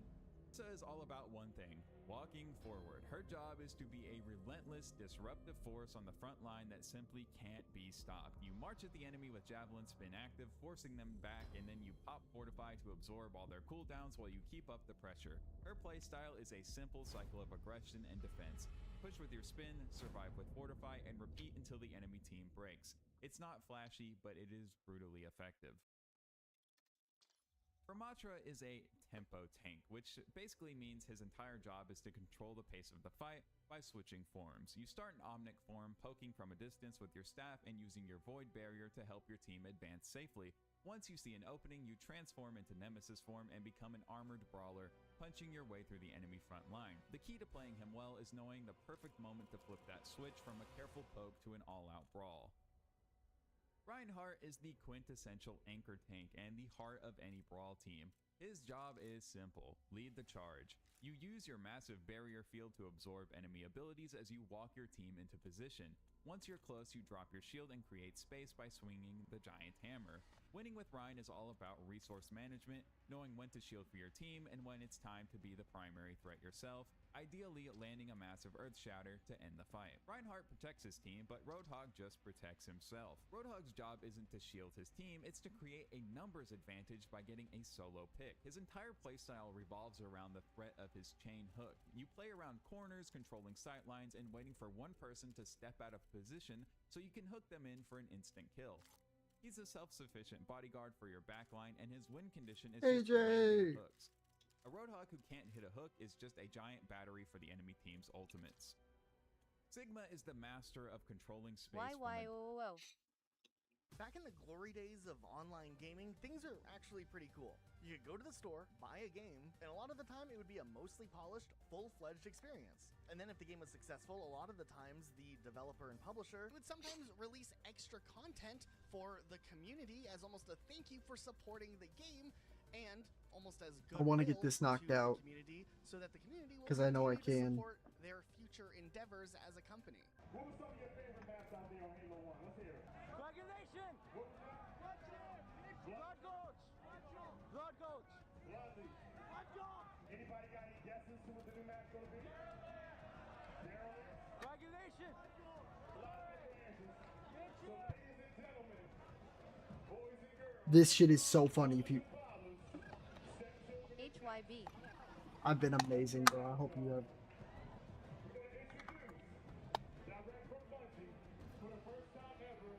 I didn't tell you. Holy shit! No, wait, dude. You're gonna fucking. You're gonna be very, very, very excited. Guess who got approved for a claim by a disability insurance agency?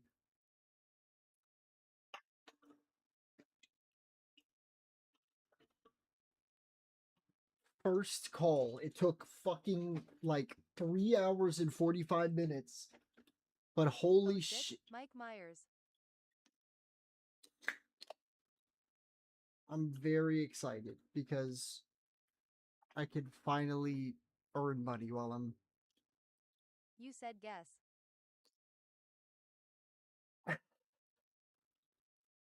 Oh, it's you. No, I think it might have been Mike Myers, low key. Fucking congrats, dude. I'm pretty I am so fucking hyped. Let's speedrun some of these challenges while we're at it. Why not? I want to use this new AR or this new semi-auto, but there's 3 new weapons. One of which is it exists. Yeah.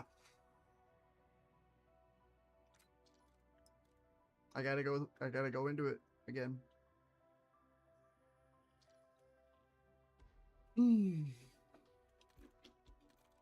This is the face of someone not looking forward to it.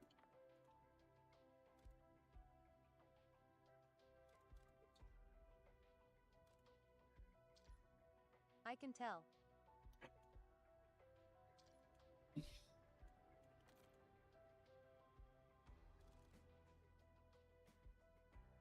Like,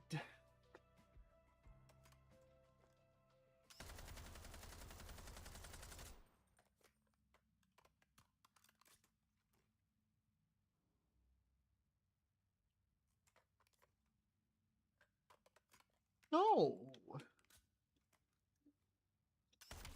They have homing shots.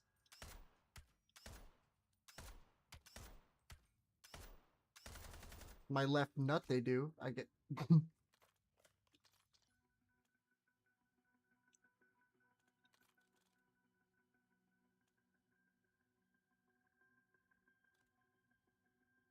I don't get it. Well, let's do survival. Well, if I want to level up those weapons, that would be different than the challenges here. These camo challenges. Look how beautiful that is, dude. Where's the run at? 276, I want to say. Very, very, very deep. Tempted to actually lock in and do that. You're kind of selling me. I'm gonna do. Absolutely beautiful. Yeah, I think I'm gonna.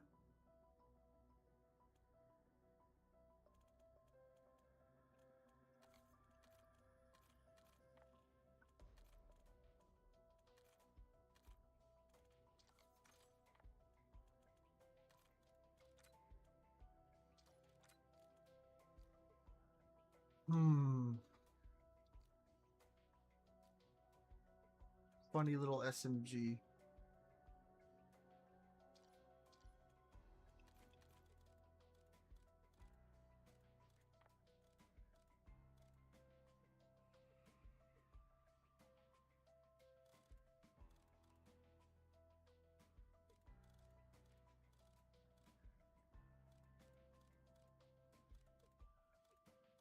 My one nightmare is still possible, which is what happens if they have like semi-patched or just like removed the ability that I had. Why is my ping like this? Can we not, dude? This is the one thing that makes me not want to play this game. Is when this ping shit happens. Because it's so fucking What random. was your ability?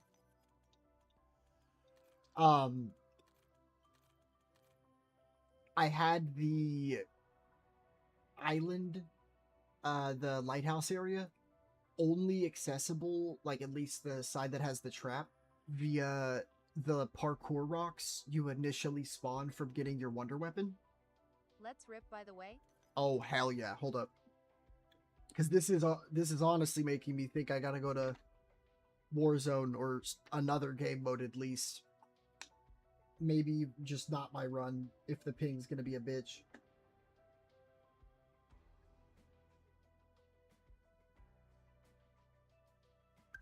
With how tight of gameplay I'm playing in that spot, like I'm not watching anyone else doing that strat because it's so hard.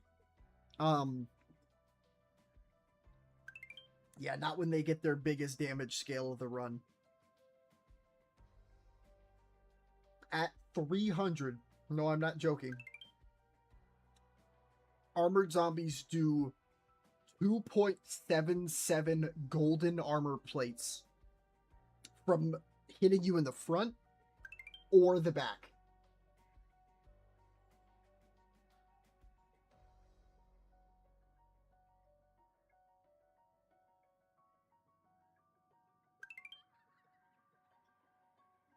Cheers, cheers.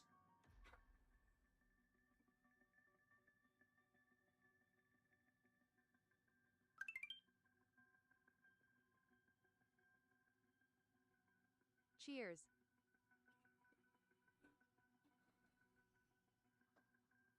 Phone's on 1. No! Are you gonna come back?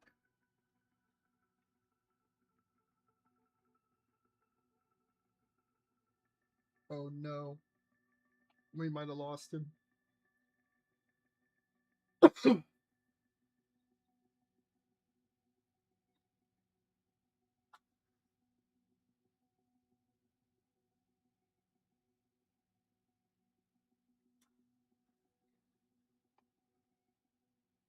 Cheers, cheers, got a charger.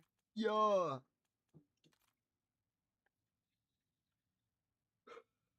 Video game, please.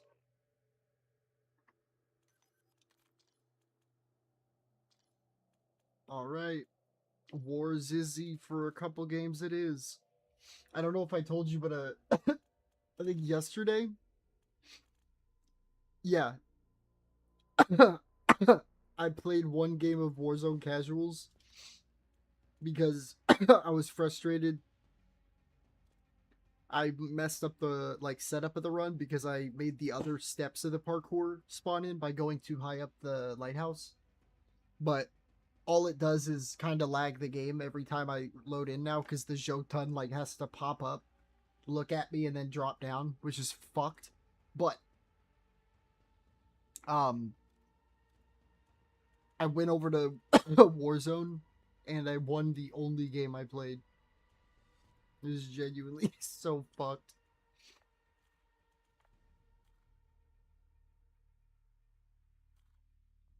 Get Love to hear it though. right. Get 3 double kills with specials.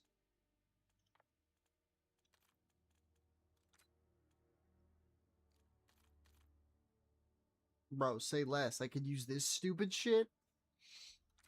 Sure. Are you telling me this is going to aimbot? Because if that is the case... Do I just flex? This thing, by the way, AJ.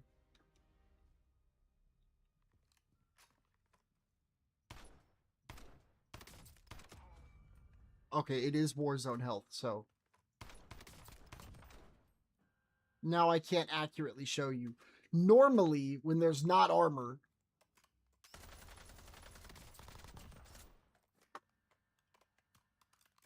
Oh my god. This gun sucks. Maybe it doesn't, but... This thing has, like, no damage fall off. That was me just being bad. Hold up.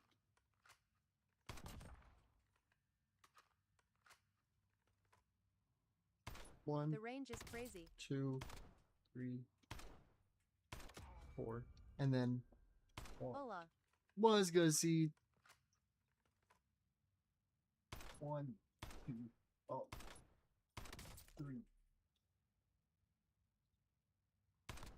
I'm bad. I can't hit all 4 heads, but it's okay.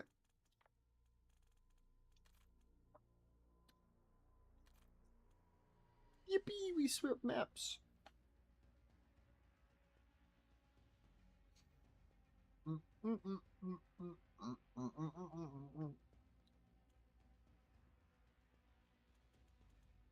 Yarr.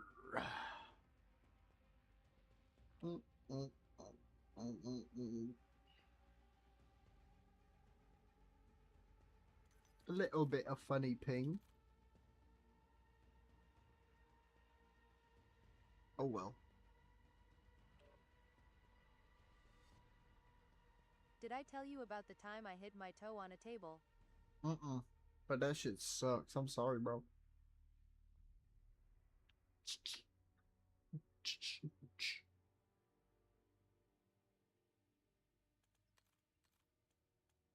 It's okay, man.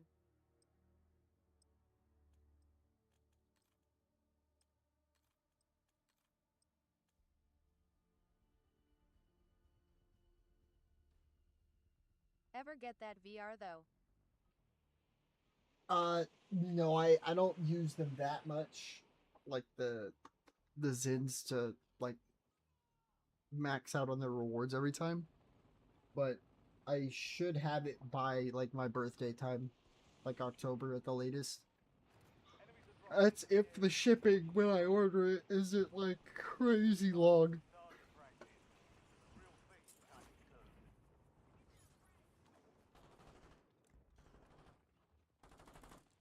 Oh, okay. Yeah, that gun some whole booty water. Hold up.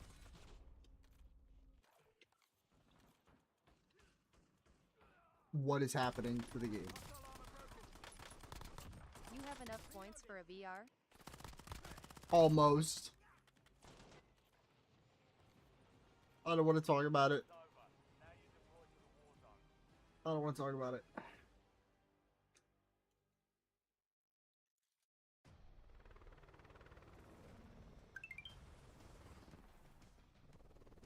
That's a problem, Mr. Nick. Sorry, hold up. Plug talking. Yeah? Okay. I understand.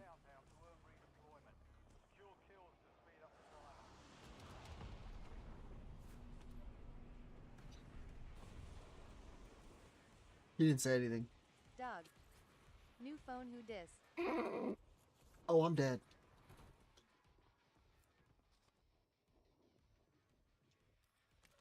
If that's not a team, then we're good.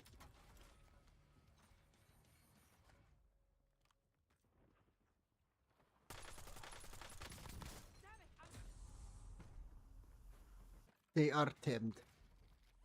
Now, do I spawn by them or not? I do. Obviously, I want to try and get my revenge. Are you kidding? Ow.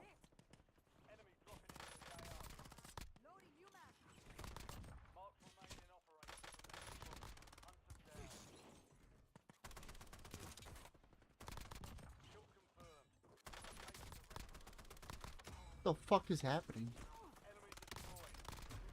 Overwatch, or did you already do that? Been playing it a lot today, but there is a chance I'll be playing it a little later. Or maybe, like, soon if the ping on my zombies won't drop. Bet. We got to,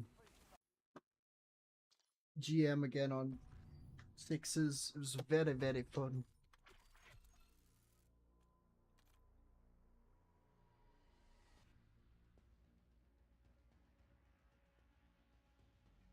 Bro, this ping is abysmal. Like, genuinely, why? Why are we doing that? I'll restart my game here in a sec if it doesn't fix on zombies. Yo, what's Why good, do you John? always have to stream when I am in school? I'm sorry, bro.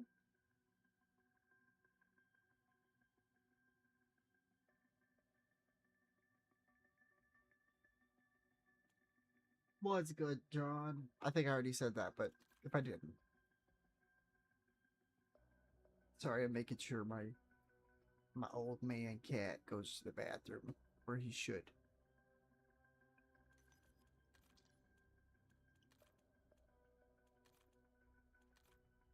Body water, bro. Huh?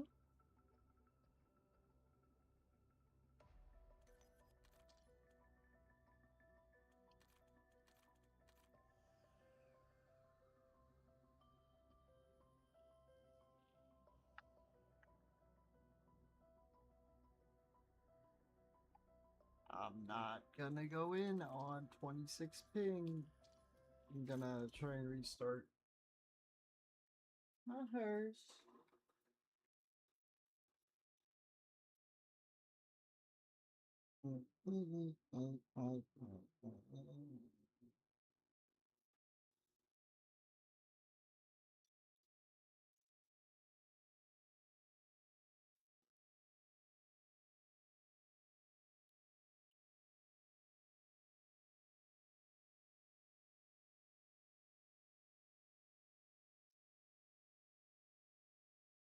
Let me real fast use the restroom.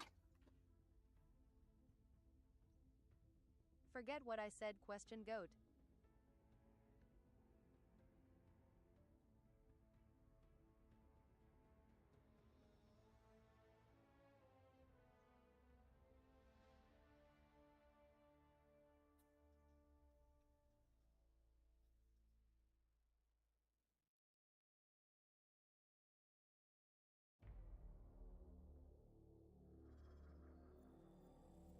When you come back, you got a beverage today.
Alright, gamers.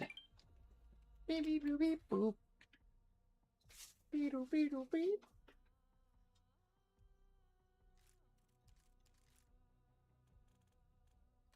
So, When I come back, I do. I got a coconut Red Bull.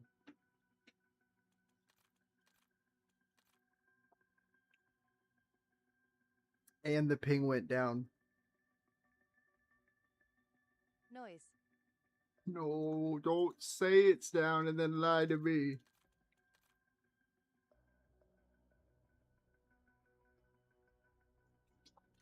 Fucking 45 is not even close. 1 to 16. 56. Hello?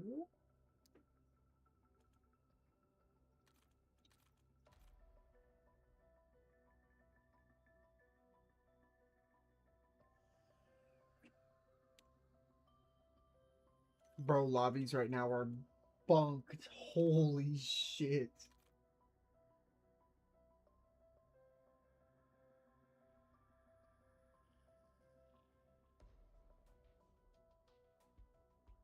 No way. We actually got in. We're actually loading in with good ping. Let's fucking go.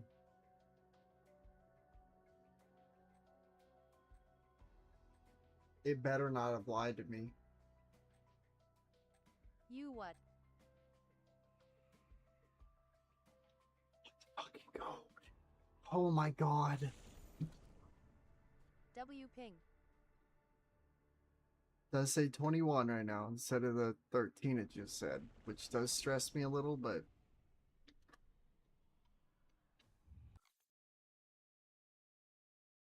let's get the timer set.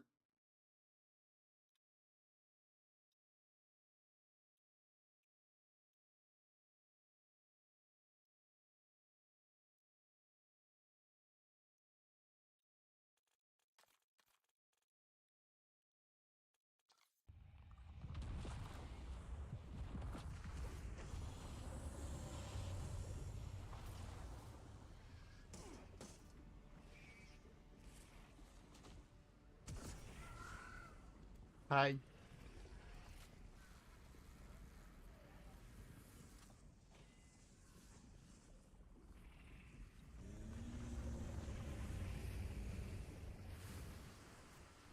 Okay, so they didn't batch it, W. But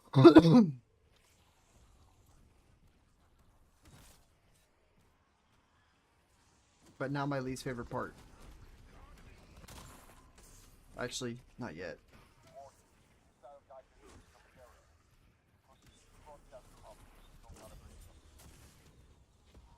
That's amazing. That is so good here. Sorry, I don't know if it was the stream or just me, but something bugged. Hmm.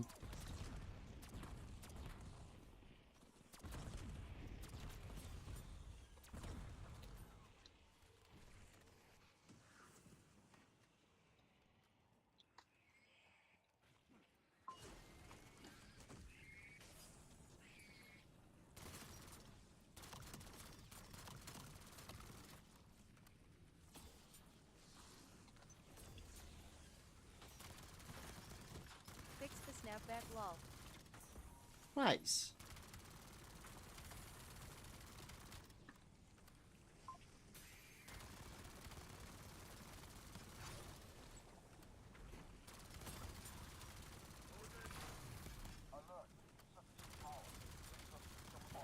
I remember I was supposed to try the, like, ball lightning, whatever it's called. I think that's literally all it's called. Corbin. I noticed it when I tried to do neutral B on ledge get up and JT clicked the other way.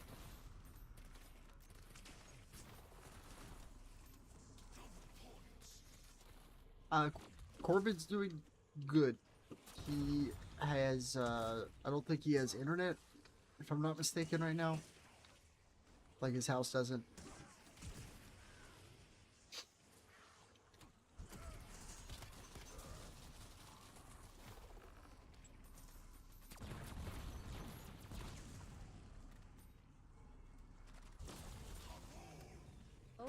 electricity bill, what happened? I'm not sure.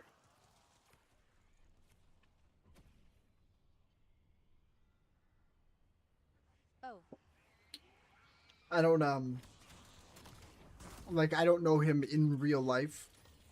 Like we don't live in the same state or anything.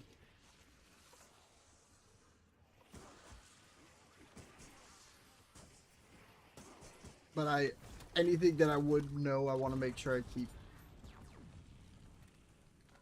confidential if he doesn't like okay me saying anything, just because I don't want to speak on someone's behalf. type ship. Precisely.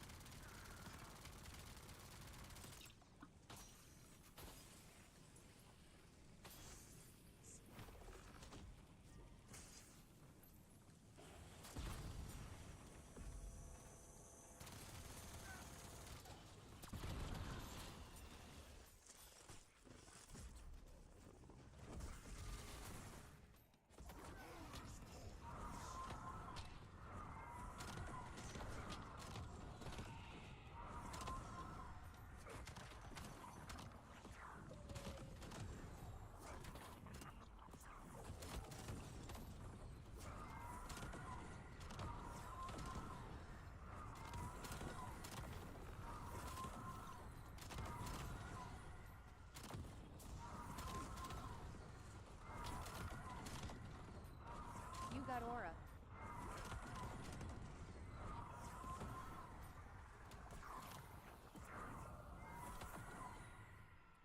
Nice.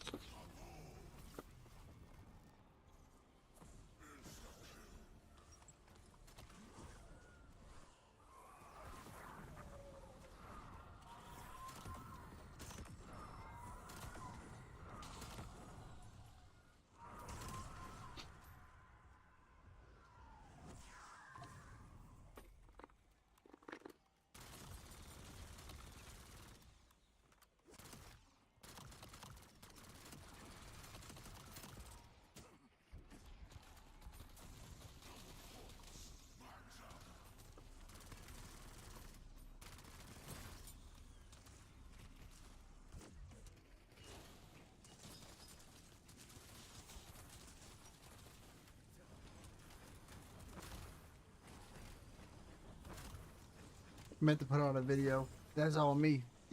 Or I meant to play the video that I have. I am gonna head out. I am gonna get something to eat. Have a great day, bro. You as well, man. Enjoy whatever you get to eat.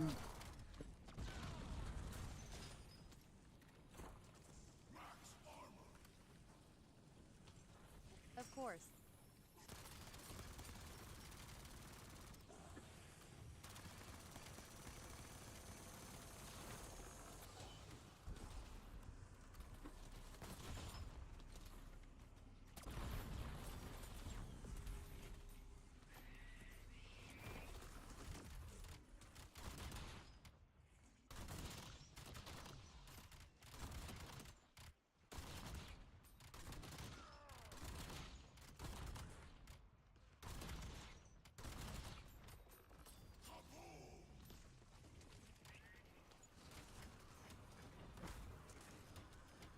Fight back! Fight back!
Thank you so much, Scritch.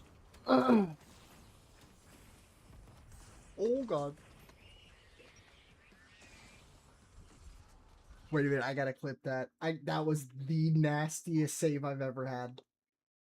I had to be like,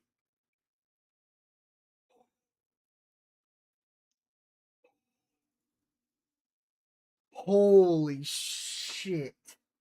The fucking pocket. The pocket.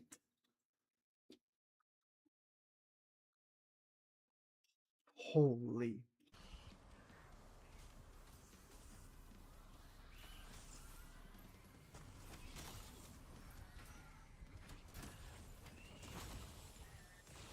Sorry about incoming screen shake.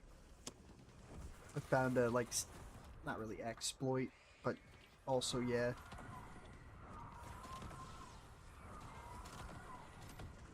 You shove a zombie in the wall when you press the, like, grab button or you grab a zombie through a wall, they just become explosive.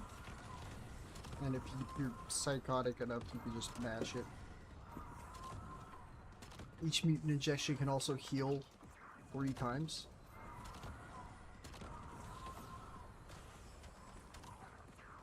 So whenever I see my health go up like that, total of 3 times, now I'm just seeing how long. Oh, and that's round for it.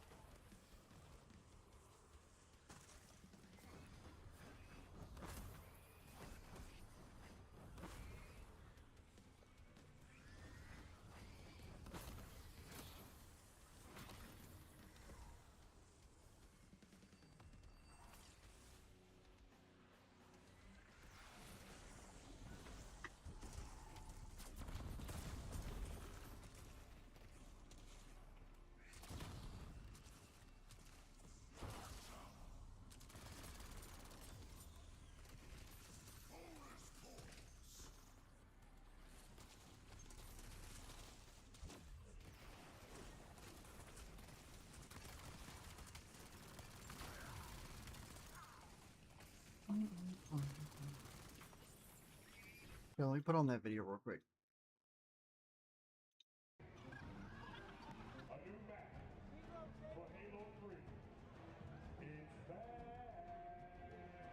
Let's check it out, y'all. Here it is. In 2003, you might have called it Chill Out. Well, a half a decade later, in 2008, we're calling it Cold.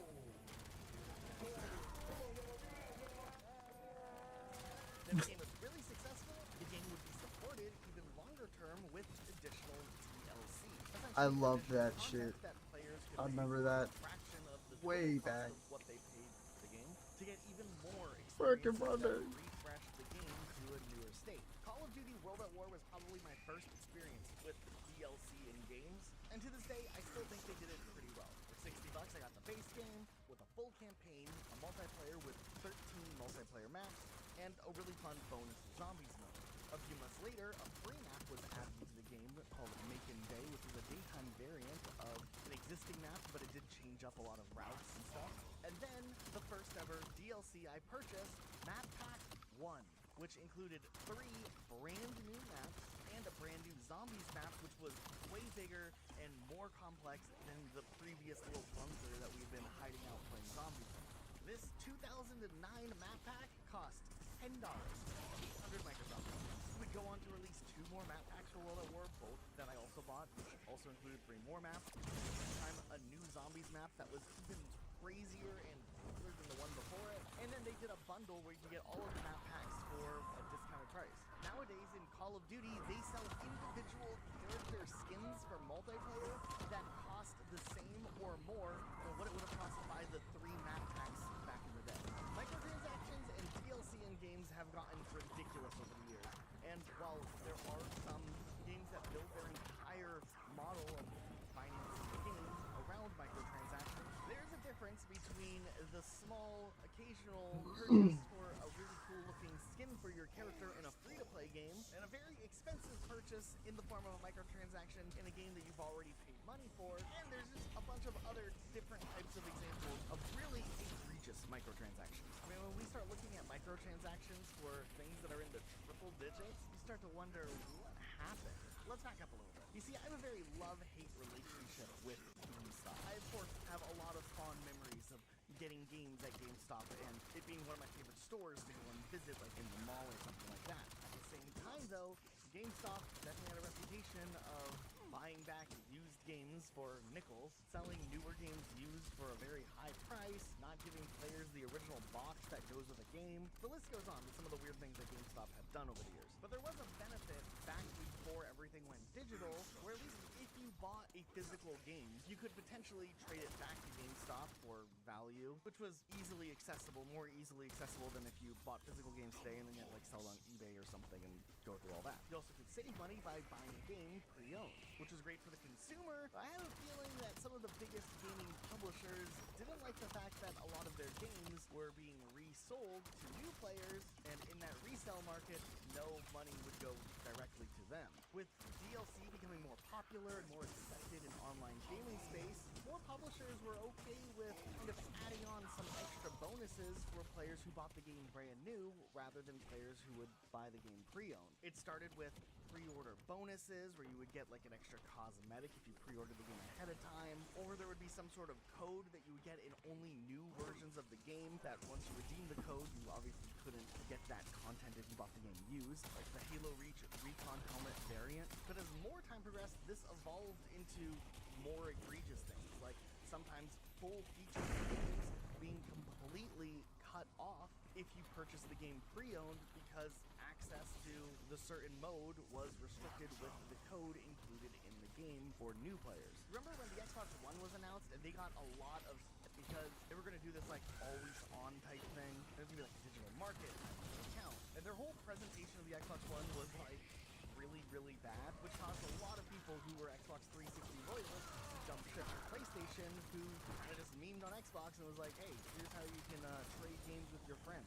Of course, Xbox would backpedal these decisions and change a lot of the planned functionality for how Xbox One would handle things like used video game titles, pre-owned titles, and shared games and whatnot. But honestly, the Xbox One was just fast-tracking essentially what was inevitably happening anyways with the bigger shift to digital media and the accessibility of digital media and licenses being tied to accounts that Xbox and PlayStation were inevitably doing anyways. I just don't know why Xbox decided to try to spin that as like a new cool feature rather than like the unavoidable death of something that was actually very consumer friendly. Pre-ordering and pre-downloading it so you can play it the minute that the game goes live a lot of the times is easier than going to a physical location to buy the physical media, bringing the physical media home, and then having to still download the game off of the disc that you just purchased. Sure, discounts and sales are a regular thing on both marketplaces. I'm pretty sure these discounts aren't anywhere comparable to what used games used to cost back in the day. But hey, you don't have to worry about your disc being scratched up and you having to try to find toothpaste or something or whatever those rumors were that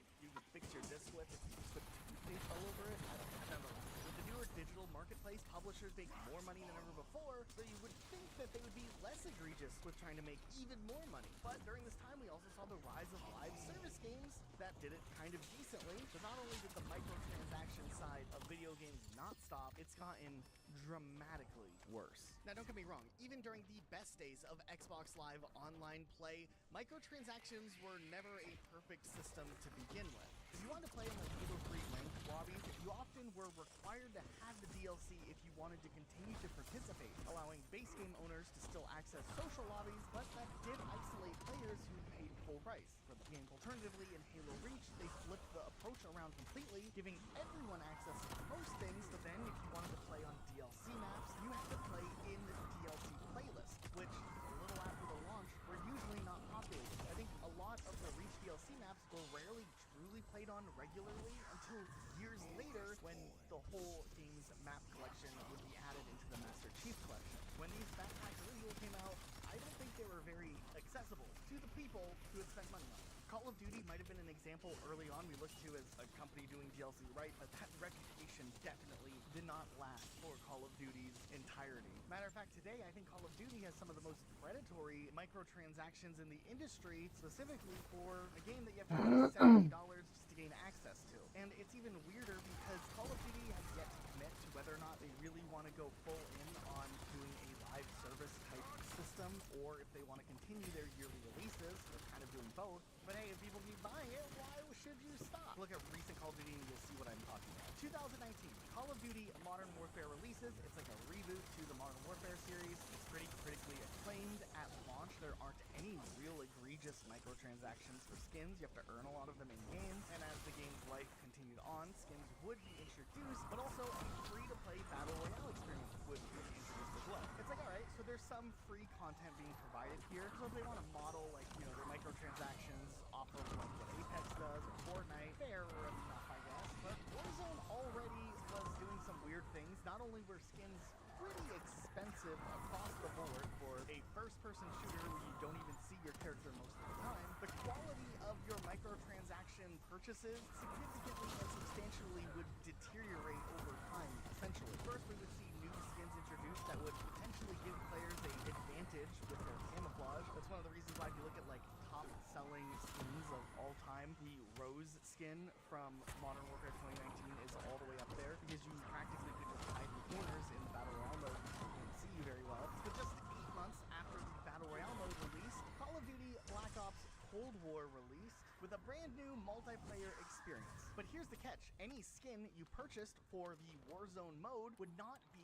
playable in the regular Call of Duty multiplayer experience in Black Ops Cold War. You could still play it in the Warzone game type, but definitely not Black Ops Cold War's multiplayer. You had to unlock new characters or find new characters for the Cold War multiplayer experience. Now, if you bought a character in Cold War, you could play that character in the Battle Royale mode or in the current multiplayer at that time until Call of Duty Vanguard released, where then your multiplayer character you purchased could only be played in the Battle Royale mode. You couldn't bring your character forward into the next multiplayer. But then from there, it even gets worse, especially if you purchase skins for Call of Duty Vanguard, because just a little over a year after Vanguard released, Modern Warfare 2 released, and that would reintroduce Warzone again in the form of Warzone 2.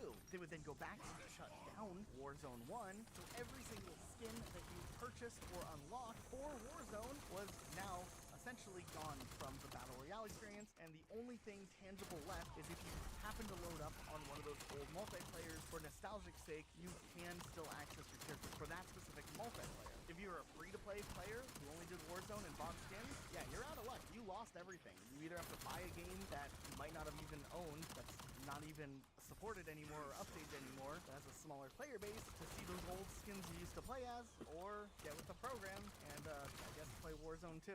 So Modern Warfare 2 was a fresh start, just like when Call of Duty 2019 released, and at least when Modern Warfare 3 came out, despite the fact that that game was not even a complete game to begin with, it was a slapped together whatever that game was, they did let you carry your skins and weapons over into Modern Warfare 3's multiplayer, though I suspect that they purposely made the Modern Warfare 3 weapons stronger than the Modern Warfare 2 weapons, so that people would use those, engage with those, buy skins and weapon blueprints for those weapons, and continue to buy stuff rather than using the stuff that they might have already purchased or unlocked. But similarly, when Black Ops 6 comes out, we're going to be running into the same situation as we ran into with the first Warzone experience.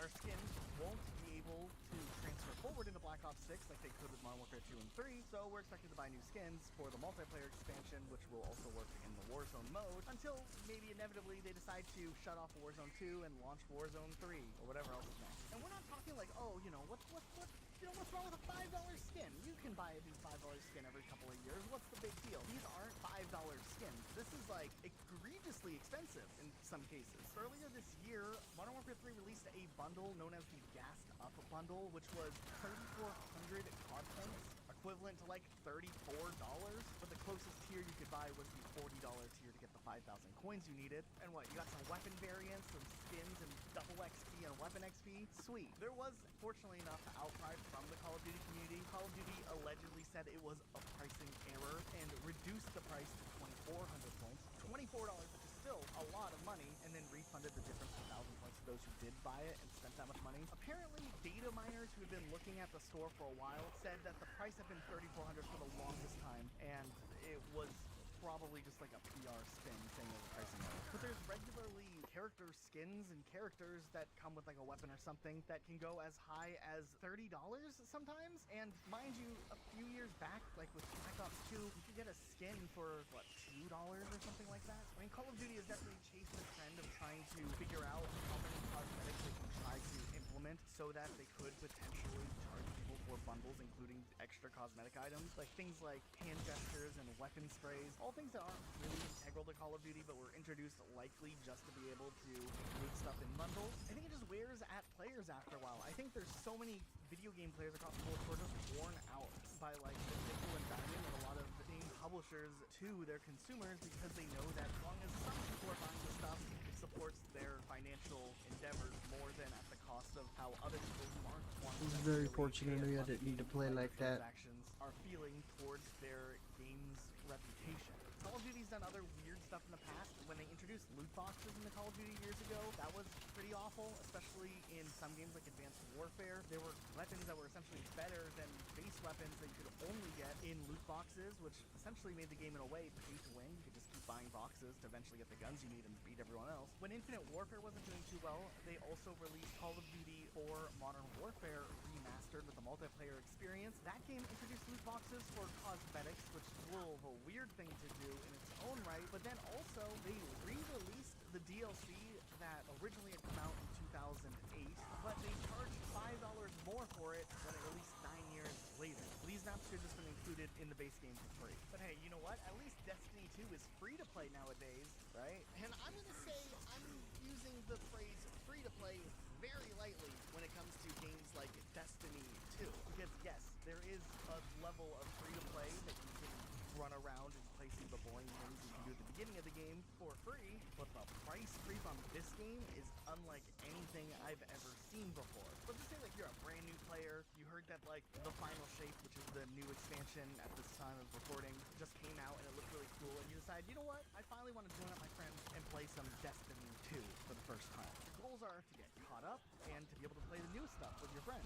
Well, good luck to you. I got the base game for free, so we're $0 in. Then we go ahead and I guess this looks good. The Destiny 2 Legacy Collection that released when the Final Shape came out. Hopefully I can bundle and save here. $70 though. Well, it includes the Lightfall Standard Edition and the Witch Queen Standard Edition, and those are 2 campaigns of all time. Beyond Light and Shadowkeep are free for all players, but there are packs that are not free. So It's going great, John. I hope yours is going equally as godlike. 30th anniversary pack and access to Pit of Heresy, Shattered Throne, and a Grasp of Avarice.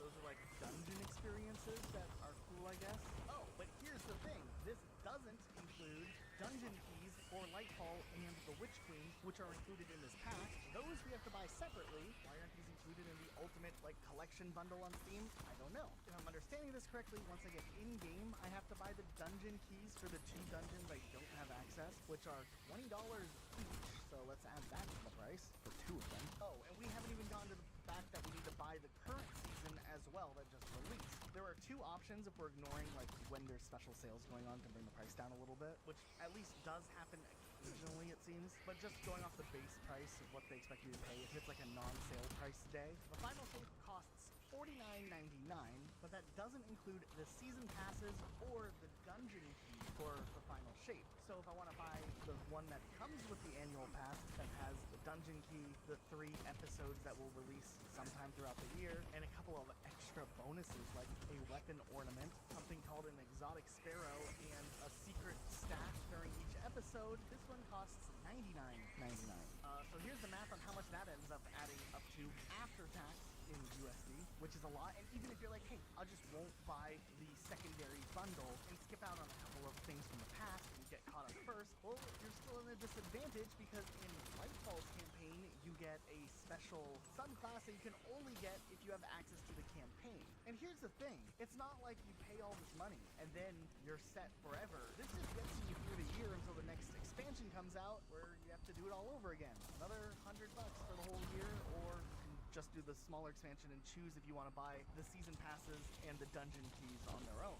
This does not include any type of cosmetic thing that you might want to buy. If you look at the store where they have like ornaments and cool emotes and whatnot that you might want to use, you can unlock some things for free, but a lot of the stuff is heavily paywall when it comes to like cosmetic stuff. The worst thing about this also is it's not just something bad for new players trying to get into Destiny, because long veteran Destiny players have also gone through the ringer with some of the decisions that Bungie has made towards this game. If you're a fan of Destiny, you've been playing Destiny for years, you know exactly what I'm talking about with some of the decisions that have been made over the years. Like for instance, if you would have purchased like the expansions early on, day one for Destiny 2 that would come out later, like for example Cyrus or Warmind, those are gone. Can't access that DLC you paid for. What about Forsaken and all of those Forsaken bundles and that whole campaign for Forsaken? Yeah, the whole campaign erased from the game as well, though they recreated like a version of the first level that you can experience now to try to get caught up to speed with the story. I think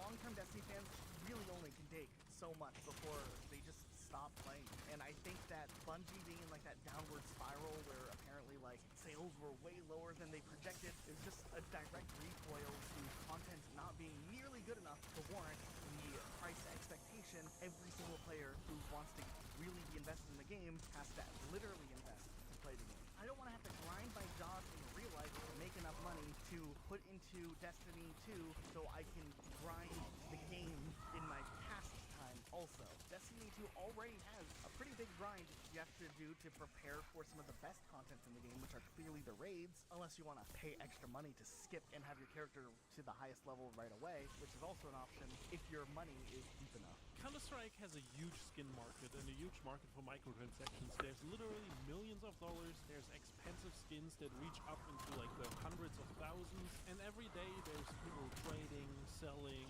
and making a profit off these skins. Now obviously the way you get these skins is out of loot boxes. You gotta open loot boxes, and there's a very low chance that you actually get a valuable skin. Now personally, I was always under the opinion that Counter-Strike did loot boxes right, because loot boxes to me are straight up gambling. They're like a slot machine, and at least when it comes to Counter-Strike, you are able to cash out if you win big. This concept though that Counter-Strike has is very similar to what NFT games are trying to do or were trying to do. If you don't know what an NFT is, it's like buying a stock image and then claiming you're the only one who can use it, but everyone else can still use that stock image. And a couple months ago, the whole market crashed and they're worth next to nothing. But there was this whole push for NFT games, and there is still NFT games out there, and there was big publishers like Square Enix and Ubisoft seeing the future in NFTs. So far even that Ubisoft would implement an NFT market into Costa Rican Breakpoint. There was even big influencers like Dr. Disrespect that founded minor studios who work on NFT games. Some of these games got away with what I would call scamming people and having them invest in these NFTs that are worth nothing now. And while there was a lot of hype around NFTs, I don't think a lot of people bought into it. And if you look at stores like the Ubisoft Costa Rican Breakpoint store, there was only ever 15 sales made, and I think they made like a total of $400 off their NFT store, which is like an insanely low amount for this new form of essentially microtransactions that publishers were trying to push. But I think at least the NFT stuff is done for, and we're not going to see any big AAA publishers put NFTs in their games at least anytime soon. Ubisoft has also done a lot of really shady things with microtransactions in their games, especially for games that very clearly shouldn't have microtransactions in them to begin with. Like, I remember in the Assassin's Creed Origins release, there was a lot of talk about how Ubisoft decided to include a store where you could essentially spend real money to get very powerful weapons earlier on than you typically could go and get in the game. Now, you could go on a quest line and unlock the weapon legitimately, or just, you know, spend some money and get access to the weapon faster. I feel like that dilutes the experience of playing a single-player game in the first place. It's like paying money to get access to cheat codes for your own single-player game, which, what's the point? I mean, if you wanted to play on cheat codes after you played through the game and experienced it, like old games used to let you do a lot of the time, just entering a button combination to get access to something, that's one thing. But for this, I don't know. I always felt like that was a really weird decision, and Ubisoft would experiment with a lot of weird decisions as well. Like Far Cry 5, for example. This game added the option for players to purchase experience boosts so that they could level up their single-player character faster. Once again, another just weird decision. I'm sure some people purchased it, and most people probably didn't purchase it and play through the game normally, but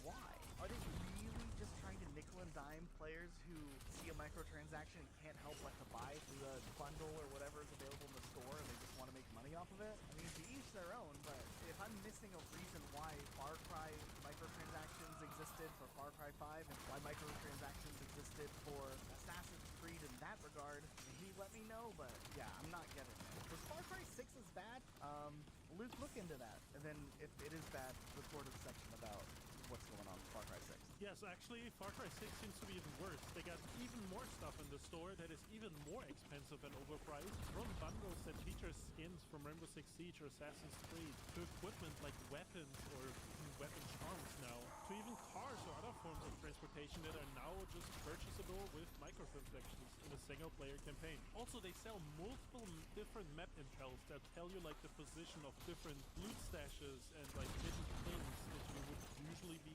having to find on your own or look up a guide for it. But here you can just pay a couple dollars and just have it on your map. I did read that there's a very slow way later on to unlock it after you finish the game, but I mean, I don't know, at that point, you just finished a single-player game. Why would you have to spend more money on it or even want to spend more money on it? We talked a lot about companies like EA, Ubisoft, or Microsoft and their 3D microtransactions, but there's one company that comes to mind when I think about outrageously priced microtransactions, and that company is Riot Games.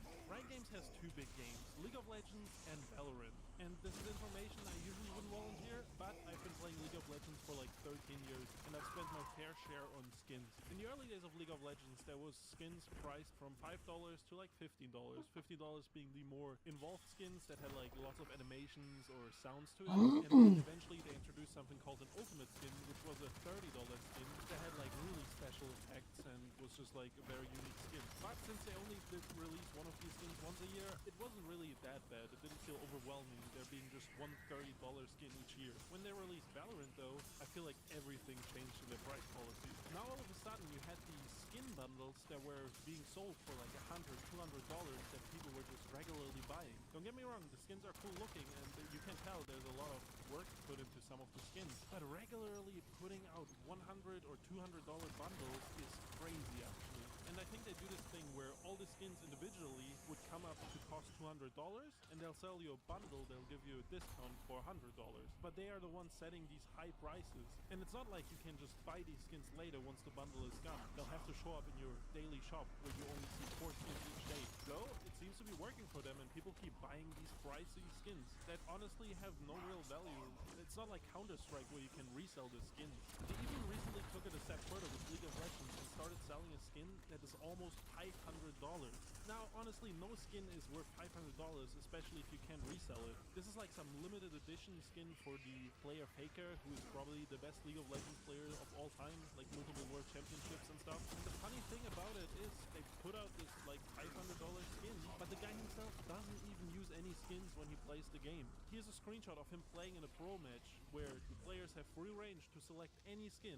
And what does he choose? He chooses no skin. He just goes with the base skin. I just think it's really silly to release a $500 skin in the first place and then also make it about a player that notoriously doesn't use any skins and will probably never use the skin. Sports games can especially be very frustrating if you're someone who really appreciates and follows different sports leagues, especially if it's like run by EA or 2K, for example. If you purchase like, I don't know, NBA 2K, you'll see very quickly that you get bombarded with a ton of different things that they want you to pay extra money access to. For a game that you already have to retail and pay into, it's crazy how much of a pay-to-win environment it seems like NBA 2K has, or just like a pay to even have a little bit of fun on top of the base purchase of the game. Like, bam, you need to get this virtual currency. If I'm understanding it correctly, you can spend real money to upgrade your players for game modes like My Team and My Career, which does not give equal footing for other people who don't want to spend extra money after already purchasing the game one time. Essentially, making the game kind of pay to win. It doesn't matter if you can earn these things for free if other people can just pay money and skip the line. I mean, look at Madden or what is it called now? Soccer, football. They got rid of the use of FIFA recently, but EA's Sports Universe. A big and popular function of these games are the Ultimate Team modes, which essentially rely on microtransactions as a huge source of income. Even worse, though, because players are already expected to pay the base price of the game. These games have the perfect buy packs of cards to build your team. And the worst thing about these games are, since they're sports games and usually released on an annual schedule, at the end of the season, your progress and stuff is erased, and you have to start all over the next season, paying into it again if you choose to. And this isn't like a situation with Call of Duty, right? There's a ton of other first-person shooter games you can go and play if those are the types of games you like to play. When it comes to sports, a lot of these companies establish exclusivity deals directly with their leagues to use the likeness of the actual teams that are used in the real world, which means Big that stretch. if a competitor comes around and makes a much better football game, for example, they can't use any of the teams from the NFL. They have to come up with their own fictional universe. The NFL won't even entertain the idea of featuring the teams in another game because they're in an exclusive contract directly with EA. There have been multiple class action lawsuits against EA that EA agreed to settle and pay out because they do somewhat have a monopoly on the industry, but the cost of settling out these lawsuits is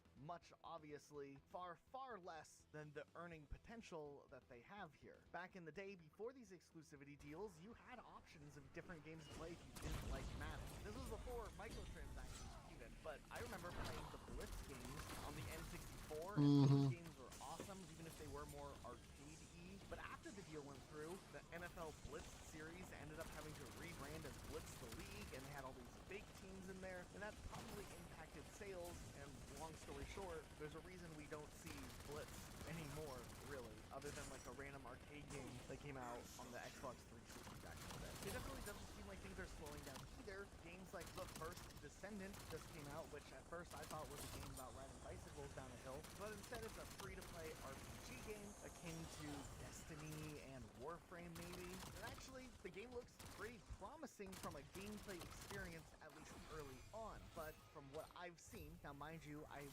barely played this game, it does seem like cosmetics and other microtransactions are very egregious. And even if there may be not like the whole like play to win side, which I do think is worse, or the gambling side, which is also pretty darn bad, the pricing of some of the things in the game are astronomically high. It seems insane, but it falls into this earning strategy that makes the most profit for a lot of these developers and publishers, where even if 90% of players don't participate in microtransactions, the 10% or even the 1% that go and purchase these things or go above and beyond and buy a lot of microtransactions for these games end up spending more money than what the other 90% would have spent had the prices been substantially lower.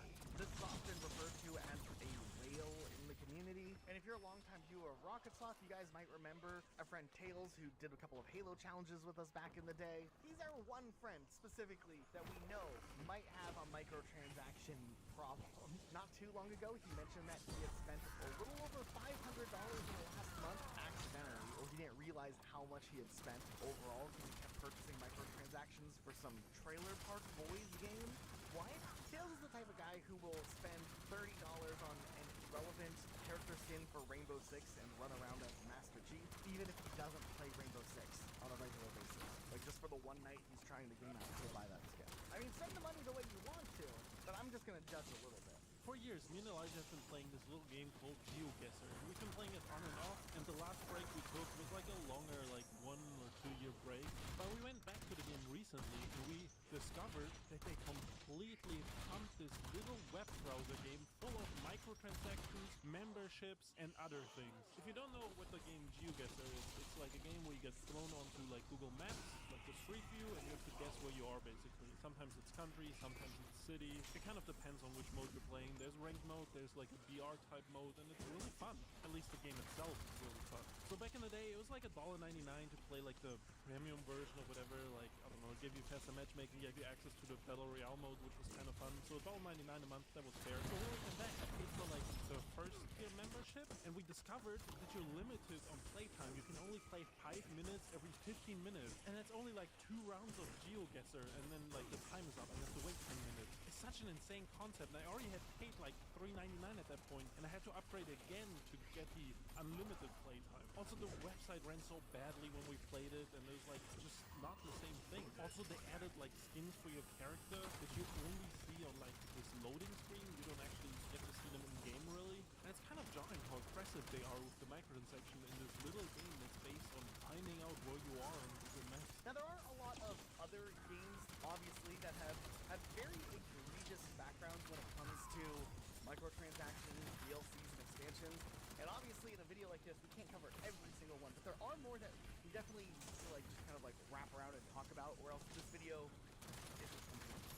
Period. Flight Simulator is very interesting to me because I actually do enjoy myself a little bit of Flight Simulator from time to time. Luke has witnessed it firsthand, me playing Flight Sim. Yeah, I always get the clips of him crashing on some impossible like airplane. I pulled off some amazing landings. I never learned how to properly land a plane in Flight Sim, so I have like this head cannon while I'm trying to land an airplane as if like everyone else on the plane who could fly the plane died, and it's up to me to land the plane. Kind of like a snakes on the plane type scenario. And I'd like to see, would I be able to land the plane successfully? Doesn't matter how accurate. And I've pulled some amazing things off. So do you think you could do it in real life? 50-50. Okay. 40-60. But Flight Sim does have some ridiculous microtransactions if you're like a completion type person who wants the full everything in Flight Sim. Because sometimes the marketplace for Flight Sim is actually crazy how much you can spend for like individual landing locations and different types of vehicles and stuff that they put on there. A lot of times it's not too bad, but just the scope of how large the marketplace has gotten to is interesting. And this is kind of like the diving point for a lot of other simulator games that have done things even more aggressively. I think people have looked up, Plane Simulator has a really bad reputation for having like thousands of dollars in microtransactions, where if you wanted to have all of the content of the game, you'd have to spend like $2,000. No, I think it's more. I think it's close to 10,000 actually. Like, I mean, they kept adding stuff, so it's like, I think it's close to 10,000. That is crazy. I must have saw like an old article from when we need to know. We have the price on the screen right now showing how much it is. We'll calculate it in the editing process. It's this much. And that's a lot. What the? I don't know. While we're on the topic of simulator games, there is a simulator game called the Hunter Classic, and it's like about deer hunting and hunting darkies, turkeys, all the stuff you hunt, right? It's a free-to-play game that came out in like 2010, 2011, and for the longest time, they would sell digital hunting passes that expire within like a week. You have to buy the hunting pass fitting to the animal you wanted to hunt, just like you have to do in real life, right? So let's say you're on a deer hunt though, and you're like seeing a turkey, you can't just shoot that turkey, you have to buy the turkey pass to shoot that turkey. That's insane. But they stopped doing it, to be fair, and then a couple years ago they changed it to fully free to play and made all the animals free.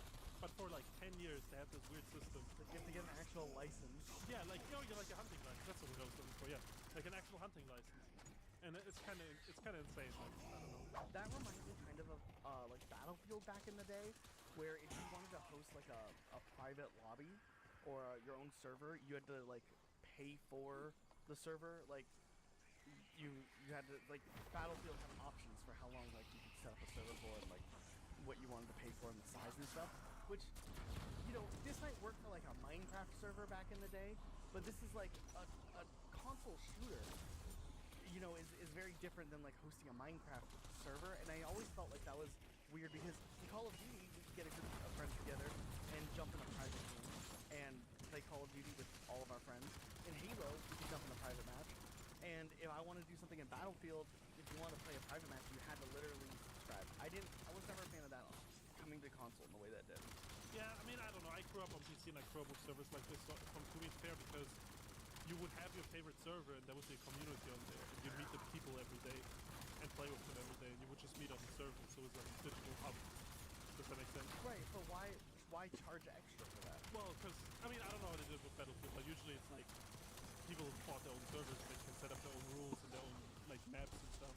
Right, and I mean, that's fine if they want to set up like a server that's like always on or something, but the fact that there wasn't an ability to just do like a private game where you just host it and it only exists for the time that the people are playing or whatever was weird. And I get that maybe you had to pay for dedicated servers, but like you play Call of Duty nowadays and you could host a private match dedicated server, and that, you know what I mean? I know maybe this was a little earlier than that, but still, I just never liked the fact that Battlefield was really weird about that, I felt. And mind you, with Xbox games, console games, you're already paying for a service that gives you access to online capabilities, right? So I mean, I don't know how that works. I don't expect Battlefield to get a cut from Xbox, but I do have this expectation that you're paying for online service to get the online service with extra features like that. But I do kind of miss the server browser side of it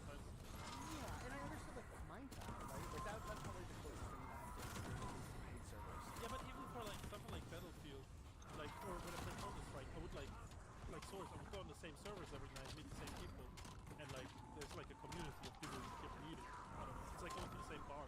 Here's the thing that we can look at, right? We can look at Xbox with their Xbox Live, which started very early on. And Xbox during the 360 era was the best online console experience you could have, right? Like PlayStation had decent stuff, but it wasn't as good as Xbox.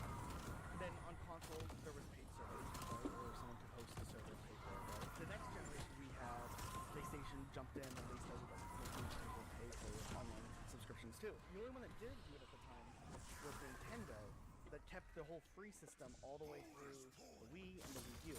And out of all of them, I mean, I don't know if it's just because Nintendo's incompetent, but it seems like Nintendo's online services have always been the worst, and maybe it's because they hadn't had as much of a budget to allocate because they didn't have that extra revenue coming in from a subscription that these other consoles have gotten so far ahead with, and PC games with servers and stuff.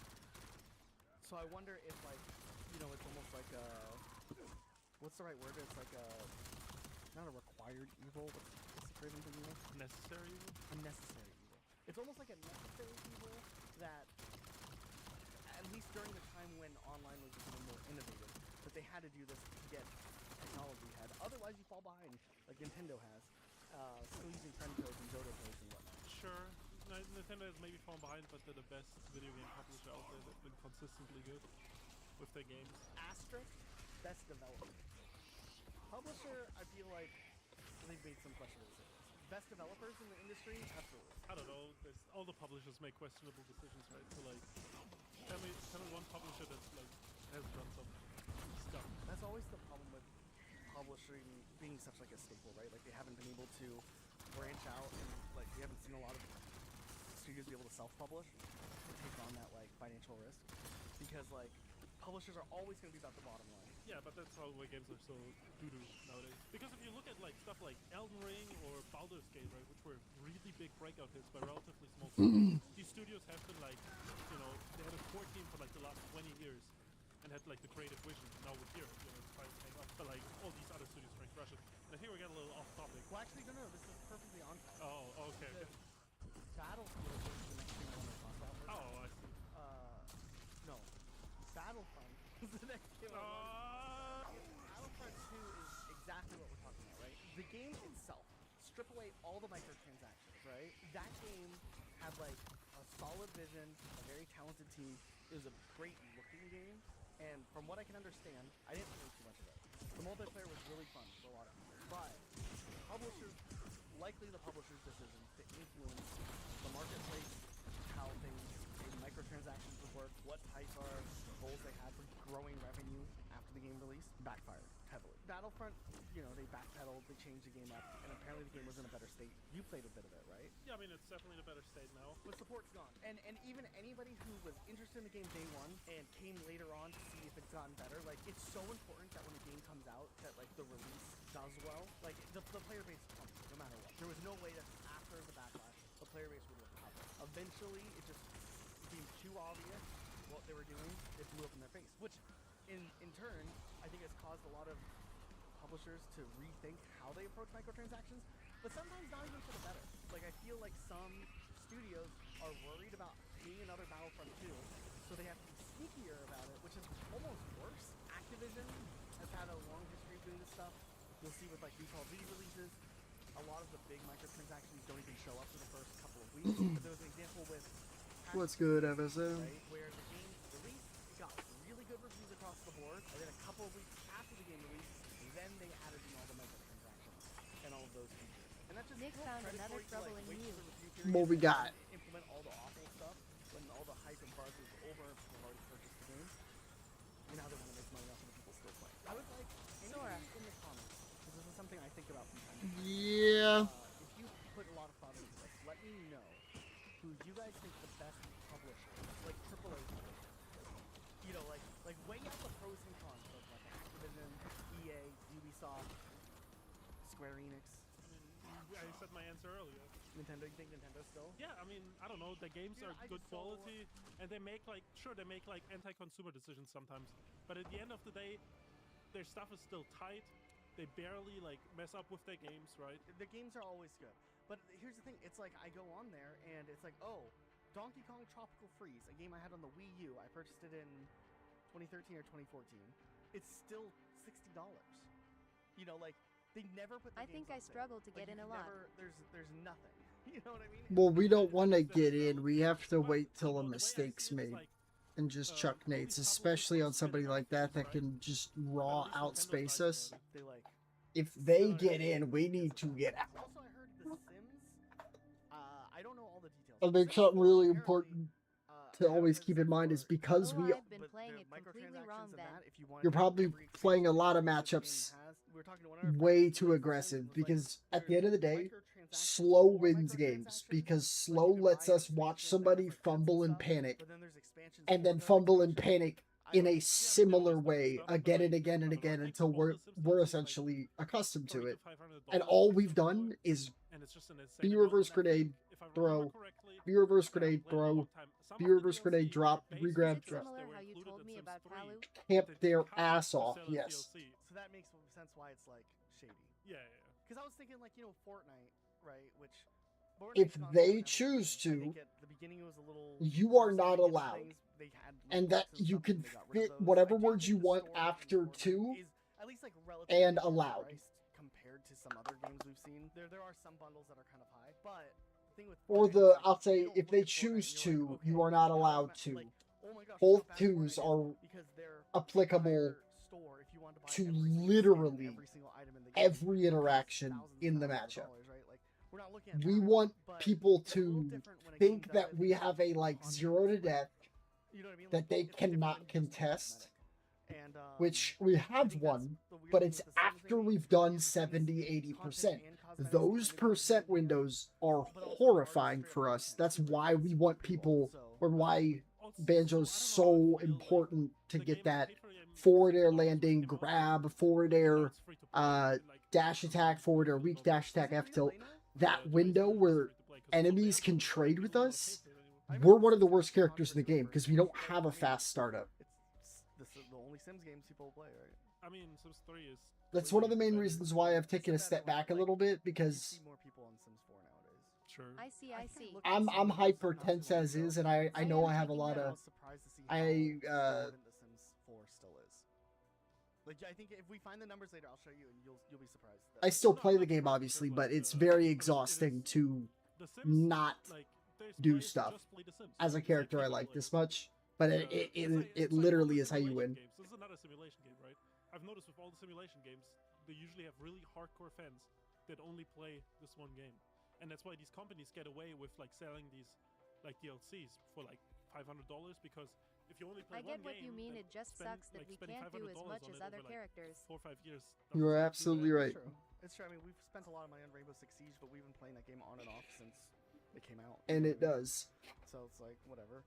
You know, and then there's games like Animal Crossing, for me, who I'm a huge Animal Crossing fan, and I wish there was content, any level of content. I would buy an expansion if they would release a new expansion, but we just don't get it because they're too busy working on Splatoon. Well, yeah. I mean, we got some expansion for Animal Crossing, like the Happy Home Design. We got one expansion, yeah, and that was like a spin-off game just tacked onto the main game. It was really good. I wish there was more stuff like that, but. Oh well. One thing that I remember happening back when Dead Space 3 released was like people finding out that the game had microtransactions to where you could upgrade your guns. Isn't it a single-player game though? It is a single-player game, and the first 2 games did not have it. You were just like able to upgrade your guns with the stuff you find in game. But in Dead Space 3, they added I think a Nintendo Direct leak to be coming soon. Maybe Smash 6, maybe it's not. Like the Assassin's Creed classic, like what they did to Assassin's Creed, just like Leaked Nintendo Direct? Never heard of that. in the game just to get Scritch, in the code, if you look it up, I hope someone's made a video on it. They added the camo like at the end of last season, and in the requirement section for it, it said you had to get max weapon level on 40 weapons, and before this update there were only 39 weapons in the game, so that was not possible. Because I already have like almost 10 just due to doing 999 attempts, we are hopefully going to be one of the first few people on Earth with it. I've been using my double tokens properly. but I just felt like, why?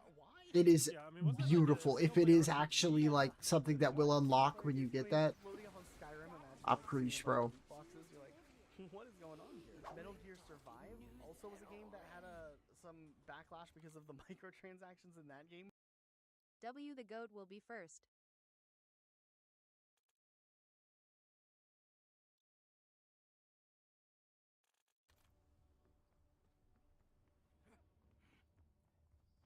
I know. I really, really need to make an actual use for him, Scritch. Oh my god. It fixed. You know, not in the world's best time, but it fixed. That's pretty fucking funny. Because it didn't like having the Jotun that I very obviously shouldn't have had in the first place there, she's gonna reset and then I have to do the parkour on round 293. Ah!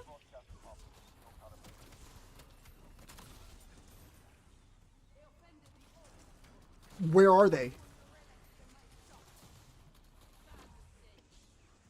There's supposed to be ice zombies here. Where they at? No. Okay, they're here, apparently. No, not enough, ma'am. I don't think you realize the situation I'm in. Pull up!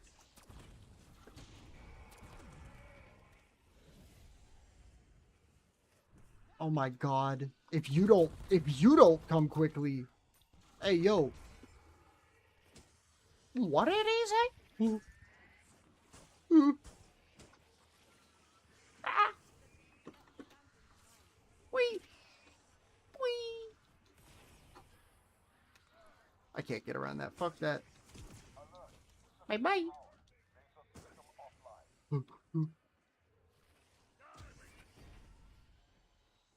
My boy's been swagged on.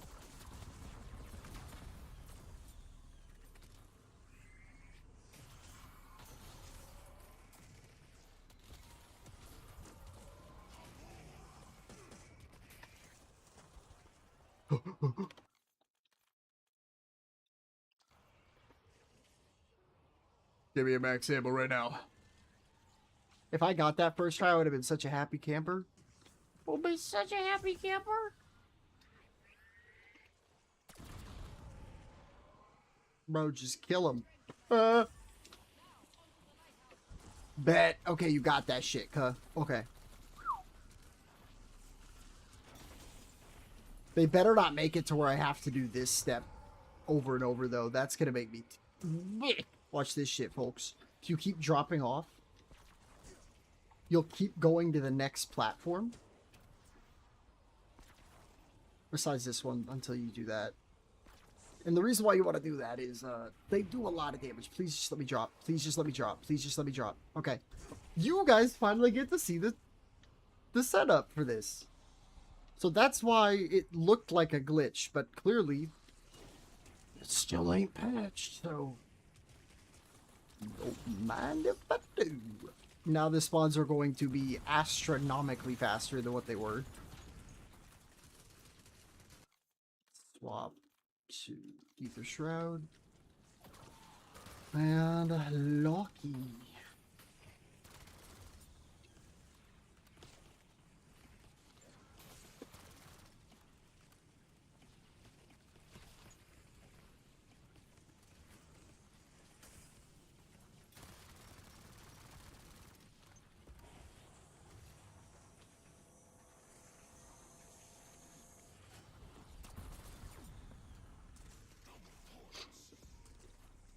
Ooh.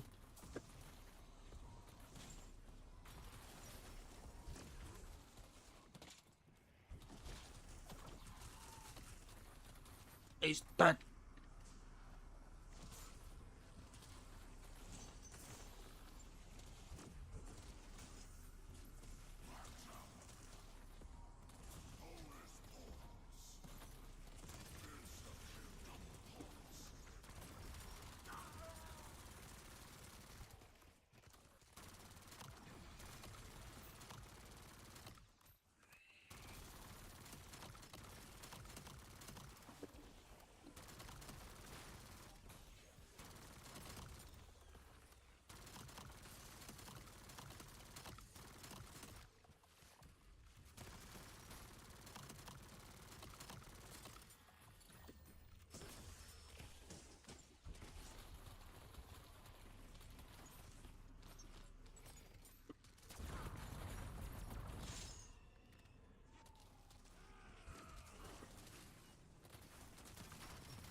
Damn, that's already round. God damn.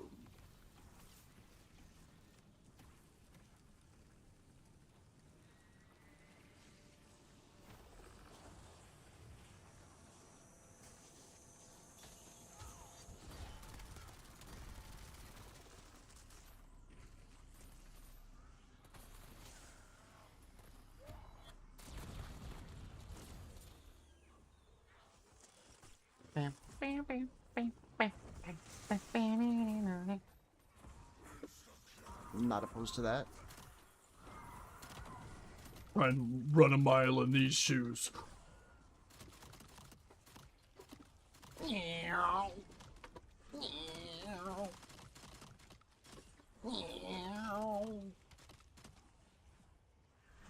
Suck.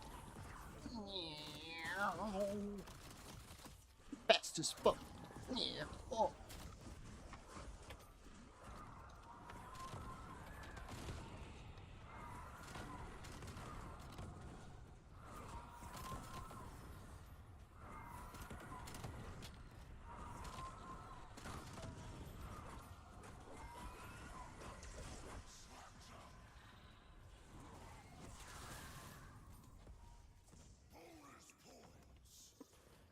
What a great timing.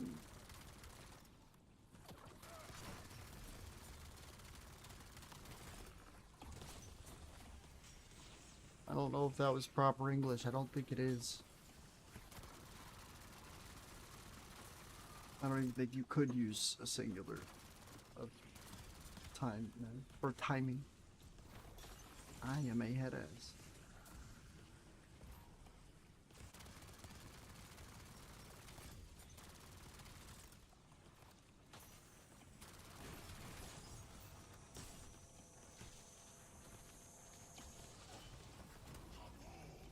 Hold up.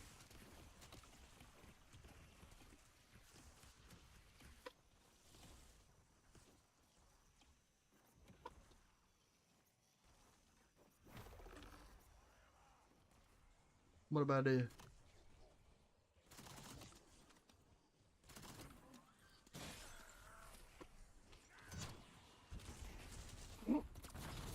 That was something. Why'd he drop another one if he didn't want me to do it? Oh.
Give me 1 sec. I'm gonna use the restroom. I'm gonna be hella quick.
Oh, I'm back.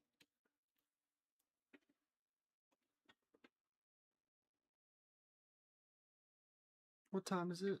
10:44. Hmm.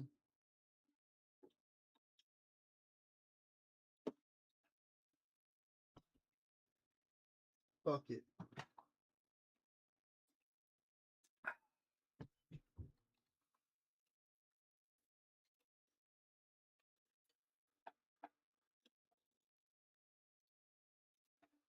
Alrighty. For a game that already wasn't good, was already controversial, and then they're like, here's some things to level up your stuff longer or quicker. Just weird decisions sometimes with the microtransactions. I wish I could see the numbers on that. I wish I could see how much people spent on like. Well, you know, there's someone out there who's spending a lot of money. Like, right, but we know the number might be way lower than we think. Remember the Ghost Rig Breakpoint NFT stuff? People only spent $400 on that market. $400 overall? Yeah, $400 was all they would spend on that NFT market. Was that something in-game or was it something unrelated, like a different website or something? No. It was just like the Ubisoft NFT store. Like they had like the site. I forgot the name. Dude, we should bring NFTs back. Remember when Evolve released and there was like also a lot of controversy about that game with its microtransactions? That was so weird. We've talked about that game a little bit, and I always remember it being so weird because this was like one of the first games to ever do like a second-year season pass. But like the first-year season pass was already like kind of jarring, and then there was all these other things that weren't in the season pass that like they still weren't even paying for. I was reading like debates from like 10 years ago. People were saying like to get all the content with the first season pass, right? That wasn't included in the season pass. It was like $105 plus like 75 if you want to also buy all the cosmetics. For a game that was like dying off, like that was a plummeting. The game was the most popular when it was in its like pre-alpha beta like testing gameplay. When it's free. Yeah, when people could just try it out. That was when the game was out of peak, and it just got substantially worse. I had fun with it. Like the concept was cool, but it was, I don't know.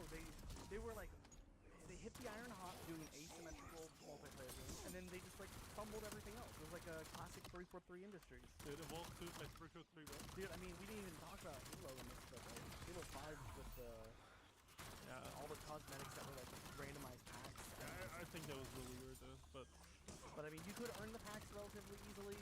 So it wasn't as egregious, but they forfeited like a huge functionality of like progression that people really enjoyed playing before to tie it into this like randomized loot thing that could incentivize people to play members. I don't know. But yeah, that's kind of it. That's kind of how I was feeling on most of these topics. How do you feel about this one? I think it's just gonna get worse, the microtransactions issue, until like a government intervenes or something. Yeah, I mean, we can always run into those games where you have to like pay just to play.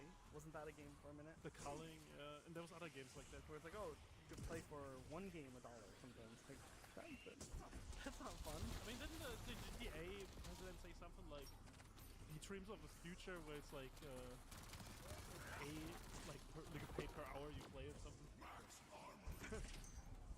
GTA also has egregious stuff, but at least you can kind of earn some of the currency in game, but it makes it very easy just to throw a shark card. Yeah, the shark card economy is like another insane thing. Yeah, I don't know. I think it'll just get worse until a government body steps in. I think it's gonna be the EU. That's gonna be hard though for a government body though to step in, because you need like all the government bodies to enforce it, because they can make it illegal in one country and then they just... That's what the EU does, right? They force Apple to do stuff, and then Apple changes it. Right. But that doesn't necessarily mean, you know, like, the EU can step in and says EA needs to stop doing something. I mean, if the EU says these games aren't allowed anymore. Yeah, they can do that, but does EA care if Madden isn't in Europe? Like, you know what I mean? Madden has a bunch of microtransactions. I'm just saying, like, I think at the end of the day, the most important decision has to come from the consumers finally choosing not to buy stuff, rather than any other... I don't think a government entity stepping in will necessarily actually cause change. We'll just end up seeing games isolated and losing features, like when Germany had all the censorship with like any World War II propaganda, right? Like Germany just had its own releases until they finally lifted that for years, and every other country was the same release. Yeah, but that's what I'm saying. Maybe there'll be like a version without loot boxes and microtransactions. Yeah, maybe. We'll have to see though. I mean, I'm all for less microtransactions and loot boxes, especially predatory loot boxes. No, I think they're coming for the loot boxes soon. Yeah, but we'll also see things like non-regulated trade, like Counter-Strike stuff get hit also if this becomes a thing too. I mean, for sure, yeah. A lot of like extras to go into it, but I don't know. I feel like ultimately the fastest and most efficient way to stop predatory things are obviously if people stop participating and buying. But there's always some people who are gonna just throw the money. They only need a small percent of people to buy in to make their money back, and it more. I think we need to do that. Maybe more awareness on how it is needs to be sent out there too, because like look what happened with Star Wars. They had with Battlefront they had to backpedal so much because it was such like universally called out against them. You know what I mean? Right. But time will tell. It's not a bright future always. No, I think it'll go worse, way worse. We can appreciate the games more that don't do it though. The very few games that come out that don't do it. Yeah, usually small studios that are barely able to survive. Alright, well anyways guys, if you enjoyed this discussion, maybe make sure you subscribe for more videos like this. If you like to hear us chat about things, even if you're on TV, the extra click, I know it takes an extra second, but it does help us out a lot. The like button also helps. Also, huge shout out to our patrons, making this whole extra section even possible. Otherwise our videos would be much shorter. We have a lot harder time making our videos, and we appreciate you guys a lot. So if you guys want to pledge any money, if you're new, and want to throw a few dollars our way, that'd be cool too, but you don't have to. Use our code on GT. They give us a fair cut, so you get 10% off, and you support our show directly. So that works good. But yeah, alright, I think that's it though. So GG. We'll catch you guys all soon for another video.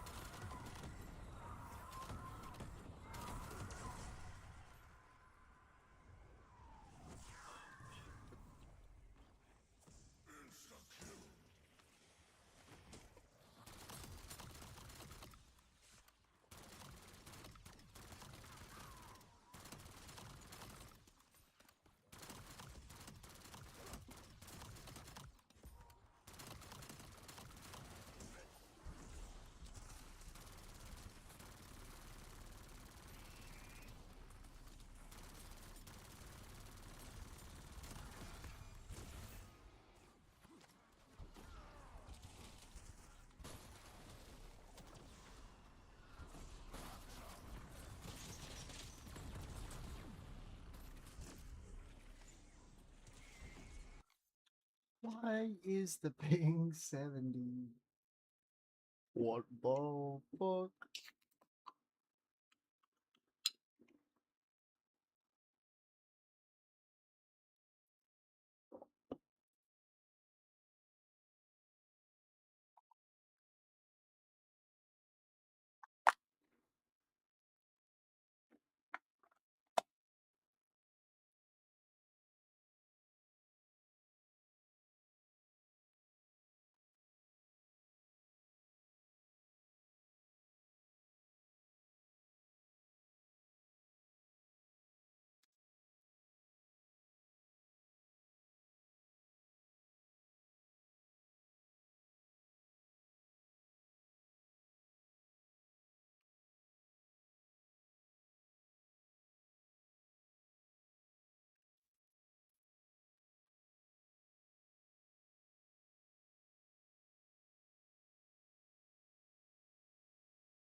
Hey guys, and welcome to my lag switch setup tutorial. What you're gonna need is a laptop and your lag switch. This is funny. Whoa, whoa. Who has the lag switch? What's that? Really? I was running over tags and the game didn't register me taking the tag. So we're gonna get the lag switch ready here. I'm using one hand right now. It's got a pretty sweet kill death ratio. 12.53, 3.72 win loss.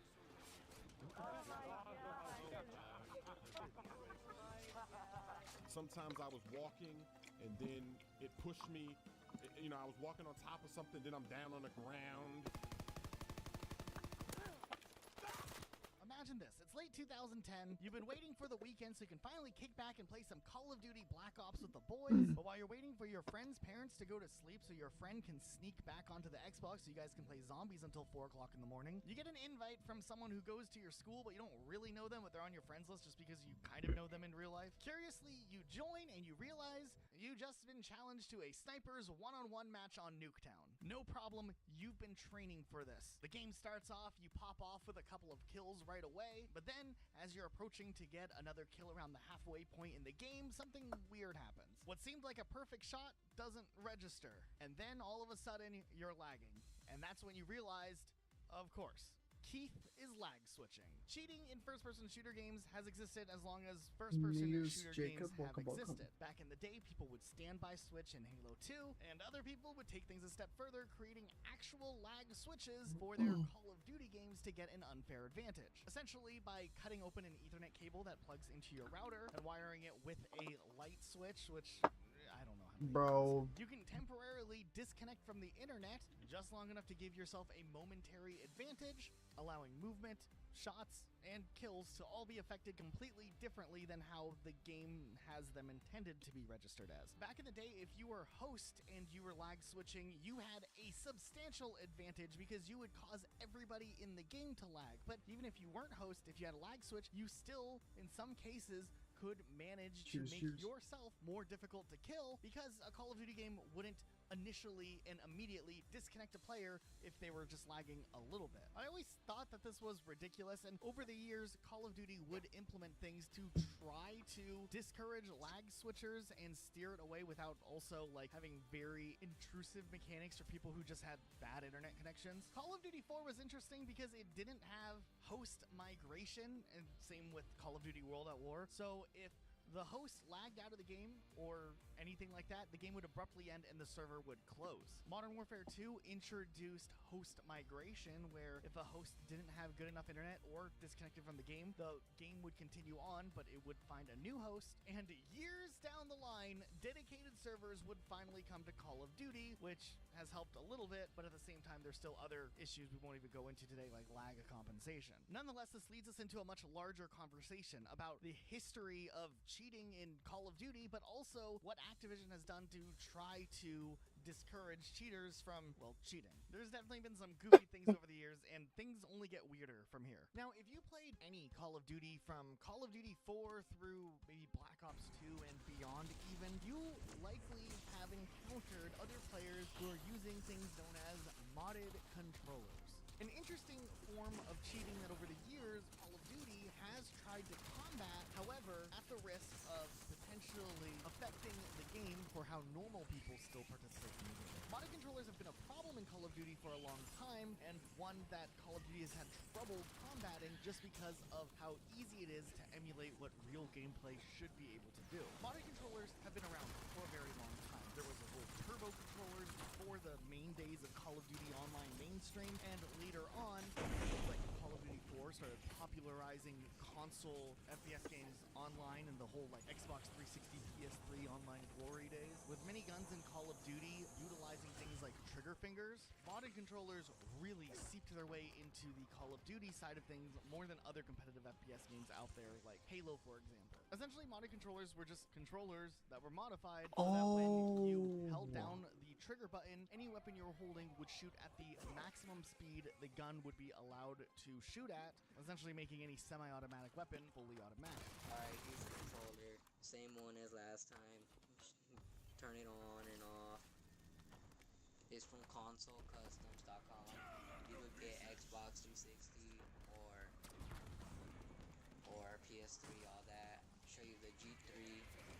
Here goes.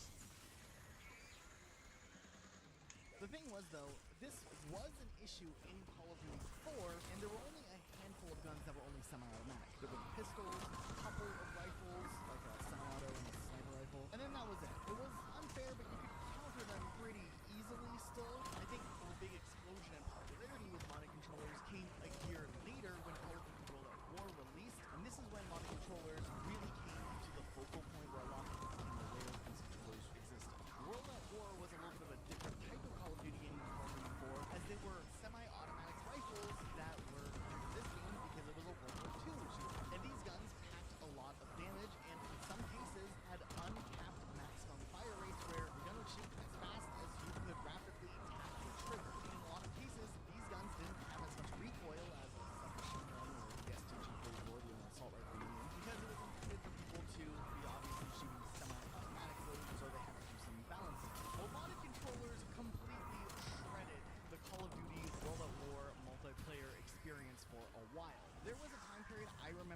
vividly, where you couldn't get into a game of Call of Duty World at War without having at least one or two people with a modded controller just shooting the Gavir or the Carbine like it was nothing. This is also during a time where there was just a general rise in more peripherals for video games like this, like FPS shooters, like Turtle Beach headsets were starting to become more requested for Xbox players. People were ditching the old flimsy headset they got day one and were picking up like more serious headsets that were compatible with the Xbox 360. And at the same time, with so many people with modded Xbox controllers out there, I think a lot of kids and other people who are playing World at War maybe were just in the mindset of, well, if you can't beat them, join them. And I do think modded controllers didn't have like the stigma of cheating the same way that maybe they would nowadays when it's very obvious that you're getting an unfair advantage. It was more just, hey, like, you gotta play with the best stuff that's out there, and these controllers are the best because of this. I never owned a modded controller for Call of Duty World at War, and it wasn't because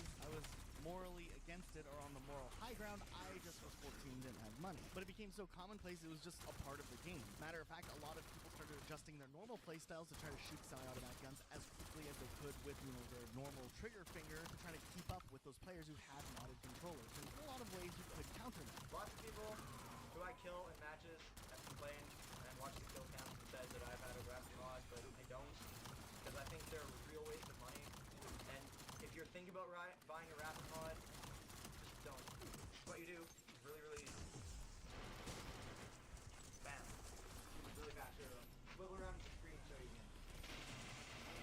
With Call of Duty World at War, we would see Call of Duty itself start to take a little bit of action against trying to mitigate the abuse of fully automatic rapid fire mods for controllers, but a lot of the time it didn't really work out all that well. There were multiple patches over the course of Call of Duty World at War's life where they would put restrictions on how quickly you could fire your weapon in an attempt to break the rapid fire mods that were out there, but just plugging the controller into a computer and downloading the new firmware from the people that were making the modded controllers and selling them for a very big profit, within a day or so, the controllers would be back online, running again, adjusted for whatever the new maximum amount of fire rate would be. There were brands that were coming out of the woodworks, essentially just becoming a company that would sell these modified controllers, some that are still around to this day. And it is interesting, if you go back and play Call of Duty World at War now, and you try to shoot your semi-automatic weapon as quickly as you can, you will notice that your firing will be interrupted with inputs that are just ghosted and don't actually shoot, because this was an implementation added to try to mitigate these rapid fire mods without fully affecting the player base who might just have a naturally fast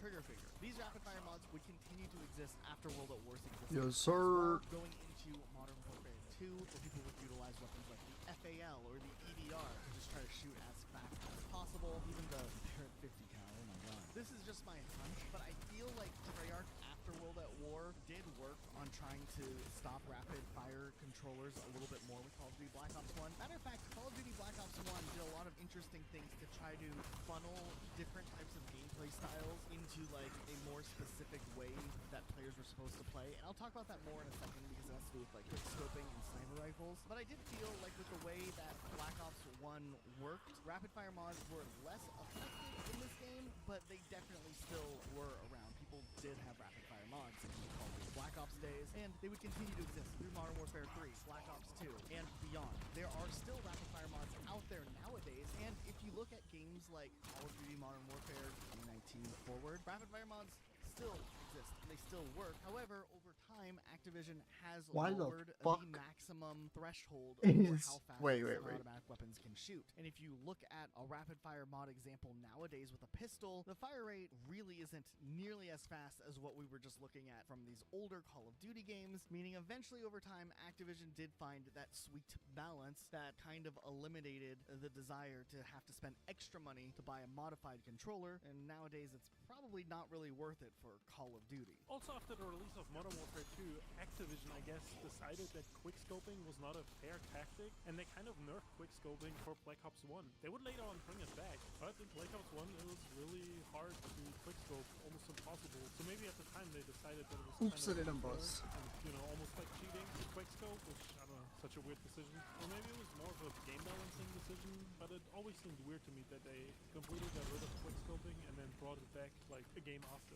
Also, another set of cheating that essentially really was popularized in Call of Duty 4, but had existed in previous Call of Duty games. Don't get the wrong idea. Call of Duty 3 had its own slew of issues. Breaking out of the map in multiplayer matches. This was like a whole sub-genre in Call of Duty, I feel like, where for a long time, every time a new trick spot would be discovered, players would flock to it and it would become the meta for a while, where people would want to get into the trick spot where they could have an advantage against other players. Now, this one's tricky because it's like, is it cheating? It is allowed in the game, right? You're not using any like external systems. You're just abusing like a hole in the game, right? And man, were some of those spots really fun to try to learn how to do in private matches. I know Call of Duty 4 had the famous elevator glitches, and there were a lot of spots you could jump out of bounds in the old school game mode, where you could jump up and like get out of bounds and whatnot. And that was I missed popular for this. games like Michael Myers, and I think it was fine really in private matches. I don't think there's any question if like people want to glitch around and do private matches. Why get out of is it bounds, that's cool. over there? I hate Interesting that. elevator glitches, like you could go on this door on Asylum and get up on top of the rooftops, and that was a huge unfair advantage. And that one eventually did get patched out of the game, along with another one on Castle, where you could like use a bipod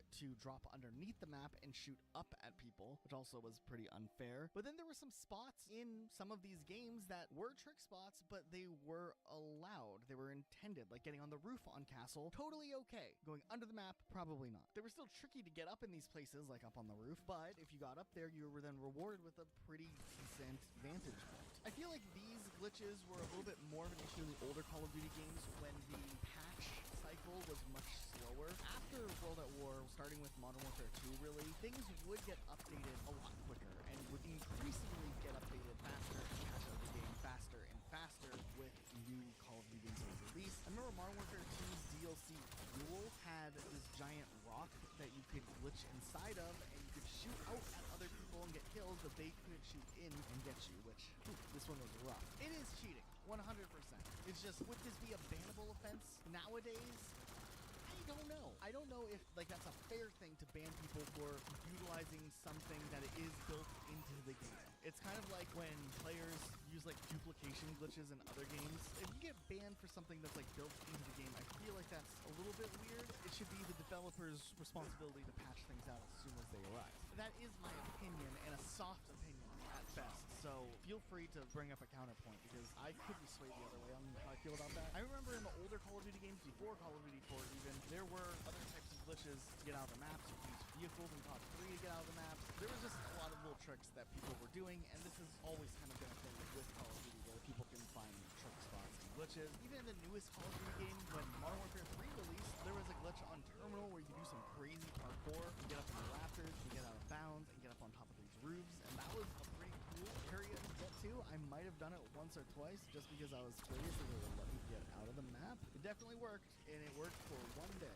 and then it was patched. And there was also another one on Subbase where you could put down this like deployable shield and climb up and run across like this thing, and you could get up on top of the roof over here. Oh my and, God. Another one that was patched relatively quickly as well. But it's interesting. They only patched up until this like invisible barrier up on getting on the roof. They're totally okay with you using the shield to get up on the wires here. Like that's not glitchy enough, I guess, to warrant them blocking off just getting on the roof. So then it falls into question. It's like, okay, if they're okay with part of it being in there, but just not the other part, where's the line on what fully is a glitch that you're supposed to do and you're not supposed to do, right? Now, if you're a long-term Call of Duty fan, there's a phrase that you may not have heard in a long, long time. JTAG Xboxes. Back in the Call of Duty days, this was a big, big thing where people would open up their Xbox 360s, solder a couple of things to bypass something. I really still don't know to this day how exactly these things work. From there, you could load up some custom firmware, which would then give you access to things on the Xbox 360 normal Xbox 360s would not be able to do. And one of the most popular uses of this back in the day was modding, hacking, and cheating in online games. This had existed for a long time. People have been cheating in video games forever. But Call of Duty like brought in a new era of people who were cheating their way through Xbox and Call of Duty in some way or another. But they became very popular with Modern Warfare 2 very easily. A Well, JTAG Xbox has existed before Modern Warfare 2. Modern Warfare 2 ushered in like this new era, and it was insane. There were regular bases where you would run into hackers who were not only playing Modern Warfare 2, but also going back and playing the older Call of Duties because they newly got the JTAG Xbox. But whether it was things like walls, having trouble 300. through said walls, or just full-on aimbots, to the infamous 10th Prestige lobbies, which were interesting. They were essentially Xbox lobbies where they could invite people to join. You would load in, and then the game would give you like a huge amount of XP, instantly putting you up to 10th Prestige. And of course, was cheating, and also at the same time was kind of stupid because it defeated like a lot of the point of the game's progression system. As a stupid 15-year-old, I was a friend who actually paid money to have someone with the JTAG Xbox host a 10th Prestige lobby for Modern Warfare 2, and I was invited not realizing what it was, and then I was 10th Prestige afterwards, and I'll be honest, for a minute I thought it was really cool. I was kind of hyped, but it was not worth it, because